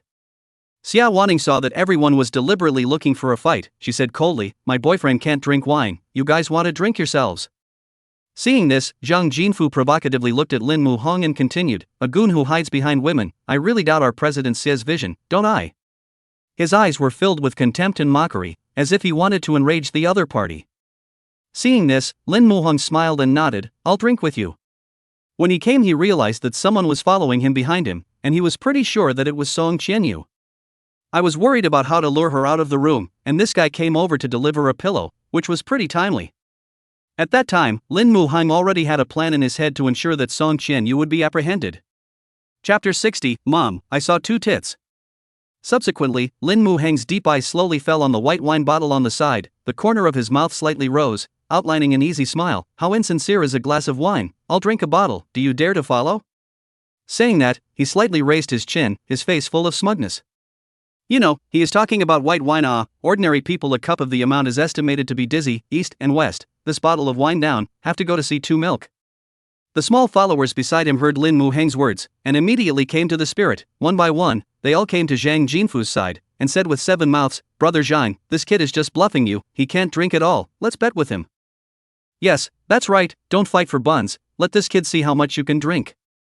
What the little followers said, Zhang Jinfu heard word for word, he gritted his teeth and stomped his foot, squeezed out a smile on his face and said, okay, I'll drink with you, but you have to drink first. No problem. Lin Muhong smiled and nodded his head with a few moments of contempt, and in his heart, he slandered, sparring with Grandpa Me in terms of alcohol consumption, you're not qualified. Seeing the two of them with swords drawn and on the verge of a confrontation, Xie Wanning looked worriedly at Lin Muhong, her eyes filled with anxiety and concern. She didn't want the other party to try to be strong because of her. If something happened, she would feel guilty for the rest of her life. However, when she locked eyes with Lin Muhong, the look seemed to tell her, "Don't worry, I've got it under control." In the end, Xie Wanning held back the words that came to her mouth, only her hands unconsciously tightly gripping the corner of her coat. Immediately, Lin Muhong unhurriedly picked up the white wine on the table, fingers gently twisted, the lid snapped open. He picked up the bottle directly, tilted his head back, and gulped it down, the knots in his throat rolling up and down with the swallowing motion, the gesture as if he was not drinking white wine, but just plain old water. The people around him couldn't help but gulp at the sight of his drinking stance, and each of them stared in disbelief. Seeing this scene, Zhang Jinfu couldn't help but regret a little, his heart muttering, "This person which is drinking completely is drinking water." After the small followers around him sensed their boss's anger, each of them didn't dare to speak and lowered their heads. During the process, Xie Wanning's eyes were tightly fixed on Lin Muhong, not daring to relax for a moment for fear that he would be uncomfortable in any way. Soon, a bottle of white wine went down. Lin Muhong proudly looked at Zhang Jinfu, the corners of his mouth rising slightly. "I've finished drinking, it's your turn." Being scared by the other side of this momentum, Zhang Jinfu stumbled and said, You hear side loaded will not be water, otherwise how to drink so fast, you cheat, I do not follow." When these words came out, the girls in the room exploded and said indignantly, "Zhang Jinfu, the wine was brought by you guys, how can people have the chance to do tricks? I think you guys clearly don't dare to compare." "That's right, can't drink but people say it straight, but also a whole set of rhetoric, what a shame." Gao Xianu, several people crossed their arms and mockingly shook their heads, their faces filled with contempt. When Zhang Jinfu heard this, his face flushed red and white, and he was ashamed and annoyed in his heart. With a clench of his teeth and a stamp of his foot, he roared, "Who said no? I'll drink." After saying that, he took the full bottle of white wine, frowned and started to drink it with a face full of pain. After just a few sips, his brow furrowed even tighter, and a hard look appeared on his face, as if what he was drinking was not wine, but poison. Before he could drink much, however, he felt his stomach turn. Seeing this, Lin Muhong mocked, "This amount of alcohol is not enough for you to be ashamed of yourself. In the future, don't say that you know how to drink, I'm ashamed of you. You vomit." Zhang Jinfu just wanted to curse, only to feel his stomach churning. He hurriedly covered his mouth and ran toward the alley next to him. The little followers saw this scene and hurriedly followed. At this time, Xie Wanning could no longer hold back and inquired worriedly, "Is it hard for you to drink so much white wine just now? I'm sorry, it's because of me that they're targeting you." Her eyes were filled with self-blame and heartache. Lin Muhong smiled and waved his hand, his face full of relief. "It's fine, that little bit of wine is a piece of cake for me, you don't need to blame yourself, not to mention that you're Ivana's mother, it's only right for me to protect you."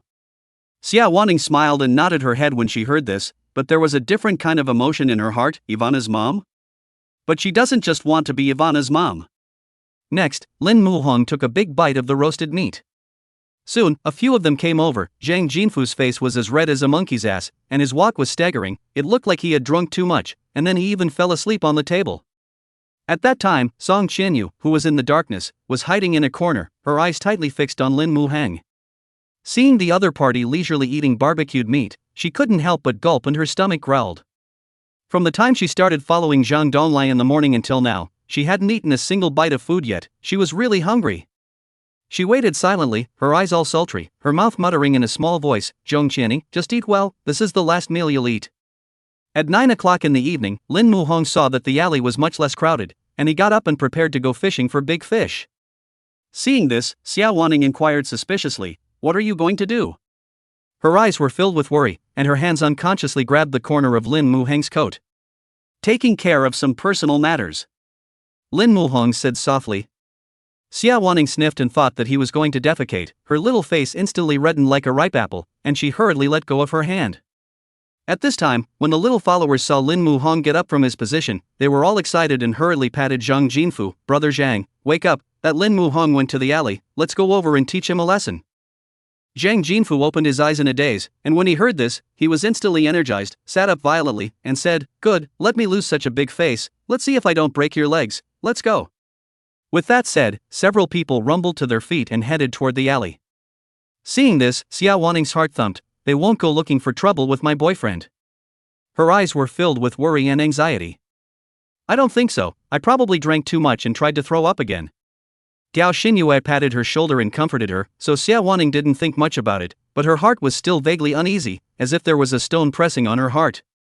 Coming to the alley, Lin Muhong pretended to be drunk, his body staggered, and finally squatted on the ground and vomited. As he pretended, he watched his surroundings with his afterglow, a wary look in his eyes. He noticed a figure creeping towards him, his footsteps light, as if he was afraid to be noticed. After getting close, this person violently rushed over, holding a sharp dagger in his hand, and ruthlessly stabbed towards Lin Muhong, that action carrying a sense of determination. Immediately afterward, Song Qianyu's hissing voice could be heard, "Zhong Qianyi, die for me." With her revenge avenged, she opened her eyes and looked at the person in front of her. Song Qianyu was filled with dismay. "Who the are you?" Chapter 61. What's this kid doing here? To be honest, stabbed Zhang Jinfu was also full of surprise. He stared wide-eyed, his heart is full of doubts. So many people, how is it that he hit on the muzzle? He felt a sharp pain coming from his body, and that pain spread like a tidal wave, causing his eyes to blacken, and immediately afterward, he lost consciousness and fainted. At that time, the small followers around Zhang Jinfu saw that their boss had been stabbed many times, and blood kept pouring out, so their faces turned white with fear. They ran toward the intersection in panic and yelled at the top of their lungs, "Murder, murder, run!" Hearing these words, Xie Wanning instantly shielded Ivana tightly in her arms, her body trembling slightly, her eyes filled with panic. The people around them also hid when they heard the shouts, and then, when the surrounding gradually became silent, they cautiously looked toward the alley. At this time, Xie Wanning suddenly remembered that Lin Muhong had just gone inside the alley and had not yet come out. Her heart tightened violently and a bad premonition surged to her heart. Her eyes were full of worry and her hands clenched involuntarily. With that, she pushed Ivana into Gao Xinyu's arms and said anxiously, Ivana, help me look at it, I'll go over and take a look." "Inging, it's dangerous inside, don't go over there." Gao Xinyu frowned and advised with a worried face, however Xie Wanning's back was determined. At this time, Lin Muhong found a good opportunity on the side. With sharp eyes, he stared at the dagger in Song Qianyu's hand and took advantage of its inattention to rush forward with an arrow step, using the stick to forcefully knock the dagger off Song Qianyu's body. Immediately after that, he kicked Song Qianyu in the stomach, and the other party screamed miserably as his body fell heavily to the ground. Soon, Lin Muhong used the method of tying up a pig to tie up Song Qianyu. He was skillful in his movements and tied the other party up solidly in 3 strokes. Then, he took out his cell phone and dialed Demon Spirit and Demon 20. Looking at Lin Muhong, who was still fine, Song Qianyu shouted hoarsely, "Zhong Qianyi, I'm going to kill you, I'm going to kill you." Her voice was filled with resentment and anger, as if she wanted to eat Lin Muhong alive. Hearing her menacing voice, Lin Muhong frowned as he slowly walked over to Song Qianyu and took the hat off her head, then rolled it up and stuffed it into her mouth as he skimmed his mouth and said disdainfully, "It's really noisy." Looking at Zhang Jinfu, who was lying on the ground in a pool of blood, Lin Muhong shook his head and sighed, "What's this kid doing following over here? God doesn't want you to die, you're looking for death." His eyes revealed a hint of helplessness. At that time, for the surrounding people's advice, Xie Evening turned a deaf ear.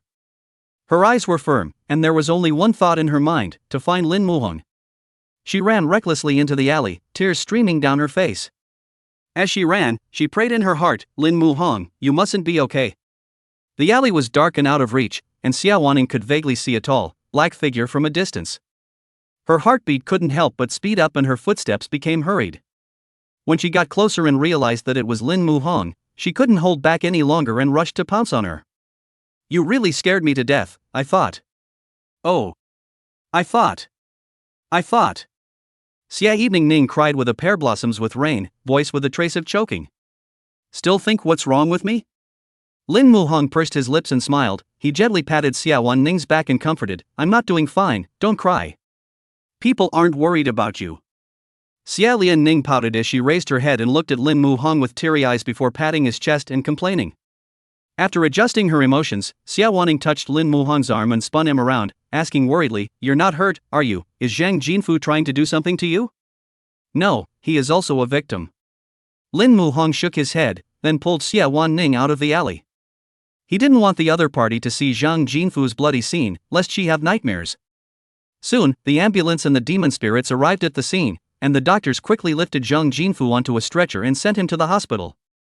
The people around him frowned when they saw so much blood on his body, and they still couldn't help but feel fear in their hearts. That was brutal.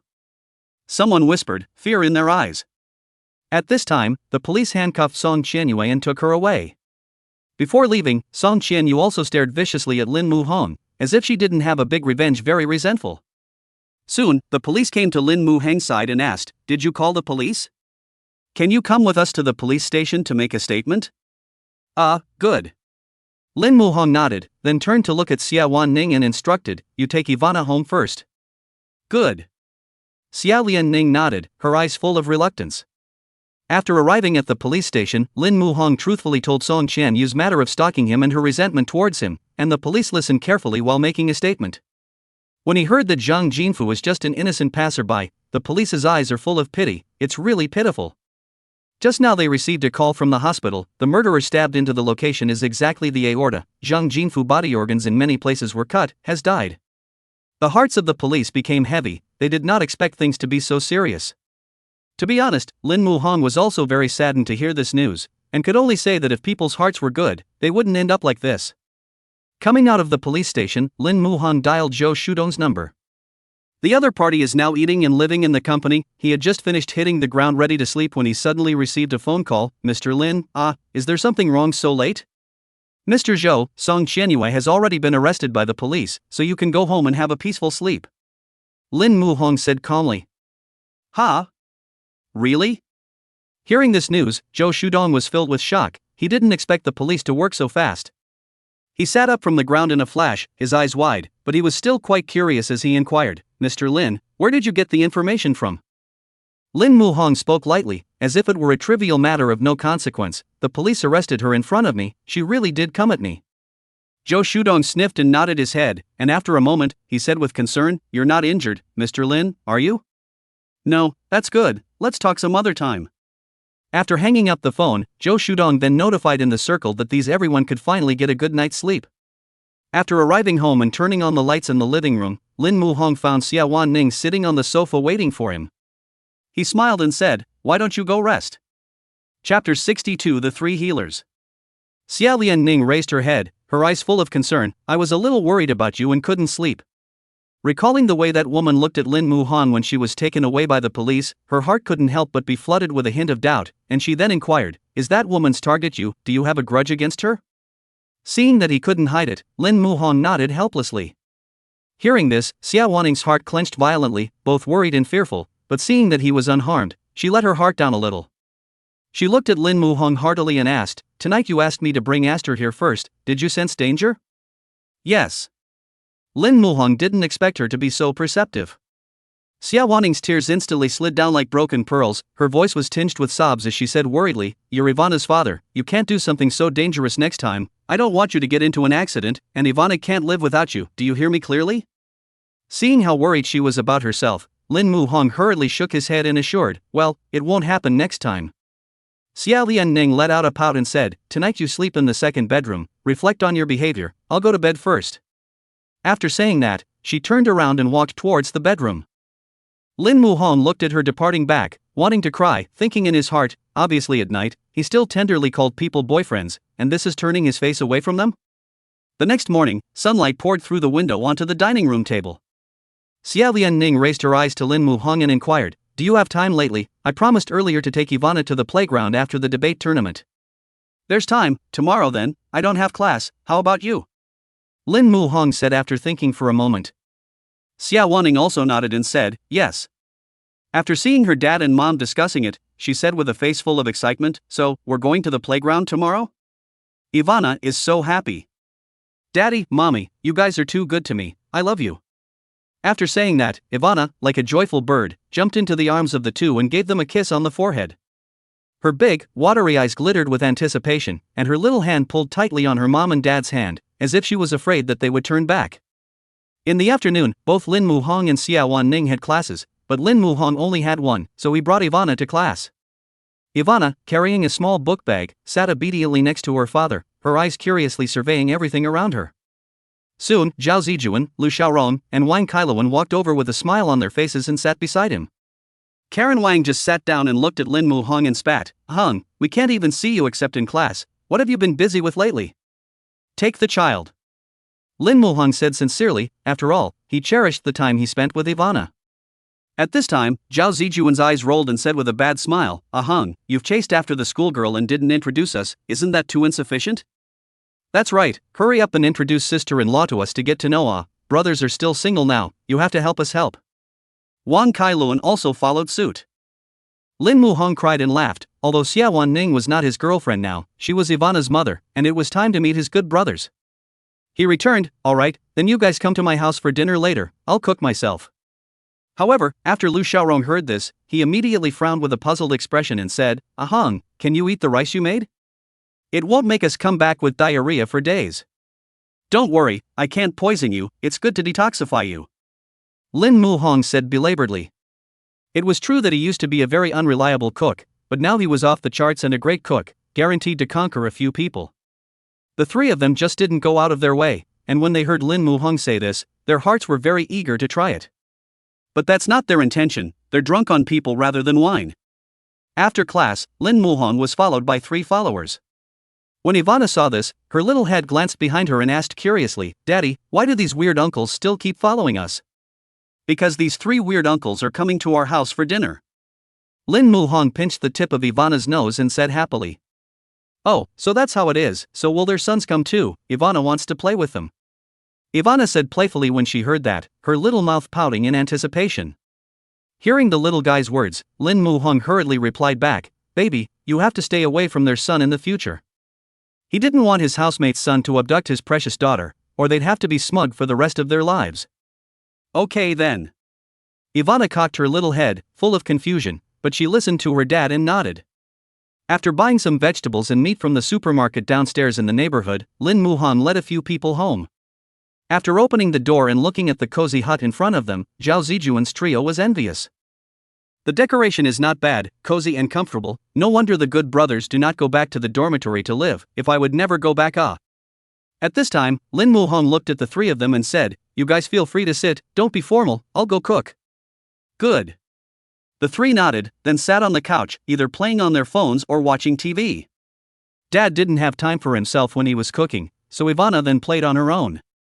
She played with her rag dolls for a while, her blocks for a while, and probably because of her natural love of water, the little one went to the bathroom and played. The faucet on the sink she couldn't reach right now, only touching the water in the toilet. At that moment, Ivana noticed a small cup next to her, and with a twinkle in her eye, she picked it up and had fun scooping the water out of the toilet bowl. Her little hands stirred in the water, making a tiny splash, an innocent smile on her face. Then, not wanting to play in the bathroom, the little one took her little cup to the coffee table. Zhao Zijuan looked at the small teapot in front of him and thought that the little guy was specifically bringing water to himself. His eyes were glowing as he picked up the cup and looked at the 2 dejectedly. Look, this is the water Ivana brought me, you don't have it, I just made the kids like it, there's no way around it. After saying that, he drank the water in the cup in one go, then looked at Ivana with a smile and said, Baby, go and pour another cup for Uncle, will you? Ivana sniffed, nodded, and ran off with the cup. She was adorable as she ran towards the bathroom on her short little legs, lurching. Zhao Zijuan only saw Ivana running away, he didn't see where she ran. At this moment he said smilingly, Look at how I'm being treated, and then look at you too, alas, there's no way out, whoever made Ivana just pleased with me. The 2 of them, Karen Wang, were furious after looking at each other's expressions of having gotten the better of them. Lu Xiaorong was even more acidic and spat, It's not just drinking a cup of water, what's the big deal? Chapter 63, Thanks to Aster, I drank toilet water all afternoon. Soon, Ivana's little round face, her little cherry-like mouth pursed gently as she held the cup in her hands. Yet the water in the glass swayed gently with her steps, as if it might spill at any moment. She was extra cautious with every step, her eyes fixed on the cup, afraid that the water inside would spill out and leave her uncle with one less sip. Zhao Zijuan was originally sitting on the sofa chatting with Lu Xiaorong and Karen Wang when he looked up and saw Ivana walking towards him with her short legs like a little angel. He stood up with an incomparably excited smile, and after receiving the cup with both hands, he even more proudly exclaimed, Ivana is so understanding, Uncle, thank you. It's fine. Ivana shook her head, the look of good behavior. With that, Zhao Zijuan held the cup and waved it in front of Lu Xiaorong and Wang Karen, saying triumphantly, Look, how thoughtful Ivana is, forget about not making sense to you people who don't have water to drink. After saying that, he laughingly tilted his head and drank it all in one go, and after drinking it, he even deliberately barred his mouth and said contentedly, This water is so sweet. Looking at Zhao Zijuan's dejected appearance, Lu Xiaorong and Wang Karen's hearts were full of grudges. At this time, Wang Karen's eyes turned, his face piled up with smiles, waved his hand towards Ivana, and tenderly shouted, "Baby, uncle is thirsty too, pour uncle a glass of water too, okay?" "Okay, Ivana will go pour it for you." Ivana agreed crisply, and after saying that, she jumped and ran away like a happy little bunny. Seeing this, Lu Xiaorong also smiled and shouted, "Pour uncle a glass of water as well." I know," the little one said milkily, the voice was soft and cute, making people's hearts melt when they heard it. Lin Muhong, who was busy in the kitchen, couldn't help but have the corners of his mouth rise when he heard these words, and through the glass door of the kitchen, he looked at Ivana's lively and lovely figure, and his heart was filled with relief. His Ivana is really well behaved and knows how to help her dad take care of the guests. However, he had some doubts in his heart. There was no water in the direction Ivana ran to. Lin Muhong pondered in his heart. Maybe the little one went to look for a water cup. At that time, Lin Muhong suddenly remembered an important thing: the 3 housemates to come home as a guest. He should have informed Xie Wanning in advance, otherwise suddenly more people at home, for fear that she will feel uncomfortable. So he quickly opened the WeChat chat box and sent a message to the other party: "My roommate is coming over for dinner today, do you mind?" Xie Wanning felt her cell phone vibrate and opened it. The corner of her mouth couldn't help but rise slightly as she replied, "It's fine. Then come back after class and let's eat together," Lin Muhong said happily. Looking at the message sent by the other party, a warm current surged in Xie Wanning's heart as she felt Lin Muhong's respect for herself. After class, Xie Wanning pulled Xiao Xiao and hurriedly ran back to the dormitory. Looking at the rummaging Xie big schoolgirl, Xiao Xiao helplessly laughed. "Ning, what are you doing? You didn't drag me back here so I could help you find your clothes, did you?" Xie Wanning didn't say anything. She just picked up a pink skirt and compared it in front of herself, smilingly asked, "Xiao Xiao, do you think I look good in this skirt?" "Good looking. Our Ning Ning is the school flower of Magic City University. Even if she is draped in a sack, she is amazingly beautiful." Xiao Xiao leaned back in her chair and replied with a smile. Xie Evening Ning sniffed, her brows slightly knitted, puffing her cheeks helplessly. "Xiao Xiao, seriously, is it good for me to wear this skirt or not?" Good looking, good looking." Xiao Xiao nodded affirmatively. After all, that face was there, it looked good in anything. Looking at the other party's perverse behavior, Xiao Xiao tilted her head and asked excitedly, "Ning Ning, is it Lin Muhong asking you out?" Xie Wanning shook her head and said shyly, "His roommate is coming to the house as a guest, I can't disgrace him." Hearing this, Xiao Xiao hatefully pulled Xie Wanning to her side and said excitedly, "Come on, you're the school flower of Magic City University, you can only give him a long face." "But, Ying, have you two made any progress now? Has he confessed to you or anything?" Xiao Xiao asked suspiciously. When Xie Wanning heard this, her small face instantly reddened and she shyly said, "No." Seeing this, Xiao Xiao hurriedly took her hand and instructed, "Ning Ning, girls who are too easy to get are often not cherished by boys, so you should be more reserved." Is that so?" Xie Wanning pondered in her heart, not to mention that she had never been in love before and didn't quite understand this. Then she looked at Xiao Xiao and asked with a smile, "How do you know so much?" "I have to. Sister is the one who passes through all the grass and doesn't touch a single leaf." Xiao Xiao's eyes dodged and her tone became more and more heartfelt. Seeing this, Xie Evening Ning didn't poke at her and put on a pink dress and also carefully put on a light makeup. She looked at Xiao Xiao and winked. Xiao Xiao immediately understood and nodded with a smile, "Very beautiful, Lin Muhong must have fallen under your stone skirt." Hearing Xiao Xiao's words, Xie Wanning's small face reddened as if it could drip blood. She was full of shyness and escaped in a mess, dropping a sentence before she left, "Xiao Xiao, you're really too bad."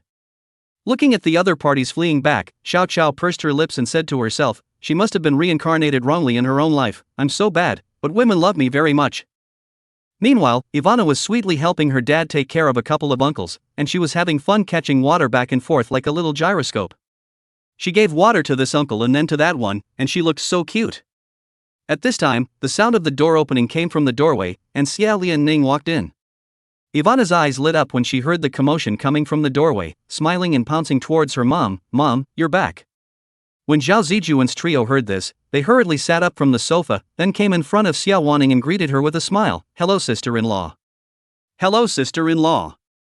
"Hello, guys." Seeing everyone so enthusiastic, Xie Wanning also waved her hand and greeted with a smile, but she was even happier in her heart because these people were calling out sister-in-law. Lin Muhong heard the commotion coming from the living room. He smiled and walked out. "You're back, let me introduce you. This is Zhao Zijuan, and this is Karen Wang." Xie Wanning nodded her head one by one. Only to see Lin Muhong continue, "Now that we're all together, let's all come over and eat." In his time, the table was filled with a variety of dishes that gave off a tantalizing aroma that made people salivate. At this time, Zhao Zijuan brought all three of their small cups to the table, and when Ivana saw that their cups were empty, her eyes curved into crescent moons, and she smiled and said, "Uncle, Ivana is going to go and pour water for you." "Thank you, baby." Seeing Ivana being so well behaved, Zhao Zijuan's trio was filled with love. However, Lin Muhong watched Ivana walk toward the inside and wondered, this drinking fountain is right next to it, why did the little one go in that direction to get water? Zhao Zijuan and the three of them had a bad premonition, especially when they saw Ivana walking in the direction of the bathroom. The three of them looked at each other with panic in their eyes. A few people followed Ivana, walking cautiously, not daring to utter a breath, when they noticed that she was scooping up water from the toilet bowl with a small cup. When Lin Muhong saw this, he was first stunned, then he cried and laughed and said to the three housemates, "I'm sorry, brothers, my family is poor, there's nothing to entertain, so let's let you guys drink toilet water for the afternoon." When he finished, he couldn't help but burst out laughing himself. Chapter 64. Something happened at home. When Zhao Zijuan and the three of them heard this, there was a burst of dry heaving, especially Karen Wang, who spat out in a bad mood, "Zhao Zijuan, what kind of taste do you have, and you say this water is sweet, vomit? Didn't you two drink quite a bit too, and now you're talking about me?" Zhao Zijuan returned helplessly, thinking in his heart that he didn't know who was the one who fought to get Ivana to pour the water in the first place. Looking at the several people complaining about each other, Lin Muhong cried and laughed, "The three of you are half a catty, don't say anything about anyone." At this moment, Aster seemed to realize that she had done something wrong, and she stood next to the toilet, her little fingers digging into each other uneasily, her eyes sneaking glances at a few people from time to time. She was afraid that everyone would talk about her. She stood there not daring to move, even her little mouth was deflated, as if she was going to cry out at any time. That look, just like a frightened little rabbit, pitiful. Seeing this, Lin Muhong tenderly pulled Ivana to his side. Before he opened his mouth to say anything, the little guy opened his mouth and bawled, as if he had suffered a great deal of aggression, and even had the feeling that the bad guy was the first to complain. After seeing Ivana's bean-sized tears flowing down her face, Lin Muheng's eyes were filled with heartache. He gently patted Ivana's back and comforted her, "Ivana, the uncles didn't blame you. If you cry again you'll become a little flower cat." The little one sobbed, and the look was heartbreaking. The three of them, Zhao Zijuan, were a bit at a loss for words as they watched her cry her eyes out.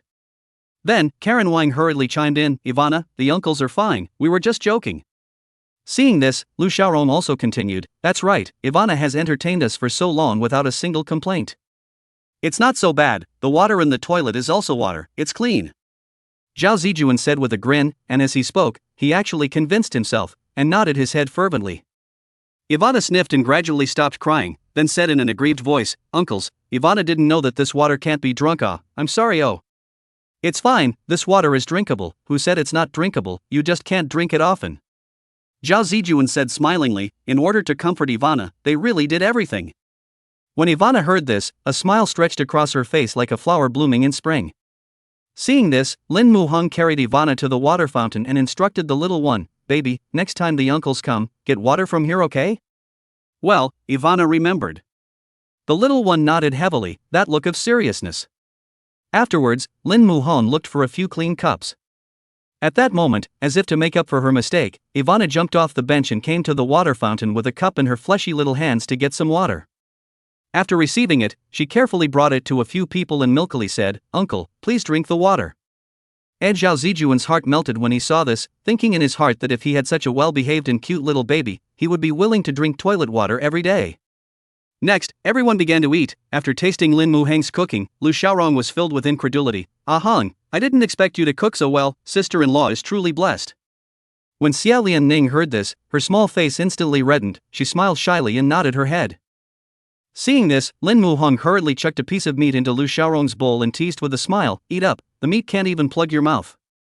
After eating and drinking their fill, Zhao Zijuan's trio reluctantly prepared to leave. When they were leaving, they took Lin Muheng's hand and begged, "Ahang, your cooking is so delicious, can we come every day to dine?" "Get lost," Lin Muhong said in a rude manner, thinking in her heart, if she came to dine out every day, wouldn't a few large super watt bulbs be lit up day after day? Seeing the uncles standing in front of the elevator door, Ivana hid behind Xie Wanning and said with some embarrassment, "Bye-bye uncles, next time Ivana won't give you toilet water." "Okay, Ivana." Bye. The trio nodded smilingly, their eyes full of fondness.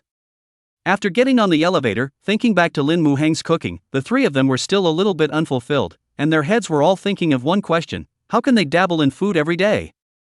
Before going to bed, Ivana lay within the quilt and Lin Muhong read a story to the little one as usual. Suddenly, she turned her little head sideways and looked at her dad and inquired, "Dad, I miss Grandpa and Grandma, when are we going back to see them?" Speaking of her parents, Lin Muhong was a bit apologetic. Recently she was busy bringing up children and earning money, she hadn't called home for a long time, and she didn't know how they were doing now.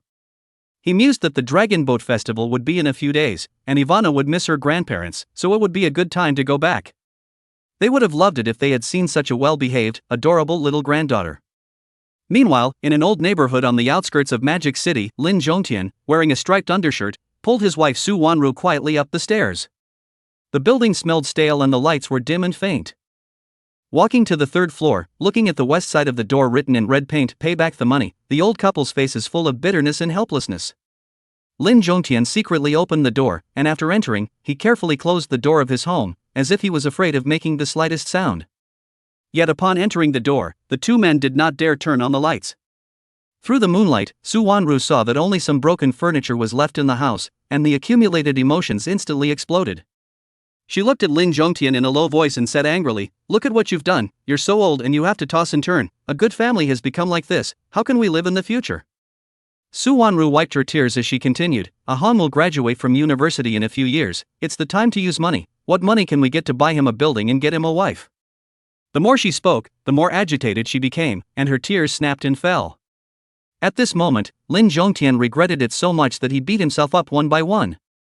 Seeing this, Xie Wanning painfully held him in her arms and comforted him, "As long as we stay together as a family, we will get through this difficult time." Lin Zhongtian nodded slightly, and after a slight pause, he raised his head, his gaze falling on the other party as he slowly spoke, "Has Ah Hong called you these days? Don't mention the family matters to him." "No, it's not, Sue is too busy with school, the child is not available." Xie Wanning gently shook her head and responded. She suddenly thought of something and continued, "It will soon be the Dragon Boat Festival, Ah Han will surely come back for the festival, what can we do then, won't we be exposed?" Lin Zhongtian fell into deep thought after hearing this, and after a moment of contemplation, he said, "Let's give Ah Hong a call tomorrow, and say that we went out on a trip." "Well, that's a good idea, it's settled." Xie Wanring nodded in agreement. Chapter 65 Returning Home. The next day, the sky was not yet white, and the whole world was still immersed in a quiet darkness. Lin Zhongtian and Xie Wanring tiptoed out of the house as if they were thieves. Nowadays, whenever it's daytime, a group of people stand guard in front of their homes, in front of their flats, and even in front of their neighborhoods for one purpose: to get them to pay back the money. After the sun rose, Xie Wanring raised her hand and looked at the time, estimating that her son should have already gotten up, so she took out her cell phone and dialed Lin Muhong's number. At the same time, Lin Muhong, who was preparing breakfast, saw that it was his mom who called, and his eyes instantly flashed with happiness, and he couldn't wait to pick up the phone and said with a smile, "Mom, I've been busy lately and didn't call you, you're not angry with your son, are you?" Lin Muhong said with some apologies. "How come?" Hearing her son's familiar voice, Xie Wanring struggled to hold back the tears in her eyes. "You students are busy, your studies are important, Mom understands." He. Lin Muhong laughed nervously, then continued, "Mom, I'll be home for Dragon Boat Festival, and I'll have a surprise for you then." "No way." Hearing this, Xie Wanring categorically refused. Lin Muhong sniffed, his heart immediately smelled a hint of weirdness. "Mom, you usually do not often look forward to me being able to go home more often to accompany you, this time how the Dragon Boat Festival does not let me go back, is not there something wrong at home?" he said worriedly. No. Fearing that her son would think too much, Xie Wanring smiled sarcastically and replied, "It's fine at home quite well. It's not that your father and I signed up for a tour group for the Dragon Boat Festival and are going to go out to play for 2 days, it's hard to believe that you're going to disturb us from having a two-person world. Your father and I don't want you," Xie Wanring said in a pretense of relaxation, but there was a hint of trembling in her voice. Lin Muhong's brows furrowed after hearing this. "Are you telling the truth?"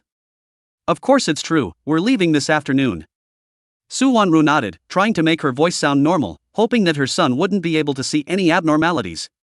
Lin Muhong sniffed, although a little helpless, but still nodded. "Okay, then you and my dad have fun, remember to send me the information of the tour group, there are a lot of rip-offs these days, I'll help you guys see if it's formal or not." "Good," Xie Wanring gently answered. After hanging up the phone, Xie Wanring couldn't hold back any longer and jumped into Lin Zhongtian's arms and cried, "Old Lin, I miss our son." Hearing this, 2 lines of tears also flowed from the corners of Lin Zhongtian's eyes as he gently patted Xie Wanring's back and comforted, when the matter is finished, let's pick up our son and bring him home. After saying that, Lin Jongtian looked at his cell phone and said, the person we've arranged for is almost here, go over and take a look. After hanging up the phone, the more Lin Muhong thought about it, the more he felt that something was wrong, especially when he had just called, he seemed to hear the sound of sobbing. Moreover, he always had a bad feeling in his heart. Could it be that something had really happened at home? The suspicion in Lin Muhang's heart grew stronger, especially when he saw the photos of the tour group sent by his mom. He was even more convinced of his suspicions. Just see the photo of the date of the tour are over, must be mom worried about themselves to find a picture to send over, and that date is written at the bottom, I guess it is careless did not find. Seeing this, Lin Muhong thought to himself that he had to make a trip home. At this time, the bedroom room door opened and Ivana, dressed in a pretty little dress, walked over with a cheerful step. She jumped into Lin Muhang's arms and said in a milky voice, Daddy, Mommy and I are ready, let's set off to the amusement park. Looking at Ivana's excited gaze, Lin Muhong frowned, his heart filled with guilt. He bent down and said apologetically, Ivana, I'm sorry, Daddy will have to go back on his word this time. He patiently explained, something may have happened in our hometown, Daddy has to go back to see Grandpa and Grandma now, and then Daddy will take you to the amusement park after it's taken care of, okay?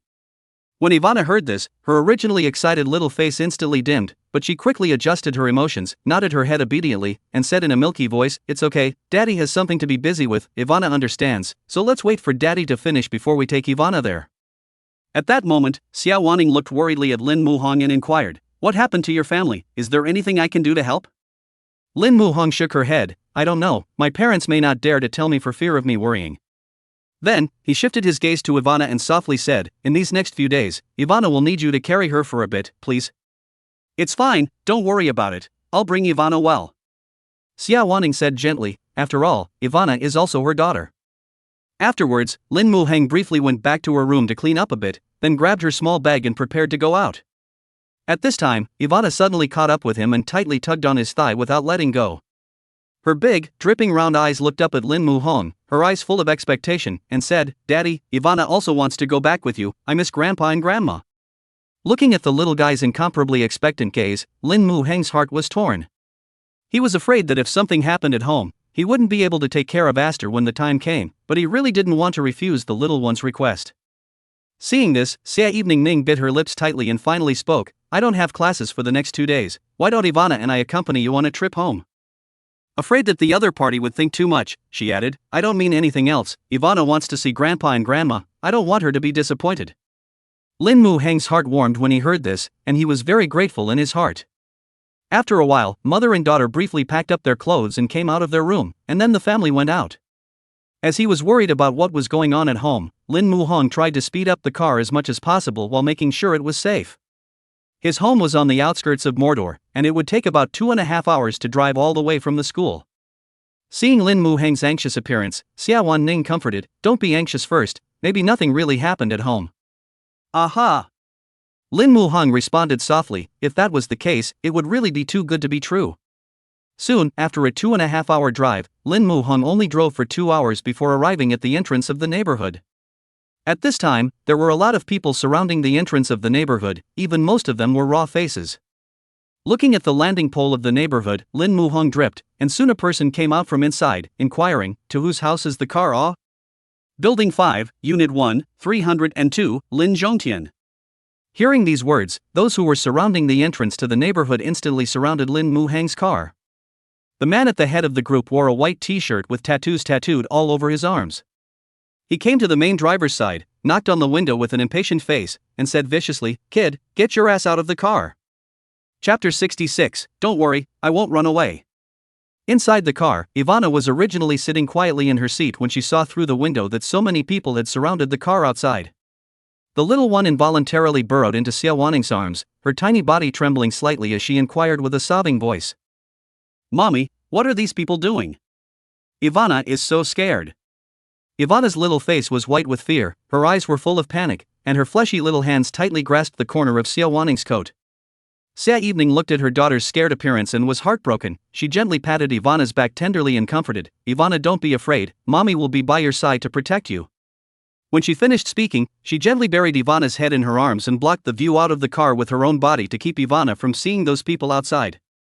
At this moment, Lin Muhong was sitting in the driver's seat, and without anyone else saying anything, he had already sensed from the tense atmosphere around him and the expressions of those who were there that there had been a major change in the family. He frowned tightly, his eyes were full of doubts, his mind kept pondering, his parents were just ordinary workers, usually honest, how could these people come to his door? It is imperative that you should be informed before you can find out what is going on at home.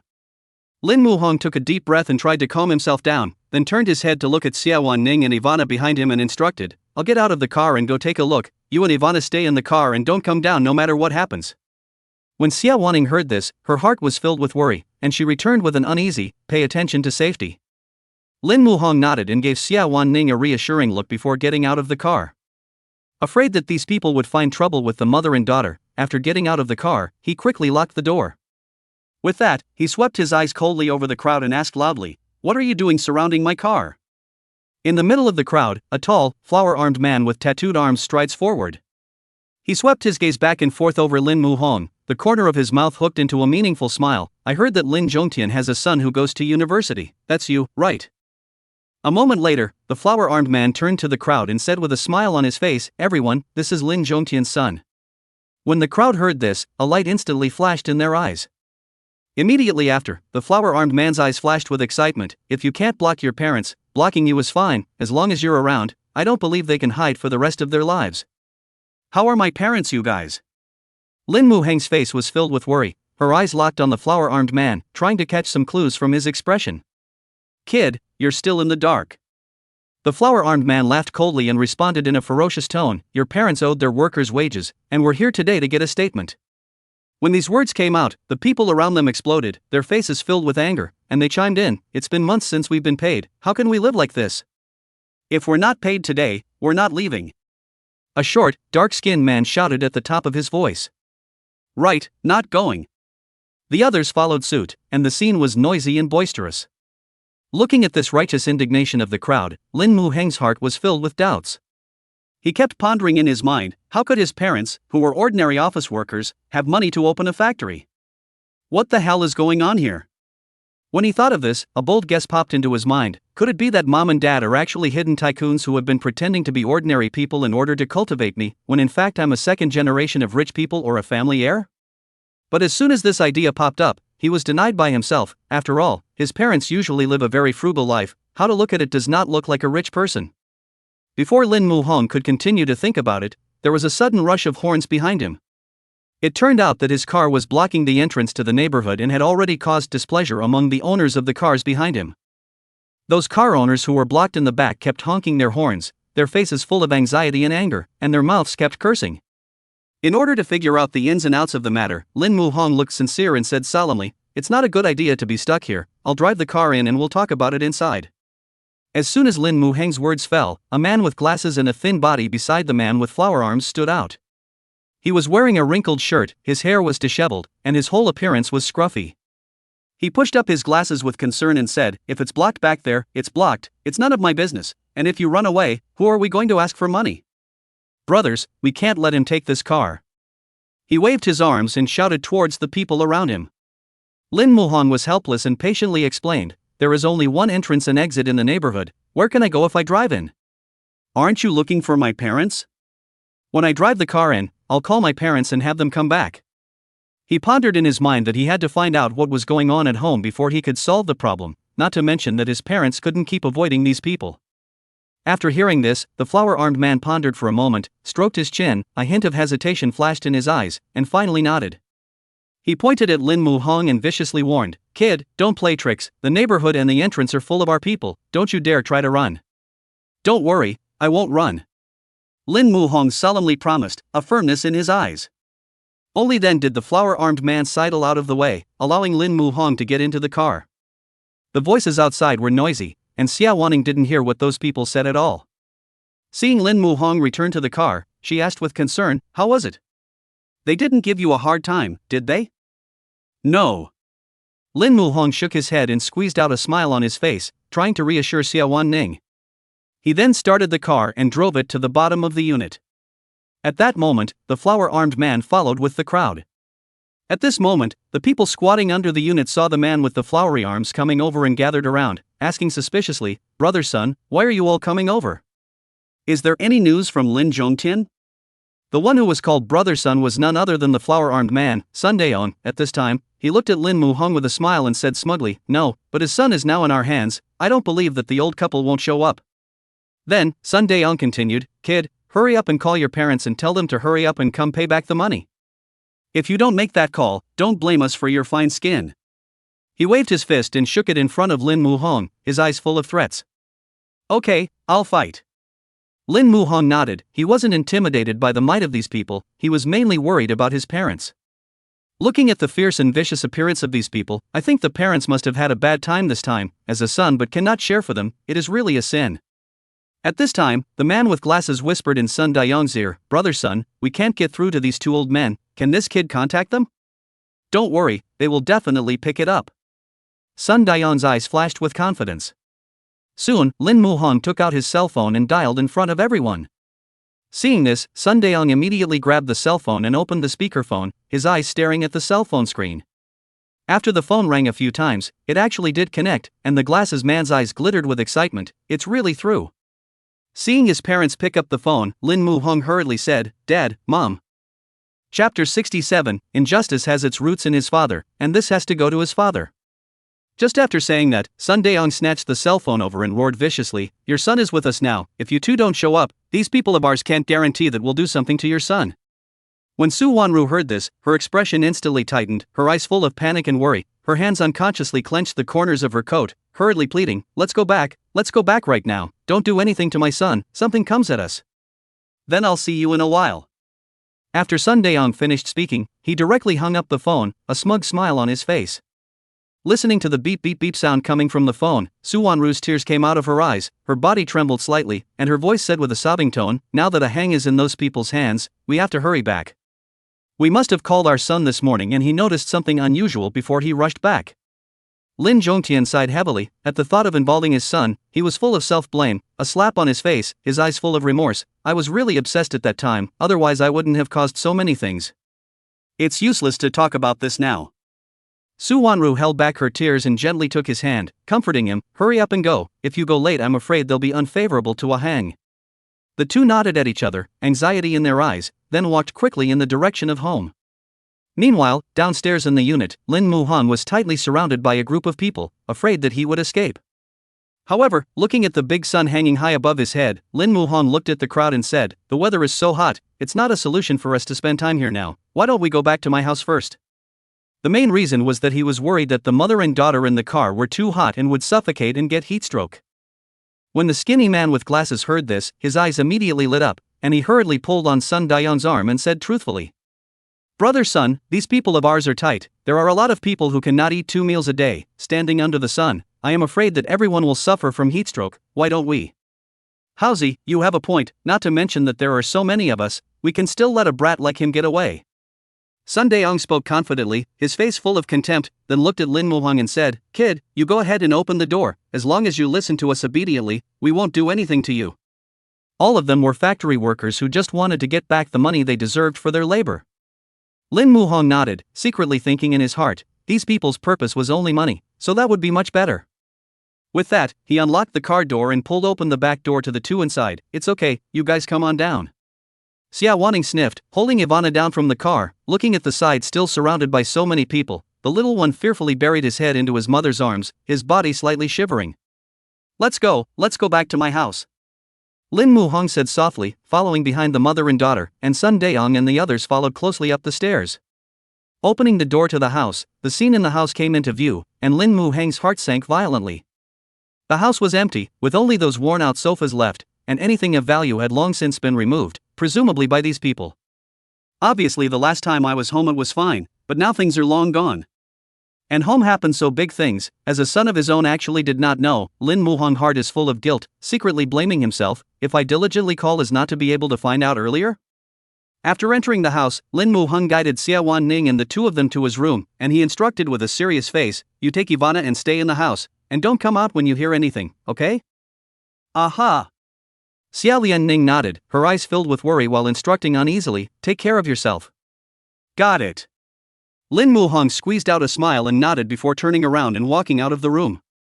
The door of the room was closed. Ivana sat on the edge of the bed, a pair of small eyes full of worry. She said in a milky voice, "Mommy, those uncles look so fierce, will Daddy be alright?"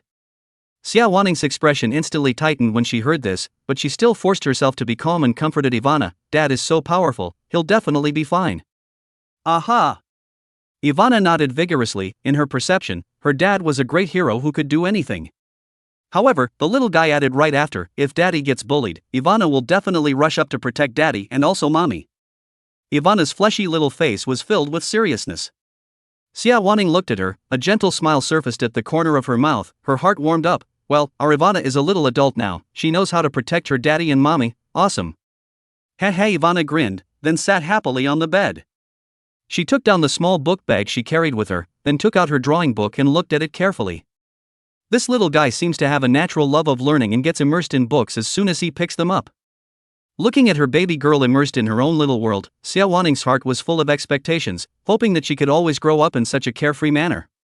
Outside the house, the door of the room at the entrance of the house had already been closed, and inside the door there were still two people guarding the doorway, strictly preventing Lin Muhong from taking advantage of the opportunity to escape. Looking at everyone's nervousness, Lin Muhong waved his hand and comforted with a smile, "You guys really don't need to be so defensive of me, I called my parents here to discuss a solution." After he finished speaking, he looked at the flower-armed man and inquired, "How much money do my parents owe you guys?" When Sun Daeong heard this, he raised his eyes to look at him and said, "Your parents owe us several months of wages, all the employees combined, almost 2 million. When he finished, he added emphatically, "We got back the money we deserved in exchange for our labor and sweat, which should have been given to us in the first place."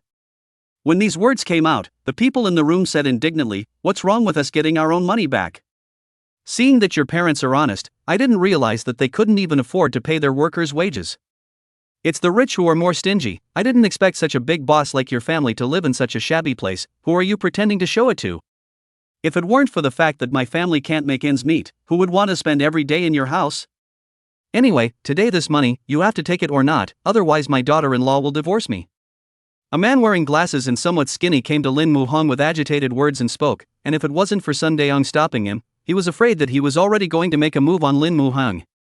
"Howsy, there's a head for the grievances and a head for the debts, this matter has to go to his father," Sun Daeong said, pulling Zhou Changhao aside to sit down. Hearing everyone's words, Lin Muhong expressed her understanding even though she had doubts in her heart. However, he found it hard to believe that his family could afford so many workers. And his parents are certainly not the kind of play that is often written in novels where they deliberately pretend to be poor when they are actually rich. Lin Muhong firmly believed that there must be some hidden agenda, and as long as her parents came back, everything would be clear. Chapter 68, Son, don't blame Dad for being hard-hearted. Since learning that the investment is a scam, Lin Zhongtian and Su Wanru, an old couple, quietly go out every day before dawn and sit in the park for the whole day, until late at night, when they dare to carefully go home.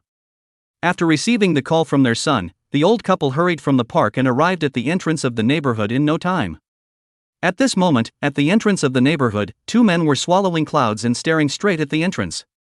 One of them, with hair dyed a harsh yellow, and a slightly chubby figure, impatiently patted the person beside him when he saw the familiar figure, shouting, "Old Zhang, take a look, is that Lin Zhongtian and his daughter-in-law?"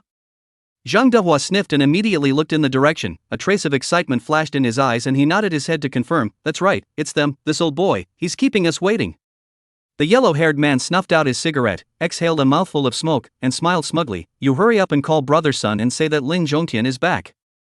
The two of them then trailed the Lin Zhongtian couple so that they could intercept them immediately when they noticed any signs of them escaping. At that time, Lin Zhongtian and Su Wanru walked hurriedly, their hearts full of worry about their son, and soon arrived at the door of their house. As soon as he opened the door, he was roughly pulled in by the man crouching at the door. Upon entering, Su Wanru's eyes quickly scanned the house and eventually spotted her son's figure by the window.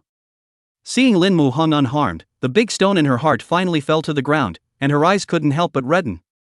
When Lin Muhong saw his parents return, he was so anxious that he wanted to go forward, but he was coldly stopped by Sun Daeong. The corner of Sun Daeong's mouth hooked up into a shadowy smile as he coldly said, "Since your parents are back, it's time for us to discuss with them." After saying that, Sun Daeong glanced disdainfully at Lin Muhong and continued, "You little brat, stay aside, there's nothing for you here." Zhou Changhao was even more nonchalant, pushing Lin Muhong away with a hand, his eyes full of contempt. Seeing this, Lin Zhongtian thought that they were going to disadvantage his son and hurriedly begged, "Don't touch my son, if there's anything you want to do, come at me." Sun Daeong sneered and slowly said, "We came here today for one purpose, to get back the money we deserve." Lin Zhongtian sniffed, the corners of his mouth twitching as he said bitterly, "Told you guys, we're also victims, not to mention that we simply can't come up with the money you guys are asking for." Sun Daeong was exasperated and laughed, mocking, "You have all the money to buy our factory and no money to pay us? When we are 3 years old? If you can't get the money today, don't blame us for being rude to your son." Seeing this, Lin Zhongtian hurriedly waved his hand, his eyes full of pleading, "Don't do anything to my son, this is my fault, I'll sell my liver and kidneys to return the money to you, don't move my son." The corner of Sun Daeong's mouth twitched, he was also a father and knew that children were the lifeblood of their parents, but for the sake of his children, he had no choice. Lin Mu-hang's heart was like a knife twisting as he watched his father's bitter pleading in order to keep himself out of the situation. He stepped forward and said firmly, "I'll pay what my dad owes you, so don't make it hard on my parents." "Ahang, what are you babbling about? If you dare to talk nonsense again, I'll kick you out of the house." Lin Zhongtian sniffed and his eyes widened in anger. He really didn't want his son to get hitched for life because of what happened to him. He looked at his son with an apologetic face, and the look in his eyes seemed to say, "Son, don't blame dad for being hard-hearted, I just want you to be okay." Sun Daeong looked at this scene, his heart mixed feelings, poor parents ah. He was also a parent, so he naturally understood Lin Zhongtian's feelings, but when he thought that his own children were still waiting for money to save their lives, he could only harden his heart and coldly said, "Today, you must give a statement, or else, don't blame us for being impolite." At this moment, Su Wanru also hurriedly chimed in, "My old man is right, as long as you guys are willing to let my son go, even if we sell our blood and kidneys, we'll return the money to you. If you don't believe me, we can go to the hospital now and sell it for all the money." Honestly, the people in the room couldn't help but be moved when they heard those words. However, we all have different stances, and if we do not get back our hard-earned money, I am afraid that our own little life will fall apart. So, both sets of people are actually right, and it's the people who set this up who are to blame. Hearing his parents' words, Lin Mu-hang's eyes were filled with heartache. As their son, how could he dare to abandon them? He looked at the crowd in a firm tone and said, "I have the money, I can pay you back, you talk to me. Kid, your mom and dad don't owe a small fortune, do you really have the guts to say yes?"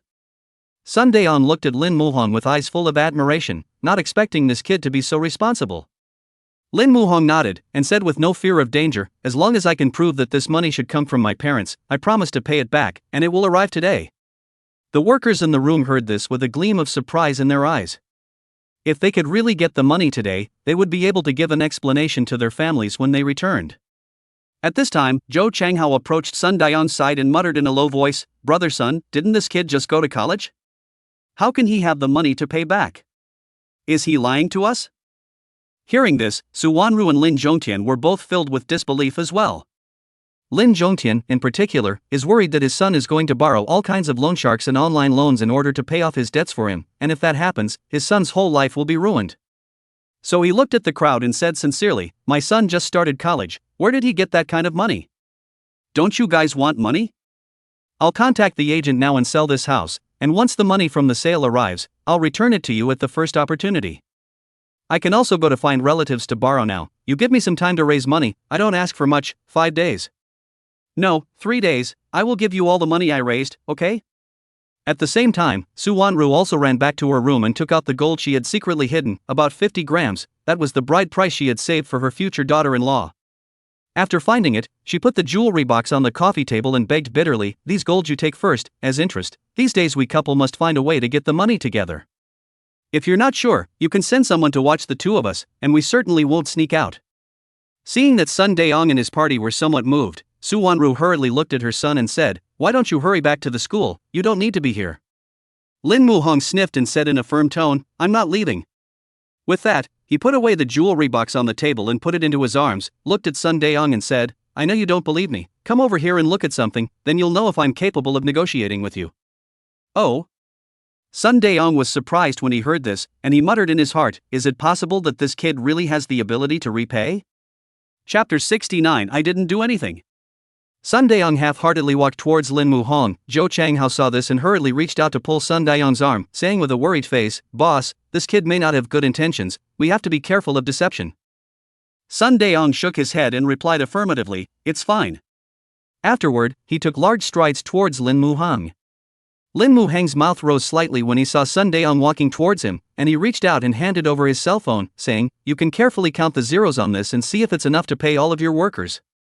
Sun Daong sniffed, his eyes staring tightly at the string of numbers on the cell phone screen without blinking. He counted carefully, and after counting once, he counted several more times for fear of making a mistake. After a while, Sun Daong was full of excitement and answered with a trembling voice, "Okay, we won't talk to your parents, we'll talk to you." Lin Zhongtian's old couple stood at the side, their eyes filled with worry when they saw this scene. As they watched Sun Daong's reaction, their hearts were even more puzzled. Could it be that their son really had so much money? Su Wanru's heart is even more 7 up and down. She secretly thought, if this money is the son from the internet borrowed from all kinds of money, even if it is spelled out this old life, but also must stop the son. Good. Lin Muhang nodded briskly, then said, "As long as you can prove that this money should be paid back by my parents, I'll give you a settlement." Sun Daong grinned, then took out a contract from the bag he was carrying, handed it to him and said, "This is the contract your parents signed to purchase the factory. Your father bought this factory from our boss a few months ago, and now he's our new boss and deserves to pay us." "There's no money in your company's account?" Lin Muhang frowned when he heard this. It was only logical that factories would keep a sum of money for emergencies. Sun Daong sniffed, gritted his teeth, and said viciously, "You'll have to ask your old father about that."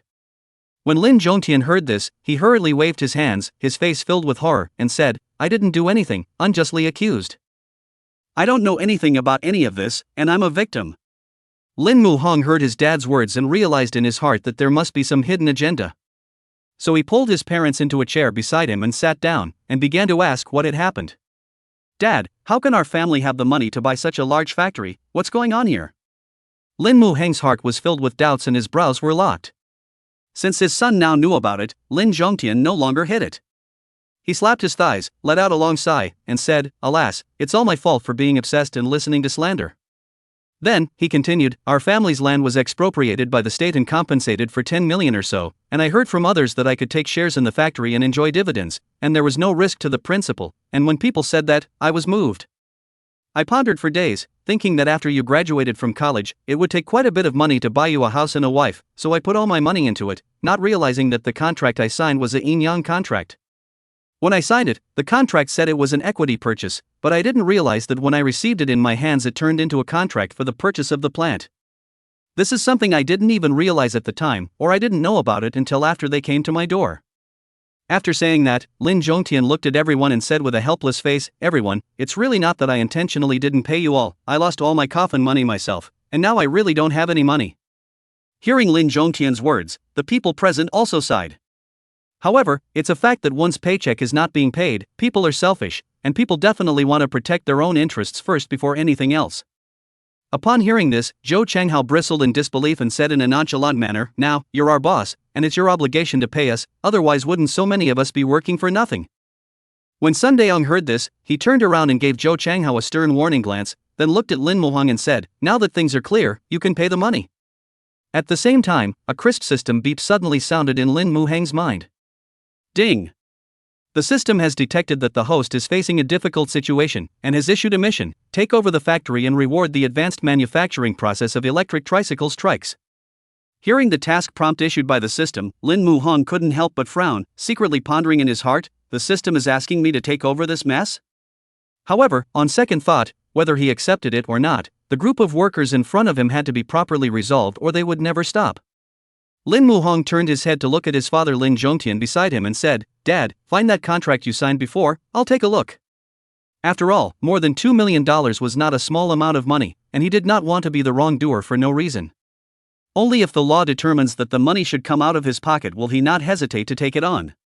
The contract was quickly found, and after Lin Muhang carefully reviewed it, he took pictures of the contract's contents and sent them to Hu Lily. They have been working with a law firm due to copyright issues involved with the publisher. It didn't take long for Lily Hu to send a reply, "Mr. Lin, there is no problem with the contract, the workers' wages do need to be borne by Lin Zhongtian." After Lin Muhang learned of this result, his heart was clear. He then looked at all the workers and solemnly promised, "Your wages, I'll pay them, just for today." As soon as the words left his mouth, he turned his gaze to Sun Daong and asked, "What position do you hold in the factory? Do they all listen to you?" Hearing that he would be paid today, Sun Daong's eyes glittered with excitement and he hurriedly replied, "I am the general manager of the factory, and they are all my subordinates." Lin Muhong sniffed, nodded, and said, "Okay, you ask them to bring the payroll over, and I'll pay it out truthfully according to the wages." However, when this was said, the employees objected. "You're asking us to get our paychecks, what if your whole family sneaks away? Wouldn't that be a basket case for us? We know ourselves how much we should be paid, so you can just pay what we say." Zhou Changhao said. A touch of imperceptible calculation surfaced in the bottom of his eyes, and he thought to himself that he would be able to report some more salary this way. Lin Muhong scanned the crowd. A touch of coldness surfaced under his eyes. "You can send a representative back to get your paychecks. If I give as much as you say I should, then won't I become an ingrate? I advise you not to get smart. If you want money, bring me a paycheck for it." Lin Muhong's attitude was very resolute, and this was his bottom line. Chapter 70 Set Up. Hearing this, Sun Daong nodded slightly, a trace of recognition flashed in his eyes, and said in a deep voice, "Good, then I'll have someone go get the paychecks, and I hope that you won't go back on your word and make things unpleasant for everyone when the time comes." Lin Muhong's gaze was firm, and he responded without hesitation, "Don't worry, I'm true to my word, I definitely won't." At this point, Sun Daong assigned Zhang Dehua and the yellow-haired guy to go back to the factory to get their paychecks. Seeing this, Zhou Changhao frowned and hurriedly volunteered, "Brother Sun, these two people are hairy and not very stable. It's better to let me go. You can rest assured that I'll do my job." Sun Daong heart understand Zhou Changhao that a little mind. He does not want to let Zhou Changhao have the opportunity to engage in any small action. After all, now everyone cannot successfully get the money is the key. So he decisively refused. "No, just let them go. I know what's in my heart." Zhou Changhao touched a nose, and could only stand aside resentfully, his heart full of reluctance, and a hint of unwillingness in his eyes. At the same time, Lin Muhong walked over to Su Wanru and Lin Zhongtian. Looking at his parents' worried looks, he softly comforted, "Dad, Mom, I'm going out, you two wait for me at home, don't worry." Upon hearing this, Lin Zhongtian couldn't help but feel a hint of worry in his heart and hurriedly inquired, "Son, do you really have that much money? If the money borrowed is from loan sharks, it will be impossible to live. How can I still have the face to live?" Lin Muhong looked at his father's anxious appearance and patiently comforted, "Dad, you can rest assured, this money is not loan sharks, it's my own hard-earned money, so you guys can wait at home at ease." After pacifying her parents, Lin Muhong turned to Sun Daong and said with a firm gaze and a strong tone, "Now, I'm going to go out and tell them to get out of the way." Sun Daong raised his eyebrows and questioned, "What are you going out for? Before you get the money, you people, you can't go anywhere." Lin Muhong sniffed and said indifferently, "Go to the bank to get money, otherwise how can I pay you guys?" When this was said, the employees in the room exploded with excitement. The thought of getting the money right away was like a fire burning in their hearts, and they were thrilled. Even the two men guarding the doorway couldn't help but retreat to the side, their eyes filled with anticipation. "Brother Sun, let him go out, this kid's parents are still in our hands, airing him out won't dare to play any tricks," an employee said. "That's right, with so many of us, they wouldn't dare mess around," another employee chimed in. As everyone talked, Sun Daong frowned and stopped loudly, "Quiet." Afterward, he came to Lin Muheng's side, scanned the crowd, and solemnly instructed, "I'll go to the bank with him to get the money, you guys guard this house, don't let them go out, you hear me?" After Sun Daong finished speaking, his eyes fell on Lin Zhongtian, and the employees nodded their heads in understanding.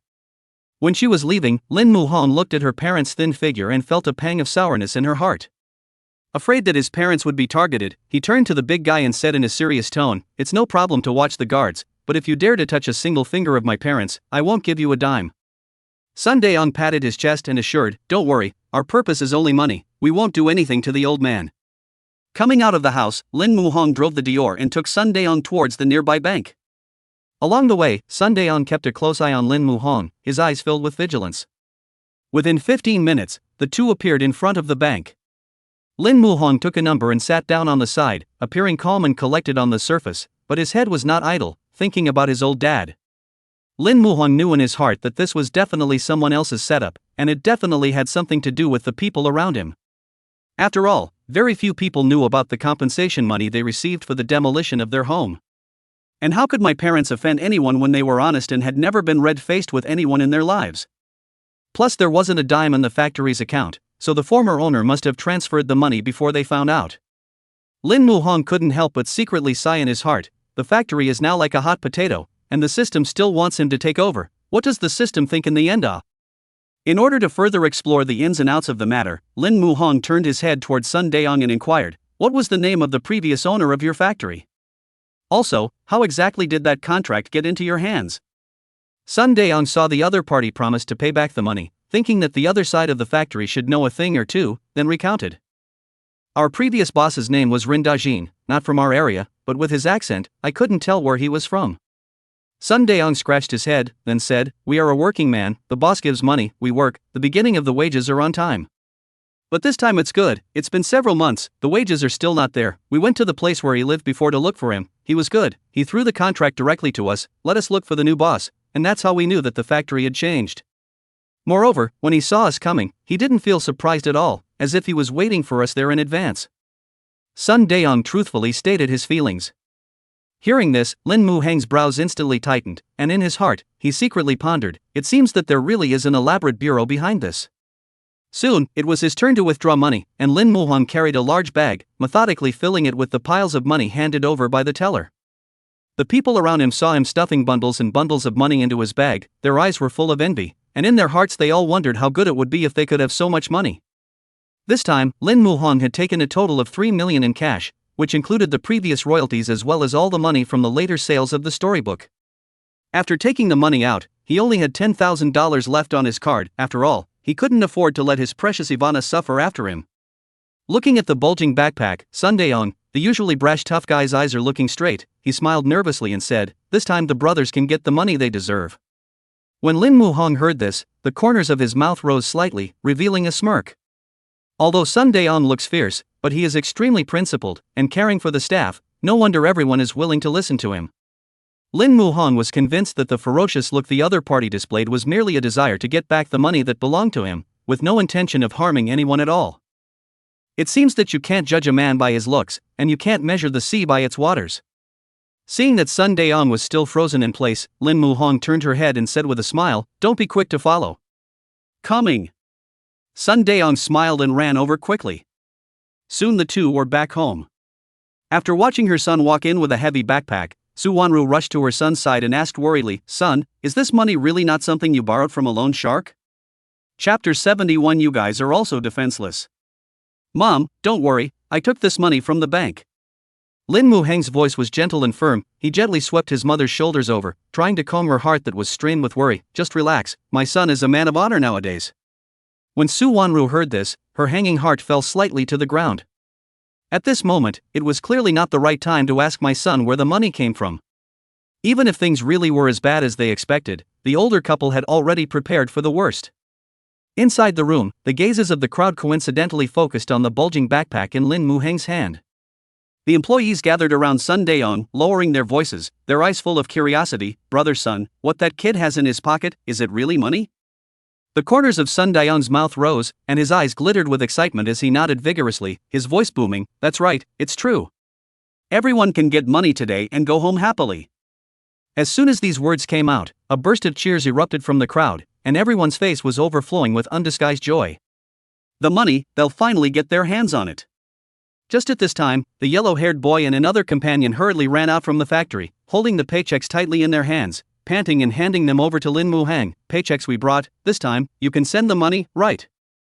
Lin Mu-heng smiled faintly, his eyes full of confidence, "Of course."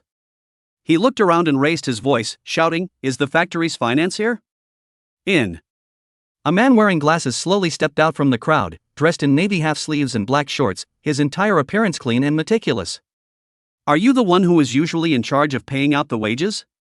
Lin Mu-heng raised his eyebrows inquiringly, and when he saw the other party nod in confirmation, he smiled and said, "Well then, please summarize the wages of all the employees, and after sorting through one, I'll pay out the wages of one person." "Okay." Lu Pingchuan answered, then buried his head between his book and calculator and began to carefully account for it. In a short while, he organized the names and the wages that needed to be paid out one by one and handed them to Lin Mu-heng. Lin Mu-heng took the note and shouted, "Zheng Sanpo, come and get your paycheck." He quickly took out the money from his pocket, carefully counted it, and then solemnly handed it over to Zhang Sanpo.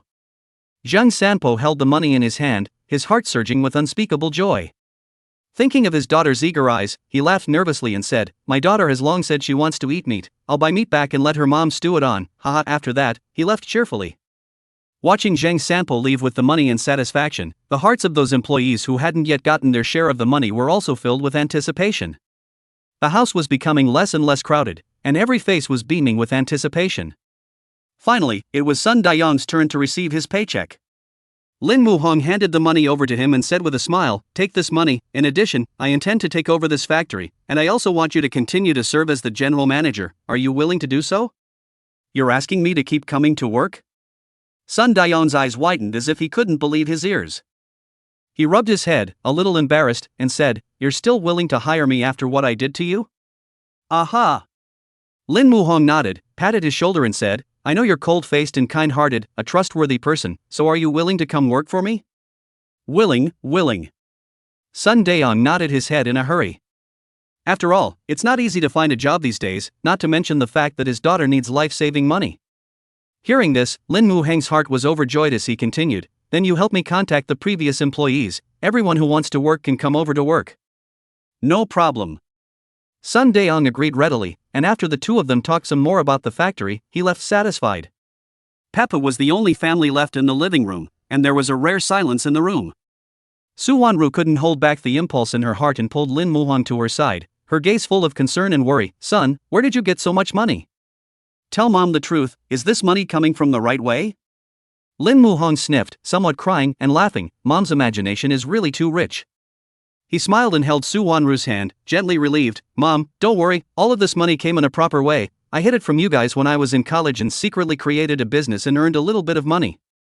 Knowing a son is like a mother, Su Wanru looked at her son's sincere eyes and knew that he wasn't lying. Her heart was filled with pride. She looked at Lin Zhongtian excitedly, her voice trembling a little. "Old Lin, my son has really made a fortune. Our Lin family's ancestral tomb is going to smoke." However, seeing that Lin Zhongtian didn't reply, Su Wanru frowned and walked quickly to his side, gently patting his shoulder and said, "Old Lin, I'm talking to you. What are you thinking about?" Lin Zhongtian sniffed. His expression was a bit despondent. He blamed himself and looked at Lin Muhong. His voice was low. "Son, Dad is really useless. Not only didn't help you, but instead lost all the money you worked so hard to earn. I really have no face to face you." He let out a long sigh, his heart filled with remorse. How did he get on top of himself? Hearing this, Lin Muheng's heart tightened and hurried to his dad's side, gently patting his shoulder and comforting him. "Dad, what are you talking about? We're a family, we share the same sorrows and sufferings, not to mention that this is someone who is targeting our family, and you guys can't defend yourselves against it." "What did you say, son? Someone is targeting our family?" Lin Zhongtian sniffed and jerked his head up, his eyes filled with doubt. He was a little confused about what his son had said. When Su Wanru heard this, she was also very surprised and hurriedly came over to ask, "Ahong, you're saying that all of this was designed by someone?" "Well, that should be the case." Lin Muhong nodded, his complexion becoming serious, then looked at the two of them and inquired, "Who all knows about our family obtaining the compensation money? Why didn't you guys tell me about this matter?" Lin Zhongtian sniffed, the corners of his mouth twitched, and he replied awkwardly, "Your mom and I were afraid that you wouldn't make an effort if you knew that our family suddenly had such a large sum of money, so we didn't tell you." Lin Muhong heard, some speechless. This situation he really want to hum a song. "Listen to me, thank you, because they're you." "And who have you told about this?" he continued to inquire. Lin Zhongtian pondered for a moment, his brow furrowed. "This land is run by the village through the hands of the village. There should be quite a few people who know about it. I'm not very clear about who knows about it specifically." "Then this matter isn't that good to investigate." Lin Muhong pursed his lips and let out a long sigh, but in his heart, he secretly vowed to uncover the black hand behind the scenes. Anyway, no matter who did such a big job for their family, after finding out, they must return the other party a big gift as a token of appreciation. Chapter 72, Grandpa, Grandma, Ivana misses you so much. Recalling her son's conversation with Sun Daeong, Su Wanru was filled with worry as she asked softly, "Ahong, just now, listening to your words, are you really planning to take over that factory? Can you do it at a young age? I think it's a good idea to sell the factory if you can." Experiencing this storm, Lin Zhongtian is also palpitating. He hastily echoed, "Son, not that Mom and Dad do not believe in you, but to open the factory this matter is really not simple. Now, your mother and I really cannot withstand any blow. We only hope that you can be healthy and happy life. Do not ask for a great deal of wealth, but ask for food and clothing without worry." When Lin Muhong heard this, a warm current welled up in his heart, and he listened attentively, knowing that his parents' concerns were out of love for him. However, in order to uncover the culprits behind the scenes and get to the bottom of the matter, and even more so to try to earn a living, he must rise to the occasion. He pretended to be relaxed and flirted, "Dad, Mom, since I have a bottom in my heart before I dare to do so, you guys just relax. I will be able to run the factory in a blaze of glory, so that everyone will envy you for having a good son." Seeing that their son has made up his mind, the old couple looked at each other and stopping. Su Wanru even patted her son's shoulder and said, I don't need to be envied by everyone, mom just wants you to live your life happily. Lin Muhong smiled, his heart warmed, parents love, selfless and great. Although in the hearts of the older two, they do not think highly of their son's decision, however, if there is anything their son needs, they, as parents, will certainly give their full support. With that out of the way, it's time to talk about something else next. Lin Muhong looked at his parents on the sofa, his face suddenly changed, and began to admonish, Comrade Lao Lin, and Comrade Lao Su, such a big thing happened in the family, why didn't you tell me earlier? Am I still your son? Now that I'm a grown man and able to stand on my own, if this happens again next time, I really won't be coming back. Lin Muhong deliberately increased his tone, he wanted his parents to understand that no matter when or where, he was their most solid support. Despite being lectured by their son, Lin Zhongtian and Su Wanru's hearts were warmed by the fact that their son was their greatest strength. Okay, we'll follow the teachings. Looking at the scene of a mess at home, Lin Muhong pulled out $100,000 from his pocket and placed it on the table. You guys take this money first, if it's not enough, tell me again. Enough. Lin Zhongtian nodded his head in a hurry, then took out $10,000 and pushed the remaining money back in front of his son. We'll just take this $10,000 to deal with emergencies, you don't have to worry, your mom and I still have jobs, we don't lack money to spend. Lin Muhong shook his head helplessly and pushed another $40,000 in front of the two. This is not much money, you must take it, don't ever save money for me, I can earn it myself, understand? Aha! Mr. and Mrs. Lin Zhongtian nodded. At this moment, Lin Muhong pulled out the jewelry box from his arms and handed it over to Su Wanru. Mom, this gold is for you. She took it with a smile, her eyes full of anticipation. I have to keep this, it's a gold jewelry saved for my future daughter-in-law. The thought of her son marrying and having children in the near future fills her heart with joy and anticipation. Inside, the sunlight poured in and warmed the little one, who had ridden all the way in the car and hadn't been in the house long before he fell asleep. The soundproofing of this room seemed to be good. Xie Wanning didn't hear the movement in the living room at all, and in a short while, she also fell into a deep sleep. At that moment, Ivana sat up from her bed in a daze, rubbing her eyes with her small, fleshy hands. A rustling sound came, and Xie Wanning looked up to see Ivana wiping her eyes as if she was sobbing. She hurriedly sat up and took Ivana in her arms, asking softly, Baby, what's wrong? Why are you crying? Ivana wrapped her arms around her mother's neck and said with a little pout, Mommy, I had a nightmare and I'm so scared. What dream? Tell Mommy about it, okay? Xie Wanning gently inquired, trying to open the little one's heart. Ivana nodded and beamed, I dreamed that Grandma got hit by a car and it looked so painful. When she finished, she added hastily, Ivana doesn't want Grandma to get hurt. Mommy, this dream is so scary, I don't want a dream like this. Xie Wanning looked at Aster seriously and comforted, Baby, dreams are all the opposite, Grandma is fine now and won't be hurt. Oh. Really? Ivana asked seriously, blinking her big round eyes. Of course it's true, Mommy won't lie to Ivana. Xie Wanning gently stroked the little one's head, as if dispelling the haze in her heart. Hearing this, Ivana's brow relaxed and she even let out a long breath as if she was unloading this heavy dream. At that moment, the little one looked around the room and asked in a milky voice, Mommy, where's Daddy? Are Grandma and Grandpa back? Xie Wanning frowned and couldn't help but be a little worried about Lin Muhong. She wasn't at all sure what was going on outside, but she didn't hear a big argument, so things shouldn't be as bad as she thought. She got out of bed and went down to the door, but she couldn't hear anything outside at all. Xie Evening Ning cannot help but wonder, according to theory, such an old house sound insulation should be very poor, how can not hear any sound? She was really a bit worried, so she came to Ivana and instructed, Honey, you stay here and read for a while Mommy goes out to check, okay? Ha? Mommy, what are you going to do? Ivana was a little anxious, thinking back to those people. The little one couldn't help but hug her mom's arm tightly. Mommy, don't leave me alone, Ivana wants to go with you too. Looking at the little one's nervous appearance, Xie Wanning held her in her arms and softly said, Okay, Mommy will take you with her. After saying that, Ivana pulled her mother's coat to follow her around while Xie Wanning gently opened the latch on the door. When the door opened, only a creak could be heard, and Xie Wanning couldn't help but thump in her heart. However, the few people sitting on the sofa frowned when they heard the loud noise, their eyes filled with doubt. Seeing this, Lin Muhong said smilingly, Dad, Mom, there won't be any mice in our house, right? No chance. Su Wanru nodded, then looked at Lin Zhongtian and complained, I asked you to buy rat poison and you forgot every time, let's see if you can still remember this time. At this time, the two people at the door of the room heard the sound coming from the living room, there was no atmosphere of saber rattling, and Xie Evening Ning's hanging heart was finally put down. However, when Ivana heard the noise, she suddenly ran out from behind her mom and headed straight for the living room. Seeing this, Xie Wanning anxiously tried to pull the little one, but Ivana ran so fast that she didn't pull.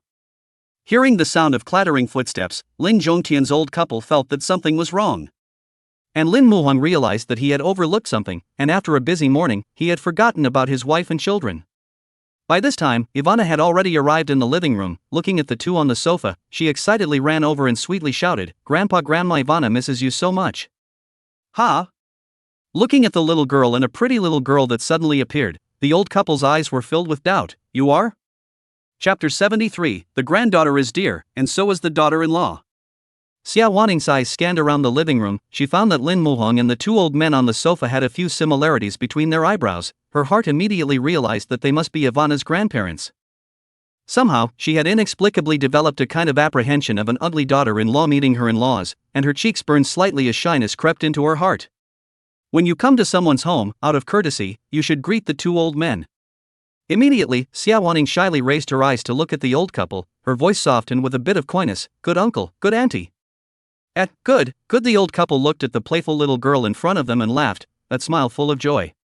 Especially Su Wanru, she turned her head to Lin Muhong and feigned anger. "Ahung, what are you still standing there for? Don't hurry to introduce the introduction."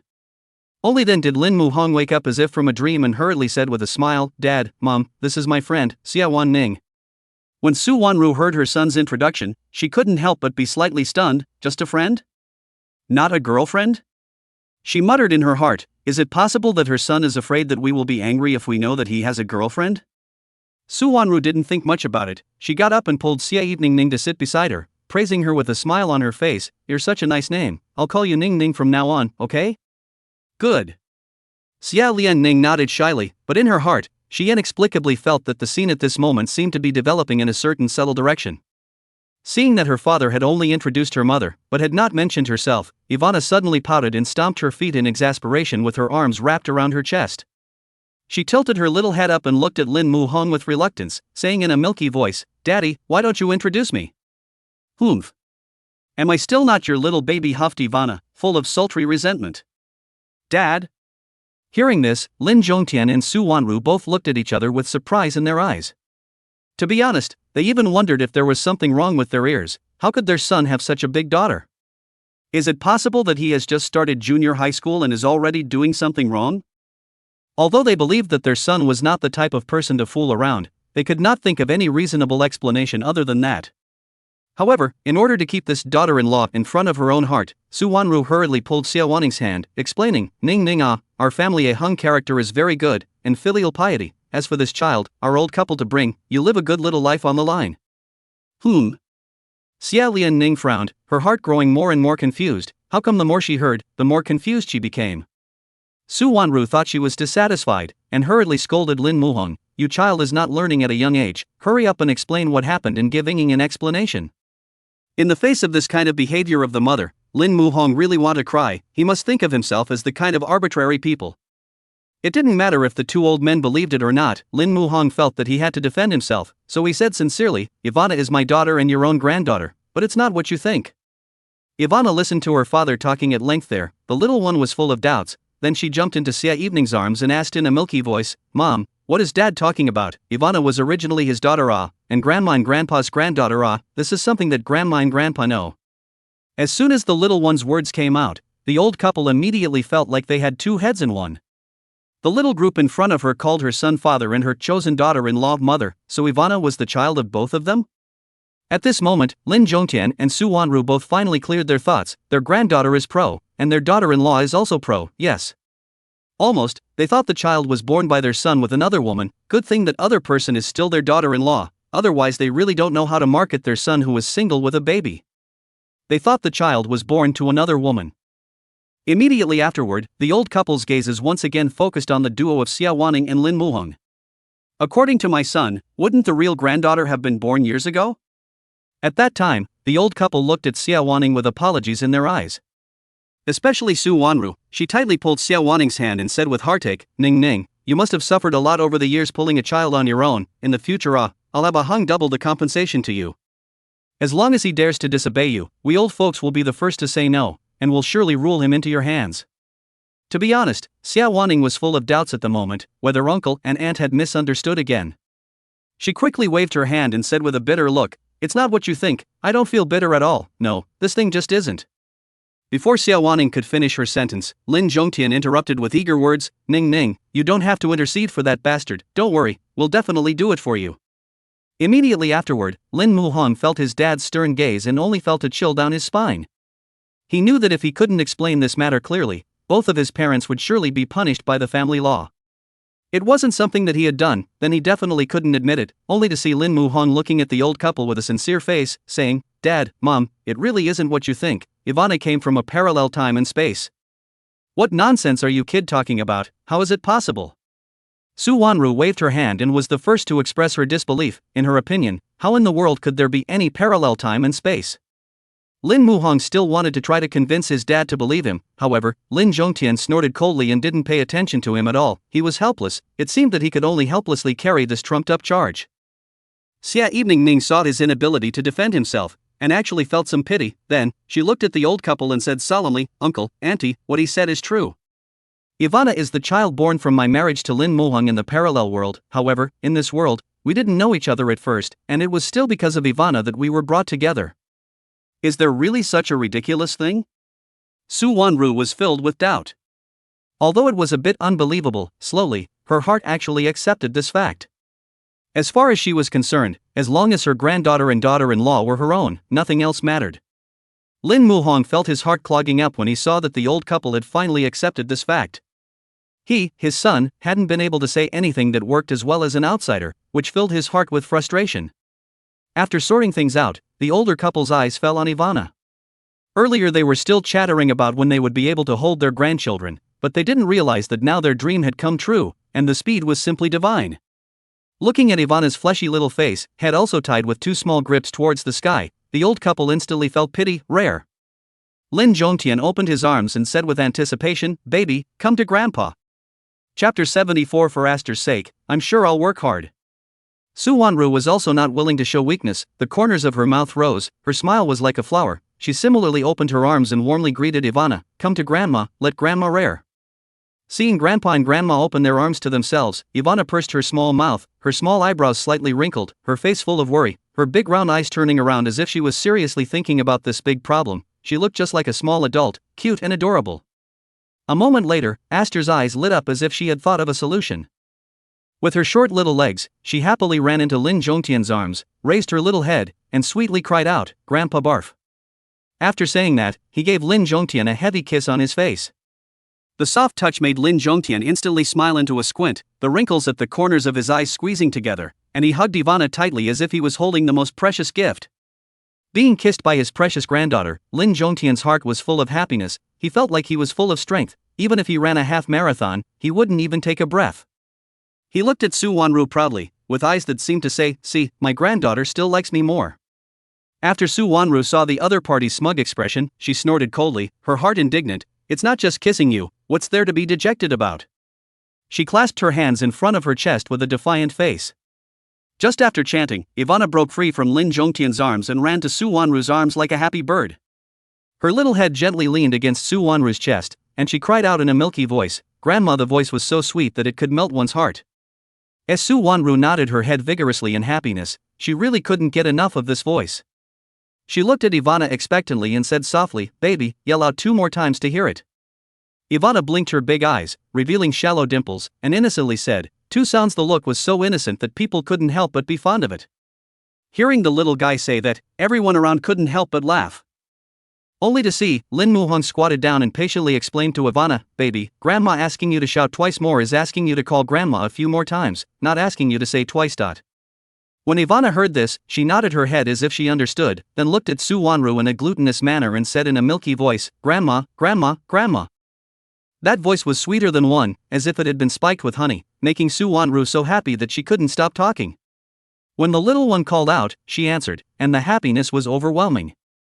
With that, Su Wanru hugged Ivana and kissed her fleshy face as if she couldn't kiss her enough. However, at this time, an abrupt voice rang out. Ivana covered her stomach in embarrassment, spat out her tongue and said awkwardly, "Ah, baby belly thunder." The look was so playful and adorable that people couldn't help but laugh. Seeing this, Lin Zhongtian smiled and said, "What do you want to eat, Ivana? Let your grandmother make it for you." "I want to eat good food, I want to eat lots and lots of meat." Don't look at Ivana as a little girl, but she was obsessed with meat.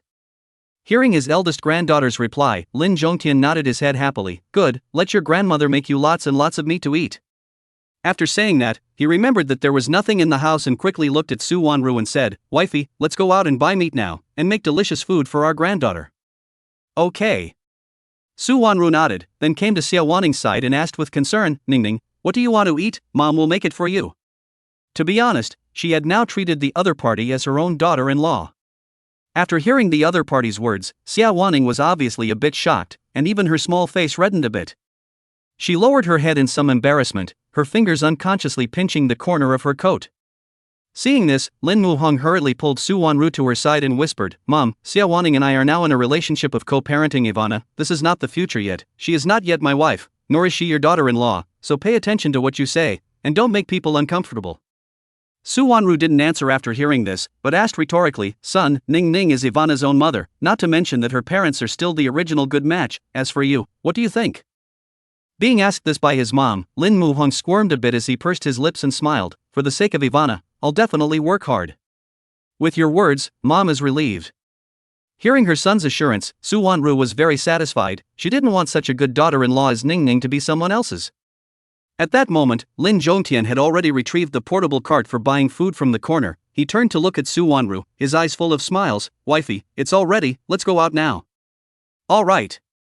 Su Wanru nodded with a smile and followed with a brisk pace.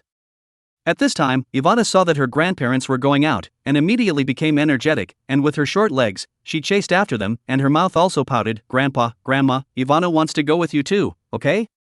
Okay. Lin Zhongtian and Su Wanru looked at the little guy's adorable appearance. Their hearts were going to be adorable, how could they refuse?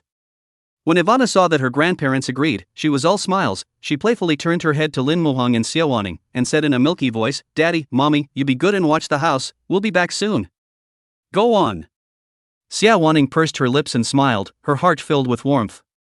In the blink of an eye, only Lin Muhong and Xie Wanning were left in the room, and the surroundings were so quiet that it was as if they could hear each other's heartbeats. Xie Ning recalled the group of people in the morning and inquired with concern, "How are you handling things? Do you need my help?" Lin Muhong sniffed and waved his hand, saying gratefully, "No need, it's already taken care of." Thinking that there were a bunch of things to take care of to get the factory back up and running, he thought for a moment and spoke, "I might be here for a few days, you can go back to school if you need anything, Ivana has my parents with her." When Xie Wanning heard this, her heart inexplicably tightened, and she was actually a bit sad. "Are you driving me away?" When Lin Muhong heard this, he hurriedly waved his hand and explained in a panic, "No, I don't mean that, I was afraid that you had something to be busy with, that's why I said that, I really didn't want to drive you away." In fact, his heart also hoped that Xie Wanning could stay, and now that he couldn't see her for a day, he felt empty in his heart. Seeing this nervous appearance of the other party, Xie Lianning couldn't help but laugh out loud. She raised the corners of her mouth triumphantly and softly said, "I understand what you mean, don't worry, I don't have anything to do in the next few days. Besides, I'm afraid that Ivana will miss me, so it's better to stay and accompany her." Xie Wanning pondered for a moment and found a grand excuse. In fact, she couldn't leave in her heart. Hearing this, Lin Muheng's heart inexplicably surged with joy. "Good, then let's go back together when things are finished." Chapter 75, My name is Grandma, your name is Mom. On the outskirts of the neighborhood is a bustling street of life. Both sides of the road are lined with vendors setting up stalls with steaming hot-cooked food, fresh fruits and vegetables, and a wide variety of food stalls, the aroma of which attracts people to stop. Ivana's big, watery eyes shone with curiosity in front of this wide array of food carts, and she stood on her tiptoes from time to time and tilted her little head in an adorable way. Just then, a tantalizing aroma drilled into Aster's nostrils. She couldn't help but shrug her tiny nose and sniff carefully. The aroma seemed to have a magical power, leading her to the source. On the sausage grill, a couple of pink ham sausages were lying there, their outer skin grilled to a golden crisp, and Ivana couldn't help but gulp when she saw them. Despite the desire for that roasted sausage in her heart, Ivana remembered her father's and mother's instructions, and the little one strenuously resisted the temptation to ask for it.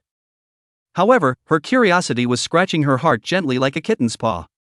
So, she turned around and looked at Lin Zhongtian with those expectant eyes, a hint of pettiness in her voice. "Grandpa, what kind of intestine is that one? Is it good?" Lin Zhongtian followed Ivana's gaze, his eyes filled with favor as he gently replied, "That starch sausage, it should taste good." Ivana listened and nodded, but there was still a hint of reluctance in her eyes. She tried to tear her eyes away from the grilled sausage, but the aroma clung to her heart like an invisible thread. Lin Zhongtian looked in his eyes and felt pain in his heart. He gently took Ivana's small hand and walked to the roasted sausage stand, bought 2 roasted sausages, handed them to Ivana and said dotingly, "Baby, if you want to eat it, just tell Grandpa, and Grandpa will buy it all for you."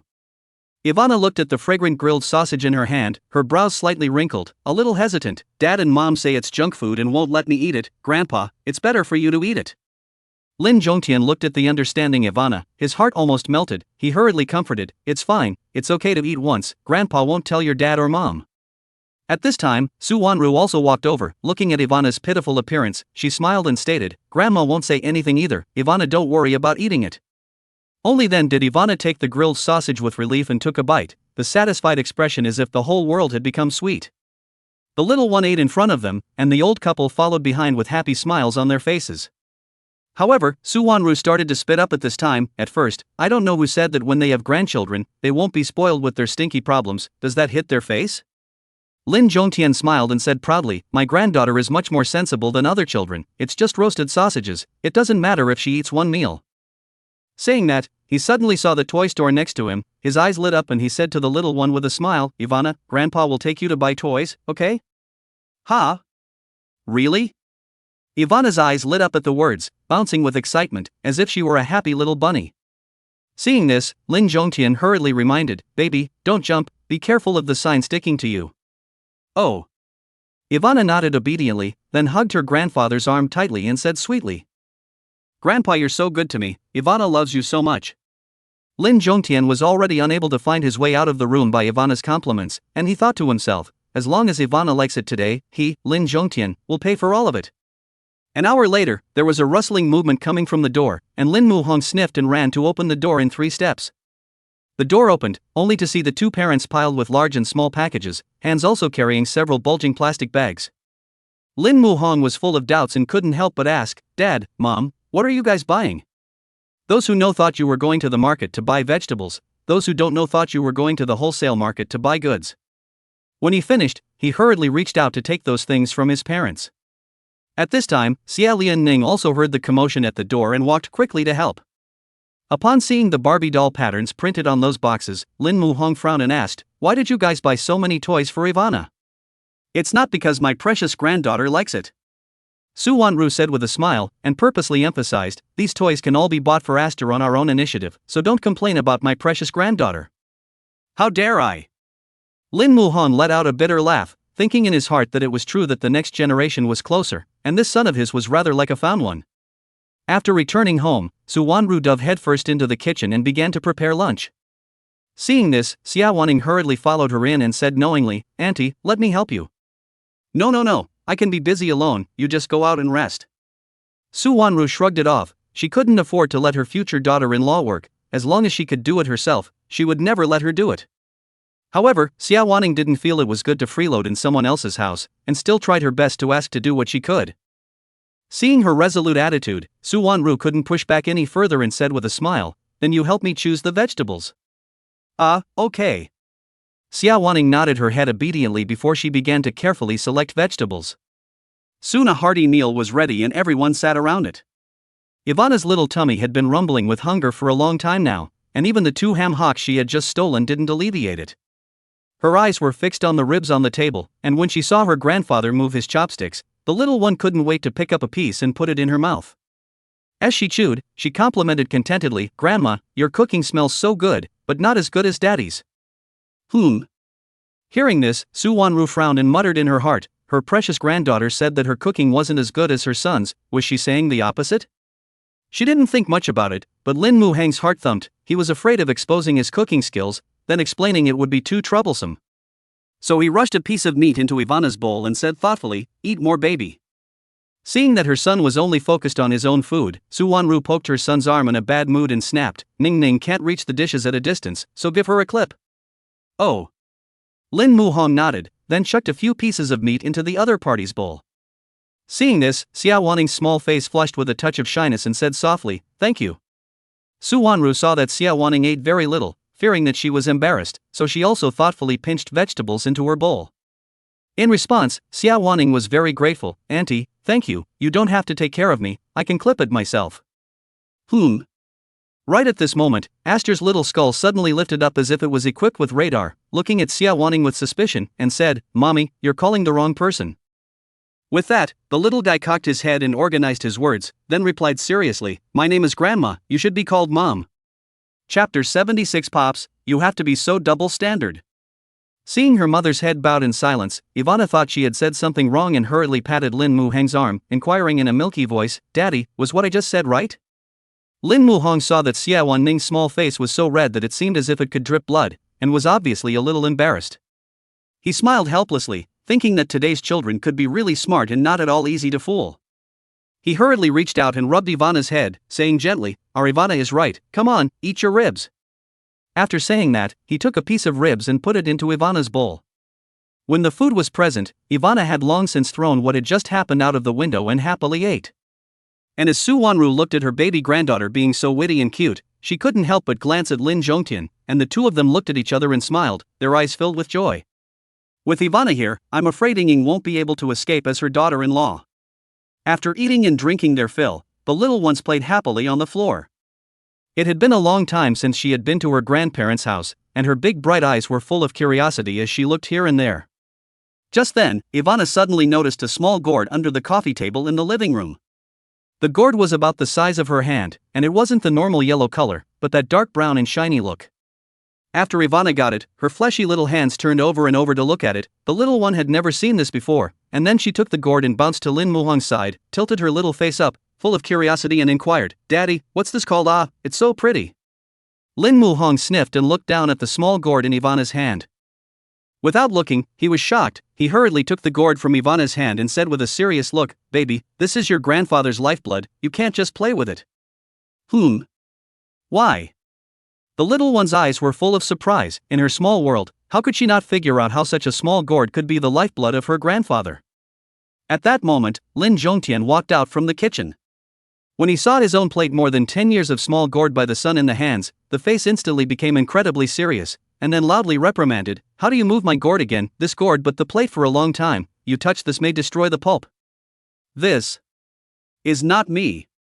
Lin Muhang really had a mouthful to say. He hadn't touched the gourd himself since Pops had started plating it more than a decade ago, and he'd been chastised for it, so how was it again? He knew that Pops valued this gourd more than anything else and wasn't going to make a fool of himself. When Ivana saw her father being reprimanded, the little one felt inexplicably hard inside. If it weren't for herself, Grandpa wouldn't have been so angry. "Although I was worried that I would be scolded by my grandfather, I thought about how my mom and dad had said that children are good when they are brave enough to accept their mistakes." So, she gathered her courage to look at Lin Zhongtian and said with her little mouth full of apologies, "Grandpa, this gourd was brought over by Ivana, it's none of Daddy's business, if you want to scold me, just scold me." Ivana was already prepared to be scolded. At this moment, when Lin Zhongtian, who was aching for the gourd, heard these words, he looked down at Ivana, and his eyes were filled with tenderness. He gently inquired, "Ivana, you want to play with this zucchini? Come, Grandpa will give it to you to play with." Lin Zhongtian didn't rub the gourd anymore either, but handed it over to Ivana. In his heart, the gourd wasn't as important as his granddaughter's happiness. He thought to himself, "It's just a gourd that has been on the plate for more than 10 years, but the big deal is to plate another one." Hearing what Pops said, Lin Muhang frowned, full of surprise, and was even more very unhappy inside. He couldn't help but belabor the point in his mind, "Pops, do you want to be so obvious with your double standards?" When Ivana heard this, she waved her hands, her voice with a hint of trembling. No, Ivana doesn't want to play." The little one could see that the gourd was important to her grandfather, and she didn't want to make him even more sad because of her carelessness. She carefully put the gourd into Lin Zhongtian's arms, but perhaps the way she put it was not right. The gourd directly rolled down from Lin Zhongtian's body, and fell to the ground with a splat. When Ivana saw this, she was so distressed that her big eyes filled up with teardrops, and the tears were swirling in her eyes, threatening to fall at any moment. She blamed herself and kept complaining about how she had been so careless. Only to see Ivana crouch down sadly and lost, carefully picking the zucchini back up, holding it with both hands and handing it over to Lin Zhongtian's hands, her voice with a sobbing tone, "Grandpa, I'm sorry, Ivana didn't hold it just now." Looking at this self-blaming and aggrieved appearance of the little guy, Lin Zhongtian's heart became even harder.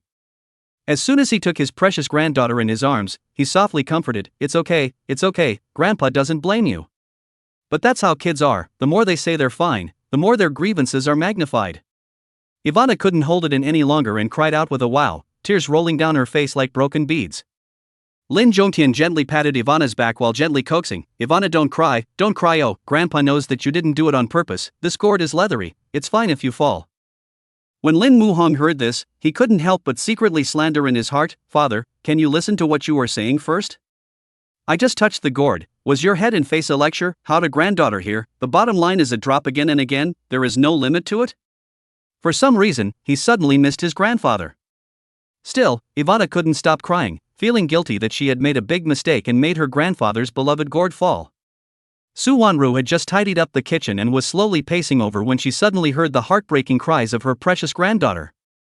Her heart thumped, instantly tensed up, 3 steps and 2 steps to run over, an anxious face to ask, my eldest granddaughter, this is what happened, how to cry so sad. Just after she finished speaking, Su Wanru was full of grudges, as if she was holding a fire in her chest, her eyes glaring at Lin Zhongtian, questioning, what did you do to make our Ivana wail? When Lin Zhongtian heard this, his face was full of innocence as he eagerly explained, I didn't do anything, this really has nothing to do with me. Looking at old dad's eagerness to prove his innocence, Lin Muhong couldn't help but laugh out loud from the sidelines, secretly lamenting in his heart that it was really the wind and the water that turned, not realizing that old dad would have his day as well. Lin Zhongtian did not want to take this black pot for no reason, he hurriedly turned his eyes for help to his son, hoping that his son would come forward to help him prove his innocence.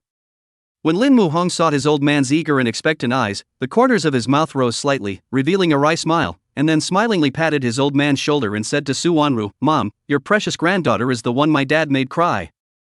Chapter 77, It's not nice to be wronged, is it? This sudden reversal made Lin Zhongtian instantly widen his eyes in disbelief.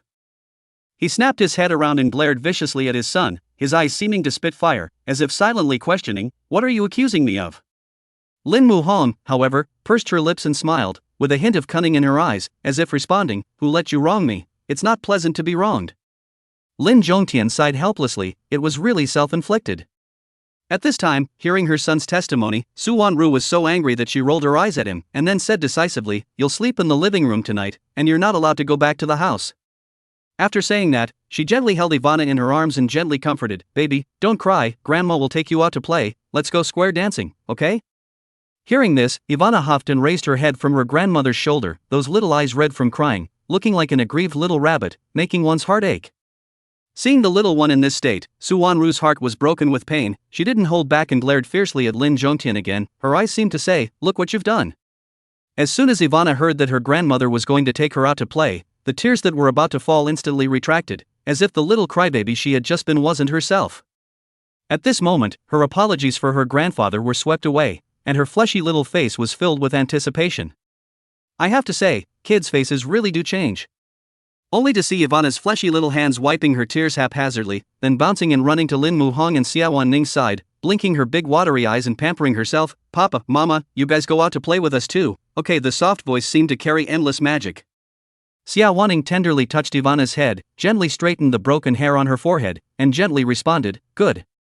Coming out of the house, the family walked in front, and Lin Zhongtian was left a long way behind due to his slower closing action. He waved his hand anxiously behind him and shouted at the top of his voice, wait for me, you guys.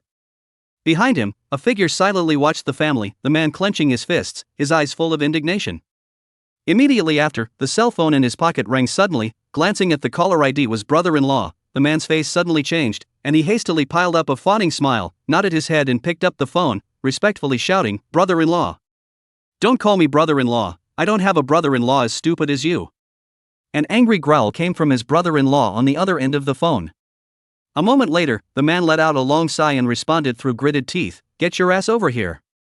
Being scolded by the other side, the man could not intervene at all, and being scolded, he couldn't help but mutter secretly in his heart, what is this old man's nerve again? He really took the old man as a punching bag. After hanging up, he couldn't help but curse into the phone, it's just that you have a few stinking dollars, or else my sister could look at you. His eyes looked grimly at the departing back of Lin Zhongtian's family, his eyes filled with resentment. The man huffed and puffed as he got into the car, his mind mulling over, could it be that brother-in-law is mad because of what happened to the old Lin family? When he thought of this, he suddenly noticed a trace of abnormality, the workers who had been squatting outside the neighborhood had disappeared, and the old Lin family was no longer hiding. What was going on? Soon he came to a small cottage. Although the villa was not big, the market price was worth more than $10 million.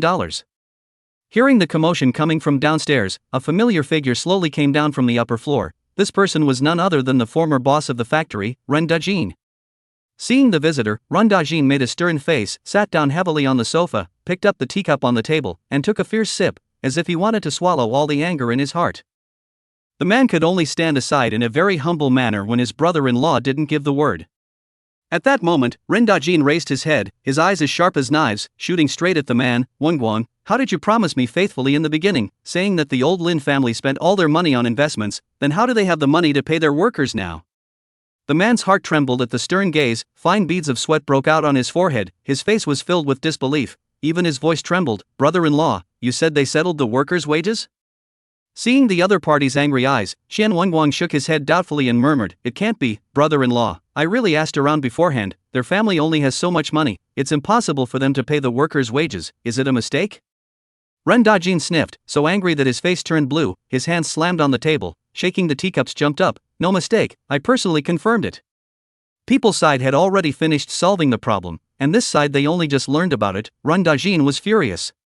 Looking at Xian Wanguang, he roared, do you know that I lost tens of millions of dollars because of you? I shouldn't have listened to your proposal in the first place. Ren Dajin was filled with regret. It seemed that one couldn't design to trap people, or else sooner or later, one would get retribution. It is useless to be angry now, things have come to this point, can only try to recoup the losses, take back the factory. He looked at Xian Wanguang with anger, roared, what are you still waiting for? Hurry up to check what is the situation. Xian Wanguang was so frightened by his brother-in-law's angry stare that he rolled and almost fell, and finally left in disgrace. Looking at his brother who ran fast, Xian Wenjing wanted to ask about the situation, but his brother was afraid of being reprimanded by his brother-in-law and ran away. Into the door, Xian Wenjing twisted waist limbs walked to Ren Dajin body, delicate voice asked, Dajin, when Guang in the end did what, make you so unhappy ah? Seeing Ren Dajin's taut face and not saying a word, Xian Wenjing exasperatedly tugged on his arm and snapped, I'm telling you, I only have one younger brother, you can't just ignore him. Looking at this spoiling brother fiend beside him, Ren Dajin frowned, his face full of impatience, and he was so angry that he slammed his teacup on the ground, splattering the shards in all directions. He stood up, pointed at Xian Wenjing's nose, and roared, do you know that because of your brother's bad idea, it cost me tens of millions of dollars, and I don't even want to be in charge of you if you give me a hard time. After saying that, Ren Dajin went up the stairs, leaving Xian Wendian in a daze. Looking at the ruthless man who went upstairs, Xian Wenjing's heart was filled with resentment. She clenched her fists and said through gritted teeth, Ren Dajin, if you dare to be ruthless, don't blame me for being unrighteous. Thinking back to the words just now, Xian Wenjing eyes straight spinning, she thought, the family lost so much money, I have to make plans early. On the other hand, after coming out of the villa, Xian Wenguang was not idle, he found the list of employees. After seeing the familiar name appear on it, his eyes lit up and he then dialed the other party's number, it's me. Chapter 78 This is my granddaughter. Come to the square near the neighborhood, Ivana instantly excited, he has several grandmothers began to dance to the music. Ivana excitedly pulled Su Wanru's hand and bounced forward, Grandma, jumped. That clear voice was full of anticipation. After saying that, Ivana followed closely beside Su Wanru, her eyes staring tightly at her grandmother who was leading the dance in front of her, her little head moving little by little with the rhythm, her appearance cute and adorable. Not long after, the little guy will have the style to follow the dance, the little arms and legs flexible dance, as if born to be a good seedling of dance. Su Wanru looked on, her eyes full of love, the corners of her mouth unconsciously rising. Perhaps it's a natural talent, or perhaps the little brain is relatively new, the little one learns extremely quickly and soon keeps up with everyone else.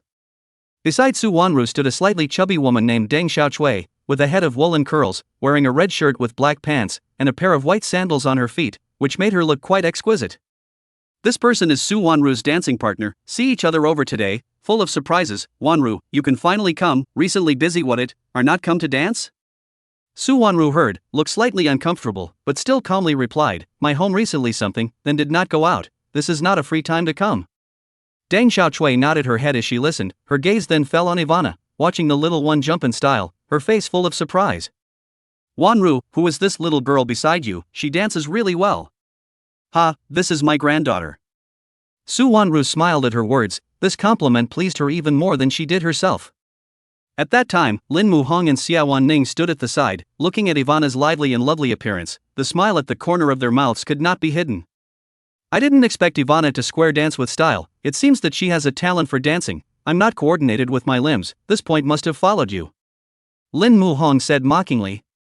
When Xie Wanning heard this, her little face flushed, and the sweet image of the two of them conceiving a little baby unconsciously appeared in her mind. Realizing her thoughts were a little shy, she shook her head in a panic, trying to shake the unspeakable images out of her. Seeing that her demeanor was a bit strange, Lin Muhong gently inquired, "Are you not feeling well?" No. Xie Wanning waved her hand in panic, afraid that her thoughts would be seen through by the other party. At this time, the cell phone in Lin Muhong's pocket rang. He took it out and saw that it was actually a call from Sun Daeong. The music of the square dance was a bit noisy, and after he spoke to Xie Wanning, he ran to a relatively quiet place and picked up the phone. Sun Daeong's voice soon came from the other end of the phone. "Mr. Lin, I've asked all the factory workers, and only 20 of them are willing to continue working. To be honest, Sun Daeong heart is also on the 7. After all, there is a forward-looking boss, the factory has a future, and the man on the other end of the phone is less than 20 years old, cannot put the factory back in operation is still unknown. He wouldn't really want to stay here if it didn't take time to find a new job, and the hospital would be pushing for payment at any time. As for the other employees not leaving, I guess they find the job relatively easy." Hearing Sun Daeong's reply, Lin Muhong was not surprised as he calmly replied, "In a moment, you inform everyone to be at the factory by 9 o'clock tomorrow." "Okay, Mr. Lin." After hanging up the phone, Sun Daeong began to contact those workers who were willing to continue working one by one. Not long after, inside the hospital room, the little girl Kong heard the door to her room open, and her face immediately blossomed into a bright smile, and she shouted breathlessly but sweetly, "Daddy." As Sun Daeong responded tenderly, he quickly walked to the bedside, gently stroked his baby girl's head, and said with a smile, "Soon, our Kong will be discharged from the hospital, and then Daddy will take you to the playground." When Kong heard that, a smile came to her face, but when she saw her dad's torn and holy clothes, her eyes were filled with heartache. Immediately afterward, Kong blamed himself, "Dad, if I hadn't run amok, wouldn't all this have happened, and Mom wouldn't have run away from home?" Sun Daeong hurriedly consoled, "Baby, I don't blame you. With you accompanying Dad, Dad is satisfied." Immediately after that he continued, "Daddy will work hard to earn money so that we, Kong, can be discharged from the hospital earlier. So do you believe Daddy?" "Believe." Kong nodded her head vigorously, and Sun Daeong held her tightly in his arms, his eyes full of hope. Meanwhile, Xie Wanning was holding her cell phone, focusing on Aster to make a video recording. She wanted to record the cute image of the little one dancing in the square dance. However, while she was unaware, a bicycle came speeding up behind her like lightning, ridden by a 12 or 13-year-old boy. His face was full of excitement, and he seemed to be enjoying the windy feeling very much. Bicycles under his control, flexible shuttle in the crowd, left and right flash, attracting pedestrians around the side of the eye. Just as the young boy was immersed in the exciting ride, the accident happened. A figure suddenly appeared in front of him, just in time to block his path. In the nick of time, Lin Muhong happened to witness this scene. His heart instantly raced to his throat. Without the slightest hesitation, he immediately darted forward and pulled Xie Wanning into his arms. If he had been a second slower, the speeding bicycle would have crashed heavily into Xie Wanning, and the consequences would have been unimaginable. The boy was also scared by this sudden situation. Just now he panicked in a hurry to press the brake. Due to the forces too strong, even people with the car together toppled to the ground.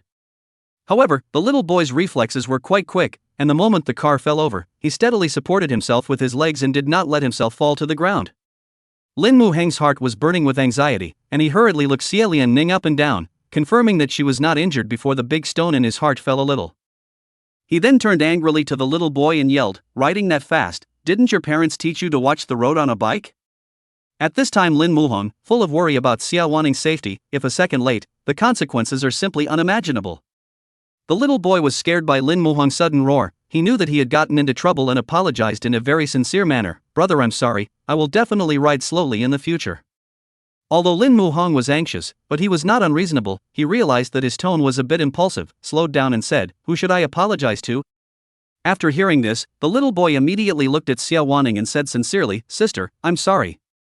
Xie Wanning smiled gently and said softly, "It's fine, just slow down next time, go play." After all, children love to pursue excitement, and he had already recognized his mistake. At this moment, the surrounding crowd gradually dispersed, leaving only Lin Muhong and Xie Wanning. Chapter 79, Maybe Ivana has a solution. When she recalled the scene when the other party had protected herself behind her, Xie Wanning pursed her lips and smiled, a warm current welling up in her heart. Calm down. Lin Muhong realized that he was too emotional just now. He was worried about scaring Xie Wanning, somewhat embarrassed, that I was just too anxious. My voice got a little louder. You weren't scared by me. After saying that, Lin Muhong nervously waited for Xie Wanning's response, fearing that she would treat her as a man who couldn't control his emotions and had a tendency towards domestic violence. Xie Wanning sniffed, gently shook her head, and said gratefully, "If it weren't for you, I would have been in danger today. I can't thank you enough." Lin Muhong grinned, the big stone in his heart finally falling to the ground. He waved his hand and said easily, "It's fine, as long as you don't find me intimidating." After saying that, the two of them looked at each other and smiled, and their hearts were a little throbbing. Today, Ivana's exercise was quite up to par, from the time she arrived at the square until the square dance broke up. The big guy spotted this little guy during the square dance. Seeing her dancing with style and a small person, the group's eyes were full of joy. The square dance ended and everyone gathered around Ivana with kind smiles on their faces and love in their eyes. At that moment, the leading dancer with the speaker walked to Ivana with a smile, gently squatted down and said gently, "Baby, how old are you? You dance so well." When Ivana heard the compliment, she replied in a milky voice, "Grandma, I am 5.5 years old today." The voice was clear and pleasant, with the characteristic softness of a child. The little guy didn't have any stage fright at all, instead he straightened his little chest and his face was full of pride. Hearing this sweet voice melted the hearts of the Amazons and made the smiles on their faces even brighter. Everyone was thinking in their hearts that it would be nice if they had such a lively and lovely granddaughter. There was even an older woman who couldn't help but reach out and touch Ivana's little head, saying with a smile, "This child, she's so inviting." Suddenly there is such a fresh blood in the square dance team, everyone is particularly happy. Especially the big mom who led the dance loved it when she saw the soft and sticky little dumplings. She looked at Aster with expectant eyes and asked, "Baby, are you still coming over tomorrow?" Ivana sniffed and raised her eyes to look at her grandmother standing by, then said good-naturedly, "I'll come when my grandmother comes." That little look, not to mention how cute it was, made people want to hold her in their arms and love her. Seeing everyone looking at her, Xie Wanning said smilingly, "We'll come over tomorrow." That tone was full of pride, as if she was showing everyone her most precious treasure. When the Amazons heard this, their eyes filled with excitement and they said, "Then it's a good deal." It seemed that everyone was looking forward to Ivana's arrival. When they got home, Ivana's little face was flushed and there were a few drops of crystal sweat on her forehead. She shrugged her nose, as if she'd caught a whiff of something out of the ordinary, and when the little guy saw the figure on the sofa, the corner of his mouth hooked up with a bad smile, then he jumped up and ran to Lin Muhong, blinking his big watery eyes and said in a petulant voice, "Daddy, quickly smell, does your little baby smell good?" Lin Muhong was amused by his daughter's sudden pampering. He pretended to be intoxicated and inhaled, responding tenderly, "Fragrant, of course my little princess is fragrant." Ivana couldn't help but giggle out loud when she saw that her dad had really taken the bait, declaring triumphantly, "You've fallen for it, Dad, but I'm stinky." Lin Muhong pretended to be chagrined and slapped his forehead, "Guessed wrong." Seeing his daughter's smug little expression, he pretended to be ferocious and said, "Fine, you little villain, how dare you lie to Daddy, let's see how I'll fix you." Saying that, he chased towards Ivana with open teeth and claws. When Ivana saw this, she screamed in terror and ran around like a frightened bunny. Seeing that his dad couldn't catch up with him, the little guy's mouth was full of smugness. At this time, Xie Wanning poked her head out of the bathroom and saw the father and daughter chasing the battle, a happy smile on her face. Then, softly calling out, "Ivana, come here, mommy's going to give you a bath." Coming, Ivana responded, then bounced and ran to Xie Wanning's side. With mommy there, the little one even proudly wiggled his little butt towards Daddy. The little eyes seemed to say, "Daddy, come and beat me up." That provocative little look made Lin Muhong angry and amused. Looking at Ivana's bright smile, he soaked it in and couldn't help but feel that it was good to have a daughter. After the bath, Xie Wanning took a clean bath towel and carried Ivana to the master bedroom before changing the little one into cool pajamas. That's when she suddenly realized the problem of sleeping at night. The house was a 2-bedroom apartment, and she simply couldn't afford to live there. What's more, during the daytime her son told her about the situation with Xie Wanning, and although she wanted the other party to be her daughter-in-law, she couldn't force it. Thinking of this, Xie Wanning's brows unconsciously knit up gently, a trace of imperceptible sadness flooded her heart. How should she sleep at night? Ivana sat on the bed obediently and let her grandmother do her bidding. Suddenly, the little one realized a problem. She frowned tightly and patted Xie Wanning's shoulder repeatedly. "What are you thinking about, Grandma? The buttons are all wrong." When Su Wanru heard this, she looked at the extra piece of clothing and apologized. Grandma really didn't notice. Our Ivana's eyes are really good, she can notice such a small thing. He being complimented, Ivana smiled sheepishly, happy in her heart. At this time, the little one noticed that Su Wanru was a bit absent-minded and said suspiciously, "Grandma, have you encountered something? Ivana will solve it for you." Saying this, he also imitated the adults and patted his small chest. His appearance was both serious and cute. When Su Wanru heard this, the sorrowful clouds in her heart seemed to be gently blown away a bit by this innocent warmth. She gently stroked Ivana's little head and laughed. "Baby, you can't solve this one, oh." Ivana, however, refused to give up. She pouted and pulled her grandmother's hand to pout. "Grandma, tell me first, maybe Ivana has a solution." Looking at her granddaughter's eyes that were full of expectation, Su Wanru smiled helplessly and dotingly, and finally said what was on her mind. "Baby, how about you sleep with Grandma and Mommy at night?" "Huh? Why?"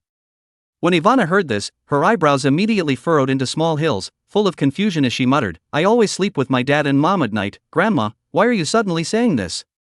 Hearing this answer, Su Wanru was filled with surprise. "What, you sleep with mom and dad at night?" Chapter 80: A Trip to the Factory.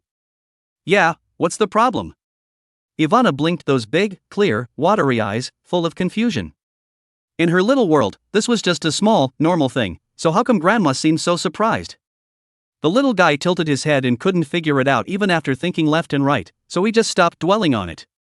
Su Wanru heard this, originally somewhat dull eyes instantly brightened up, the corners of the mouth also unconsciously up, that smile how can not stop, even the voice with a few points due to joy and trembling tone, That's really great." In her mind, it was just a matter of time before her son and future daughter-in-law got together. When Ivana saw her grandmother clapping her hands in excitement, she couldn't care less about being curious. Her little mouth opened slightly, yawning one after another, and her little head little by little, she mumbled in a milky voice, "Ivana is so sleepy, so sleepy." At this time, Xie Wanning took the washed Ivana's clothes to the master bedroom's balcony to dry. When Ivana saw this, her eyelids seemed to weigh 1,000 pounds, and she said breathlessly, "Mommy, Ivana wants to go to sleep, will you tell Ivana a story?" Xie Wanning heard this, a touch of softness in her heart. "Okay, when Mommy hangs your clothes out to dry, she'll tell you a story, okay?" "Good." Ivana nodded milkily and sat obediently, her chin in her little hand, waiting quietly. Seeing this, Su Wanru's feet hurriedly rummaged out a thin onion green quilt from the cupboard, looked at Xie Wanning with a smile on her face and said, "Ning ning, listening to Ivana say that you are sleeping in the same room, then I won't make any other arrangements, this quilt is for you." When Xie Wanning heard this, her small face instantly reddened like a ripe apple, and she naturally understood the deeper meaning in the other party's words. She took the quilt, probably for fear of causing a misunderstanding, and she hurriedly explained, "Ivana sleeps in the center, she covers one with me." "Alright, then you guys go to bed." Su Wanru smiled and nodded, then gently picked up Ivana and placed her in the second bedroom. At that time, Lin Muhong had just finished his bath, and the little guy waved and shouted excitedly when he saw his father appearing at the door, "Daddy, come back to the house, we're going to turn off the lights." Seeing this, Xie Wanning shyly echoed, "Ivana is sleepy, let's hurry up and go to sleep." Good." Hearing this, Lin Muhong was so excited that his voice trembled a little, then quickly walked back to the room and gently closed the door. Since Ivana had long been tired from her long square dance, she hadn't been listening to the story for 3 minutes before her even breathing sounded softly. The two people on either side of the bed, however, were both tossing and turning a bit, having trouble sleeping. Xie Wanning might have just changed to a new environment and was still a bit uncomfortable, while Lin Muhong was full of worries about the factory and didn't know what kind of things would happen tomorrow. He had a strong premonition in his mind that tomorrow's trip to the factory would not go so well. Inside the villa, Xie Wanning stood respectfully to the side and carefully reported, "Brother-in-law, I've inquired clearly, the one who pays the workers is Lin Zhongtian's son, Lin Muhong. I heard that kid is still in college, I really don't know where he got the money." Seeing Ren Dajin's silence, Xie Wanning continued, "I've also heard that that kid intends to take over the factory, and has already notified the workers to enter the factory tomorrow." Ren Dajin's originally tightly closed eyes slowly opened, the corners of his mouth involuntarily twitched, and his brows tightened. He spoke coldly, "If this factory opens, how can we buy it back at a low price? Then won't the money I invested in it go down the drain?" Ren Dajin's eyes were sharp as he looked up at Xie Wanning and said in a strong tone, "This factory must be made impossible for him to open, understand?" "Understood." Xie Wanning understood, resentfully nodded his head. His heart already has an idea, not just to bring down the factory, this thing he is good at. Ren Dajin continued to exhort, if you can't even do this little thing right, don't blame me for not showing you siblings any mercy. Brother-in-law, don't worry, I guarantee to satisfy you. Xie Wanning said with a smiling face, then walked out from the villa.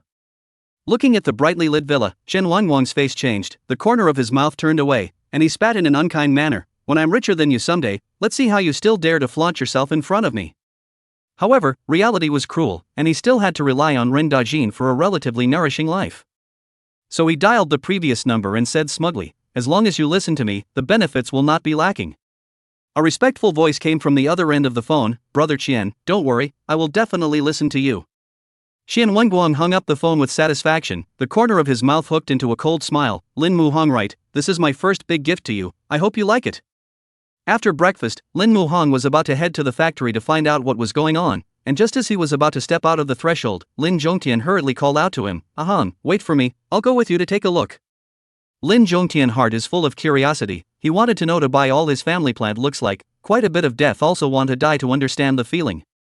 The corner of Lin Muhang's mouth hooked up into a smile as he gently nodded, okay. Then he patiently stood aside, waiting for his father to organize his traveling clothes. 40 minutes later, Lin Muhong and Lin Zhongtian got down from the car together, and in front of them stood the factory gate with the signboard of Dajin Automobile Company. Lin Muhong looked around, his brows furrowing slightly as a hint of incomprehension flashed in his eyes. The factory looked like it was newly completed, and when he entered the factory, he glanced at the equipment, which seemed to have just been used for a short while, and the scale of the factory was not small, which made his mind flooded with layers of doubts.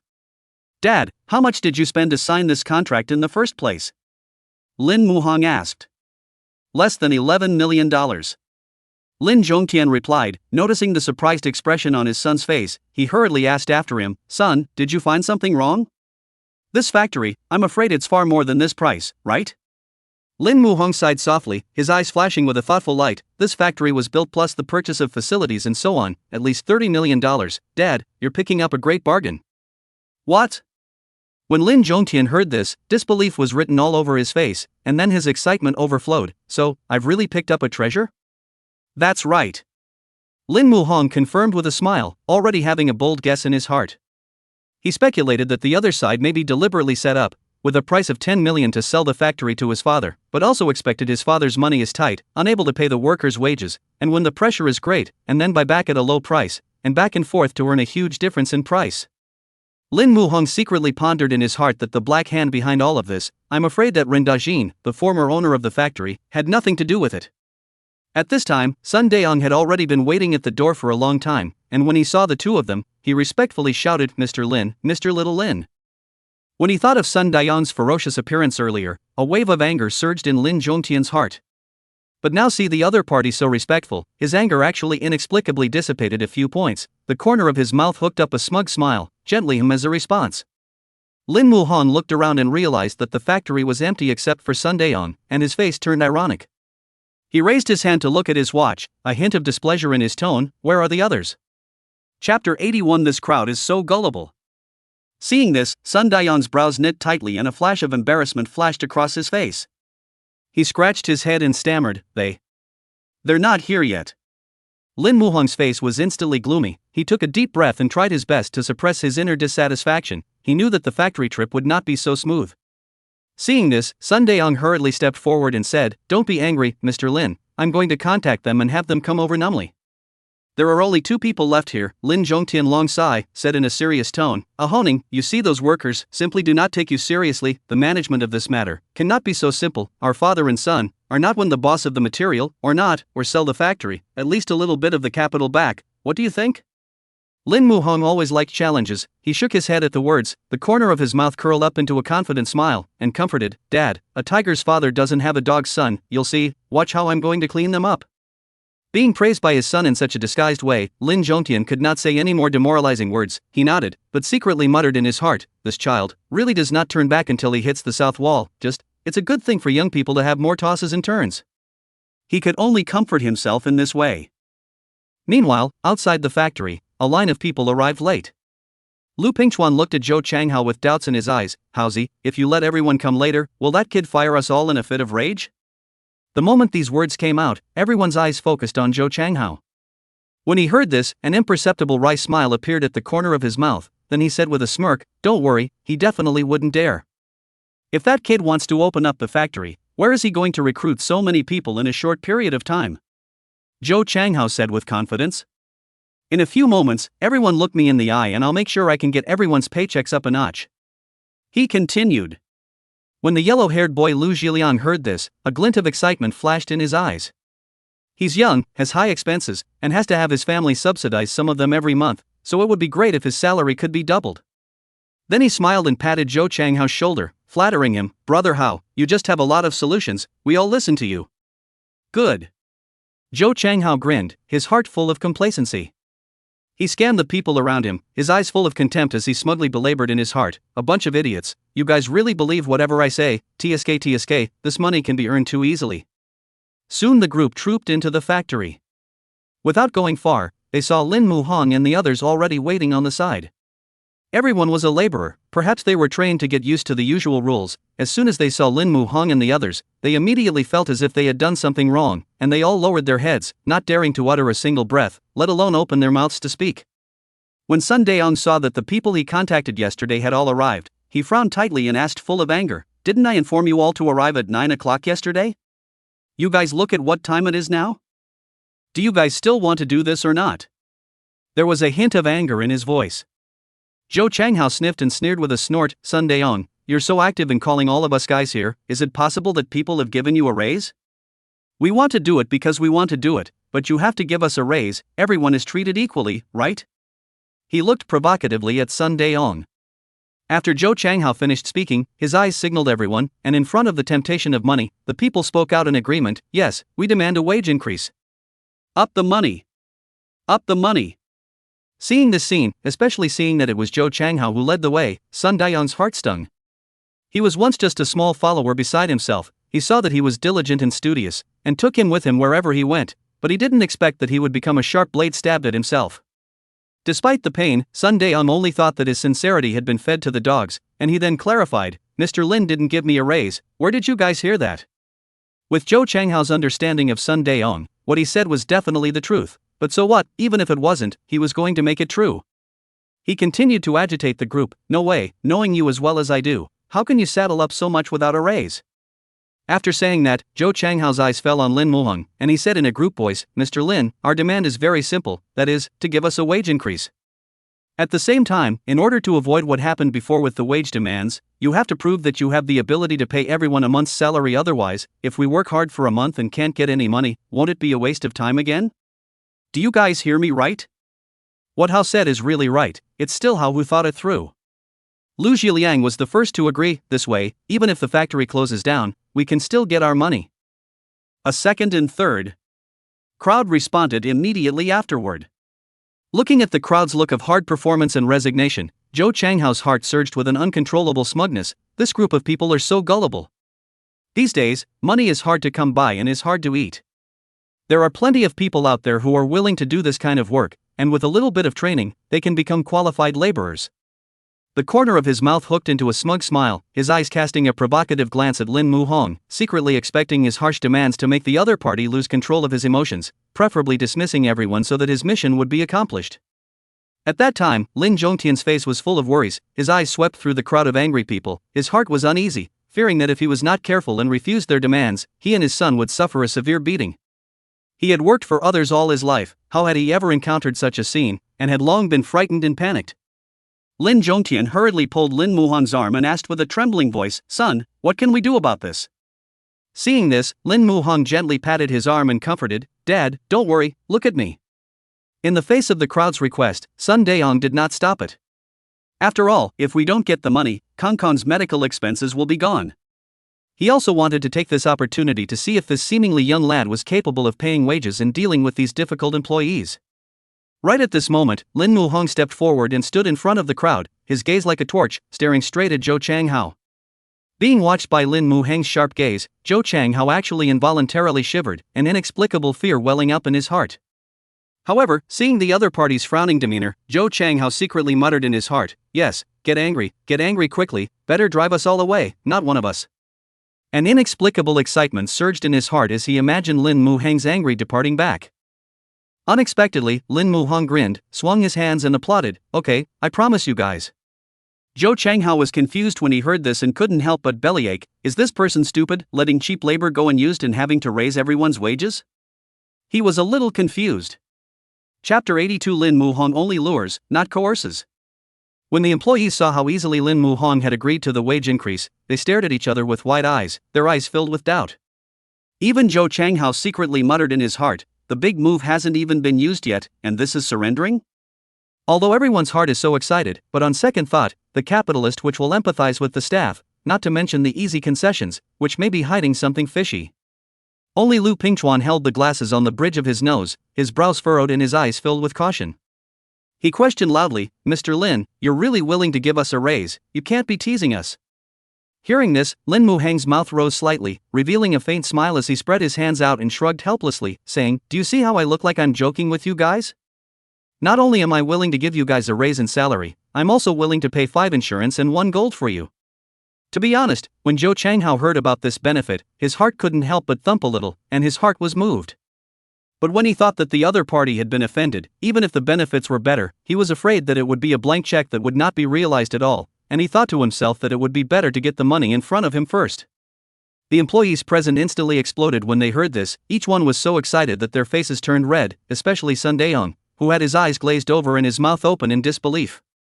How could he not have expected that the young Lin Muhong in front of him would know how to enlist people so well? You know, the previous boss Rin Daijin, that even 5 insurance has not paid for the employees, even 3 insurance. Although the state has always emphasized the need for employees to pay social security when they join the company, there are still so many companies that do not pay for their employees. If the new boss really did what he said he would do, Sun Daeong would be the first to be willing to follow him to the death. Zhou Changhao looked at the workers who were about to be bribed by Lin Muhong, his eyes darted around, and in his heart, he secretly slandered, this can't be done. We must not let him succeed so easily.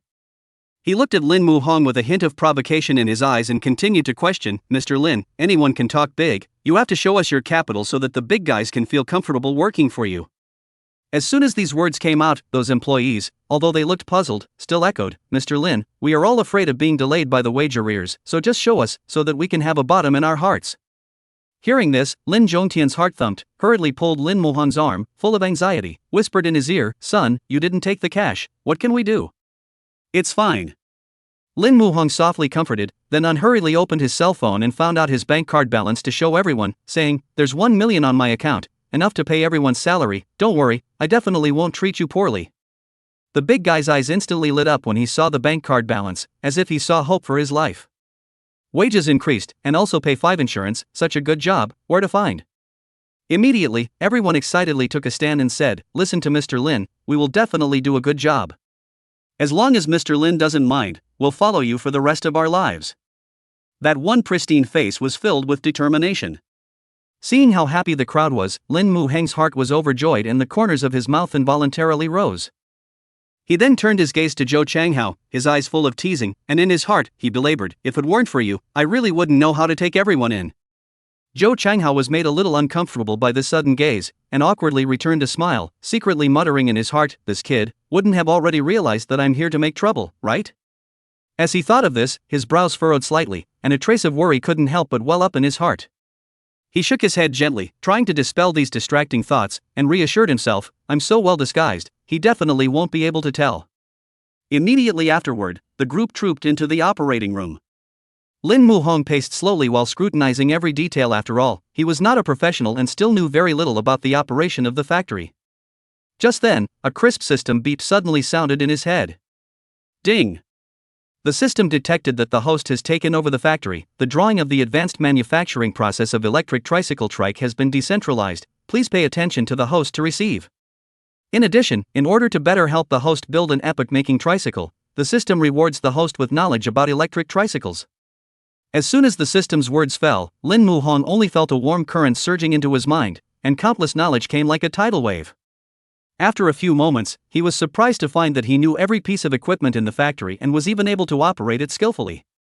He quickly took the drawing out of his pocket and scrutinized it. After a moment, he couldn't help but let out an exclamation of admiration, this drawing is really superb, it can simply kill any tricycle on the market.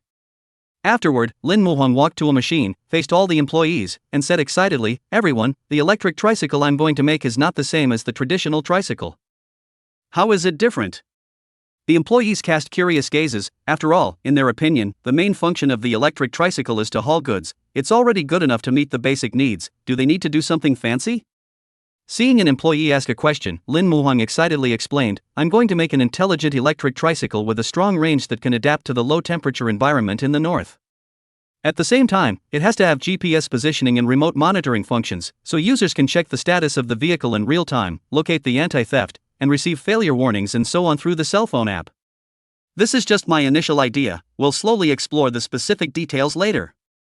Upon hearing their boss's lengthy speech, the employees looked at each other with confused faces.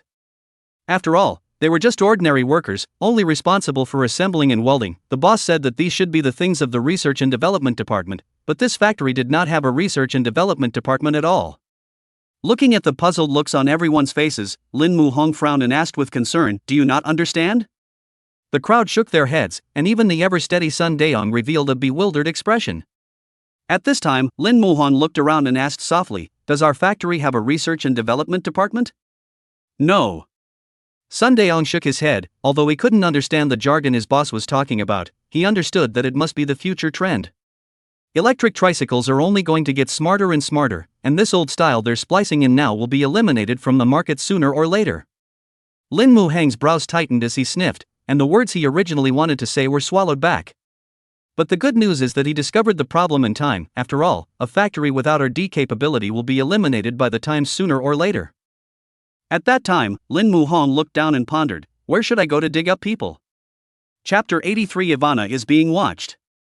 At the end of the factory tour, Lin Muhong had a preliminary knowledge and planning in his mind. As he stood there, his gaze slowly swept over each employee, and seeing the excitement on their faces, he couldn't help but purse his lips into a gentle smile. He then waved his hand and said in a calm tone but with unquestionable majesty, "All right, everyone, let's get to work. Don't worry, Mr. Lin, we'll do a good job." The yellow-haired boy Lu Zhiliang grinned and responded with a big smile. When Lin Muhong's figure disappeared at the end of the corridor, the employees instantly surrounded Zhou Changhao. Lu Zhiliang patted his shoulder and praised him with admiration, "Brother Hao, you still have a way. Mr. Lin not only increased our salary, but also paid us 5 insurance and 1 gold, this is really a great thing." When Zhou Changhao heard this, the corners of his mouth involuntarily twitched, and his face instantly became a bit stiff. Soon, his face returned to its normal color and he waved his hand and said humbly, "None of this is worth mentioning, it's not worth mentioning." When the big guys saw this modest look on his face, they flirted, "Hao is embarrassed, haha. Alright, let's all work first, and we'll treat Hao to a good meal tonight to celebrate." Lu Zhiliang shouted. This word immediately got the response of all employees. Everyone nodded in agreement. When Zhou Changhao heard this, his face became extremely ugly, and he secretly spat in his heart, "A bunch of big idiots, who wants to eat with you?" His original plan was to force Lin Muhong to fire all of them, but he didn't expect that by mistake, he would be able to work for everyone's benefit. This boss, why doesn't he follow the rules at all? Looking at the big guys being coaxed into obedience by the new boss in a few words, a sense of crisis surged in Zhou Changhao's heart. He hurriedly took out his cell phone from his pocket and quietly sent a message to Xie Wanning. The plan failed. At that moment, Lu Zhiliang saw Zhou Changhao standing in place and shouted at him smilingly, "Brother Hao, work." "Coming." Zhou Changhao echoed without a good breath and couldn't help but curse in his heart, "Grass. This is a really bad job, you have to increase the money after it's done." When he received this message, Xie Wanning was lying comfortably on the bed in the massage parlor. Glancing at the other's reply, the corners of his mouth turned up and he mumbled to himself triumphantly, "So soon?" However, when he scrutinized the content of the message, his face instantly changed drastically, and he couldn't wait to slam his phone on the ground. He scrambled to his feet, scrambled to put on his pants, and yelled at the woman with a face full of rage, "Get thee out of here." The woman sniffed and left the room in a huff. At this time, Xie Wanning was the only one left in the room. He immediately picked up his cell phone and sent a message back to the other party, "I'll add another 20,000 when it's done." Meanwhile, the corner of Zhou Changhao's mouth, who had seen the news, flashed an imperceptible smile. He recalled an important piece of news he had just learned, and secretly calculated in his mind, perhaps he could take advantage of this opportunity. At that moment, inside the office, Sun Daeong was standing respectfully, waiting for Lin Muhong's instructions. Lin Muhong pondered slightly for a moment and slowly spoke. You proceed to organize the information of the employees, and from this month onwards, pay 5 insurance and 1 gold for all the employees. In addition, each employee's salary will be adjusted upward by 1,000, and your salary, upward by 2,000.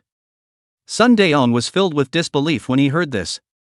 He had not expected that the boss would really do what he said. This sudden change made him a bit at a loss for a moment. Seeing Sun Daeon's delayed response, Lin Muhong raised his head and asked with concern, "Is there a problem?" Only then did Sun Daeon wake up as if from a dream, and hastily waved his hands and said, "No, no." Then, he smiled nervously and said, "I'll go and organize it." Lin Muhong nodded with satisfaction and called out to the other party to continue. "If there's anything going on in the factory, you can call me anytime. There's nothing more on my side, so you go and get busy." "Yes." Sun Daeon nodded in response, then he exited the room and gently closed the door. Just then, Lin Zhongtian walked in. He asked with a puzzled face, "Ahang, why do you give them a raise in salary and also pay 5 insurance and 1 gold? In case they are insatiable, you are not aiding and abetting the enemy. Are you reading stupidly?" Lin Zhongtian is a factory worker. His monthly salary is only 7,000, although there are 5 insurance, but no gold. Now that his son has raised his employee's salary to 9,000 with 5 insurance and benefits, it seems to him to be a waste of money. He felt that it would be better to save that money and recruit those college students who only made $3,000 a month and were certainly more obedient than these people. Lin Muhong sniffed and just pursed his lips as he pulled Lin Zhongtian to sit on a sofa to the side and asked softly, "Dad, do you know what kind of business lasts?" "I don't know." Lin Zhongtian shook his head. He wasn't the boss after all and had never thought about these issues. Seeing this, Lin Muhong explained with a smile, "If you give your employees grass, you get a group of docile sheep. If you give your employees meat, you get a group of brave wolves. If an enterprise wants to develop for a long time, it must prioritize the material and spiritual rewards of its employees so that it can achieve long-term profitability." When Lin Zhongtian heard this, he couldn't help but look at his son with some surprise. He didn't expect that his son would be able to say something like this. He pondered in his mind, could it be that his son could really become a big boss in the future? Thinking for a moment, Lin Zhongtian shook his head again, secretly sighing in his heart. In that case it wouldn't be the ancestral tomb smoking, but the ancestral tomb exploding. Just as the two of them were getting into the car and preparing to go home, the cell phone in Lin Muhang's pocket suddenly rang. He took it out and the screen showed a video invitation from Xie Wanning. The corners of his mouth unconsciously rose, his eyes full of happiness. After the video was connected, what came into his eyes was Ivana's little face that was carved and fleshy. She asked in a milky voice, "Daddy, when are you guys coming back?" Lin Muhong responded with a smile, "We'll be home soon. Is our little greedy cat craving again?" Being told what was on her father's mind, Ivana playfully spat out her tongue and smiled shyly. "Daddy, you really know me well. I want to eat strawberry cake." "Okay, Daddy will bring it back for you," Lin Muhong said dotingly. After hanging up the phone, Ivana's face was filled with happiness as she said smilingly to Xie Wanning, "Mom, then I'm going to play on the swings." "Go on," Xie Wanning said as she gently stroked Ivana's little head. However, in a distant shadowy corner, 2 gazes as sharp as falcons locked onto Ivana in a deadlock. The man turned his face sideways and whispered to the old woman beside him, "Go, trick her into coming here."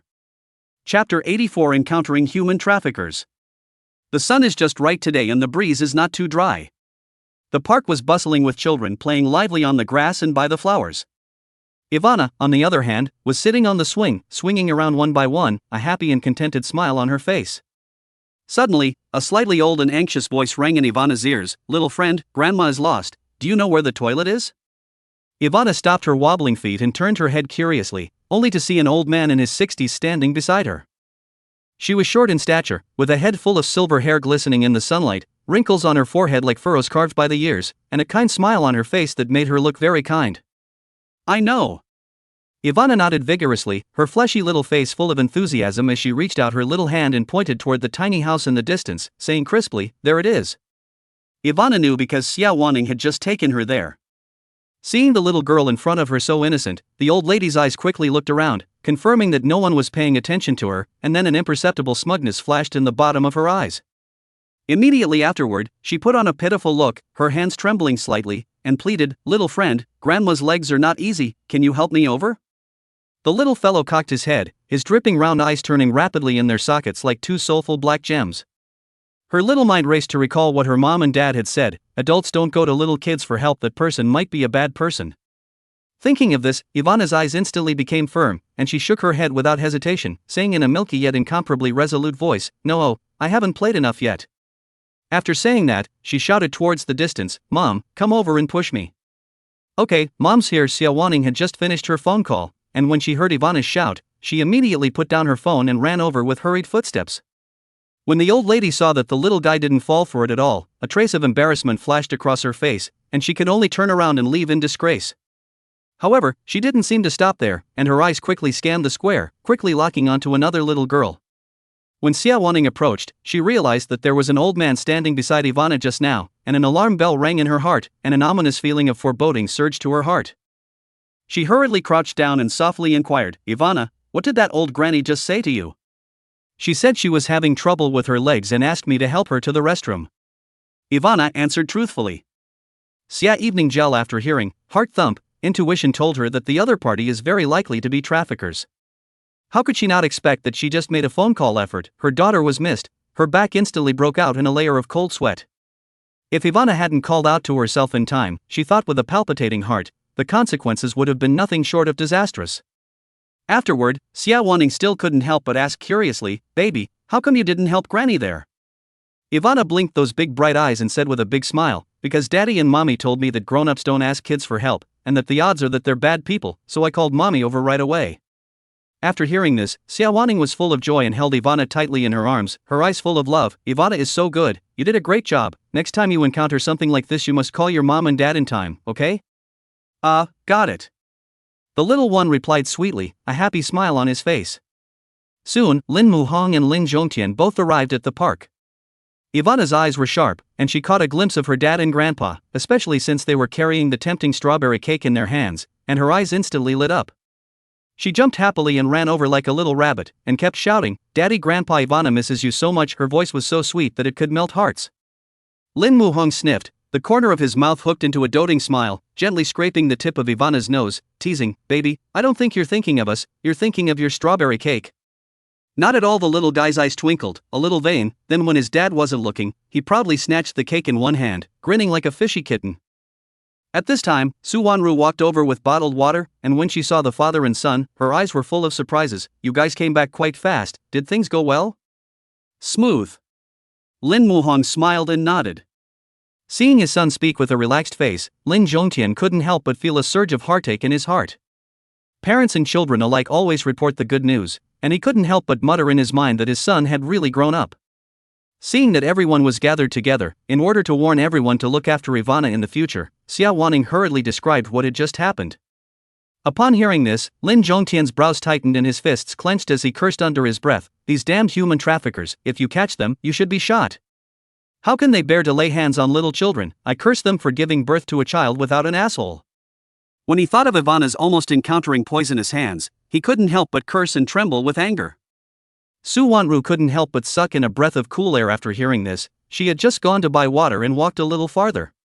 In her heart, she said, "It seems that in the future, when she takes Aster, she must always keep an eye on her and not let her out of her sight." Lin Muhong was also deeply touched. Since becoming a father, he could not see his children suffer the most. These traffickers really do whatever they can for profit, and if he catches them, he will not be lenient. Seeing that it was time for lunch, Lin Muhang's family headed towards the exit of the park. At that moment, Ivana's eyes lit up and saw a familiar figure. "I saw a grandmother holding a little girl, who was about 3 or 4 years old, and sucking on a lollipop with gusto."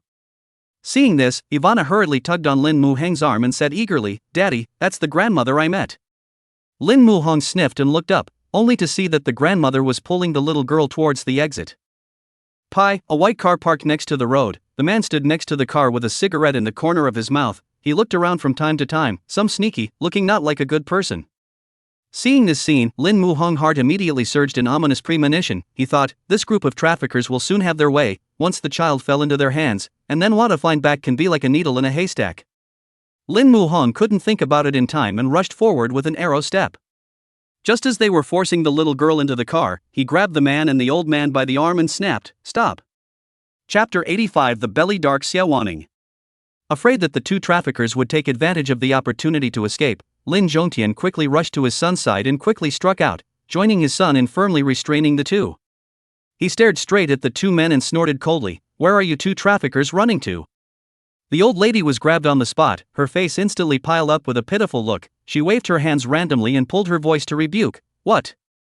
Did you say? I don't understand.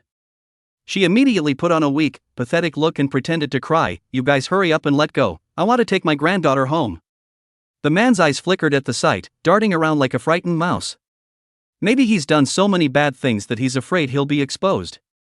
However, on second thought, the other party did not have any conclusive evidence, so he gathered his courage again, deliberately raised his voice, and roared with a ferocious look on his face, "What kind of people are you? By what right do you treat us like this?" After saying that, the man turned his head to look at the old lady behind him, pretending to be in a hurry, and shouted eagerly, "Kid, hurry up and let go of my mom. I'm telling you, my mom's health is not good. If anything happens to my mom, I'll make you lose all your family's money, and you won't be able to eat." After saying that, the man secretly gave the old lady a wink. The old lady immediately understood, her body trembled violently, her hands tightly covered her chest, pretending to have difficulty breathing, her face reddened and said, "You guys hurry to loosen up, I can't breathe, it's going to kill someone." When Lin Muhong saw this, he let out a cold laugh. The force in his hand did not decrease at all. He stared at the two of them closely and mocked, "You guys are acting really fake, like you guys are acting like a corpse at best." Seeing that this method didn't work, the man's eyes flinched, forced himself to be calm, and yelled, "You're restricting personal freedom. If you don't let go, I'm going to call the police to comment." The old lady also chimed in, her voice shrill and piercing. That originally kind face now became acerbic and mean, a far cry from before. She kept stamping her feet on the ground and shouted, "Yes, call the police. Let the police judge and see how you disrespect the elderly. Call the police, who's afraid?" Xie Wanning looked at the other party in disgust, her eyes full of contempt. The next second, without hesitation, she took out her cell phone and prepared to make a call. Knowing that the old lady is in the wrong, probably scared, her face instantly became white, and her body involuntarily trembled, pleading repeatedly, "Don't call the police, don't call the police." Her eyes rolled rapidly, and after a moment she thought of the perfect excuse to say resentfully, "I was wrong about this child, she is not my granddaughter. This old eyes of mine, I didn't see clearly for a moment. Seeing that she looked like my granddaughter, I was ready to take her home. It's all a misunderstanding, a misunderstanding." After the old woman finished speaking, she secretly passed a look to the man. When the man saw it, he immediately put on a complaining look and huffed, "Mom, why didn't you take someone else's child back without looking at it clearly? People still think we're human traffickers, it's all your fault, trying to find trouble for me. So old and bad-eyed, I won't be using it to pick up your granddaughter in the future, it's really getting worse with age." The man cursed as if he had suffered a great deal. The two thought that they had performed seamlessly, and that the few people in front of them could let them off the hook, but they were too naive. Lin Muhong secretly pondered in his heart that it was better to kill 1,000 by mistake than to let one go. If he let them go, other children might suffer. He hemmed and hawed, a wry look appearing on his face as he said conspiratorially, "So that's how it is, it seems we misunderstood you guys?" "Yeah, it was a misunderstanding, luckily it was cleared up or we'd really be taken for the bad guys," the man said resentfully, a curt smile piled on his face. Only to see, Lin Muheng's face changed, and he slapped him on the back of his head without any good humor, and said viciously, "Do you really think I'm 3 years old, just this little trick of yours, you still want to fool me?" After saying that, he looked at Xie Wanning and said with firm eyes, "Call the police, let them interrogate them properly, see what other tricks they can make up." Xie Wanning sniffed and nodded firmly, quickly dialing the police. The man's face instantly became horrified when he saw the other man pick up the phone. He muttered in his mind, "If the police come, it'll be a disaster, and what he's done before will be revealed." In order not to enter the bureau, the man flung his arms hard, wanting to break away from Lin Muheng's restraints, but those hands were like iron clamps, dead against him, making it impossible for him to escape. Unable to escape, he glared viciously at Lin Muhong and said through gritted teeth, "Kid, hurry up and let go of me. I'll treat this as if it didn't happen today, otherwise when I come out, I'm going to sell your whole family to the north of Burma." Seeing that Lin Muhong was unmoved, the man changed his face again, piling up a false smile on his face and fawning, Hey, are you afraid? If you're afraid, you'll let go of us neatly, and in the future you won't recognize us, and we won't recognize you, okay? No good." Lin Muhong responded coldly, her eyes were firm. Seeing that there is no hope for negotiation, the man can only struggle like a trapped animal, but it is all futile and useless. At that moment, Xie Wanning carried out the little girl in the car who was shivering a lollipop. She bent down slightly, a gentle smile on her face, and softly inquired, "Little friend, where is your mommy and daddy?" The little guy opened his big round eyes and looked around, then shook his head. Although he could speak, he spoke vaguely, typical of a question. Seeing that the little one was still a bit cognizant of life, Xie Wanning turned her head to look at Ivana with anticipation in her eyes. Baby, will you play with your little sister for a while? Kids are naturally affectionate, so this might take the fear out of the little one. Ivana's eyes lit up when she heard that, and she smiled and nodded, saying in a milky voice, no problem. When she finished speaking, she pulled the little one by her fleshy little hand to a public seat and sat down, then took the strawberry cake out of the box. She plucked a bit out of the cake with her little fork and carefully placed it on a plate, then handed the plate to her little sister and said sweetly, here's my strawberry cake for you. Crabby, the little girl's eyes glowed after hearing this, and the corners of her mouth couldn't help but gulp, and she also thanked very politely. Looking at such a well-behaved and lovely child who was almost about to meet the poisonous hands of the traffickers, the anger in Xie Wanning's heart was instantly ignited. She raised her foot violently and kicked the man's thigh heavily, then put on a look of carelessness and feigned surprise and said, I'm so sorry, I accidentally kicked you. I've apologized to you, you shouldn't be angry with me. Xie Wanning clasped her hands in front of her chest and raised her eyebrows, a hint of provocation in her eyes. Chapter 86 Bonus for Connections, it's not a bad deal. The man knew that the other party was doing it on purpose, but when he saw that Xie Wanning's eyes were flashing with sincerity, yet secretly hiding a cunning light, all of his words choked in his throat and he couldn't spit out a single word. At this moment, it was as if he had become a fish on a chopping board, to be slaughtered. On the side, Lin Muheng's gaze was locked tightly on Xie Wanning. Seeing her playful and smug appearance after she succeeded in her plot, he secretly sighed in his heart, I really didn't expect that the school flower of Magic City University would have such a dark side. The other party's style of behavior, very much to his liking, Lin Muheng suddenly found that she was actually a bit cute, so that his heart rippled. Just then, the sound of sirens from far and near, the police received an alarm call, quickly rushed to the scene. Within 10 minutes, the police car had pulled up next to the white car, surrounded by a crowd. An old civilian police officer in his 40s, with eyes as sharp as eagles, scanned the crowd and asked in a deep voice, who called the police? Lin Muheng sniffed and stood out, I reported it. His gaze then turned to the two people in front of him, his eyes filled with indignation. Comrade police, these two people are human traffickers, they almost abducted this little girl. Saying this, he pointed towards the little girl on the chair who was eating cream all over her face. This statement immediately caused the old lady's dissatisfaction. She put on an innocent look, tears in her eyes, as if she had suffered a great injustice. With a sobbing voice, she defended, Comrade police, we are really good people, it is my old eyes that are blind, I recognize the child as my granddaughter, this is all a misunderstanding, Seeing this, the man also hastily agreed, Comrade police, this matter is all my mother's fault, you just for the sake of her old age, do not bother with her, let us go. The old police officer sniffed and looked the two up and down, his sharp gaze seeming to penetrate the heart. The two men looked extraordinarily uncomfortable in the face of police scrutiny, their eyes flickering and their hands and feet unsure of where to put them. Just then, a young police officer realized what was going on and hurried over to the old police officer and whispered a few words in his ear.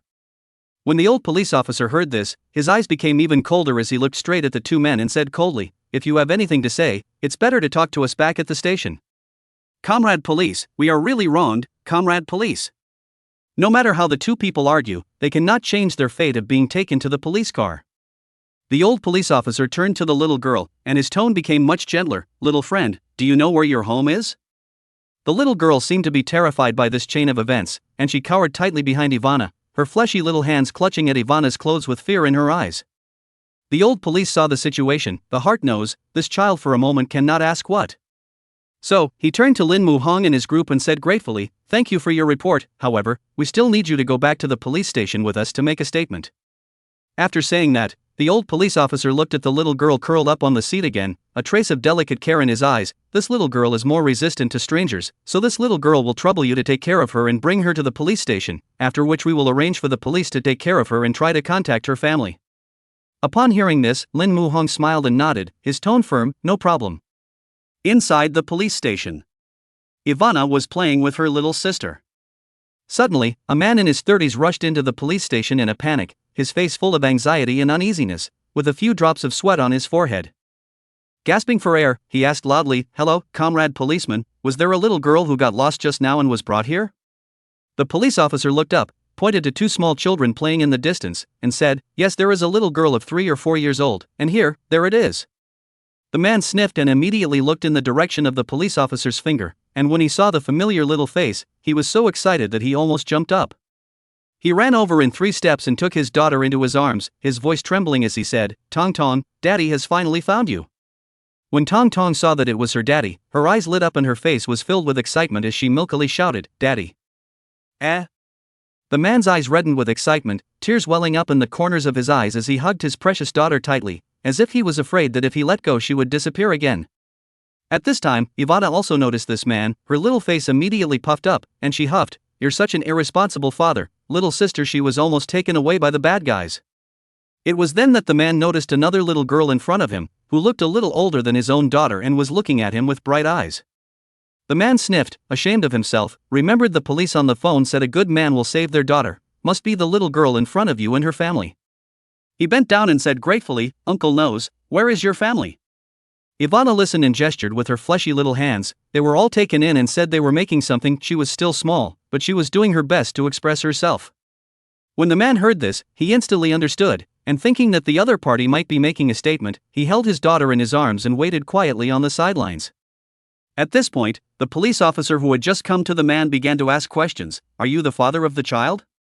What is your name?" Seeing this, the man hurriedly stood up and replied, "My name is Zhou Jinfeng, and my daughter's name is Zhou Zitong." The police registered information. The mouth also did not forget to instruct, "Go back and must look after their own children. Now the traffickers are very rampant, the modus operandi of the endless, the children must not be away from the people, or next time there will be no such good luck." After Zhou Jinfeng heard this, he hastily nodded his head and agreed, "Got it, I will definitely explain to my family, thank you for your hard work." His voice was filled with gratitude. Soon, Lin Muhong finished her statement and walked out of the room, and happened to run into the old officer head-on. The old officer's face was overflowing with joy, and when Lin Muhong saw this, he secretly speculated in his heart that perhaps there had been significant progress in the case. He wanted to pretend to pass by as if nothing had happened, but he didn't expect the old officer to suddenly call out to him, smiled, patted his shoulder, and said, "Thanks to your report, we managed to capture the trafficker who had been absconding for many years, and after the case is over, I'll represent the police department to give you a brocade flag, and in addition, there are also bonuses for assisting in the case, and for helping to capture the major criminals." Lin Muhang's heart was full of surprises after hearing this. He didn't expect that those two had committed so many evil deeds and couldn't help but mutter in his heart, "Giving them a peanut is considered cheap." Afterwards, he hastily waved his hand and responded politely, "I just feel that those two are a bit off. I didn't put in much effort, so the bonus will be waived, and I'll already be happy if you send me a banner when the time comes." See in front of the young man so aware of the setbacks, sensible, Wu Zheng how heart is full of appreciation, he said smilingly, "Line, what is the matter in the future? Despite looking for me, this is my phone number." "Good." Lin Muhong nodded, calculating in his heart, exchanging bonuses for connections, this deal, it's not a loss at all. Chapter 87 Boss Direct Hire. Inside the hall of the police station, Ivana's eyes instantly lit up when she saw the familiar figure, pouncing over excitedly like a cheerful bunny, her mouth still shouting, "Daddy, little sister's daddy is here." Hearing the sound, Lin Muhong hurriedly held Ivana firmly in his arms, raising his eyes slightly as his gaze fell on the man in front of him. Only to see Zhou Jinfeng's face full of excitement. Footsteps hurriedly walked up, incomparably grateful, said, "Little brother, really thank you very much. If it were not for you guys, my daughter can be abducted by bad people." After saying that, Zhou Jinfeng pulled out a pile of cash from his bag and handed it to Lin Muhong with both hands. "This money is not much, but it's a little bit of my heart, you must accept it, otherwise I really don't know how to thank you." At that moment, Su Wanru and her group happened to walk over. She saw the pile of cash and snatched it up with a quick glance. When Zhou Jinfeng saw this scene, his entire body was confused. Immediately after, Su Wanru rolled up the money as if no one else was there, then put it into the other person's bag and said with a smile, "It's all a matter of lifting a finger, how can we accept your money?" Lin Muhong heard, was thinking how to politely refuse it, "Mom Su Wanru, but a hand will be money snatched over." To see the money back, he sighed with relief. In this way, he concurred, "We are all parents, anyone who sees a child abducted and run away will not be indifferent. This money you still keep, we will not want." "Ha! This." Hearing this, Zhou Jinfeng's face was full of sorrow, his brows were tightly wrinkled together, and he was genuinely trying to express his gratitude. The child is his lifeblood, saving a life is better than building a 7-floor pagoda, since the other party does not want money, but this favor still have to thank. Then he hugged his daughter Tong Tong and slowly knelt down in front of the crowd, his voice choked as he said, "Really thank you, I'll kowtow to you, thank you for saving my daughter." "What are you doing? Get up quickly." Seeing this, Su Wanru and Lin Zhongtian rushed forward, one of them holding Zhou Jinfeng, and the other pulling Tong Tong, helping them up. "We're doing this without expecting any reward, so don't be like this. Your family is probably anxious, hurry up and take the child home." Lin Muhan was really afraid that the other party would kneel down and thank him again, and said in a hurry. When Zhou Xinfeng heard this, he nodded his head repeatedly, his eyes filled with gratitude, and then left with Tong Tong in his arms. After lunch, Lin Muhan didn't have a moment to spare. The factory lacks of R&D personnel. The latest type of electric tricycle trike cannot be developed. In the long run, the factory will sooner or later close down. He is aware of the urgency of the matter, and it is imperative that a research and development team be assembled. So he downloaded Boss Direct and uploaded his requirements line by line. The requirements are very high, but the monthly salary is also very high, similar salaries in the Magic City of 100,000. He directly opened the price of 120,000. It is really a high salary. However, it may be that the conditions are too harsh. After uploading it, Lin Muhan's background is quiet as hell, not a single message. He couldn't help but frown, thinking, this to recruit no one. Is it difficult to go with those big factories to grab talent? But as he is now, he can't even compare to them. Plus the factory wants to develop for a long time, the funds must be in place. However, Lin Muhan can move the money all add up to less than 2 million. What a drop in the bucket for feeding the factory. Before that 1 million, or he let Hu Lily to call over, but cannot always let the publisher to help the factory. Now his focus is on the factory side. The dog system only provides technology, and does not provide funds. In the end, he still have to think of his own way. Lin Muhan held his head in his hands with a sad face and muttered, how about selling the Carefree publishing house? After thinking about it for a while, he took a hard decision to sell his publishing house and raise money to set up a factory. With that, he took a deep breath and dialed Lily Hu's phone. On the other hand, in the upscale neighborhood, Zhou Xinfeng is playing with his daughter Tong Tong in the living room. However, this tranquility was quickly broken, followed by the woman closing the door to her home and coming into the living room with a face full of anger and rage. Zhou Xinfeng, I heard our mom say that Tong Tong was almost abducted by a human trafficker today? What exactly do you as a father think? Su Romfang stood by in a huff, her eyes full of reproach and disappointment. Seeing that the other party was muffled, her anger increased. If you can't do your job well, and you can't look after your children, what else can you do? Su Romfang's words came like a succession of cannons, and each sentence hit Zhou Xinfeng's heart hard. Ever since her husband was laid off from the company, she's looked at the other guy everywhere. Even she was incredibly skeptical. How could she have been so blind to see such a man in the first place? Su Romfang, who had worked all day, was physically and mentally exhausted, and really didn't have the strength to argue with Zhou Xinfeng anymore. So picked up Tong Tong, head into the room without looking back. Bang sound, the door closed heavily, leaving Zhou Xinfeng alone in the living room, full of helplessness and bitterness. People in middle age, but suffered layoffs. Zhou Xinfeng's heart is also full of grievances. He was mute by nature, not good at socializing, not to mention flattery, plus his salary was on the high side, which put him on the layoff list. Nowadays, a young college student who has just graduated is so cheap and good that a company can hire several young and obedient ones on his salary alone, and anyone knows how to choose. It's not easy to find a job at this age when you're middle-aged. Either they are age-restricted or their wages are so low that it is difficult to support a family. Zhou Xinfeng, depressed to the extreme, opened the Boss Direct Hire app, began to browse the job information. Suddenly, a high-paying position came into view, and the key thing was that the other party had no age limit, the salary was still ridiculously high, and the job description, as if it was tailor-made for him. Zhou Xinfeng was so excited that his hands were trembling, and immediately sent a message to the other party, hello, may I ask if I can go to the interview tomorrow? Of course, tomorrow at the Blues Cafe, don't see you there. Zhou Xinfeng, who received the reply, was so excited that he almost jumped up. He couldn't wait for tomorrow. At 12 o'clock midnight, in the dark of the moon and the wind, in front of the factory gate, a man furtively holds a flashlight and carefully observes the surrounding area. After confirming that no one was around, he took out the key he had stolen from the doorman, Zhang Sampo, and unlocked the factory's gate before sneaking in. Entering the plant's operating room, the individual began to carry out some elaborate sabotage of the machines, and eventually, all of them stopped working. Looking at his own masterpiece, the man smiled triumphantly, thinking, the machine is broken, I'll see how you work. The thought of his new boss looking angry and hateful, but helpless, filled the man's heart with triumph. After confirming that there were no traces left behind, he left the factory satisfied. The next day, inside the cafe, Zhou Xinfeng was dressed formally in a straight suit with a leather bag. He hadn't slept a wink last night, and his mind was full of anticipation and apprehension, so he arrived at the cafe early to wait.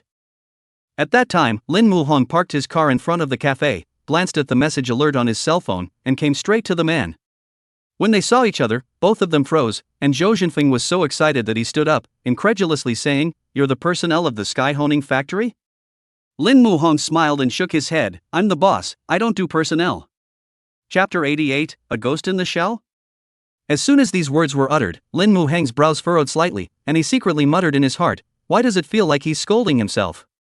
An awkward smile tugged at the corner of his mouth as he raised his hand to signal the other party, please sit down. Zhou Zhenfeng nodded slightly and slowly sat down, then took out his resume from his briefcase and handed it to Lin Muhong with both hands, looking at the other party with a sincere gaze and said, Mr. Lin, my name is Zhou Zhenfeng, and this is my brief, so you can ask me any questions you have. Lin Muhong nodded gently, took the resume, and began to carefully flip through it. When I saw the words R&D engineer in a large factory on the resume, my face was full of surprises. As his gaze continued to move down, he was thrilled to see the other man's education, accomplishments, and the impressive list of research results. This kind of talent was exactly what he had been searching for. Although it was a bit presumptuous, Lin Muhong still wanted to ask clearly, Mr. Zhou's resume is very impressive, so why did you choose to leave from a large factory? Upon hearing this, Zhou Zhenfeng's mouth twitched slightly, then he smiled bitterly and slowly said, the factory's efficiency is bad, and it's on the layoff list. After saying that, he laughed to himself, this one person's salary of mine can cover several people's, so it's come to this. Lin Muhong listened and gently nodded her head, her eyes full of regret, not only sorry for what happened to Zhou Zhenfeng, but even more pained by the fact that that factory easily laid off such a talented person. Just then, the cell phone in Lin Muheng's pocket suddenly rang. He took out his cell phone to see that it was Sun Daong who called. For some reason, his heart surged a bad feeling. It is hard to believe that something happened to the factory. He answered the phone in a hurry, and Sun Daong's urgent voice came from the other end of the line, Mr. Lin, something big has happened. Lin Muhong frowned and said incredulously after hearing the other party's words, all the machines are broken? After hanging up the phone, he looked at Zhou Zhenfeng with a face full of embarrassment and said slightly apologetically, sorry, I'm in a bit of a hurry, let's contact each other by phone. Zhou Zhenfeng saw that the other party was going to leave. His heart was very anxious. He really didn't want to give up this rare opportunity, so he got up and blocked the way. Mr. Lin, I'm really sorry. I accidentally overheard your conversation. May I ask if there was a problem with the machine? Seeing the other party nodding, Zhou Zhenfeng's face showed a look of expectation and volunteered. Mr. Lin, I can repair some of the machines. Why don't I go over with you and take a look? After hearing this, Lin Muhong thought for a moment, nodded and said, then I'll trouble you. Although the other party was not a professional repairman, he agreed when he saw the sincere look in his eyes. In less than half an hour, the two men hurried to the plant's operating room. Seeing the boss coming, Sun Daong rushed to Lin Muhong's side. He said with a frown on his face, full of worry, Mr. Lin, the maintenance engineer has been contacted, but the other party is out of town and can't come in time. What should we do? Seeing that the boss did not say anything, Sun Daong frowned and muttered in a low voice, it's really strange, all these machines were just bought not long ago, and they were fine yesterday, but how come they are all broken today? Can it be that the machines are substandard? Lin Muhong sniffed and frowned even more tightly. The factory machines were paralyzed. Besides the kind of reason Sun Daong said, there was another possibility that someone didn't want to keep his factory open. But this factory has not yet made money, not a threat. How did it become a thorn in the side of the other side? The more he thought about it, the more angry he became, and suddenly, a name popped into his head, the only one who didn't want the factory to stay open. Lin Muheng's eyes were filled with anger, and he muttered in his heart, fine, I haven't even looked for you guys to settle the score yet, and you're sending yourselves to the door, so don't blame me for not being polite. With that, he looked at Zhou Zhenfeng who was at the side and inquired, can you fix these machines? Zhou Zhenfeng pushed up his glasses and replied with a serious expression, I'll take a look at the situation first, I don't dare to guarantee that it can be fixed. Meanwhile, in the corner of the operation room, Zhou Changhao was secretly observing all this. Seeing everyone standing around helplessly, his eyes were full of smugness, and the corner of his mouth even revealed a sinister smile. It's only strange that you guys can fix this machine, otherwise wouldn't I have worked for nothing? He secretly rejoiced in his heart, as if he had already seen the scene of the factory closing down. At that time, Zhou Zhenfeng began to take a closer look at all the machines. At times he crouched down to scrutinize the underside of the machine, and at other times he stood up to observe the running parts of the machine. Soon, he had identified the problem. Just see him quickly from the toolbox out of the change cone, wrench, pliers and other tools, to the machine began to drum up. Seeing the scene, Sun Daong's heart was filled with worry. He came to Lin Muheng's ear and whispered, Mr. Lin, after all, this person is not a professional, several millions of dollars of equipment and let him fiddle with it so blindly? Honestly, he grinned in pain as he watched the other man's seemingly rough movements. Lin Muhong sniffed, pursed her lips, and comforted, the maintenance master is not here, so we can only treat a dead horse as a living horse. He silently watched Zhou Jinfeng's every move, his eyes revealing a hint of anticipation. Less than half an hour, Zhou Jinfeng started the machine button, the sound of the motor rotation resounded through the operation room. The employees cheered when they saw this. It's fixed? Mr. Lin is also too godly to have found such a powerful and capable person. At this time, Zhou Jinfeng quickly walked to Lin Muhong, took a long breath, and said with a smile, Mr. Lin, these machines of yours, the problems are similar, I will be able to fix them all in a while. Good, hard work. Lin Muhong patted his shoulder and said with relief. In fact, from the moment he saw Zhou Jinfeng's resume, Lin Muhong decided that this person he must recruit. Now, seeing Zhou Jinfeng fix the machine, he is even more convinced of his choice. On the other side, Zhou Changhao watched the machines he had destroyed being repaired one by one, and was so angry that he gritted his teeth and was filled with indignation. Old me got up in the middle of the night to do some damage, all for nothing. How did he fix it so fast? Zhou Changhao cursed in an annoyed whisper. At this time, Zhou Changhao's cell phone ding-dong received a message. How did things go? Has the factory announced its closure? Xie Wanning, who hadn't been able to wait for Zhou Changhao's reply, was now anxious. Run Dajin gave him this month's living expenses have long been squandered by him. If things are not done well, he not only cannot get a penny, but also by the other side of the face scolded. This time he learned to be smart, thinking, if things work out, maybe brother-in-law is happy, living expenses can also give some more. Zhou Changhao was getting annoyed, and when he saw the message sent by Qian Wanguang, he was even more depressed to the extreme, and replied in a bad mood, no. I don't know where that kid found someone to fix all the machines I destroyed. He was worried that Qian Wanguang suspected that he hadn't done a good job and wanted to take the money back, so he hurriedly added. Don't worry, I'll definitely find a way to make his factory unviable. Chapter 89 Trade Secrets. As soon as Qian Wanguang learned that things didn't work out again, he was instantly furious, his hands clenched into fists, his eyes widened in anger, and he smashed his fist hard against the wall, cursing angrily under his breath, damn, this kid is the same as when he was a kid, his luck is still so good. Time and time again, the other party had screwed things up, and Qian Wanguang's eyes were filled with disappointment. He sat down disheveled in his chair, holding his head in his hands, his heart filled with helplessness and anger. But when he thought that Zhou Changhao is, after all, an employee of the factory, as the saying goes, under the darkness of the lamp, it's convenient to do things, he could only force down his anger, took a deep breath, picked up his cell phone, and replied with an icy tone, I'll give you one last chance, if you screw up again, you don't want to get a penny. Inside the office, Zhou Jinfeng stood in front of the desk, looking nervous, his hands constantly rubbing the corners of his coat, wanting to say something. He hesitated for a while before finally gathering the courage to speak, Mr. Lin, have you offended someone? Hearing this, Lin Muhong raised his head in surprise, his eyes full of doubt as he looked at the other party and asked, what did you find out? Zhou Jinfeng carefully circled around and confirmed that no one was eavesdropping before he lowered his voice and replied, these machines didn't break on their own, I'm guessing that the same person sabotaged them. Lin Muhong frowned slightly and said after a moment of thought, alright, I know, keep this matter quiet. After the other party's mouth, Lin Muhong can now be sure that there is a rat turd in the factory, and if it is not found out, sooner or later it will spoil the pot of porridge. After thinking about it, Lin Muhong sat on the sofa and raised his hand to indicate the side. Zhou Jinfeng saw this and sat on the sofa with some restraint.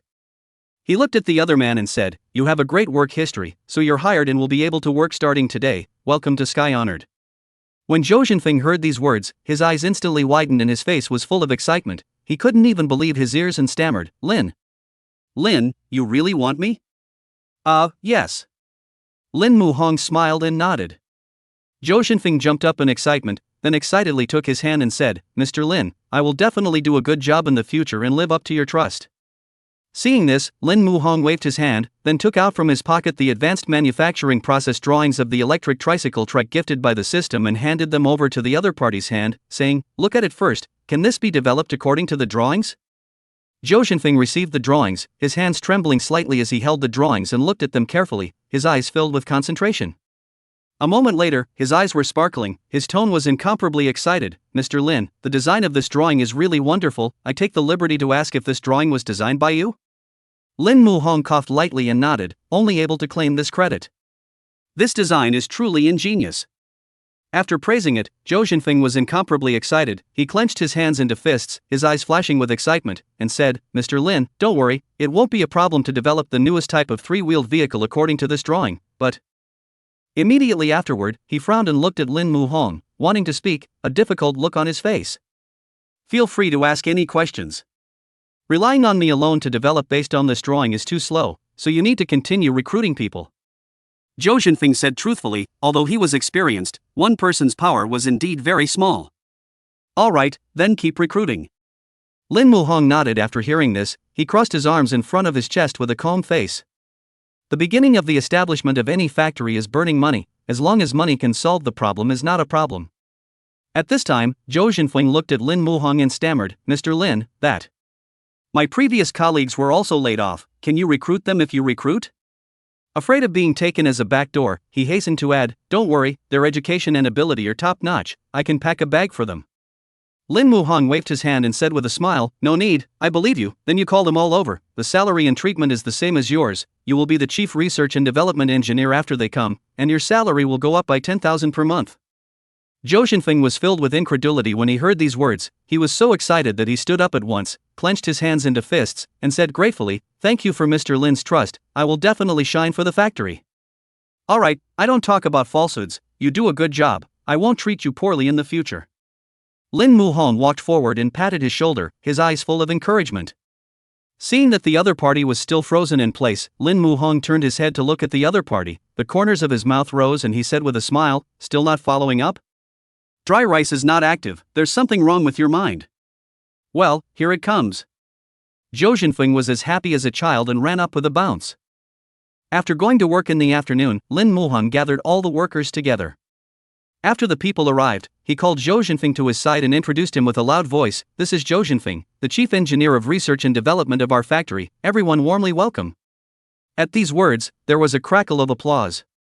Seeing everyone so enthusiastic, Zhou Jinfeng actually a little overwhelmed, he slightly red face, held back half a day before squeezing out a sentence, I hope you take care of Mort. That slightly shy appearance attracted a burst of laughter. After the introduction, Lin Muhong swept his gaze across the room and said loudly, Chief Engineer Zhou will train everyone this afternoon, explaining in detail the latest triple bungee technology produced by the factory. After saying that, he solemnly handed the drawings to Zhou Jinfeng's hand in front of everyone, and seriously instructed, this drawing is a business secret, you can keep it properly after you have given everyone training, if the drawings are lost, then I will definitely have to close down this factory. Lin Muhong said very seriously. The workers also sucked in a breath of cold air after hearing this, and could not help but follow some tension. Don't worry, Mr. Lin, I will definitely take good care of it. Zhou Jinfeng responded with a serious expression and a firm tone. At that time, Zhou Changhao stood in the corner, depressed to the core. Suddenly hearing the conversation between the two, it was as if he had awakened, his eyes instantly lit up, and his originally gloomy face revealed a hint of imperceptible cunning. Based on what he had just said, his eyes darted around, and soon, a scheme to plant evidence was taking shape in his mind. The corners of his mouth rose slightly, revealing a sinister smile, and in his heart, he secretly said, this time, I'll make sure that you can't keep your factory open. When the time to leave work arrived, Zhou Jinfeng took the drawings and returned inside the Office of Research and Development without slowing down. At that moment, a pair of small eyes beside the window was watching his every move, his eyes revealing greed and calculation. When he saw Zhou Jinfeng put the drawings into one of the lower drawers of his desk, Zhou Changhao's face was full of smugness. He grinned and almost shouted out in excitement, this is you guys giving me a chance, you can't blame me. After doing this, Zhou Jinfeng came out of the factory and seeing no one in the four corners of the room, he dialed Lin Muheng's phone. Mr. Lin, the net has been cast. Chapter 90 Drilling Cornfield with Xie Wanning. After dinner, the sky darkened, as if a huge curtain was slowly coming down. In order to catch the rat in the factory, Lin Muhong came to Su Wanru's side and faintly said, Mom, I'm going to the factory and may be late coming back, so don't leave the door open for me. When Su Wanru heard this, she was a bit worried, her brows unconsciously furrowed. It's dark, you're going now. The neighborhood of the factory was already remote, and she was worried in her heart that her son would meet bad people, so she asked, can't we go back tomorrow? No way. Lin Muhong shook his head. If he went tomorrow he wouldn't be able to catch anyone in the act. Beside them, Xia Lianning heard the two talking and came over. She remembered what had happened at the barbecue in front of the school earlier. Could it be that the other party was going to do something dangerous again? Just as this thought popped into her head, her brows tightened, her eyes filled with worry. She inquired carefully and softly, is it okay if I want to go to the factory with you? Xie Wanning's voice was as thin as a mosquito fly, afraid that the other party would reject her request. Lin Muhong sniffed, a trace of surprise flashed across his face, and in his heart, he thought, why does she want to go to the factory to take a look? Is it possible that she is worried about me? Seeing that the other party put himself at ease, although Lin Muhong was very happy, for the sake of the other party's safety, he still refused. Ivana can't stay away from you, you'd better stay, and wait for the next time there's a chance to take you and Ivana together. Xie Wanning could see Xie Wanning's concern for her son. She grunted in displeasure, crossed her arms and said, I've long wanted to hold my eldest granddaughter in my arms and sleep. Let Aster sleep with me at night. If Ning wants to go to the factory to have a look around, you can take her there. Xie Wanning deliberately put on a serious look, her eyes staring at Lin Muhong. If you don't bring her, I highly suspect that you're hiding something from us.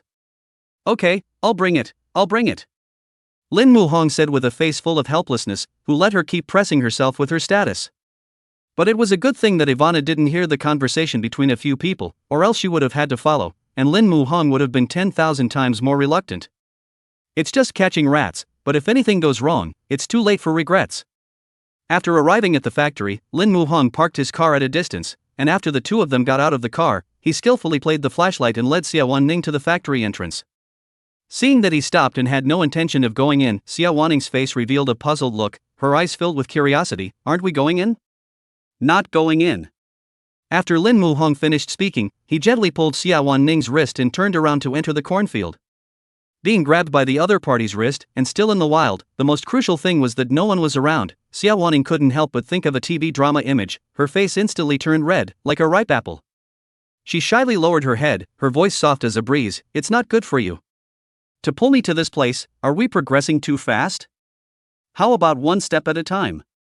Her hands tightly gripped the corner of her coat, her heart thumping as if it was going to jump out of her throat. Despite her nervousness, there was even a little anticipation in her heart, a shy glint in her eyes. Seeing that Lin Muhong didn't reply, Xie Lianning shyly raised her head, her gaze imploring, This is my first time, what about you? Her voice trembled slightly with a hint of shyness. Lin Muhong didn't realize in the slightest that the picture was shifting in a certain ambiguous direction. He didn't pay attention to the previous words, and after hearing Xie Wanning ask again, he smoothly returned, It's my first time too. After all, coming to a cornfield at night is a first experience for the vast majority of people, right? After finding a good position for observation, Lin Muhong pulled Xie Wanning to gently lie down on the road. The corn leaves were densely blocked. No one at all noticed that there would be two people here. Xie Lianning quietly lay there, her body trembling slightly, her face still flushed, her eyes both nervous and curious. After walking through the cornfield, Lin Muhong's body was itchy from the corn leaves, and he ventriloquized in a bad mood, Damn it, let me catch whoever is eating out, and I'll have to beat him up hard to get rid of his anger. Xie Lianning, on the other hand, was on the sidelines, immersed in her own thoughts. The blush on her face had not yet faded, and her heart was vaguely looking forward to something. Seeing that Lin Muhong was lying on the side, his eyes like a torch staring intently at the road, Xie Wanning's heart instantly lifted to her throat, nervous, secretly muttering in her heart, How come he hasn't done it yet? After a while, she opened her mouth full of doubts and asked, What are we doing here? Lin Muhong sniffed. The corners of his mouth rose slightly as he smiled and explained, Catching rats. As soon as his words fell, he saw that Xie Wanning's face seemed a bit unhappy, and thought she was angry, so he hurriedly explained, I didn't want to bring you here, but you insisted on following me, so I really can't help it. Hearing this, Xie Wanning heart does harbor a fire, but this fire in no place to spread, she originally thought. The more she thought about it, the more petulant her cheeks became and the more anger built up in her heart. At the moment, Xie Wanning was absent-minded and her thoughts were drifting, while Lin Muhong was acting like nothing was wrong, his gaze locked tightly on the outside, not relaxing for a moment. Xie Wanning saw this scene, the fire in her heart became more vigorous. She is at least the school flower of Magic City, heaven and earth, is it so little attractive not? In this way, the two men lay on their backs by the side of the road and waited for an hour, when finally a sneaky figure, holding a flashlight, appeared in their line of sight. I saw that the man carefully walked to the factory door, looked around, confirmed that no one was around, then used the stolen key to open the factory door. Cat slipped in. Seeing this scene, Xie Wanning was full of doubts and couldn't help but ask, Is he an employee of your factory? Why did he come here in the middle of the night? Definitely here to do something bad. Lin Muhong replied back, then like an agile cheetah, he jumped from the cornfield to the road in a flash, then reached out and pulled Xie Wanning out as well. Go, follow them up and take a look. After saying that, the two of them quietly trailed behind. Upon seeing that person enter the RD office, Lin Muhong's mouth couldn't help but rise slightly, revealing an imperceptible smirk. At this time, in the RD office, Zhou Changhao had a flashlight in his mouth, and his hands kept turning over the drawers, looking carefully for design drawings inside. Soon, he found the drawings at the bottom of the drawer. After confirming that there was no mistake, he excitedly put the drawings into his pocket, and said with a smug look on his face, "Small sample, this time the factory is definitely finished." You say you offend who is not good, have to offend Xie Wanning, his brother-in-law that is a loud big man, want to mess up your factory, as simple as pinching an ant to death. After saying that, Zhou Changhao grinned, hey, it's lucky that you're against people, otherwise where would it be my turn to earn this fortune? At this time, Lin Muhong, who was outside, had already recorded the entire process just now on his cell phone. Chapter 91 Forgot to refuel. Probably feeling that it was not enough, Lin Muhong gently slid his finger on the phone screen and tapped the camera again, intending to take a few more pictures as evidence. At the moment he pressed the shutter, the flash swish lit up, accompanied by a click sound. In this silent night seems particularly harsh. Zhou Changhao was frightened by the sudden light. He turned around violently, his eyes full of panic and nervousness, his hands unconsciously clenched into fists. He forced himself to stay calm and shouted, "Who's there? Come out, I've seen you." The voice echoed in the empty room with an imperceptible tremor. He shouted as he cautiously approached the door, each step seeming so heavy and cautious. Lin Muhong saw the situation, the corner of his mouth hooked up an imperceptible smile, secretly calculating in his heart how to pay back Zhou Changhao for letting him squat in the cornfield for an hour. Soon, he had an idea in his mind, and when he saw Zhou Changhao's footsteps slowly approaching, he saw the right moment and deliberately aimed the flashlight's light at his face, then slowly peeked out of the window. When Zhou Changhao saw this scene, his eyes instantly glared like bronze bells, and he shouted in horror, "Ghosts!" Immediately afterward, his legs went limp and his entire body fell straight to the ground with a dull sound. When he woke up again, he found himself tied up and unable to move. He looked around in horror, and when he saw Lin Muhong, his face was filled with shock and disbelief. Lin, why are you here?" Unable to move his arms and legs, Zhou Changhao was a bit scared. "How did I get tied up? Mr. Lin, what is going on here?" Soon, Zhou Changhao realized that he had been exposed, and the fear in his heart came like a tidal wave. Lin Muheng's gaze was like a torch, staring tightly at Zhou Changhao, with an undeniable questioning in his tone. "I'm not going to beat around the bush with you, say it, who sent you?" Zhou Changhao was silent, a hint of hesitation and struggle flashed in his eyes. Seeing this, Lin Muhong brought his cell phone to him, and the screen showed a video of the shooting, which was exactly the image of Zhou Changhao stealing the factory design drawings.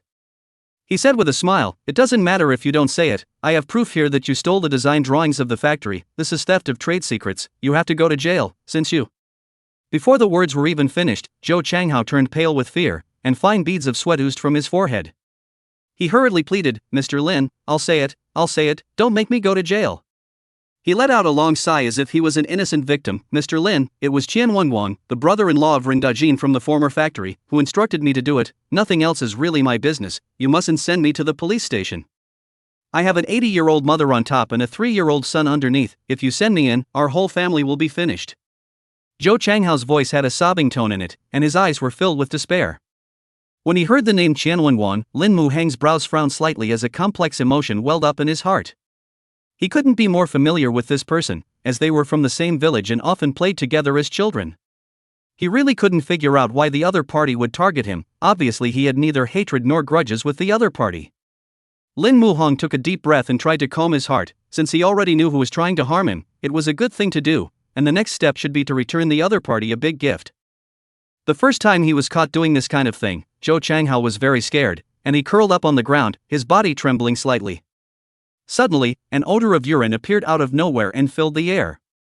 Lin Muhong quickly smelled it and he frowned, not wanting Xie Wanning to see such an embarrassing scene. He turned and walked over to the other man and said softly, "There's something else I need to ask him alone, so go wait for me in the next room."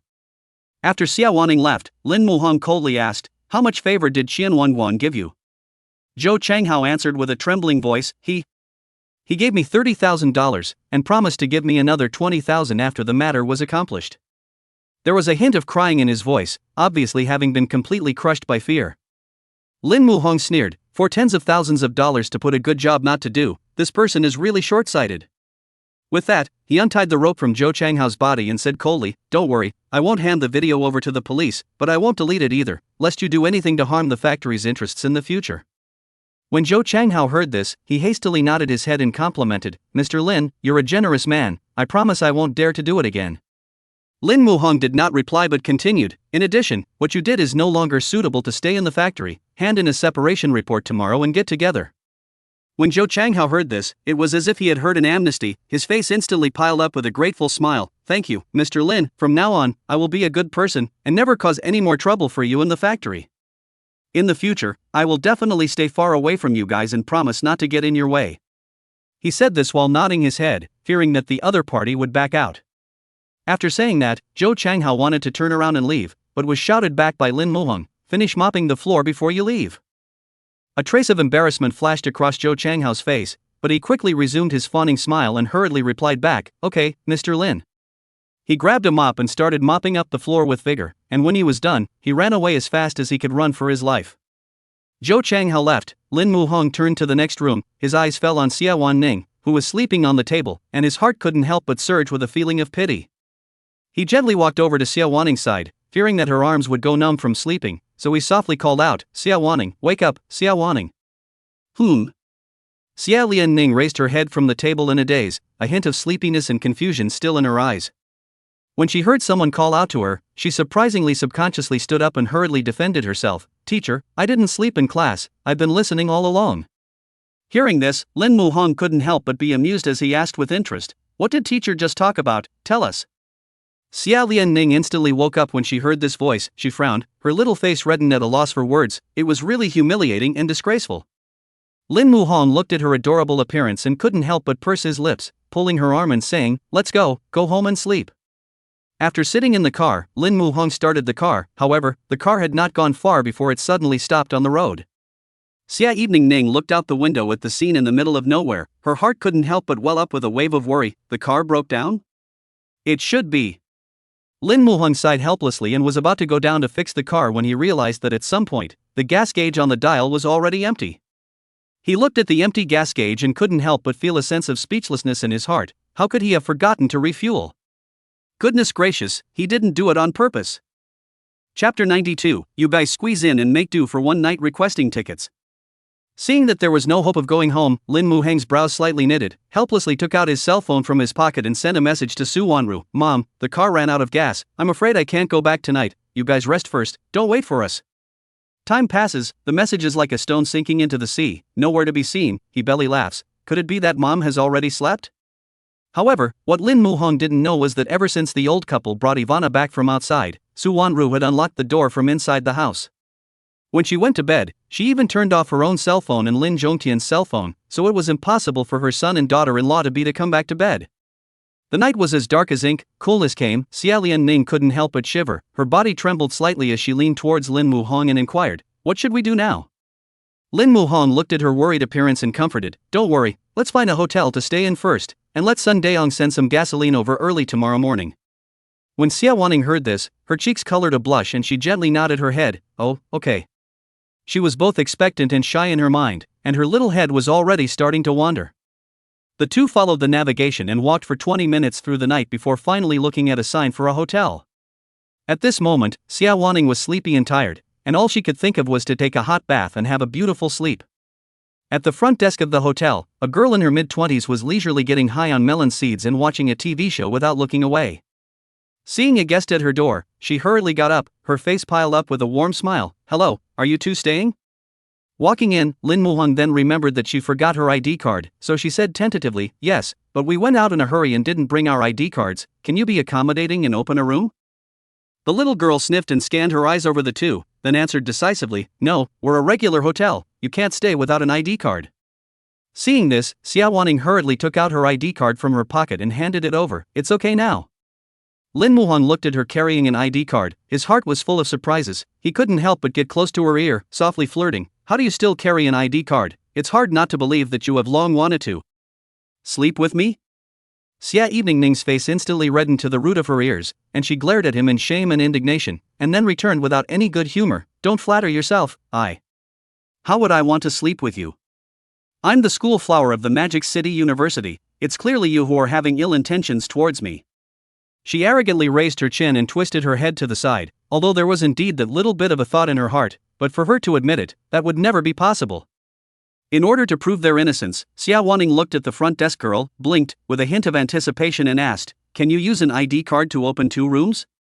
The little girl at the front desk received the signal and instantly understood it. The corners of her mouth rose slightly as she replied in a serious manner, "Sorry, there is only one room left in this store, all the other rooms are full." Watching the two flirting, she secretly rejoiced in her heart. The corners of her mouth unconsciously rose, this female pouncing on a male, she loved to see it the most. Xie Wanning sniffed and frowned. She looked at the little girl at the front desk, only to see that the other party was scowling at her. She couldn't help but mutter in her heart, "Did she misunderstand what I meant?" Seeing this, Lin Muhong secretly laughed in his heart as he gently patted Xie Wanning's shoulder and said soothingly, "Forget it, one room is one room, big deal, I'll sleep on the floor." Xie Wanning sniffed, her heart warmed, but her mouth refused to let go easily. "Who wants you to sleep on the ground?" The little girl at the front desk looked at the two flirting and couldn't help but open her mouth to advise, "Why don't you guys just squeeze in and make do for one night?" When Xie Wanning heard this, her cheeks became hotter and hotter, and she secretly glanced at Lin Muhong, only to see that he was looking at her with a smile, his eyes full of tenderness. Her heart tightened and she hurriedly lowered her head, not daring to meet his eyes. Seeing her shy appearance, Lin Muhong softly said, "Let's take a look at the room before we make a decision." Open the hotel room, a humble atmosphere came. The room is not big, the center of a 1.5 meter bed, barely able to squeeze down two people. Luckily, the room is equipped with a bathroom, which is a small consolation. Being able to take a shower and go to the toilet, the basic hygiene needs can be satisfied. However, when Xie Wanning's gaze landed on the glass of the bathroom, her face instantly became a bit ugly. That clear glass exposed everything in the bathroom, and what the people inside were doing was obvious to those outside. Xie Wanning, who had originally planned to take a bath to relax, was in trouble at the moment. Her brow furrowed and her small face couldn't help but flush, clearly embarrassed by the transparent bathroom. Lin Muhong also scratched his head awkwardly. If he were to take a shower, wouldn't he be in full view? But his body was really itchy not to take a shower. Then, he looked at Xie Wanning and pretended to be calm and said, "That. Me to take a shower." Xie Wanning sniffed, arrogantly raised her chin and skimmed her mouth. "Don't worry, I'm not interested in you, I don't care to look at it." When she finished, she lay straight down on the bed and pulled the covers over her. She was still sleepy, but she couldn't sleep at the moment. Listening to the sound of water clattering in the bathroom, Xie Wanning's heart felt like a deer in the headlights. She couldn't resist the urge to roll over, but felt that it seemed somehow wrong. So, she mentally reassured herself, "I'm not comfortable sleeping on my right side, so rolling over and sleeping on my left side makes perfect sense, right?" She couldn't help but snicker inwardly, then carefully turned around. However, she was stunned when her eyes fell on the sight before her. Seeing that the transparent bathroom is full of water vapor, Xie Wanning can't see anything from the outside, and can only vaguely see a figure swaying inside. Seeing this scene, Xie Wanning's eyes widened in anger and she secretly screamed in her heart that it was a pity. "I was thinking of taking a peek, but I didn't expect this to be the result."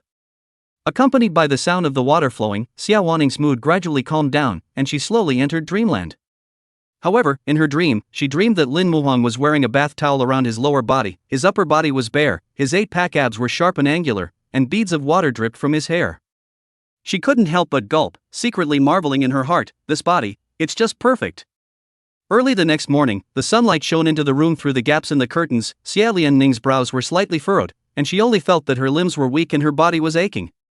She looked for her cell phone in a daze, but suddenly felt something hard in one spot.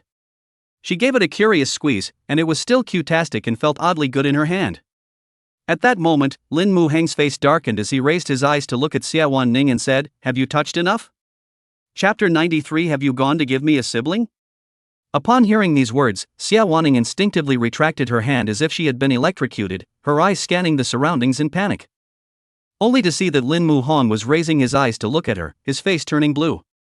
The other party's body was only loosely covered with a bath towel, his naked upper body had smooth lines and tight muscles. Xie Wanning's gaze was unconsciously attracted, her throat rolled unconsciously, and her cheeks were quietly stained with a touch of blush, and in her heart she slandered, "I don't know, how does it feel to the touch?" Seeing that the other party was not clothed, soon, an inexplicable panic surged in Xie Wanning's heart. Subconsciously, she lifted the covers and took a quick glance at her body. Upon confirming that the clothes were still intact on her body, a trace of loss inexplicably welled up in her heart. In the next second, she pretended to be calm and said to Lin Muhong, "Why are you in my bed? Also, I just really didn't mean it." She tilted her head, a hint of arrogance in her eyes. After all, she was the one who had the room. Lin Muhong looked at her strong attitude and felt powerless in his heart. Obviously he was the victim, how come the other party didn't feel guilty at all?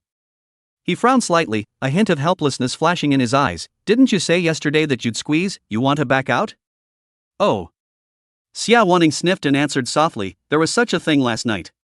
Seeing the other party staring at herself, Xie Wanning unconsciously wrapped her hands around her chest, her chin slightly raised, incomparably haughty. What am I looking at? Touching you for a moment, it's not like there's a piece of meat missing, don't be so petty. When Lin Muhong heard this, the corner of his mouth hooked up into a playful smile, and in his heart, he secretly thought, if he said that, he would not be polite. Only to see him suddenly stretch out his hand, a hand to put Xie Wanning down on the bed, his body slightly pressed down, said with a smile, it's what you said, it's not like there's a piece of meat missing from touching it, so I'm going to touch it back. Ha? Lin Muhong, what do you want to do? Xie Wanning lay on the bed, looking at the man in front of her in shock, but her eyes hid a trace of undetectable excitement. She's a high school girl, how can she act so obvious? So she huffed, I'm warning you, don't mess around or. What would happen otherwise? Lin Muhong raised his eyebrows playfully, then slowly lowered his head. The two men's faces were getting closer and closer together, and they looked like they were about to kiss. Xie Wanning was so nervous that she closed her eyes, her small mouth unconsciously pouting, her heart beating frantically in her chest. Seeing this scene, Lin Muhong smiled smugly, his eyes full of teasing. What, you can't wait? Xie Wanning sniffed and snapped her eyes open, only to see the other party looking at herself with a playful expression. She realized instantly that she had been tricked, and a wave of shame welled up in her heart. She was the school beauty of Magic City, she had always been the only one to tease others, when was it someone else's turn to tease her? At this moment, she completely lost her gentle, virtuous wife and mother look in front of Ivana. Instead, she looked like a kitten with teeth and claws. She violently rolled over, wanting to ride Lin Muhong underneath her, but because of her unsteady center of gravity, she directly pounced on the other person's body, and to make matters worse, the two of them accidentally kissed their lips together. Xie Wanning only felt that her brain was blank, and the plot that only appeared in idol dramas had just happened to her. Her eyes widened as she looked at Lin Muhong, who was close at hand, and an unprecedented panic surged in her heart. Those original bold ideas have even disappeared without a trace at this moment. It was at this moment that Lin Muhong's cell phone on the bedside table suddenly rang. He looked at Xie Wanning's shy little face, so red that it seemed as if it could drip blood, and the corner of his mouth hooked up into a flirtatious smile. Don't get up and open up yet, do you want me to do something indescribable to you? Beautiful you. Xie Wanning glared at him in exasperation before scrambling up from him in a panic. Lin Muhong picked up the phone and Sun Dayong's voice came through the receiver. Mr. Lin, I'm already downstairs at the hotel and the gasoline is ready. I know. Lin Muhong nodded, and after hanging up the phone, he began to change his clothes. Coming to the front desk, the little girl saw the blush on Xie Wanning's cheeks if there was any, the corner of her mouth unconsciously rose, and then smiled as she handed over the other party's ID card. Please take it, and welcome to the next visit, yo. Sitting on the car, Sun Dayong looked at the two people on the backseat through the rearview mirror. His eyes were full of doubts, and he couldn't help but mutter in his heart, why would Mr. Lin appear here? And this pretty girl, it can't be Mr. Lin's girlfriend, right? Don't look at Sun Dayong as a big man, this gossip mind cannot be weaker than girls. By now, several versions of the story had played out in his mind, and the corners of his mouth unconsciously widened in a hefty grin. The look was as if he had already spied on some unbelievable secret. Soon, the car arrived at the place where the strike was yesterday, and Sun Dayong skillfully poured oil into the tank. Mr. Lin, the fuel has been poured out, definitely enough for you to drive to the gas station. Okay, I know, just go to the finance for reimbursement for the gas money, and remember to notify me in time if anything happens in the factory. After Lin Muhong finished speaking, he turned around and got into the car. Sun Dayong hurriedly nodded and waved his hand, promising with conviction, all right, Mr. Lin, you take your time and have a safe trip. Coming out of the gas station, Lin Muhong drove the car straight to the bottom of his house. Up to the third floor, he reached out to open the door, but found how could not open. The heart cannot help but thump. Is not it possible that mom and dad are not at home? Shouldn't be. He knocked on the door and yelled through the door, Dad. Mom. Soon the door opened with a creak. Seeing her son and daughter-in-law to be back so early, Su Wanru was full of surprises. However, her face remained motionless, and she said in a calm tone, you guys are back, just in time for dinner, the food is still hot. Ivana had been sitting on the bench and instantly jumped off the bench in excitement at the sound of her mom and dad's voices. She took short steps and jumped into her mom's arms like a happy bunny. She tilted her little head up, her eyes sparkling with curiosity, and queried, Daddy, Mommy, you weren't home last night, where did you go? Ivana thought you guys didn't want me anymore. The little one deflated his little mouth, and his face was full of sadness. Seeing this, Lin Muhong quickly squatted down and gently comforted. How could father and mother not want Ivana? Ah, don't think blindly. Saying this, he also gently touched Ivana's little head. Oh. Ivana nodded obediently, but her curiosity was still crawling inside her like a little worm, and she continued to ask curiously, so what did you and mom do? Did you go to the world of two? Ivana cocked her little head and suddenly thought of something and said with an innocent face, you guys aren't going to give me a brother or sister, are you? Chapter 94 Dragon Boat Festival. Xie Wanning's ears were haunted by those careless words, and in an instant, scarlet blush spread on her delicate cheeks like a tidal wave. Immediately afterward, a sudden choking cough caught her off guard, and she covered her mouth, coughing incessantly. Ivana's eyes were full of curiosity when she saw her mother reacting like this, and her little head quickly turned to Xie Wanning, eagerly asking, Mom, did Ivana guess right? Are you guys really going to give me a younger sibling? If that's the case, it would be so good. In the future I can bring my younger siblings to play many games and play house together. Ivana was so excited that her little face was flushed with excitement. She waved her little fleshy hands and gestured in the air, as if a beautiful picture of playing with her younger siblings had already surfaced in front of her eyes. Seeing her daughter's joyful appearance, Xie Wanning was at a loss for a moment, not knowing how to respond to her precious daughter's innocent expectations. She glanced grudgingly at Lin Muhong beside her, those eyes full of anger. It's all your fault, making you not work hard. Bah, making you not cheer. Lin Muhong looked at Xie Wanning's face that was as shy as a ripe apple. The corners of his mouth unconsciously rose, revealing a doting smile. He stretched out his hand, gently rubbed Ivana's furry little head, and said gently, Baby the ancient saying food does not speak, bed does not speak, quickly and obediently eat or the food will be cold. Oh. Although Ivana was still thinking about when her younger siblings could come to this home, but seeing her father's slightly serious look, the little one didn't dare to say anything more, and could only obediently lower her head, burying her head in her hands to dry her food, in a manner that was both adorable and heartbreaking. Meanwhile, Xie Wanning was anxiously waiting for news from Zhou Changhao. His brow furrowed as he paced back and forth across the room, pulling out his cell phone to check it every now and then, but the screen remained silent. Yesterday Rin Daijin also specifically asked him how things are progressing. If the 2 days cannot get it, he will certainly inevitably be a scolding. Xie Wanning was so anxious that his fingers slid quickly on the screen and dialed Zhou Changhao's number again and again. Finally, the caller picked up on the other end of the line. Xie Wanning was instantly furious, pulling his voice and roaring furiously, Zhou Changhao, how are things going? Why don't you answer my call? Zhou Changhao was on the other end of the phone, his tone full of disdain, and said coldly, Who do you think you are? Why do I have to pick up when you call? At this moment, he has no longer the previous days of currying favor and fawning. After all, the matter has been exposed, the final payment certainly cannot get. Since the other party is no longer the gold master that he needs to flatter, why should he be a grandson in a lowly manner? When Xie Wanning heard this, his whole body froze, and his heart was full of doubts. Did this Zhou Changhao not want to get the money? He gritted his teeth and said viciously, Do you have a clear understanding of the situation or not? I'm your gold master now, believe it or not I'll give this to someone else to do? Hearing this, Zhou Changhao countered with a broken can and said with disinterest, That's great, I've already been exposed anyway. Once he thought about how he pissed his pants in fear last night, the more he thought about it, the angrier he got, and then he cursed, Damn it, in order to earn this amount of money from you, I almost went to jail, don't ever call me again, or I'll be rude to you. After saying that, he did not hesitate to black out Xie Wanning's cell phone and Weixin collectively. When Xie Wanning called again, listening to the phone on the other end of the phone you dialed is in the process of talking tone, Angry straight clenched his teeth, his mouth kept cursing. Damn, this kid has really gotten his wings, daring to talk to my old man like that. Recalling the conversation with Zhou Changhao just now, Xie Wanning was suddenly stunned and muttered, Can it be that he dared to call me out like this just because he was exposed? However, at this moment, Xie Wanning does not have the heart to tangle with Zhou Changhao again. He is now full of thoughts about how to collapse Lin Muhong's factory. If it doesn't work from the inside, then start from the outside, so he quickly dialed a phone and said in a respectful tone, Hello? Brother Blade, I have a big business here, I want to talk to you. The affairs of the factory are being carried out in an orderly manner and everything is gradually getting on the right track. Now, it's just waiting for Zhou Jinfeng to develop that electric tricycle with cross-generation significance. After staying in the old home for a few days, today was the last day of the Dragon Boat Festival vacation, and tomorrow Lin Muheng's few people would be returning to the Magic City area.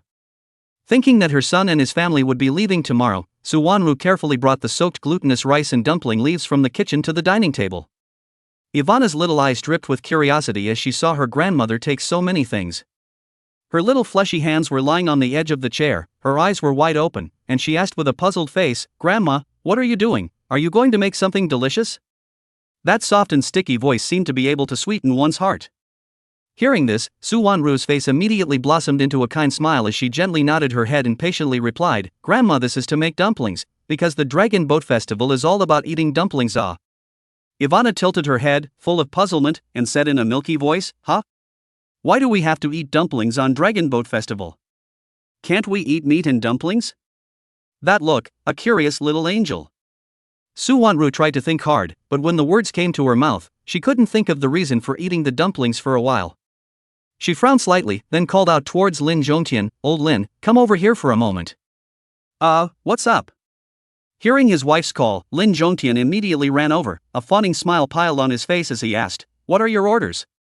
Xie Wanning raised her chin proudly and said, "Our Ivana asked why we eat rice dumplings during the Dragon Boat Festival, so you explain it to her." "Oh, good." Lin Zhongtian nodded, then tenderly held Ivana in his arms and said softly, "Baby, eating rice dumplings at the Dragon Boat Festival is in honor of a person, this person."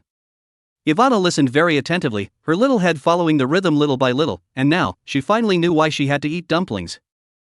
At this time, Ivana realized that wrapping rice dumplings seemed to be very simple, so she raised her little hand and volunteered, "Grandma, I also want to wrap a rice dumpling, can I?" That little look was full of anticipation. "Of course." Xie Wanring smiled dotingly before handing the dumpling leaves to the little one. Ivana learned by example, as she carefully put the sticky rice in with her little fleshy hands and a lot of meat. "I may have put too much in, and when I rolled it, the rice clattered off." When the little guy saw this, he sadly pouted, "How did it all fall off?" That little look, aggrieved. Chapter 95, Registering Your Marriage. Xie Wanring pursed her lips and gently patted Ivana's small hand, comforting, "Baby, you put too much put less, the dumplings won't leak." Ivana pouted and looked somewhat reluctantly at the bulging glutinous rice ball in her hand, but finally gritted her teeth and took out some of her most beloved meat from it. She frowned and carefully rolled the leaves of the dumpling, her little hands busily weaving in and out, and soon a slightly smaller but decent dumpling shape appeared. Although this dumpling is a bit smaller than the others wrapped, but at least there is no leakage of rice. Ivana looked at the dumplings she had wrapped, her eyes glittered with satisfaction, and the corners of her mouth couldn't help but turn up in a happy smile. At this time, Lin Muhong saw that the dining table was surrounded by people, bustling with activity, so he couldn't help but curiously walk up and ask, "What are you guys doing?" When Ivana heard her father's voice, she immediately turned her head, blinking those big watery eyes, and said playfully, "Daddy, we're wrapping dumplings." Oh. The little guy's eyes darted around and an idea popped into his mind to test his dad. She crossed her arms and asked triumphantly, "Daddy, do you know why we're eating dumplings today?" When Lin Muhong heard this, he intentionally made a look like he was stumped, scratched his head, and pretended to be distressed, saying, "Oops, Dad really doesn't know yet. Why?" "Because today is in honor of a man named Xu Yuan." Seeing that Daddy couldn't answer, Ivana became even more pleased with herself, her little face filled with pride. Lin Muhong looked at his baby daughter's smug little look and his heart was filled with relief. However, soon his brows frowned slightly. It occurred to him that there was one thing that had to be taken care of before they went back to the Magic City district, and as he thought about it his mind drifted to a person, maybe he can help. At noon, a strong aroma filled the air. Ivana had long been unable to hold back, pulling Xie Wanning's hand and running towards the kitchen. The kitchen was so smoky it seemed like a wonderland. Ivana bounced around excitedly, her eyes glittering with anticipation as she loudly inquired, "Grandma, are the dumplings ready? Ivana can't wait to eat them." All right, Grandma will fish out the dumplings here," Xie Wanning said with a face full of favor, then gently lifted the lid of the pot. In an instant, the fragrance of the dumplings was like a bomb explosion, instantly spreading in the air and filling the entire kitchen. Soon a plate full of dumplings appeared on the table. When Ivana saw it, her eyes lit up and she excitedly cried out, "Let's eat, the fragrant dumplings are out of the pot." As soon as these words came out, Lin Muhang's few people came to the dining table. When Xie Wanning saw the dumplings, her face was full of joy. She did not expect to eat such delicious dumplings this year. Seeing this, Xie Wanning picked the biggest dumpling and put it into Xie Wanning's bowl, saying enthusiastically, "Ning ning, it's a festival today, try the dumplings." "Thank you, Auntie," Xie Wanning said gratefully, then carefully peeled off the skin of the dumplings. She took a bite, but her brow suddenly furrowed, a look of confusion on her face. Seeing that she didn't look too good, Xie Wanning had some doubts in her heart and hurriedly inquired, "Was it not steamed?" She looked at the time and muttered, "It should be cooked. I purposely boiled it for several minutes." Seeing this, Lin Muhong hurriedly picked up a dumpling and tasted it. He chewed it carefully and after a while, replied, "I tasted it cooked, the flavor is quite good ah." At that moment, everyone's eyes unanimously focused on Xie Wanning. She slightly lowered her head, her cheeks flushed a faint blush, and somewhat embarrassedly opened her mouth to inquire, "Why are these dumplings salty?" "Ha? Aren't all dumplings salty?" Lin Zhongtian responded with a puzzled face, his brows slightly furrowed and full of doubts. Xie Wanning hurriedly waved her hand, a gentle smile on her face as she explained, No, the dumplings there are sweet." Lin Muhong was sitting on the side, and when he heard this, his mind flashed, finally remembering that Xie Wanning was from the north. The corners of his mouth rose, and with a smile he explained to everyone, "Dad, Mom, this is a matter of the difference between the north and the south. The northern people eat sweet dumplings, which will put jujubes and bean paste inside, and our southern people eat salty dumplings, which will put salted egg yolks and meat and so on." After hearing this, Xie Wanru came to a sudden realization, her eyes full of apologies, hurriedly looked at Xie Wanning and said, Ning, Auntie really doesn't know. If she knew, she would have wrapped a few sweet dumplings for you." Xie Wanning sniffed, gently shook her head, still with a bright smile on her face, and said, "Auntie, don't be so polite, it's just that I'm going to try the salty rice dumplings today, and to be honest, I haven't tasted them yet." When she finished, she took a deep breath and mustered up the courage to take a big bite. After just a few chews, his brow furrowed involuntarily, and a trace of imperceptible dislike flashed across his face. It turned out that there was a big piece of fat meat in the big bite she took, and the greasy feeling spread out in her mouth, so that she couldn't help but slander in her heart, "It's better to have sweet dumplings." However, she was still smiling on her face, trying to swallow the food in her mouth, and also praised, "Well, the salted dumplings are also very delicious." Lin Muhong has been paying attention to Xie Wanning, noticed that her mouth has been chewing to chew, and then did not eat the dumplings. The heart will understand that she certainly do not like to eat, but in the way of face is not good to say directly. He favored a smile, then reached out and took her bowl over, saying domineeringly, "Seeing as your dumplings are so big, I'll taste them." Then, he took a bowl full of rice from the side and pushed it over with a pretense of condescension, saying, "Mountain pigs can't eat fine chaff, so you'll eat this." When Xie Wanning saw the rice pushed over, a warm current welled up in her heart and filled her with emotion. But when she thought of the other party referring to herself as a pig, she was so angry that she couldn't help but mutter in a low voice, "Says who eats a lot."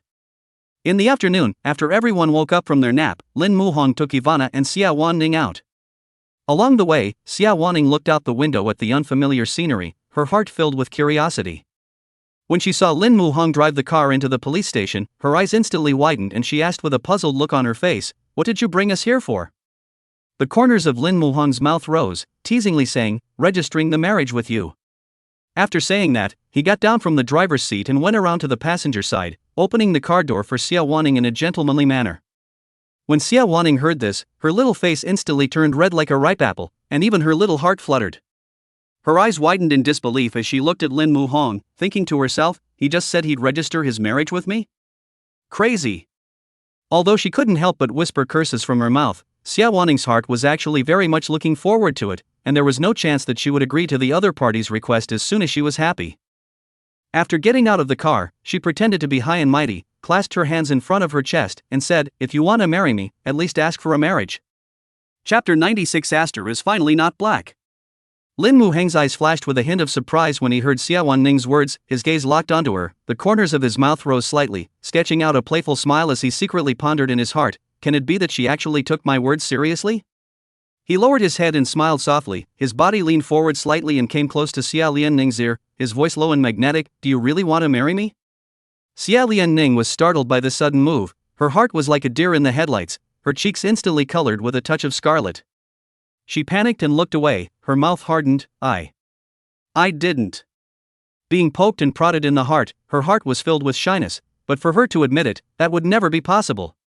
She raised her chin and said with a puff of air, "If it wasn't for Aster, I wouldn't want to stay with you, and if I lied, the heavens would strike me down." After saying that, the more she thought about it, the more aggrieved she became, her eyes reddened slightly, and with a hint of a crying voice, she said, "What's more, you even called people pigs." As soon as the words left her mouth, Xie Wanning regretted it, and she kept muttering in her heart, "Goodness, I just lied, you mustn't take it seriously."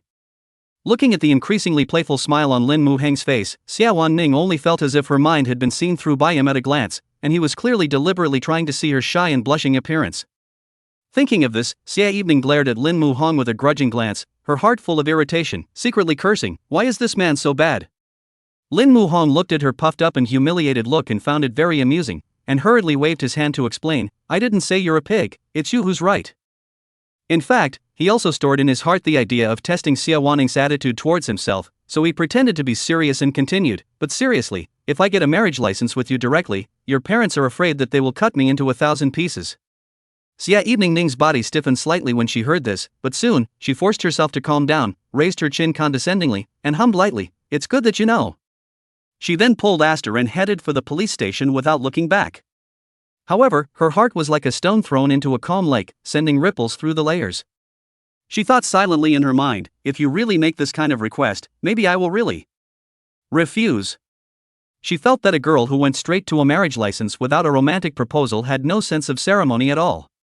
What's more, the odds are that she'll only get married this once in her life, and she really doesn't want to have any regrets. As soon as she thought of Lin Muhong making fun of herself, a surge of anger welled up in Xie Wanning's heart, and she twisted her head to fiercely glare at Lin Muhong, her eyes full of anger. She secretly made up her mind, "We'll see, I'll make sure you get on your knees and beg me to marry you later." Watching Dad and Mom flirting like this, Ivana covered her mouth at the side and secretly smiled, her heart full of joy. In her opinion, this is what a home should really be like. Her previous father and mother were always polite, which made her feel a bit rusty, and she still preferred such a cozy and fun atmosphere. Entering the police station, Lin Muhong went to the reception desk. "Hello, I'm looking for Wu Zhanghao, Officer Wu." The constable raised his head, glanced at him, and inquired, "You're looking for our director?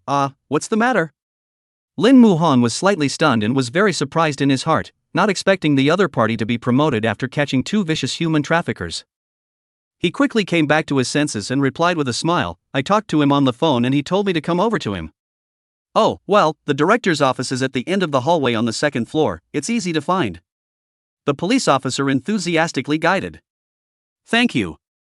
Lin Muhong politely thanked him before leading Xie Wanning and Ivana towards the 2nd floor. Knock knock knock. Wu Zhanghao was sitting in his office, concentrating on the documents in his hands. When he heard the knock on the door, he raised his head and said in a neutral tone, "Please come in." Lin Muhong slowly pushed open the door, a bright smile spreading across her face as she greeted, "Director Wu, I'm not disturbing you, right?" "No, no." When Wu Zhanghao saw the visitor, a trace of surprise flashed in his eyes. This was the very person who had helped him rise to power. He hurriedly got up from his seat with a smile and greeted him warmly. Sitting on the sofa, Wu Zhanghao held a smile at the corner of his mouth, looked at Lin Muhong with concern, and slowly opened his mouth. "On the phone, I heard your tone of voice was urgent, and it seemed that you wanted me to help you with something. What exactly is it about?" When Lin Muhong heard this, his gaze gently fell on Ivana beside him as he replied, "Officer Wu, I want to give my daughter a household registration." "Daughter? This is your daughter?" Wu Zhanghao's gaze was instantly attracted by the powdered little girl in the center, his eyes filled with shock. He narrowed his eyes slightly, looking up and down at the few people on the couch. Just see the little girl brow and the beautiful little girl next to the extremely similar, just like a mold carved out, but the soulful eyes, but also vaguely through the charm of Lin Muheng. However, what surprised him the most was Lin Muhong. Wu Zhanghao secretly thought in his heart, "This kid is so young, but he has such a big daughter?"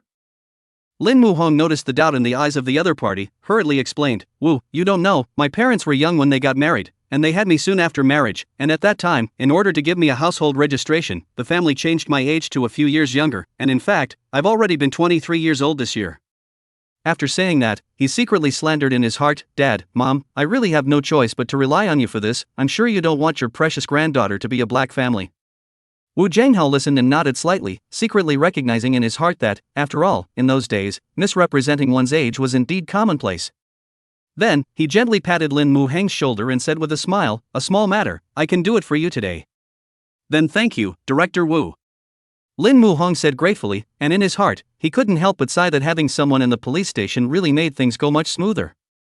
Without the secretary's relationship, with the age difference between their father and daughter today, I don't know how many supporting documents they would have to prepare and how many wrongful journeys they would have to make. Soon, Wu Zhanghao got up and walked to his desk, picked up the phone and dialed a number. A short while later, the office door was gently pushed open and a young guy walked in. Wu Zhenghao looked at the boy and smiled. Xiao Zhang, please help them with their account. Okay, Mr. Wu. The boy nodded respectfully. Half an hour later, when Lin Muhong saw Lin Ivana's name appear on his family's account book, his heart was thrilled. His precious daughter was finally no longer black. Chapter 97 is thanks to you and my dad. Gazing at the red cover filled with the daughter's name, Xie Wanning heart ripples. In a trance, she had an illusion as if she had been running with a ball for years, and had been identified by the baby's father, who had claimed his daughter as his own. Xie Wanning secretly laughed. Must be those short dramas watched too much, even the thoughts are followed by the deviation. Recalling Ivana's mention of her age, Xie Evening frowned lightly at the tips of her brows, pondered for a moment, and slowly spoke. When Ivana reaches this age, it's time for her to be in the big kindergarten class. Lin Muhong nodded slightly and answered, the kindergarten will soon be on summer vacation, so let's wait for the new semester to begin in September before letting Ivana enroll in school. As soon as Ivana heard that she was going to school, her eyes lit up like the brightest stars in the night sky, and she couldn't wait to pull Lin Muheng's coat, tilting her little face up and asking, Daddy, when will Ivana be able to go to school? Lin Muhong could not help but be stunned when he heard this. In his impression, most of the children were not too willing to go to kindergarten. How come Ivana was so excited? He knelt down, leveled himself with Ivana, and asked curiously, Ivana, do you really want to go to school? Aha! Ivana nodded vigorously, her eyes full of anticipation, as if she had already seen the kindergarten children who were her age. Then why do you want to go to school? Lin Muhong pursued, his eyes full of favor. Ivana cocked her head, pursed her lips and thought for a moment, and then suddenly replied in a milky voice, there are so many children in the kindergarten, and Ivana gets to play with them. When she finished speaking, she pouted her little mouth, a hint of unhappiness on her face, her eyes blinking as if tears would fall at any moment. Other kids either have older siblings or younger siblings, and Ivana doesn't have anything. Daddy, Mommy, Ivana is so lonely, can you give me a sibling? Or you can give me a dog too. Ivana took the two men's hands and shook them pitifully. Hearing this, the two of them looked at each other, their eyes filled with helplessness and laughter.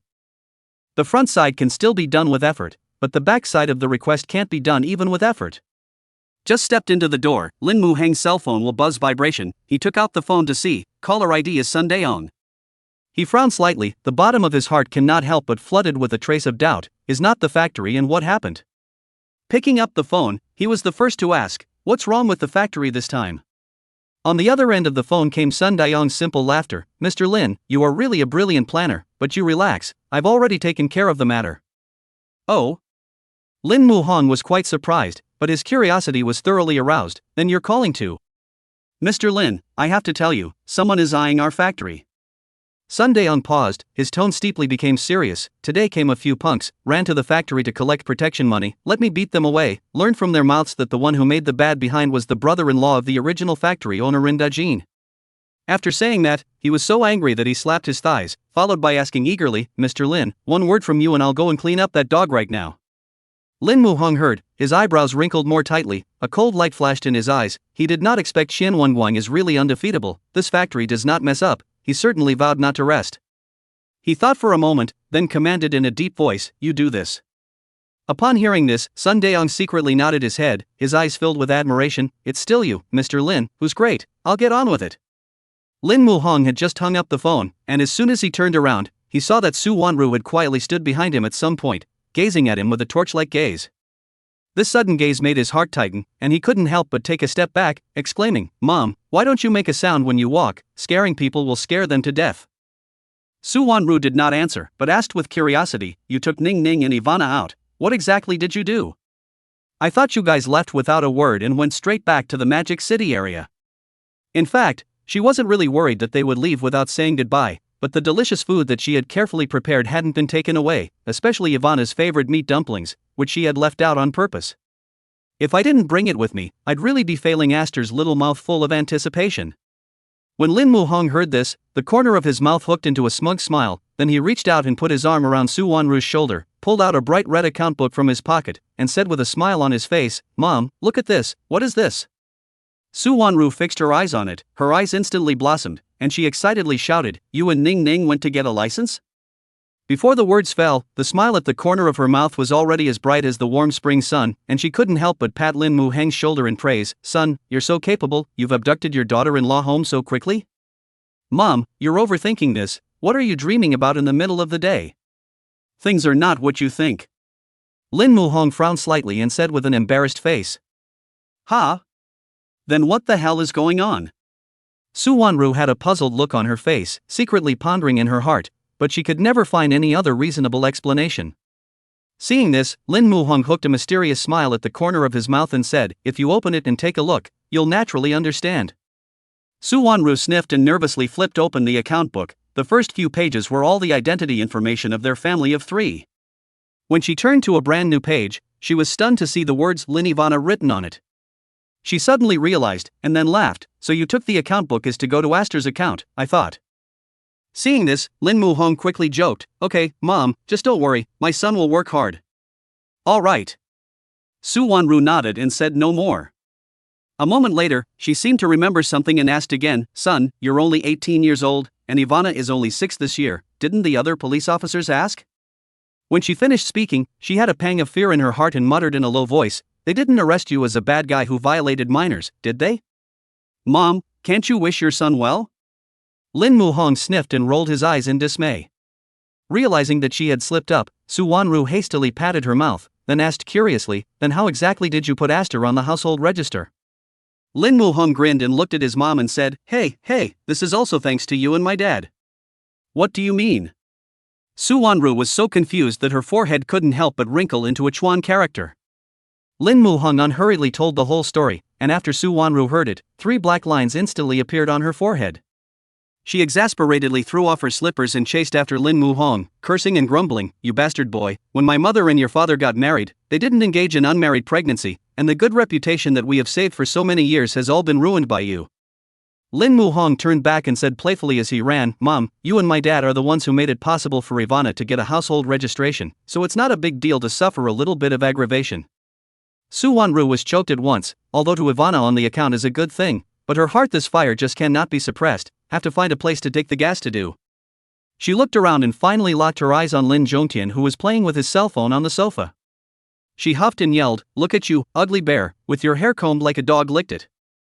Hearing this, Lin Zhongtian raised his head with a helpless face, looked at Su Wanru and then Lin Muhong, and muttered in his heart, "Oh, I've become a punching bag again."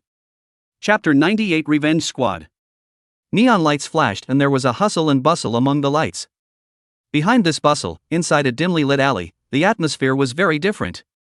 Several figures were hidden in the shadows, some of them standing, some of them crouching, and without exception, all of them had cigarettes in their hands. In the smoke, their eyes were fixed on the door of the disco not far away. "Brother son, this kid has been in for hours, why isn't he out yet?" The person who spoke was the yellow-haired boy, Lu Zhiliang, who scratched his head, his face full of anxiety. Sun Daeon sniffed, exhaled a mouthful of smoke rings, stared at the entrance of the disco like a torch, and said in a deep voice, "Don't be anxious, he will definitely come out." It started in the afternoon, when a group of uninvited guests suddenly came to the factory, arrogantly looking for trouble. It was only then that everyone realized that the factory had been secretly targeted. Now that the factory's wages and benefits are so good, no one wants to give up the job. Thus, the crowd was on the same page, and there were even a few people who volunteered to teach the trouble seeker, Xie Wanning, a lesson. Zhang Dehua, Lu Zhiliang, plus Sun Daeon, a total of 3 people formed this revenge squad. They came to the entrance of the disco and advanced a squat, just waiting for Xie Wanning to appear. Time passes by, people come and go in front of the disco, but never see the figure of Xie Wanning. Lu Zhiliang was a bit impatient as he muttered, "Damn, this grandson has been in for so long, why isn't he out yet?" Sun Daeon was unmoved as he narrowed his eyes and patted the other man's shoulder comfortingly. Suddenly, the corner of his mouth hooked into a cold smile, out. Only to see a skinny figure walk out of the doorway of the disco, the very person they had been waiting for. By that time, Xie Wanning was already drunk and stumbled out of the door with staggering steps, perhaps because of the urge to urinate. He looked around for a moment and caught a glimpse of a deep, dark alley, the corner of his mouth curling into a smile as he shook his head and walked towards the alley. "This grandson can come out, let's go over now?" A trace of excitement flashed in Lu Zhiliang's eyes. "Wait a little longer." Sun Daeon, however, stopped him, and he looked at the densely packed cameras around him, calculating in his heart that if he did it now, he would definitely be found out. Xie Wanning then entered the alley and just wanted to pee, when he suddenly felt a huge pull, followed by the realization that it was pitch black around him, as if he was tightly wrapped up in something. He was shocked, and he had a bad feeling, even his drunkenness woke up most of the time. He struggled to break free, but realized he couldn't. I only saw Xie Wanning struggling in the sack, his mouth vibrating. Do you know who I am, and you dare to kidnap me? Are you tired of living? Let me tell you, I'm the brother-in-law of Rindajin, who's a big shot in this area, so hurry up and let go of me, or I'll make you all suffer. Sun Daong grinned. He squatted down and patted the sack. Rindajin counts for nothing, not to mention we are so familiar. How can I not know who you are? Didn't you call and scold me today? Hearing this, Xie Wanning froze, then shouted furiously, You are Zhou Changhao? Who is it if not me? The corner of Sun Daong's mouth hooked into a mocking smile. It was clear in his mind that Zhou Changhao's deliberate attempt to screw up the factory was already known. When he did his separation today, he became a street rat for everyone. Even so, he was still very unhappy in his heart. After all, he was the one that Sun Daong treated with sincerity, but he did not expect to be betrayed miserably. However, after today, the grudge between them would be cleared. Seeing the other party admitting, Xie Wanning said viciously, You grandson, hurry up and let go of me, believe it or not I'll make it impossible for you to mix in Magic City. Anyway, I can't mix it up anymore, it doesn't matter. Sun Daong shrugged his shoulders, a disinterested expression on his face, but the culprit of all this is because of you, so I have to repay you properly. The more he talked, the more excited he became, with a crazy glint in his eyes, and he had to say that this feeling of doing bad things under someone else's guise could be really great. What are you doing? Xie Wanning had a bad premonition, and he tried to escape in fear, but being trapped by the bag, he couldn't leave at all. Of course it's to repay you. Sun Daong grinned, revealing his morose white teeth. He waved his hand, signaling Lu Zhiliang and Zhang Dehua to do it together.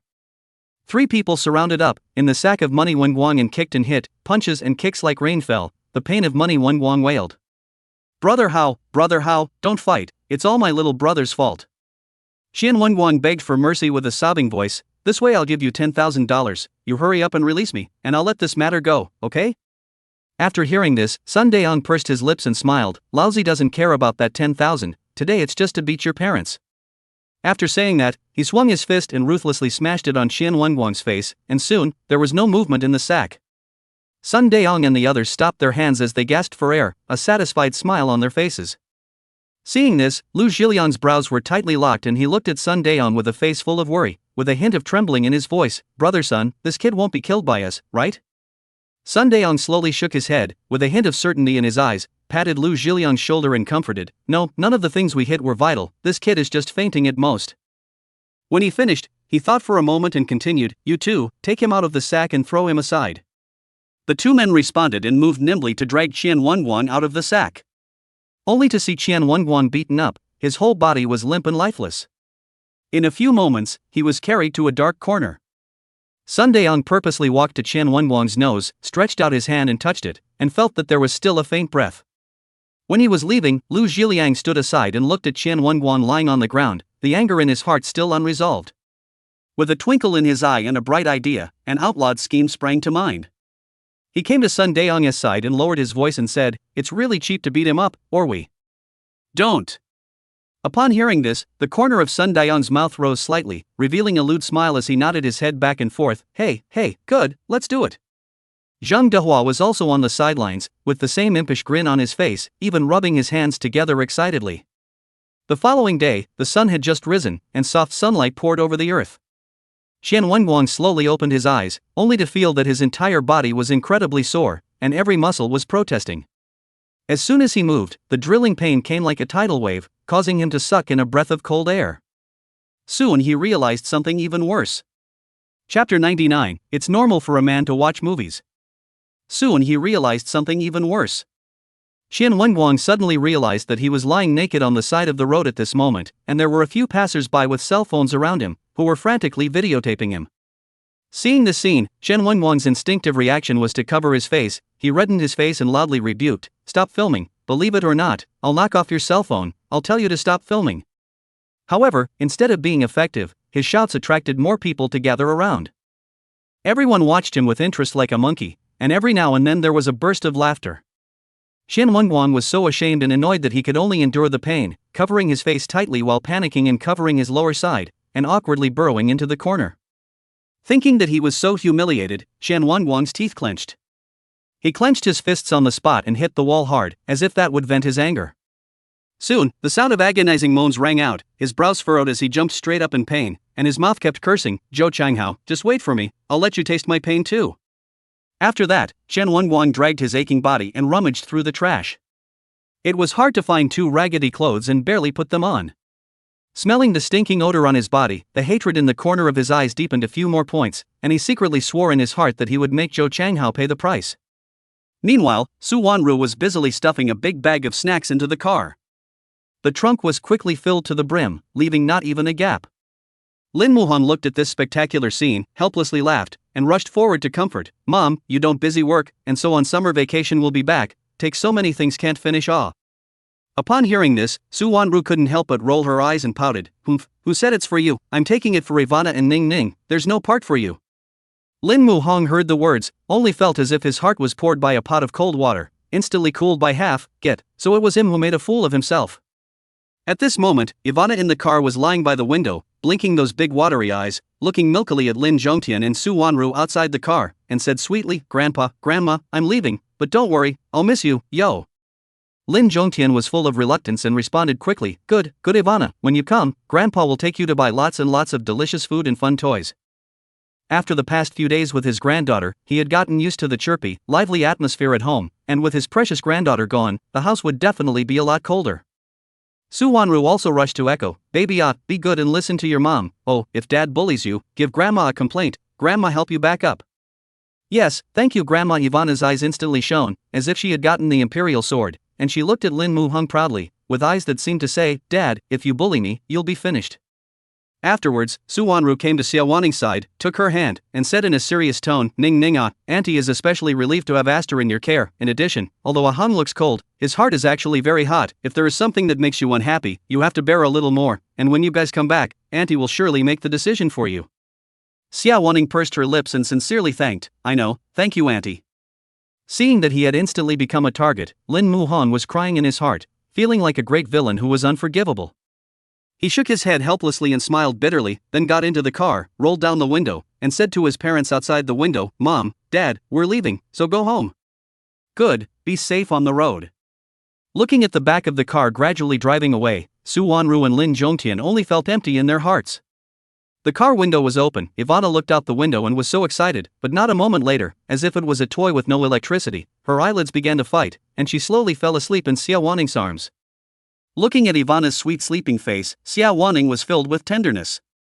Suddenly, she thought of an important thing, so she softly asked the driving Lin Muhung, "Yesterday, what you said at the police station is true or false ah?" Lin Muhong looked puzzled and asked, "Which sentence did I say?" It was really because he had said too much and didn't know which sentence the other party was asking about. Xie Wanning sniffed and said curiously, "It's when you said you are now 23 years old, is this statement true?" She pondered in her mind that in case the two got together, it wouldn't be a sibling relationship if what the other said about their age was true. Lin Muhong sniffed, grinned, and said, "Fake that's just a pretext I found." "Oh." Xie Evening Ning nodded her head, secretly slandering in her heart, "So what if it's a sister-brother relationship, a woman's older brother holds a golden brick, just go ahead and steal the joy." Just after arriving home, Lin Muhang's cell phone suddenly received a video sharing. He curiously clicked on it, only to see a video of a man being mosaicked all over his body. Immediately after, Sun Daong sent another message, "Mr. Lin, this person is Qian Wenguang, how about it, relief?" Lin Muhong grinned when he saw this message. He didn't expect these few people to make Qian Wenguang so miserable. However, he wouldn't sympathize with Qian Wenguang, he just felt that brushing up on such a video early in the morning was a bit hot, and would easily cause one to grow pinholes. Next to him, Ivana saw her dad laughing so happily that she bounced over to him and curiously lowered her head to look at her cell phone. Her little face instantly reddened at the mere sight of the video's bareness. Seeing this, Lin Muhong hurriedly extinguished the screen for fear of defiling the child's eyes. Though he moved quickly, Ivana caught a glimpse of that. At this moment, the little guy cocked his little head, full of doubt, and kept bellyaching in his heart. Why isn't the person in the cell phone wearing any clothes? Shy. Seeing that Ivana seemed to be stumped by something, Xie Wanning hurried over and inquired with concern, "Baby, what are you thinking about? Is it okay to talk to mommy?" Ivana pondered, then stretched out her little finger and pointed at Lin Muhong, saying in a milky voice, "Mommy, there's a person in Daddy's cell phone without clothes, so shameless." After Xie Lanning heard this, she turned her head to look at Lin Muhong, and there was a strange glint in those eyes. Then, she walked to Lin Muhong, gently patted his shoulder, and half-jokingly whispered in his ear, "Men, it's normal to watch some movies, but you have to avoid the kids too." Lin Muhong? It's over. He can't even wash himself by jumping into the Yellow River. Chapter 100. I am gender male and my hobbies are. You. After Ivana's nap, Xie Wanning tiptoed out of her room. When she came to the living room, she saw that Lin Muhong was staring intently at his cell phone, and smiled helplessly, then walked over to him, patted his shoulder, and joked, "It's broad daylight, take it easy, I'll withdraw first." Listening to this brainless words, Lin Muhong was at a loss at first, and only after a few moments did he react. Xie Wanning mistakenly thought he was watching an action movie. If this is not explained clearly, in the future, Xie Wanning may have to wear tinted glasses how to look at himself. This black pot he cannot carry. Just as Xie Wanning turned around and prepared to leave, Lin Muhong hurriedly pulled her hand and explained, "Come, let's show you what Ivana is talking about." Lin Muhong opened her cell phone with her hands and feet, clicked on the video sent by Sun Daeong, enlarged the words below again, and said, "The person in here is a man." "Ha?" Xie Wanning sniffed and looked at Lin Muhong with a face full of shock. Honestly, she was beginning to doubt the other party's sexual orientation. She couldn't help but mutter, "I don't think I'm a sister." Seeing the other party's surprised look, Lin Muhong was helpless to the extreme. Clearly he had explained himself very clearly. How in the world did she take things out of context? He couldn't help but slander in his heart. How the hell did this person's brain grow? How can he be so capable of imagining things? As a man, he'd rather bend than break, and he had to do right by himself. Only to see Lin Muhong's face full of anger, he pulled Xie Wanning's hand without saying a word and took big steps to the second bedroom. Immediately after, he threw his hand violently and dropped Xie Wanning heavily on the soft bed. Xie Wanning was stunned, and when she raised her eyes, she saw that Lin Muhong was tearing at his t-shirt with his bare hands, and that determined look made her instantly realize that his anger at the moment had reached the extreme. However, when she inadvertently glimpsed Lin Muhong's taut muscular lines, hidden in the sound of the tearing of the clothing, an inexplicable throbbing surged through her heart, and she actually unconsciously swallowed her saliva. Lin Muhong propped his hands on the edge of the bed, his upper body slightly suspended in the air. Their gazes met at this moment, and an unspeakably ambiguous atmosphere filled the air. They could clearly feel the faint breaths from the tips of each other's noses, and each exhalation seemed to leave traces in the air. Lin Muhong slowly lowered his head, his warm breath brushing against Xie Wanning's ears, his low and magnetic voice ringing in his ears. "Didn't you doubt my sexual orientation? Now, I'll prove it to you properly." When Xie Wanning heard this, her heart tightened, her brows locked, and a hint of panic flashed in her eyes. She waved her hand repeatedly, her tone carrying a few moments of pleading. "There's no problem with your sexual orientation, there's really no problem. It's me who thought too much." "Really?" The corner of Lin Muhong's mouth hooked up into an evil smile as he gently lifted Xie Wanning's chin, his gaze full of teasing and playfulness. "Really, I know you're gender male, hobby female." Xie Wanning tried to squeeze out a smile, secretly thinking in her heart, if she doesn't please again, today I'm afraid that it will be difficult to make good. Lin Muhong sniffed, gently shook his head, a trace of imperceptible gentleness and doting flashed in his eyes, and then his tone became wanton and affectionate. "You're wrong, I gender male, hobby is. You." He gazed at Xie Wanning's eyes that were glittering with light, as well as the slightly red, thin and tempting red lips, and for a moment he was mesmerized, and the desire in his heart surged like a tidal wave, but in the end, he was restrained by his strongest efforts. He did not hold back, or will be the heart of the truest thoughts out. Immediately afterward, Lin Muhong slowly got up from Xie Wanning, his tone carrying a few points of reluctance. "Aren't you going to be late for class? Hurry up and go." "Oh." Xie Wanning nodded and stroked her little heart to quickly flee the scene. Sitting in the classroom, Xie Wanning was still a bit restless, her mind constantly replaying the scene where she and Lin Muhong met eye to eye just now. At that moment, time seemed to stand still, and she could clearly hear her own heartbeat pounding as if it were about to burst through her chest. She couldn't help but whisper, "What did he say in that last sentence?" The voice was so low, I didn't even hear it. When she finished speaking, she hammered her thighs with hatred and remorse. "Xie Wanning, aren't you usually quite a talker? How come you wimped out at the critical moment? You're really a coward who can only get high." Just then, Xiao Xiao walked into the classroom with a brisk pace and sat on her but after seeing Xie Wanning. At a glance, she saw Xie Wanning's face full of sadness and couldn't help but curiously come over to inquire, "Ning, what's wrong with you? Is it possible that you went to your future in-law's home and were given a hard time by the other party?" "Not at all." Xie Wanning gave her a blank stare without any good humor and let out a long sigh. Suddenly, she realized that there was something wrong with what the other party said, and hurriedly corrected herself petulantly. "Xiao Xiao, what are you babbling about? The relationship between the two of us right now, aren't you the most aware of it? Right. Xiao Qiao nodded, covering her mouth and snickering. Isn't it a relationship where you love him and he loves you? Hearing this, Xie Wanning's eyes instantly lit up. Anyway, she liked Lin Muhang's matter. Xiao Qiao had known about it for a long time, so she simply threw aside her reserve and asked directly. Xiao Qiao, I have a friend. She and the ambiguous object has been chatting for a long time, but just has not been pierced that layer of window paper. You say how to let the other side first open mouth confession, ah? Upon hearing this, Xiao Qiao pursed her lips and gently bumped her body against Xie Wanning, flirting. I think you're making friends out of nothing. Oops, seriously, do you have any good ideas or not? Xia Lianning shyly lowered her head, a blush rising on her face as if she couldn't wait to know the answer. Looking at the girlfriend's that sad look, Xiao Qiao pondered for a moment. A serious answer. This thing it is very simple. Men are visual animals.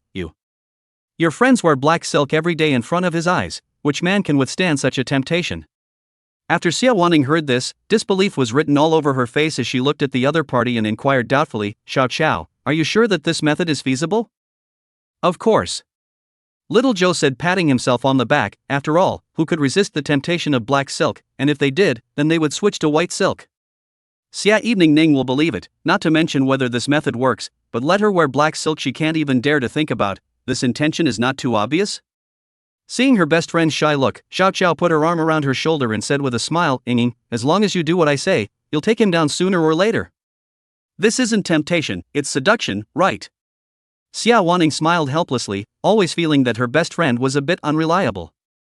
Whatever it is, it works. Huh? Is that so?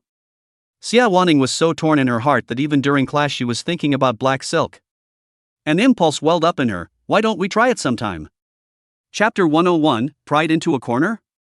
Inside the villa, Ren Dajin leans lazily on the sofa, his eyes slightly closed, and the Buddha beads in his hand gently rotate, as if he is meditating on the Heart Sutra.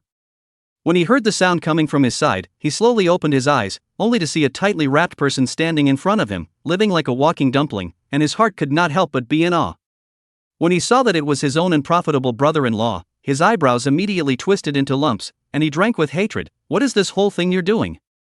Xian Wenguang's face was full of grievances, and he complained with a handful of snot and a handful of tears. Brother-in-law, it was that boy Zhou Changhao who moved. You have to make a decision for me. Zhou Changhao? Ren Dajin raised an eyebrow. The name quickly flashed through his mind. Wasn't this the eyes of his brother-in-law planted in the factory? It's reasonable to say that we are all on our own, so how can we fight? However, these trivial matters aside, he was more concerned about how that had gone. So, he narrowed his eyes, and there was a bit of urgency in his tone. How's it going over there at the factory? Did it close down? Xian Wanguang sniffed, his body involuntarily shrank back, his voice so low that it was almost inaudible. No closure. When Ren Dajin heard, the anger in his eyes instantly flared up, and the little bit of heartache that he had just felt had long since disappeared. He rebuked him in a bad humor. What can you be expected to do if you can't do such a little thing? Come on, stay out of this matter, and in the future, don't hang around in front of my eyes. Ren Dajin waved his hand impatiently, and then closed his eyes, with a look of refusal. Xian Wenguang still wanted to argue a few words, but seeing his brother-in-law's closed door stance, the words reached his mouth and swallowed back hard. He walked out of the villa with his head hanging down in mixed feelings. Thinking about it, he dialed his sister Qian Wenjing's phone. The phone soon came from the sister's gentle voice. Wenguang, looking for sister what? Are you out of money again? Yes. Xian Wenguang nodded his head, with a few tears in his voice. I've just been scolded by my brother-in-law. He probably won't want to take care of me in the future. Sis, you can only have me as your own brother. You can't just stand by and watch me. Sister, you are my only brother. You can't stand by and watch me suffer. Don't worry, you're the only one in the family. Sis definitely won't ignore you. I'll transfer some money to you first. You spend it first. Xian Wenjing said dotingly, her tone full of love. Good, I knew my sister was the best for me. After Qian Wenguang received the money, a hint of ruthlessness flashed in his eyes. Zhou Changhao, you wait for me. The sins that old me has suffered, I will make you pay back twice as much. Inside the park, Ivana was happily sitting on a swing, her little feet gently tapping the ground as the swing swayed, her silver bell laughter echoing in the air. On the other hand, the two of them, Lin Muhang and Xie Wanning, were silent on the public seats on the side. Perhaps it was because during the daytime in the second bedroom, the two of them had looked at each other with their 4 eyes, and the atmosphere was so ambiguous that it almost sparked. At this moment they were both filled with embarrassment, not knowing how to break the silence.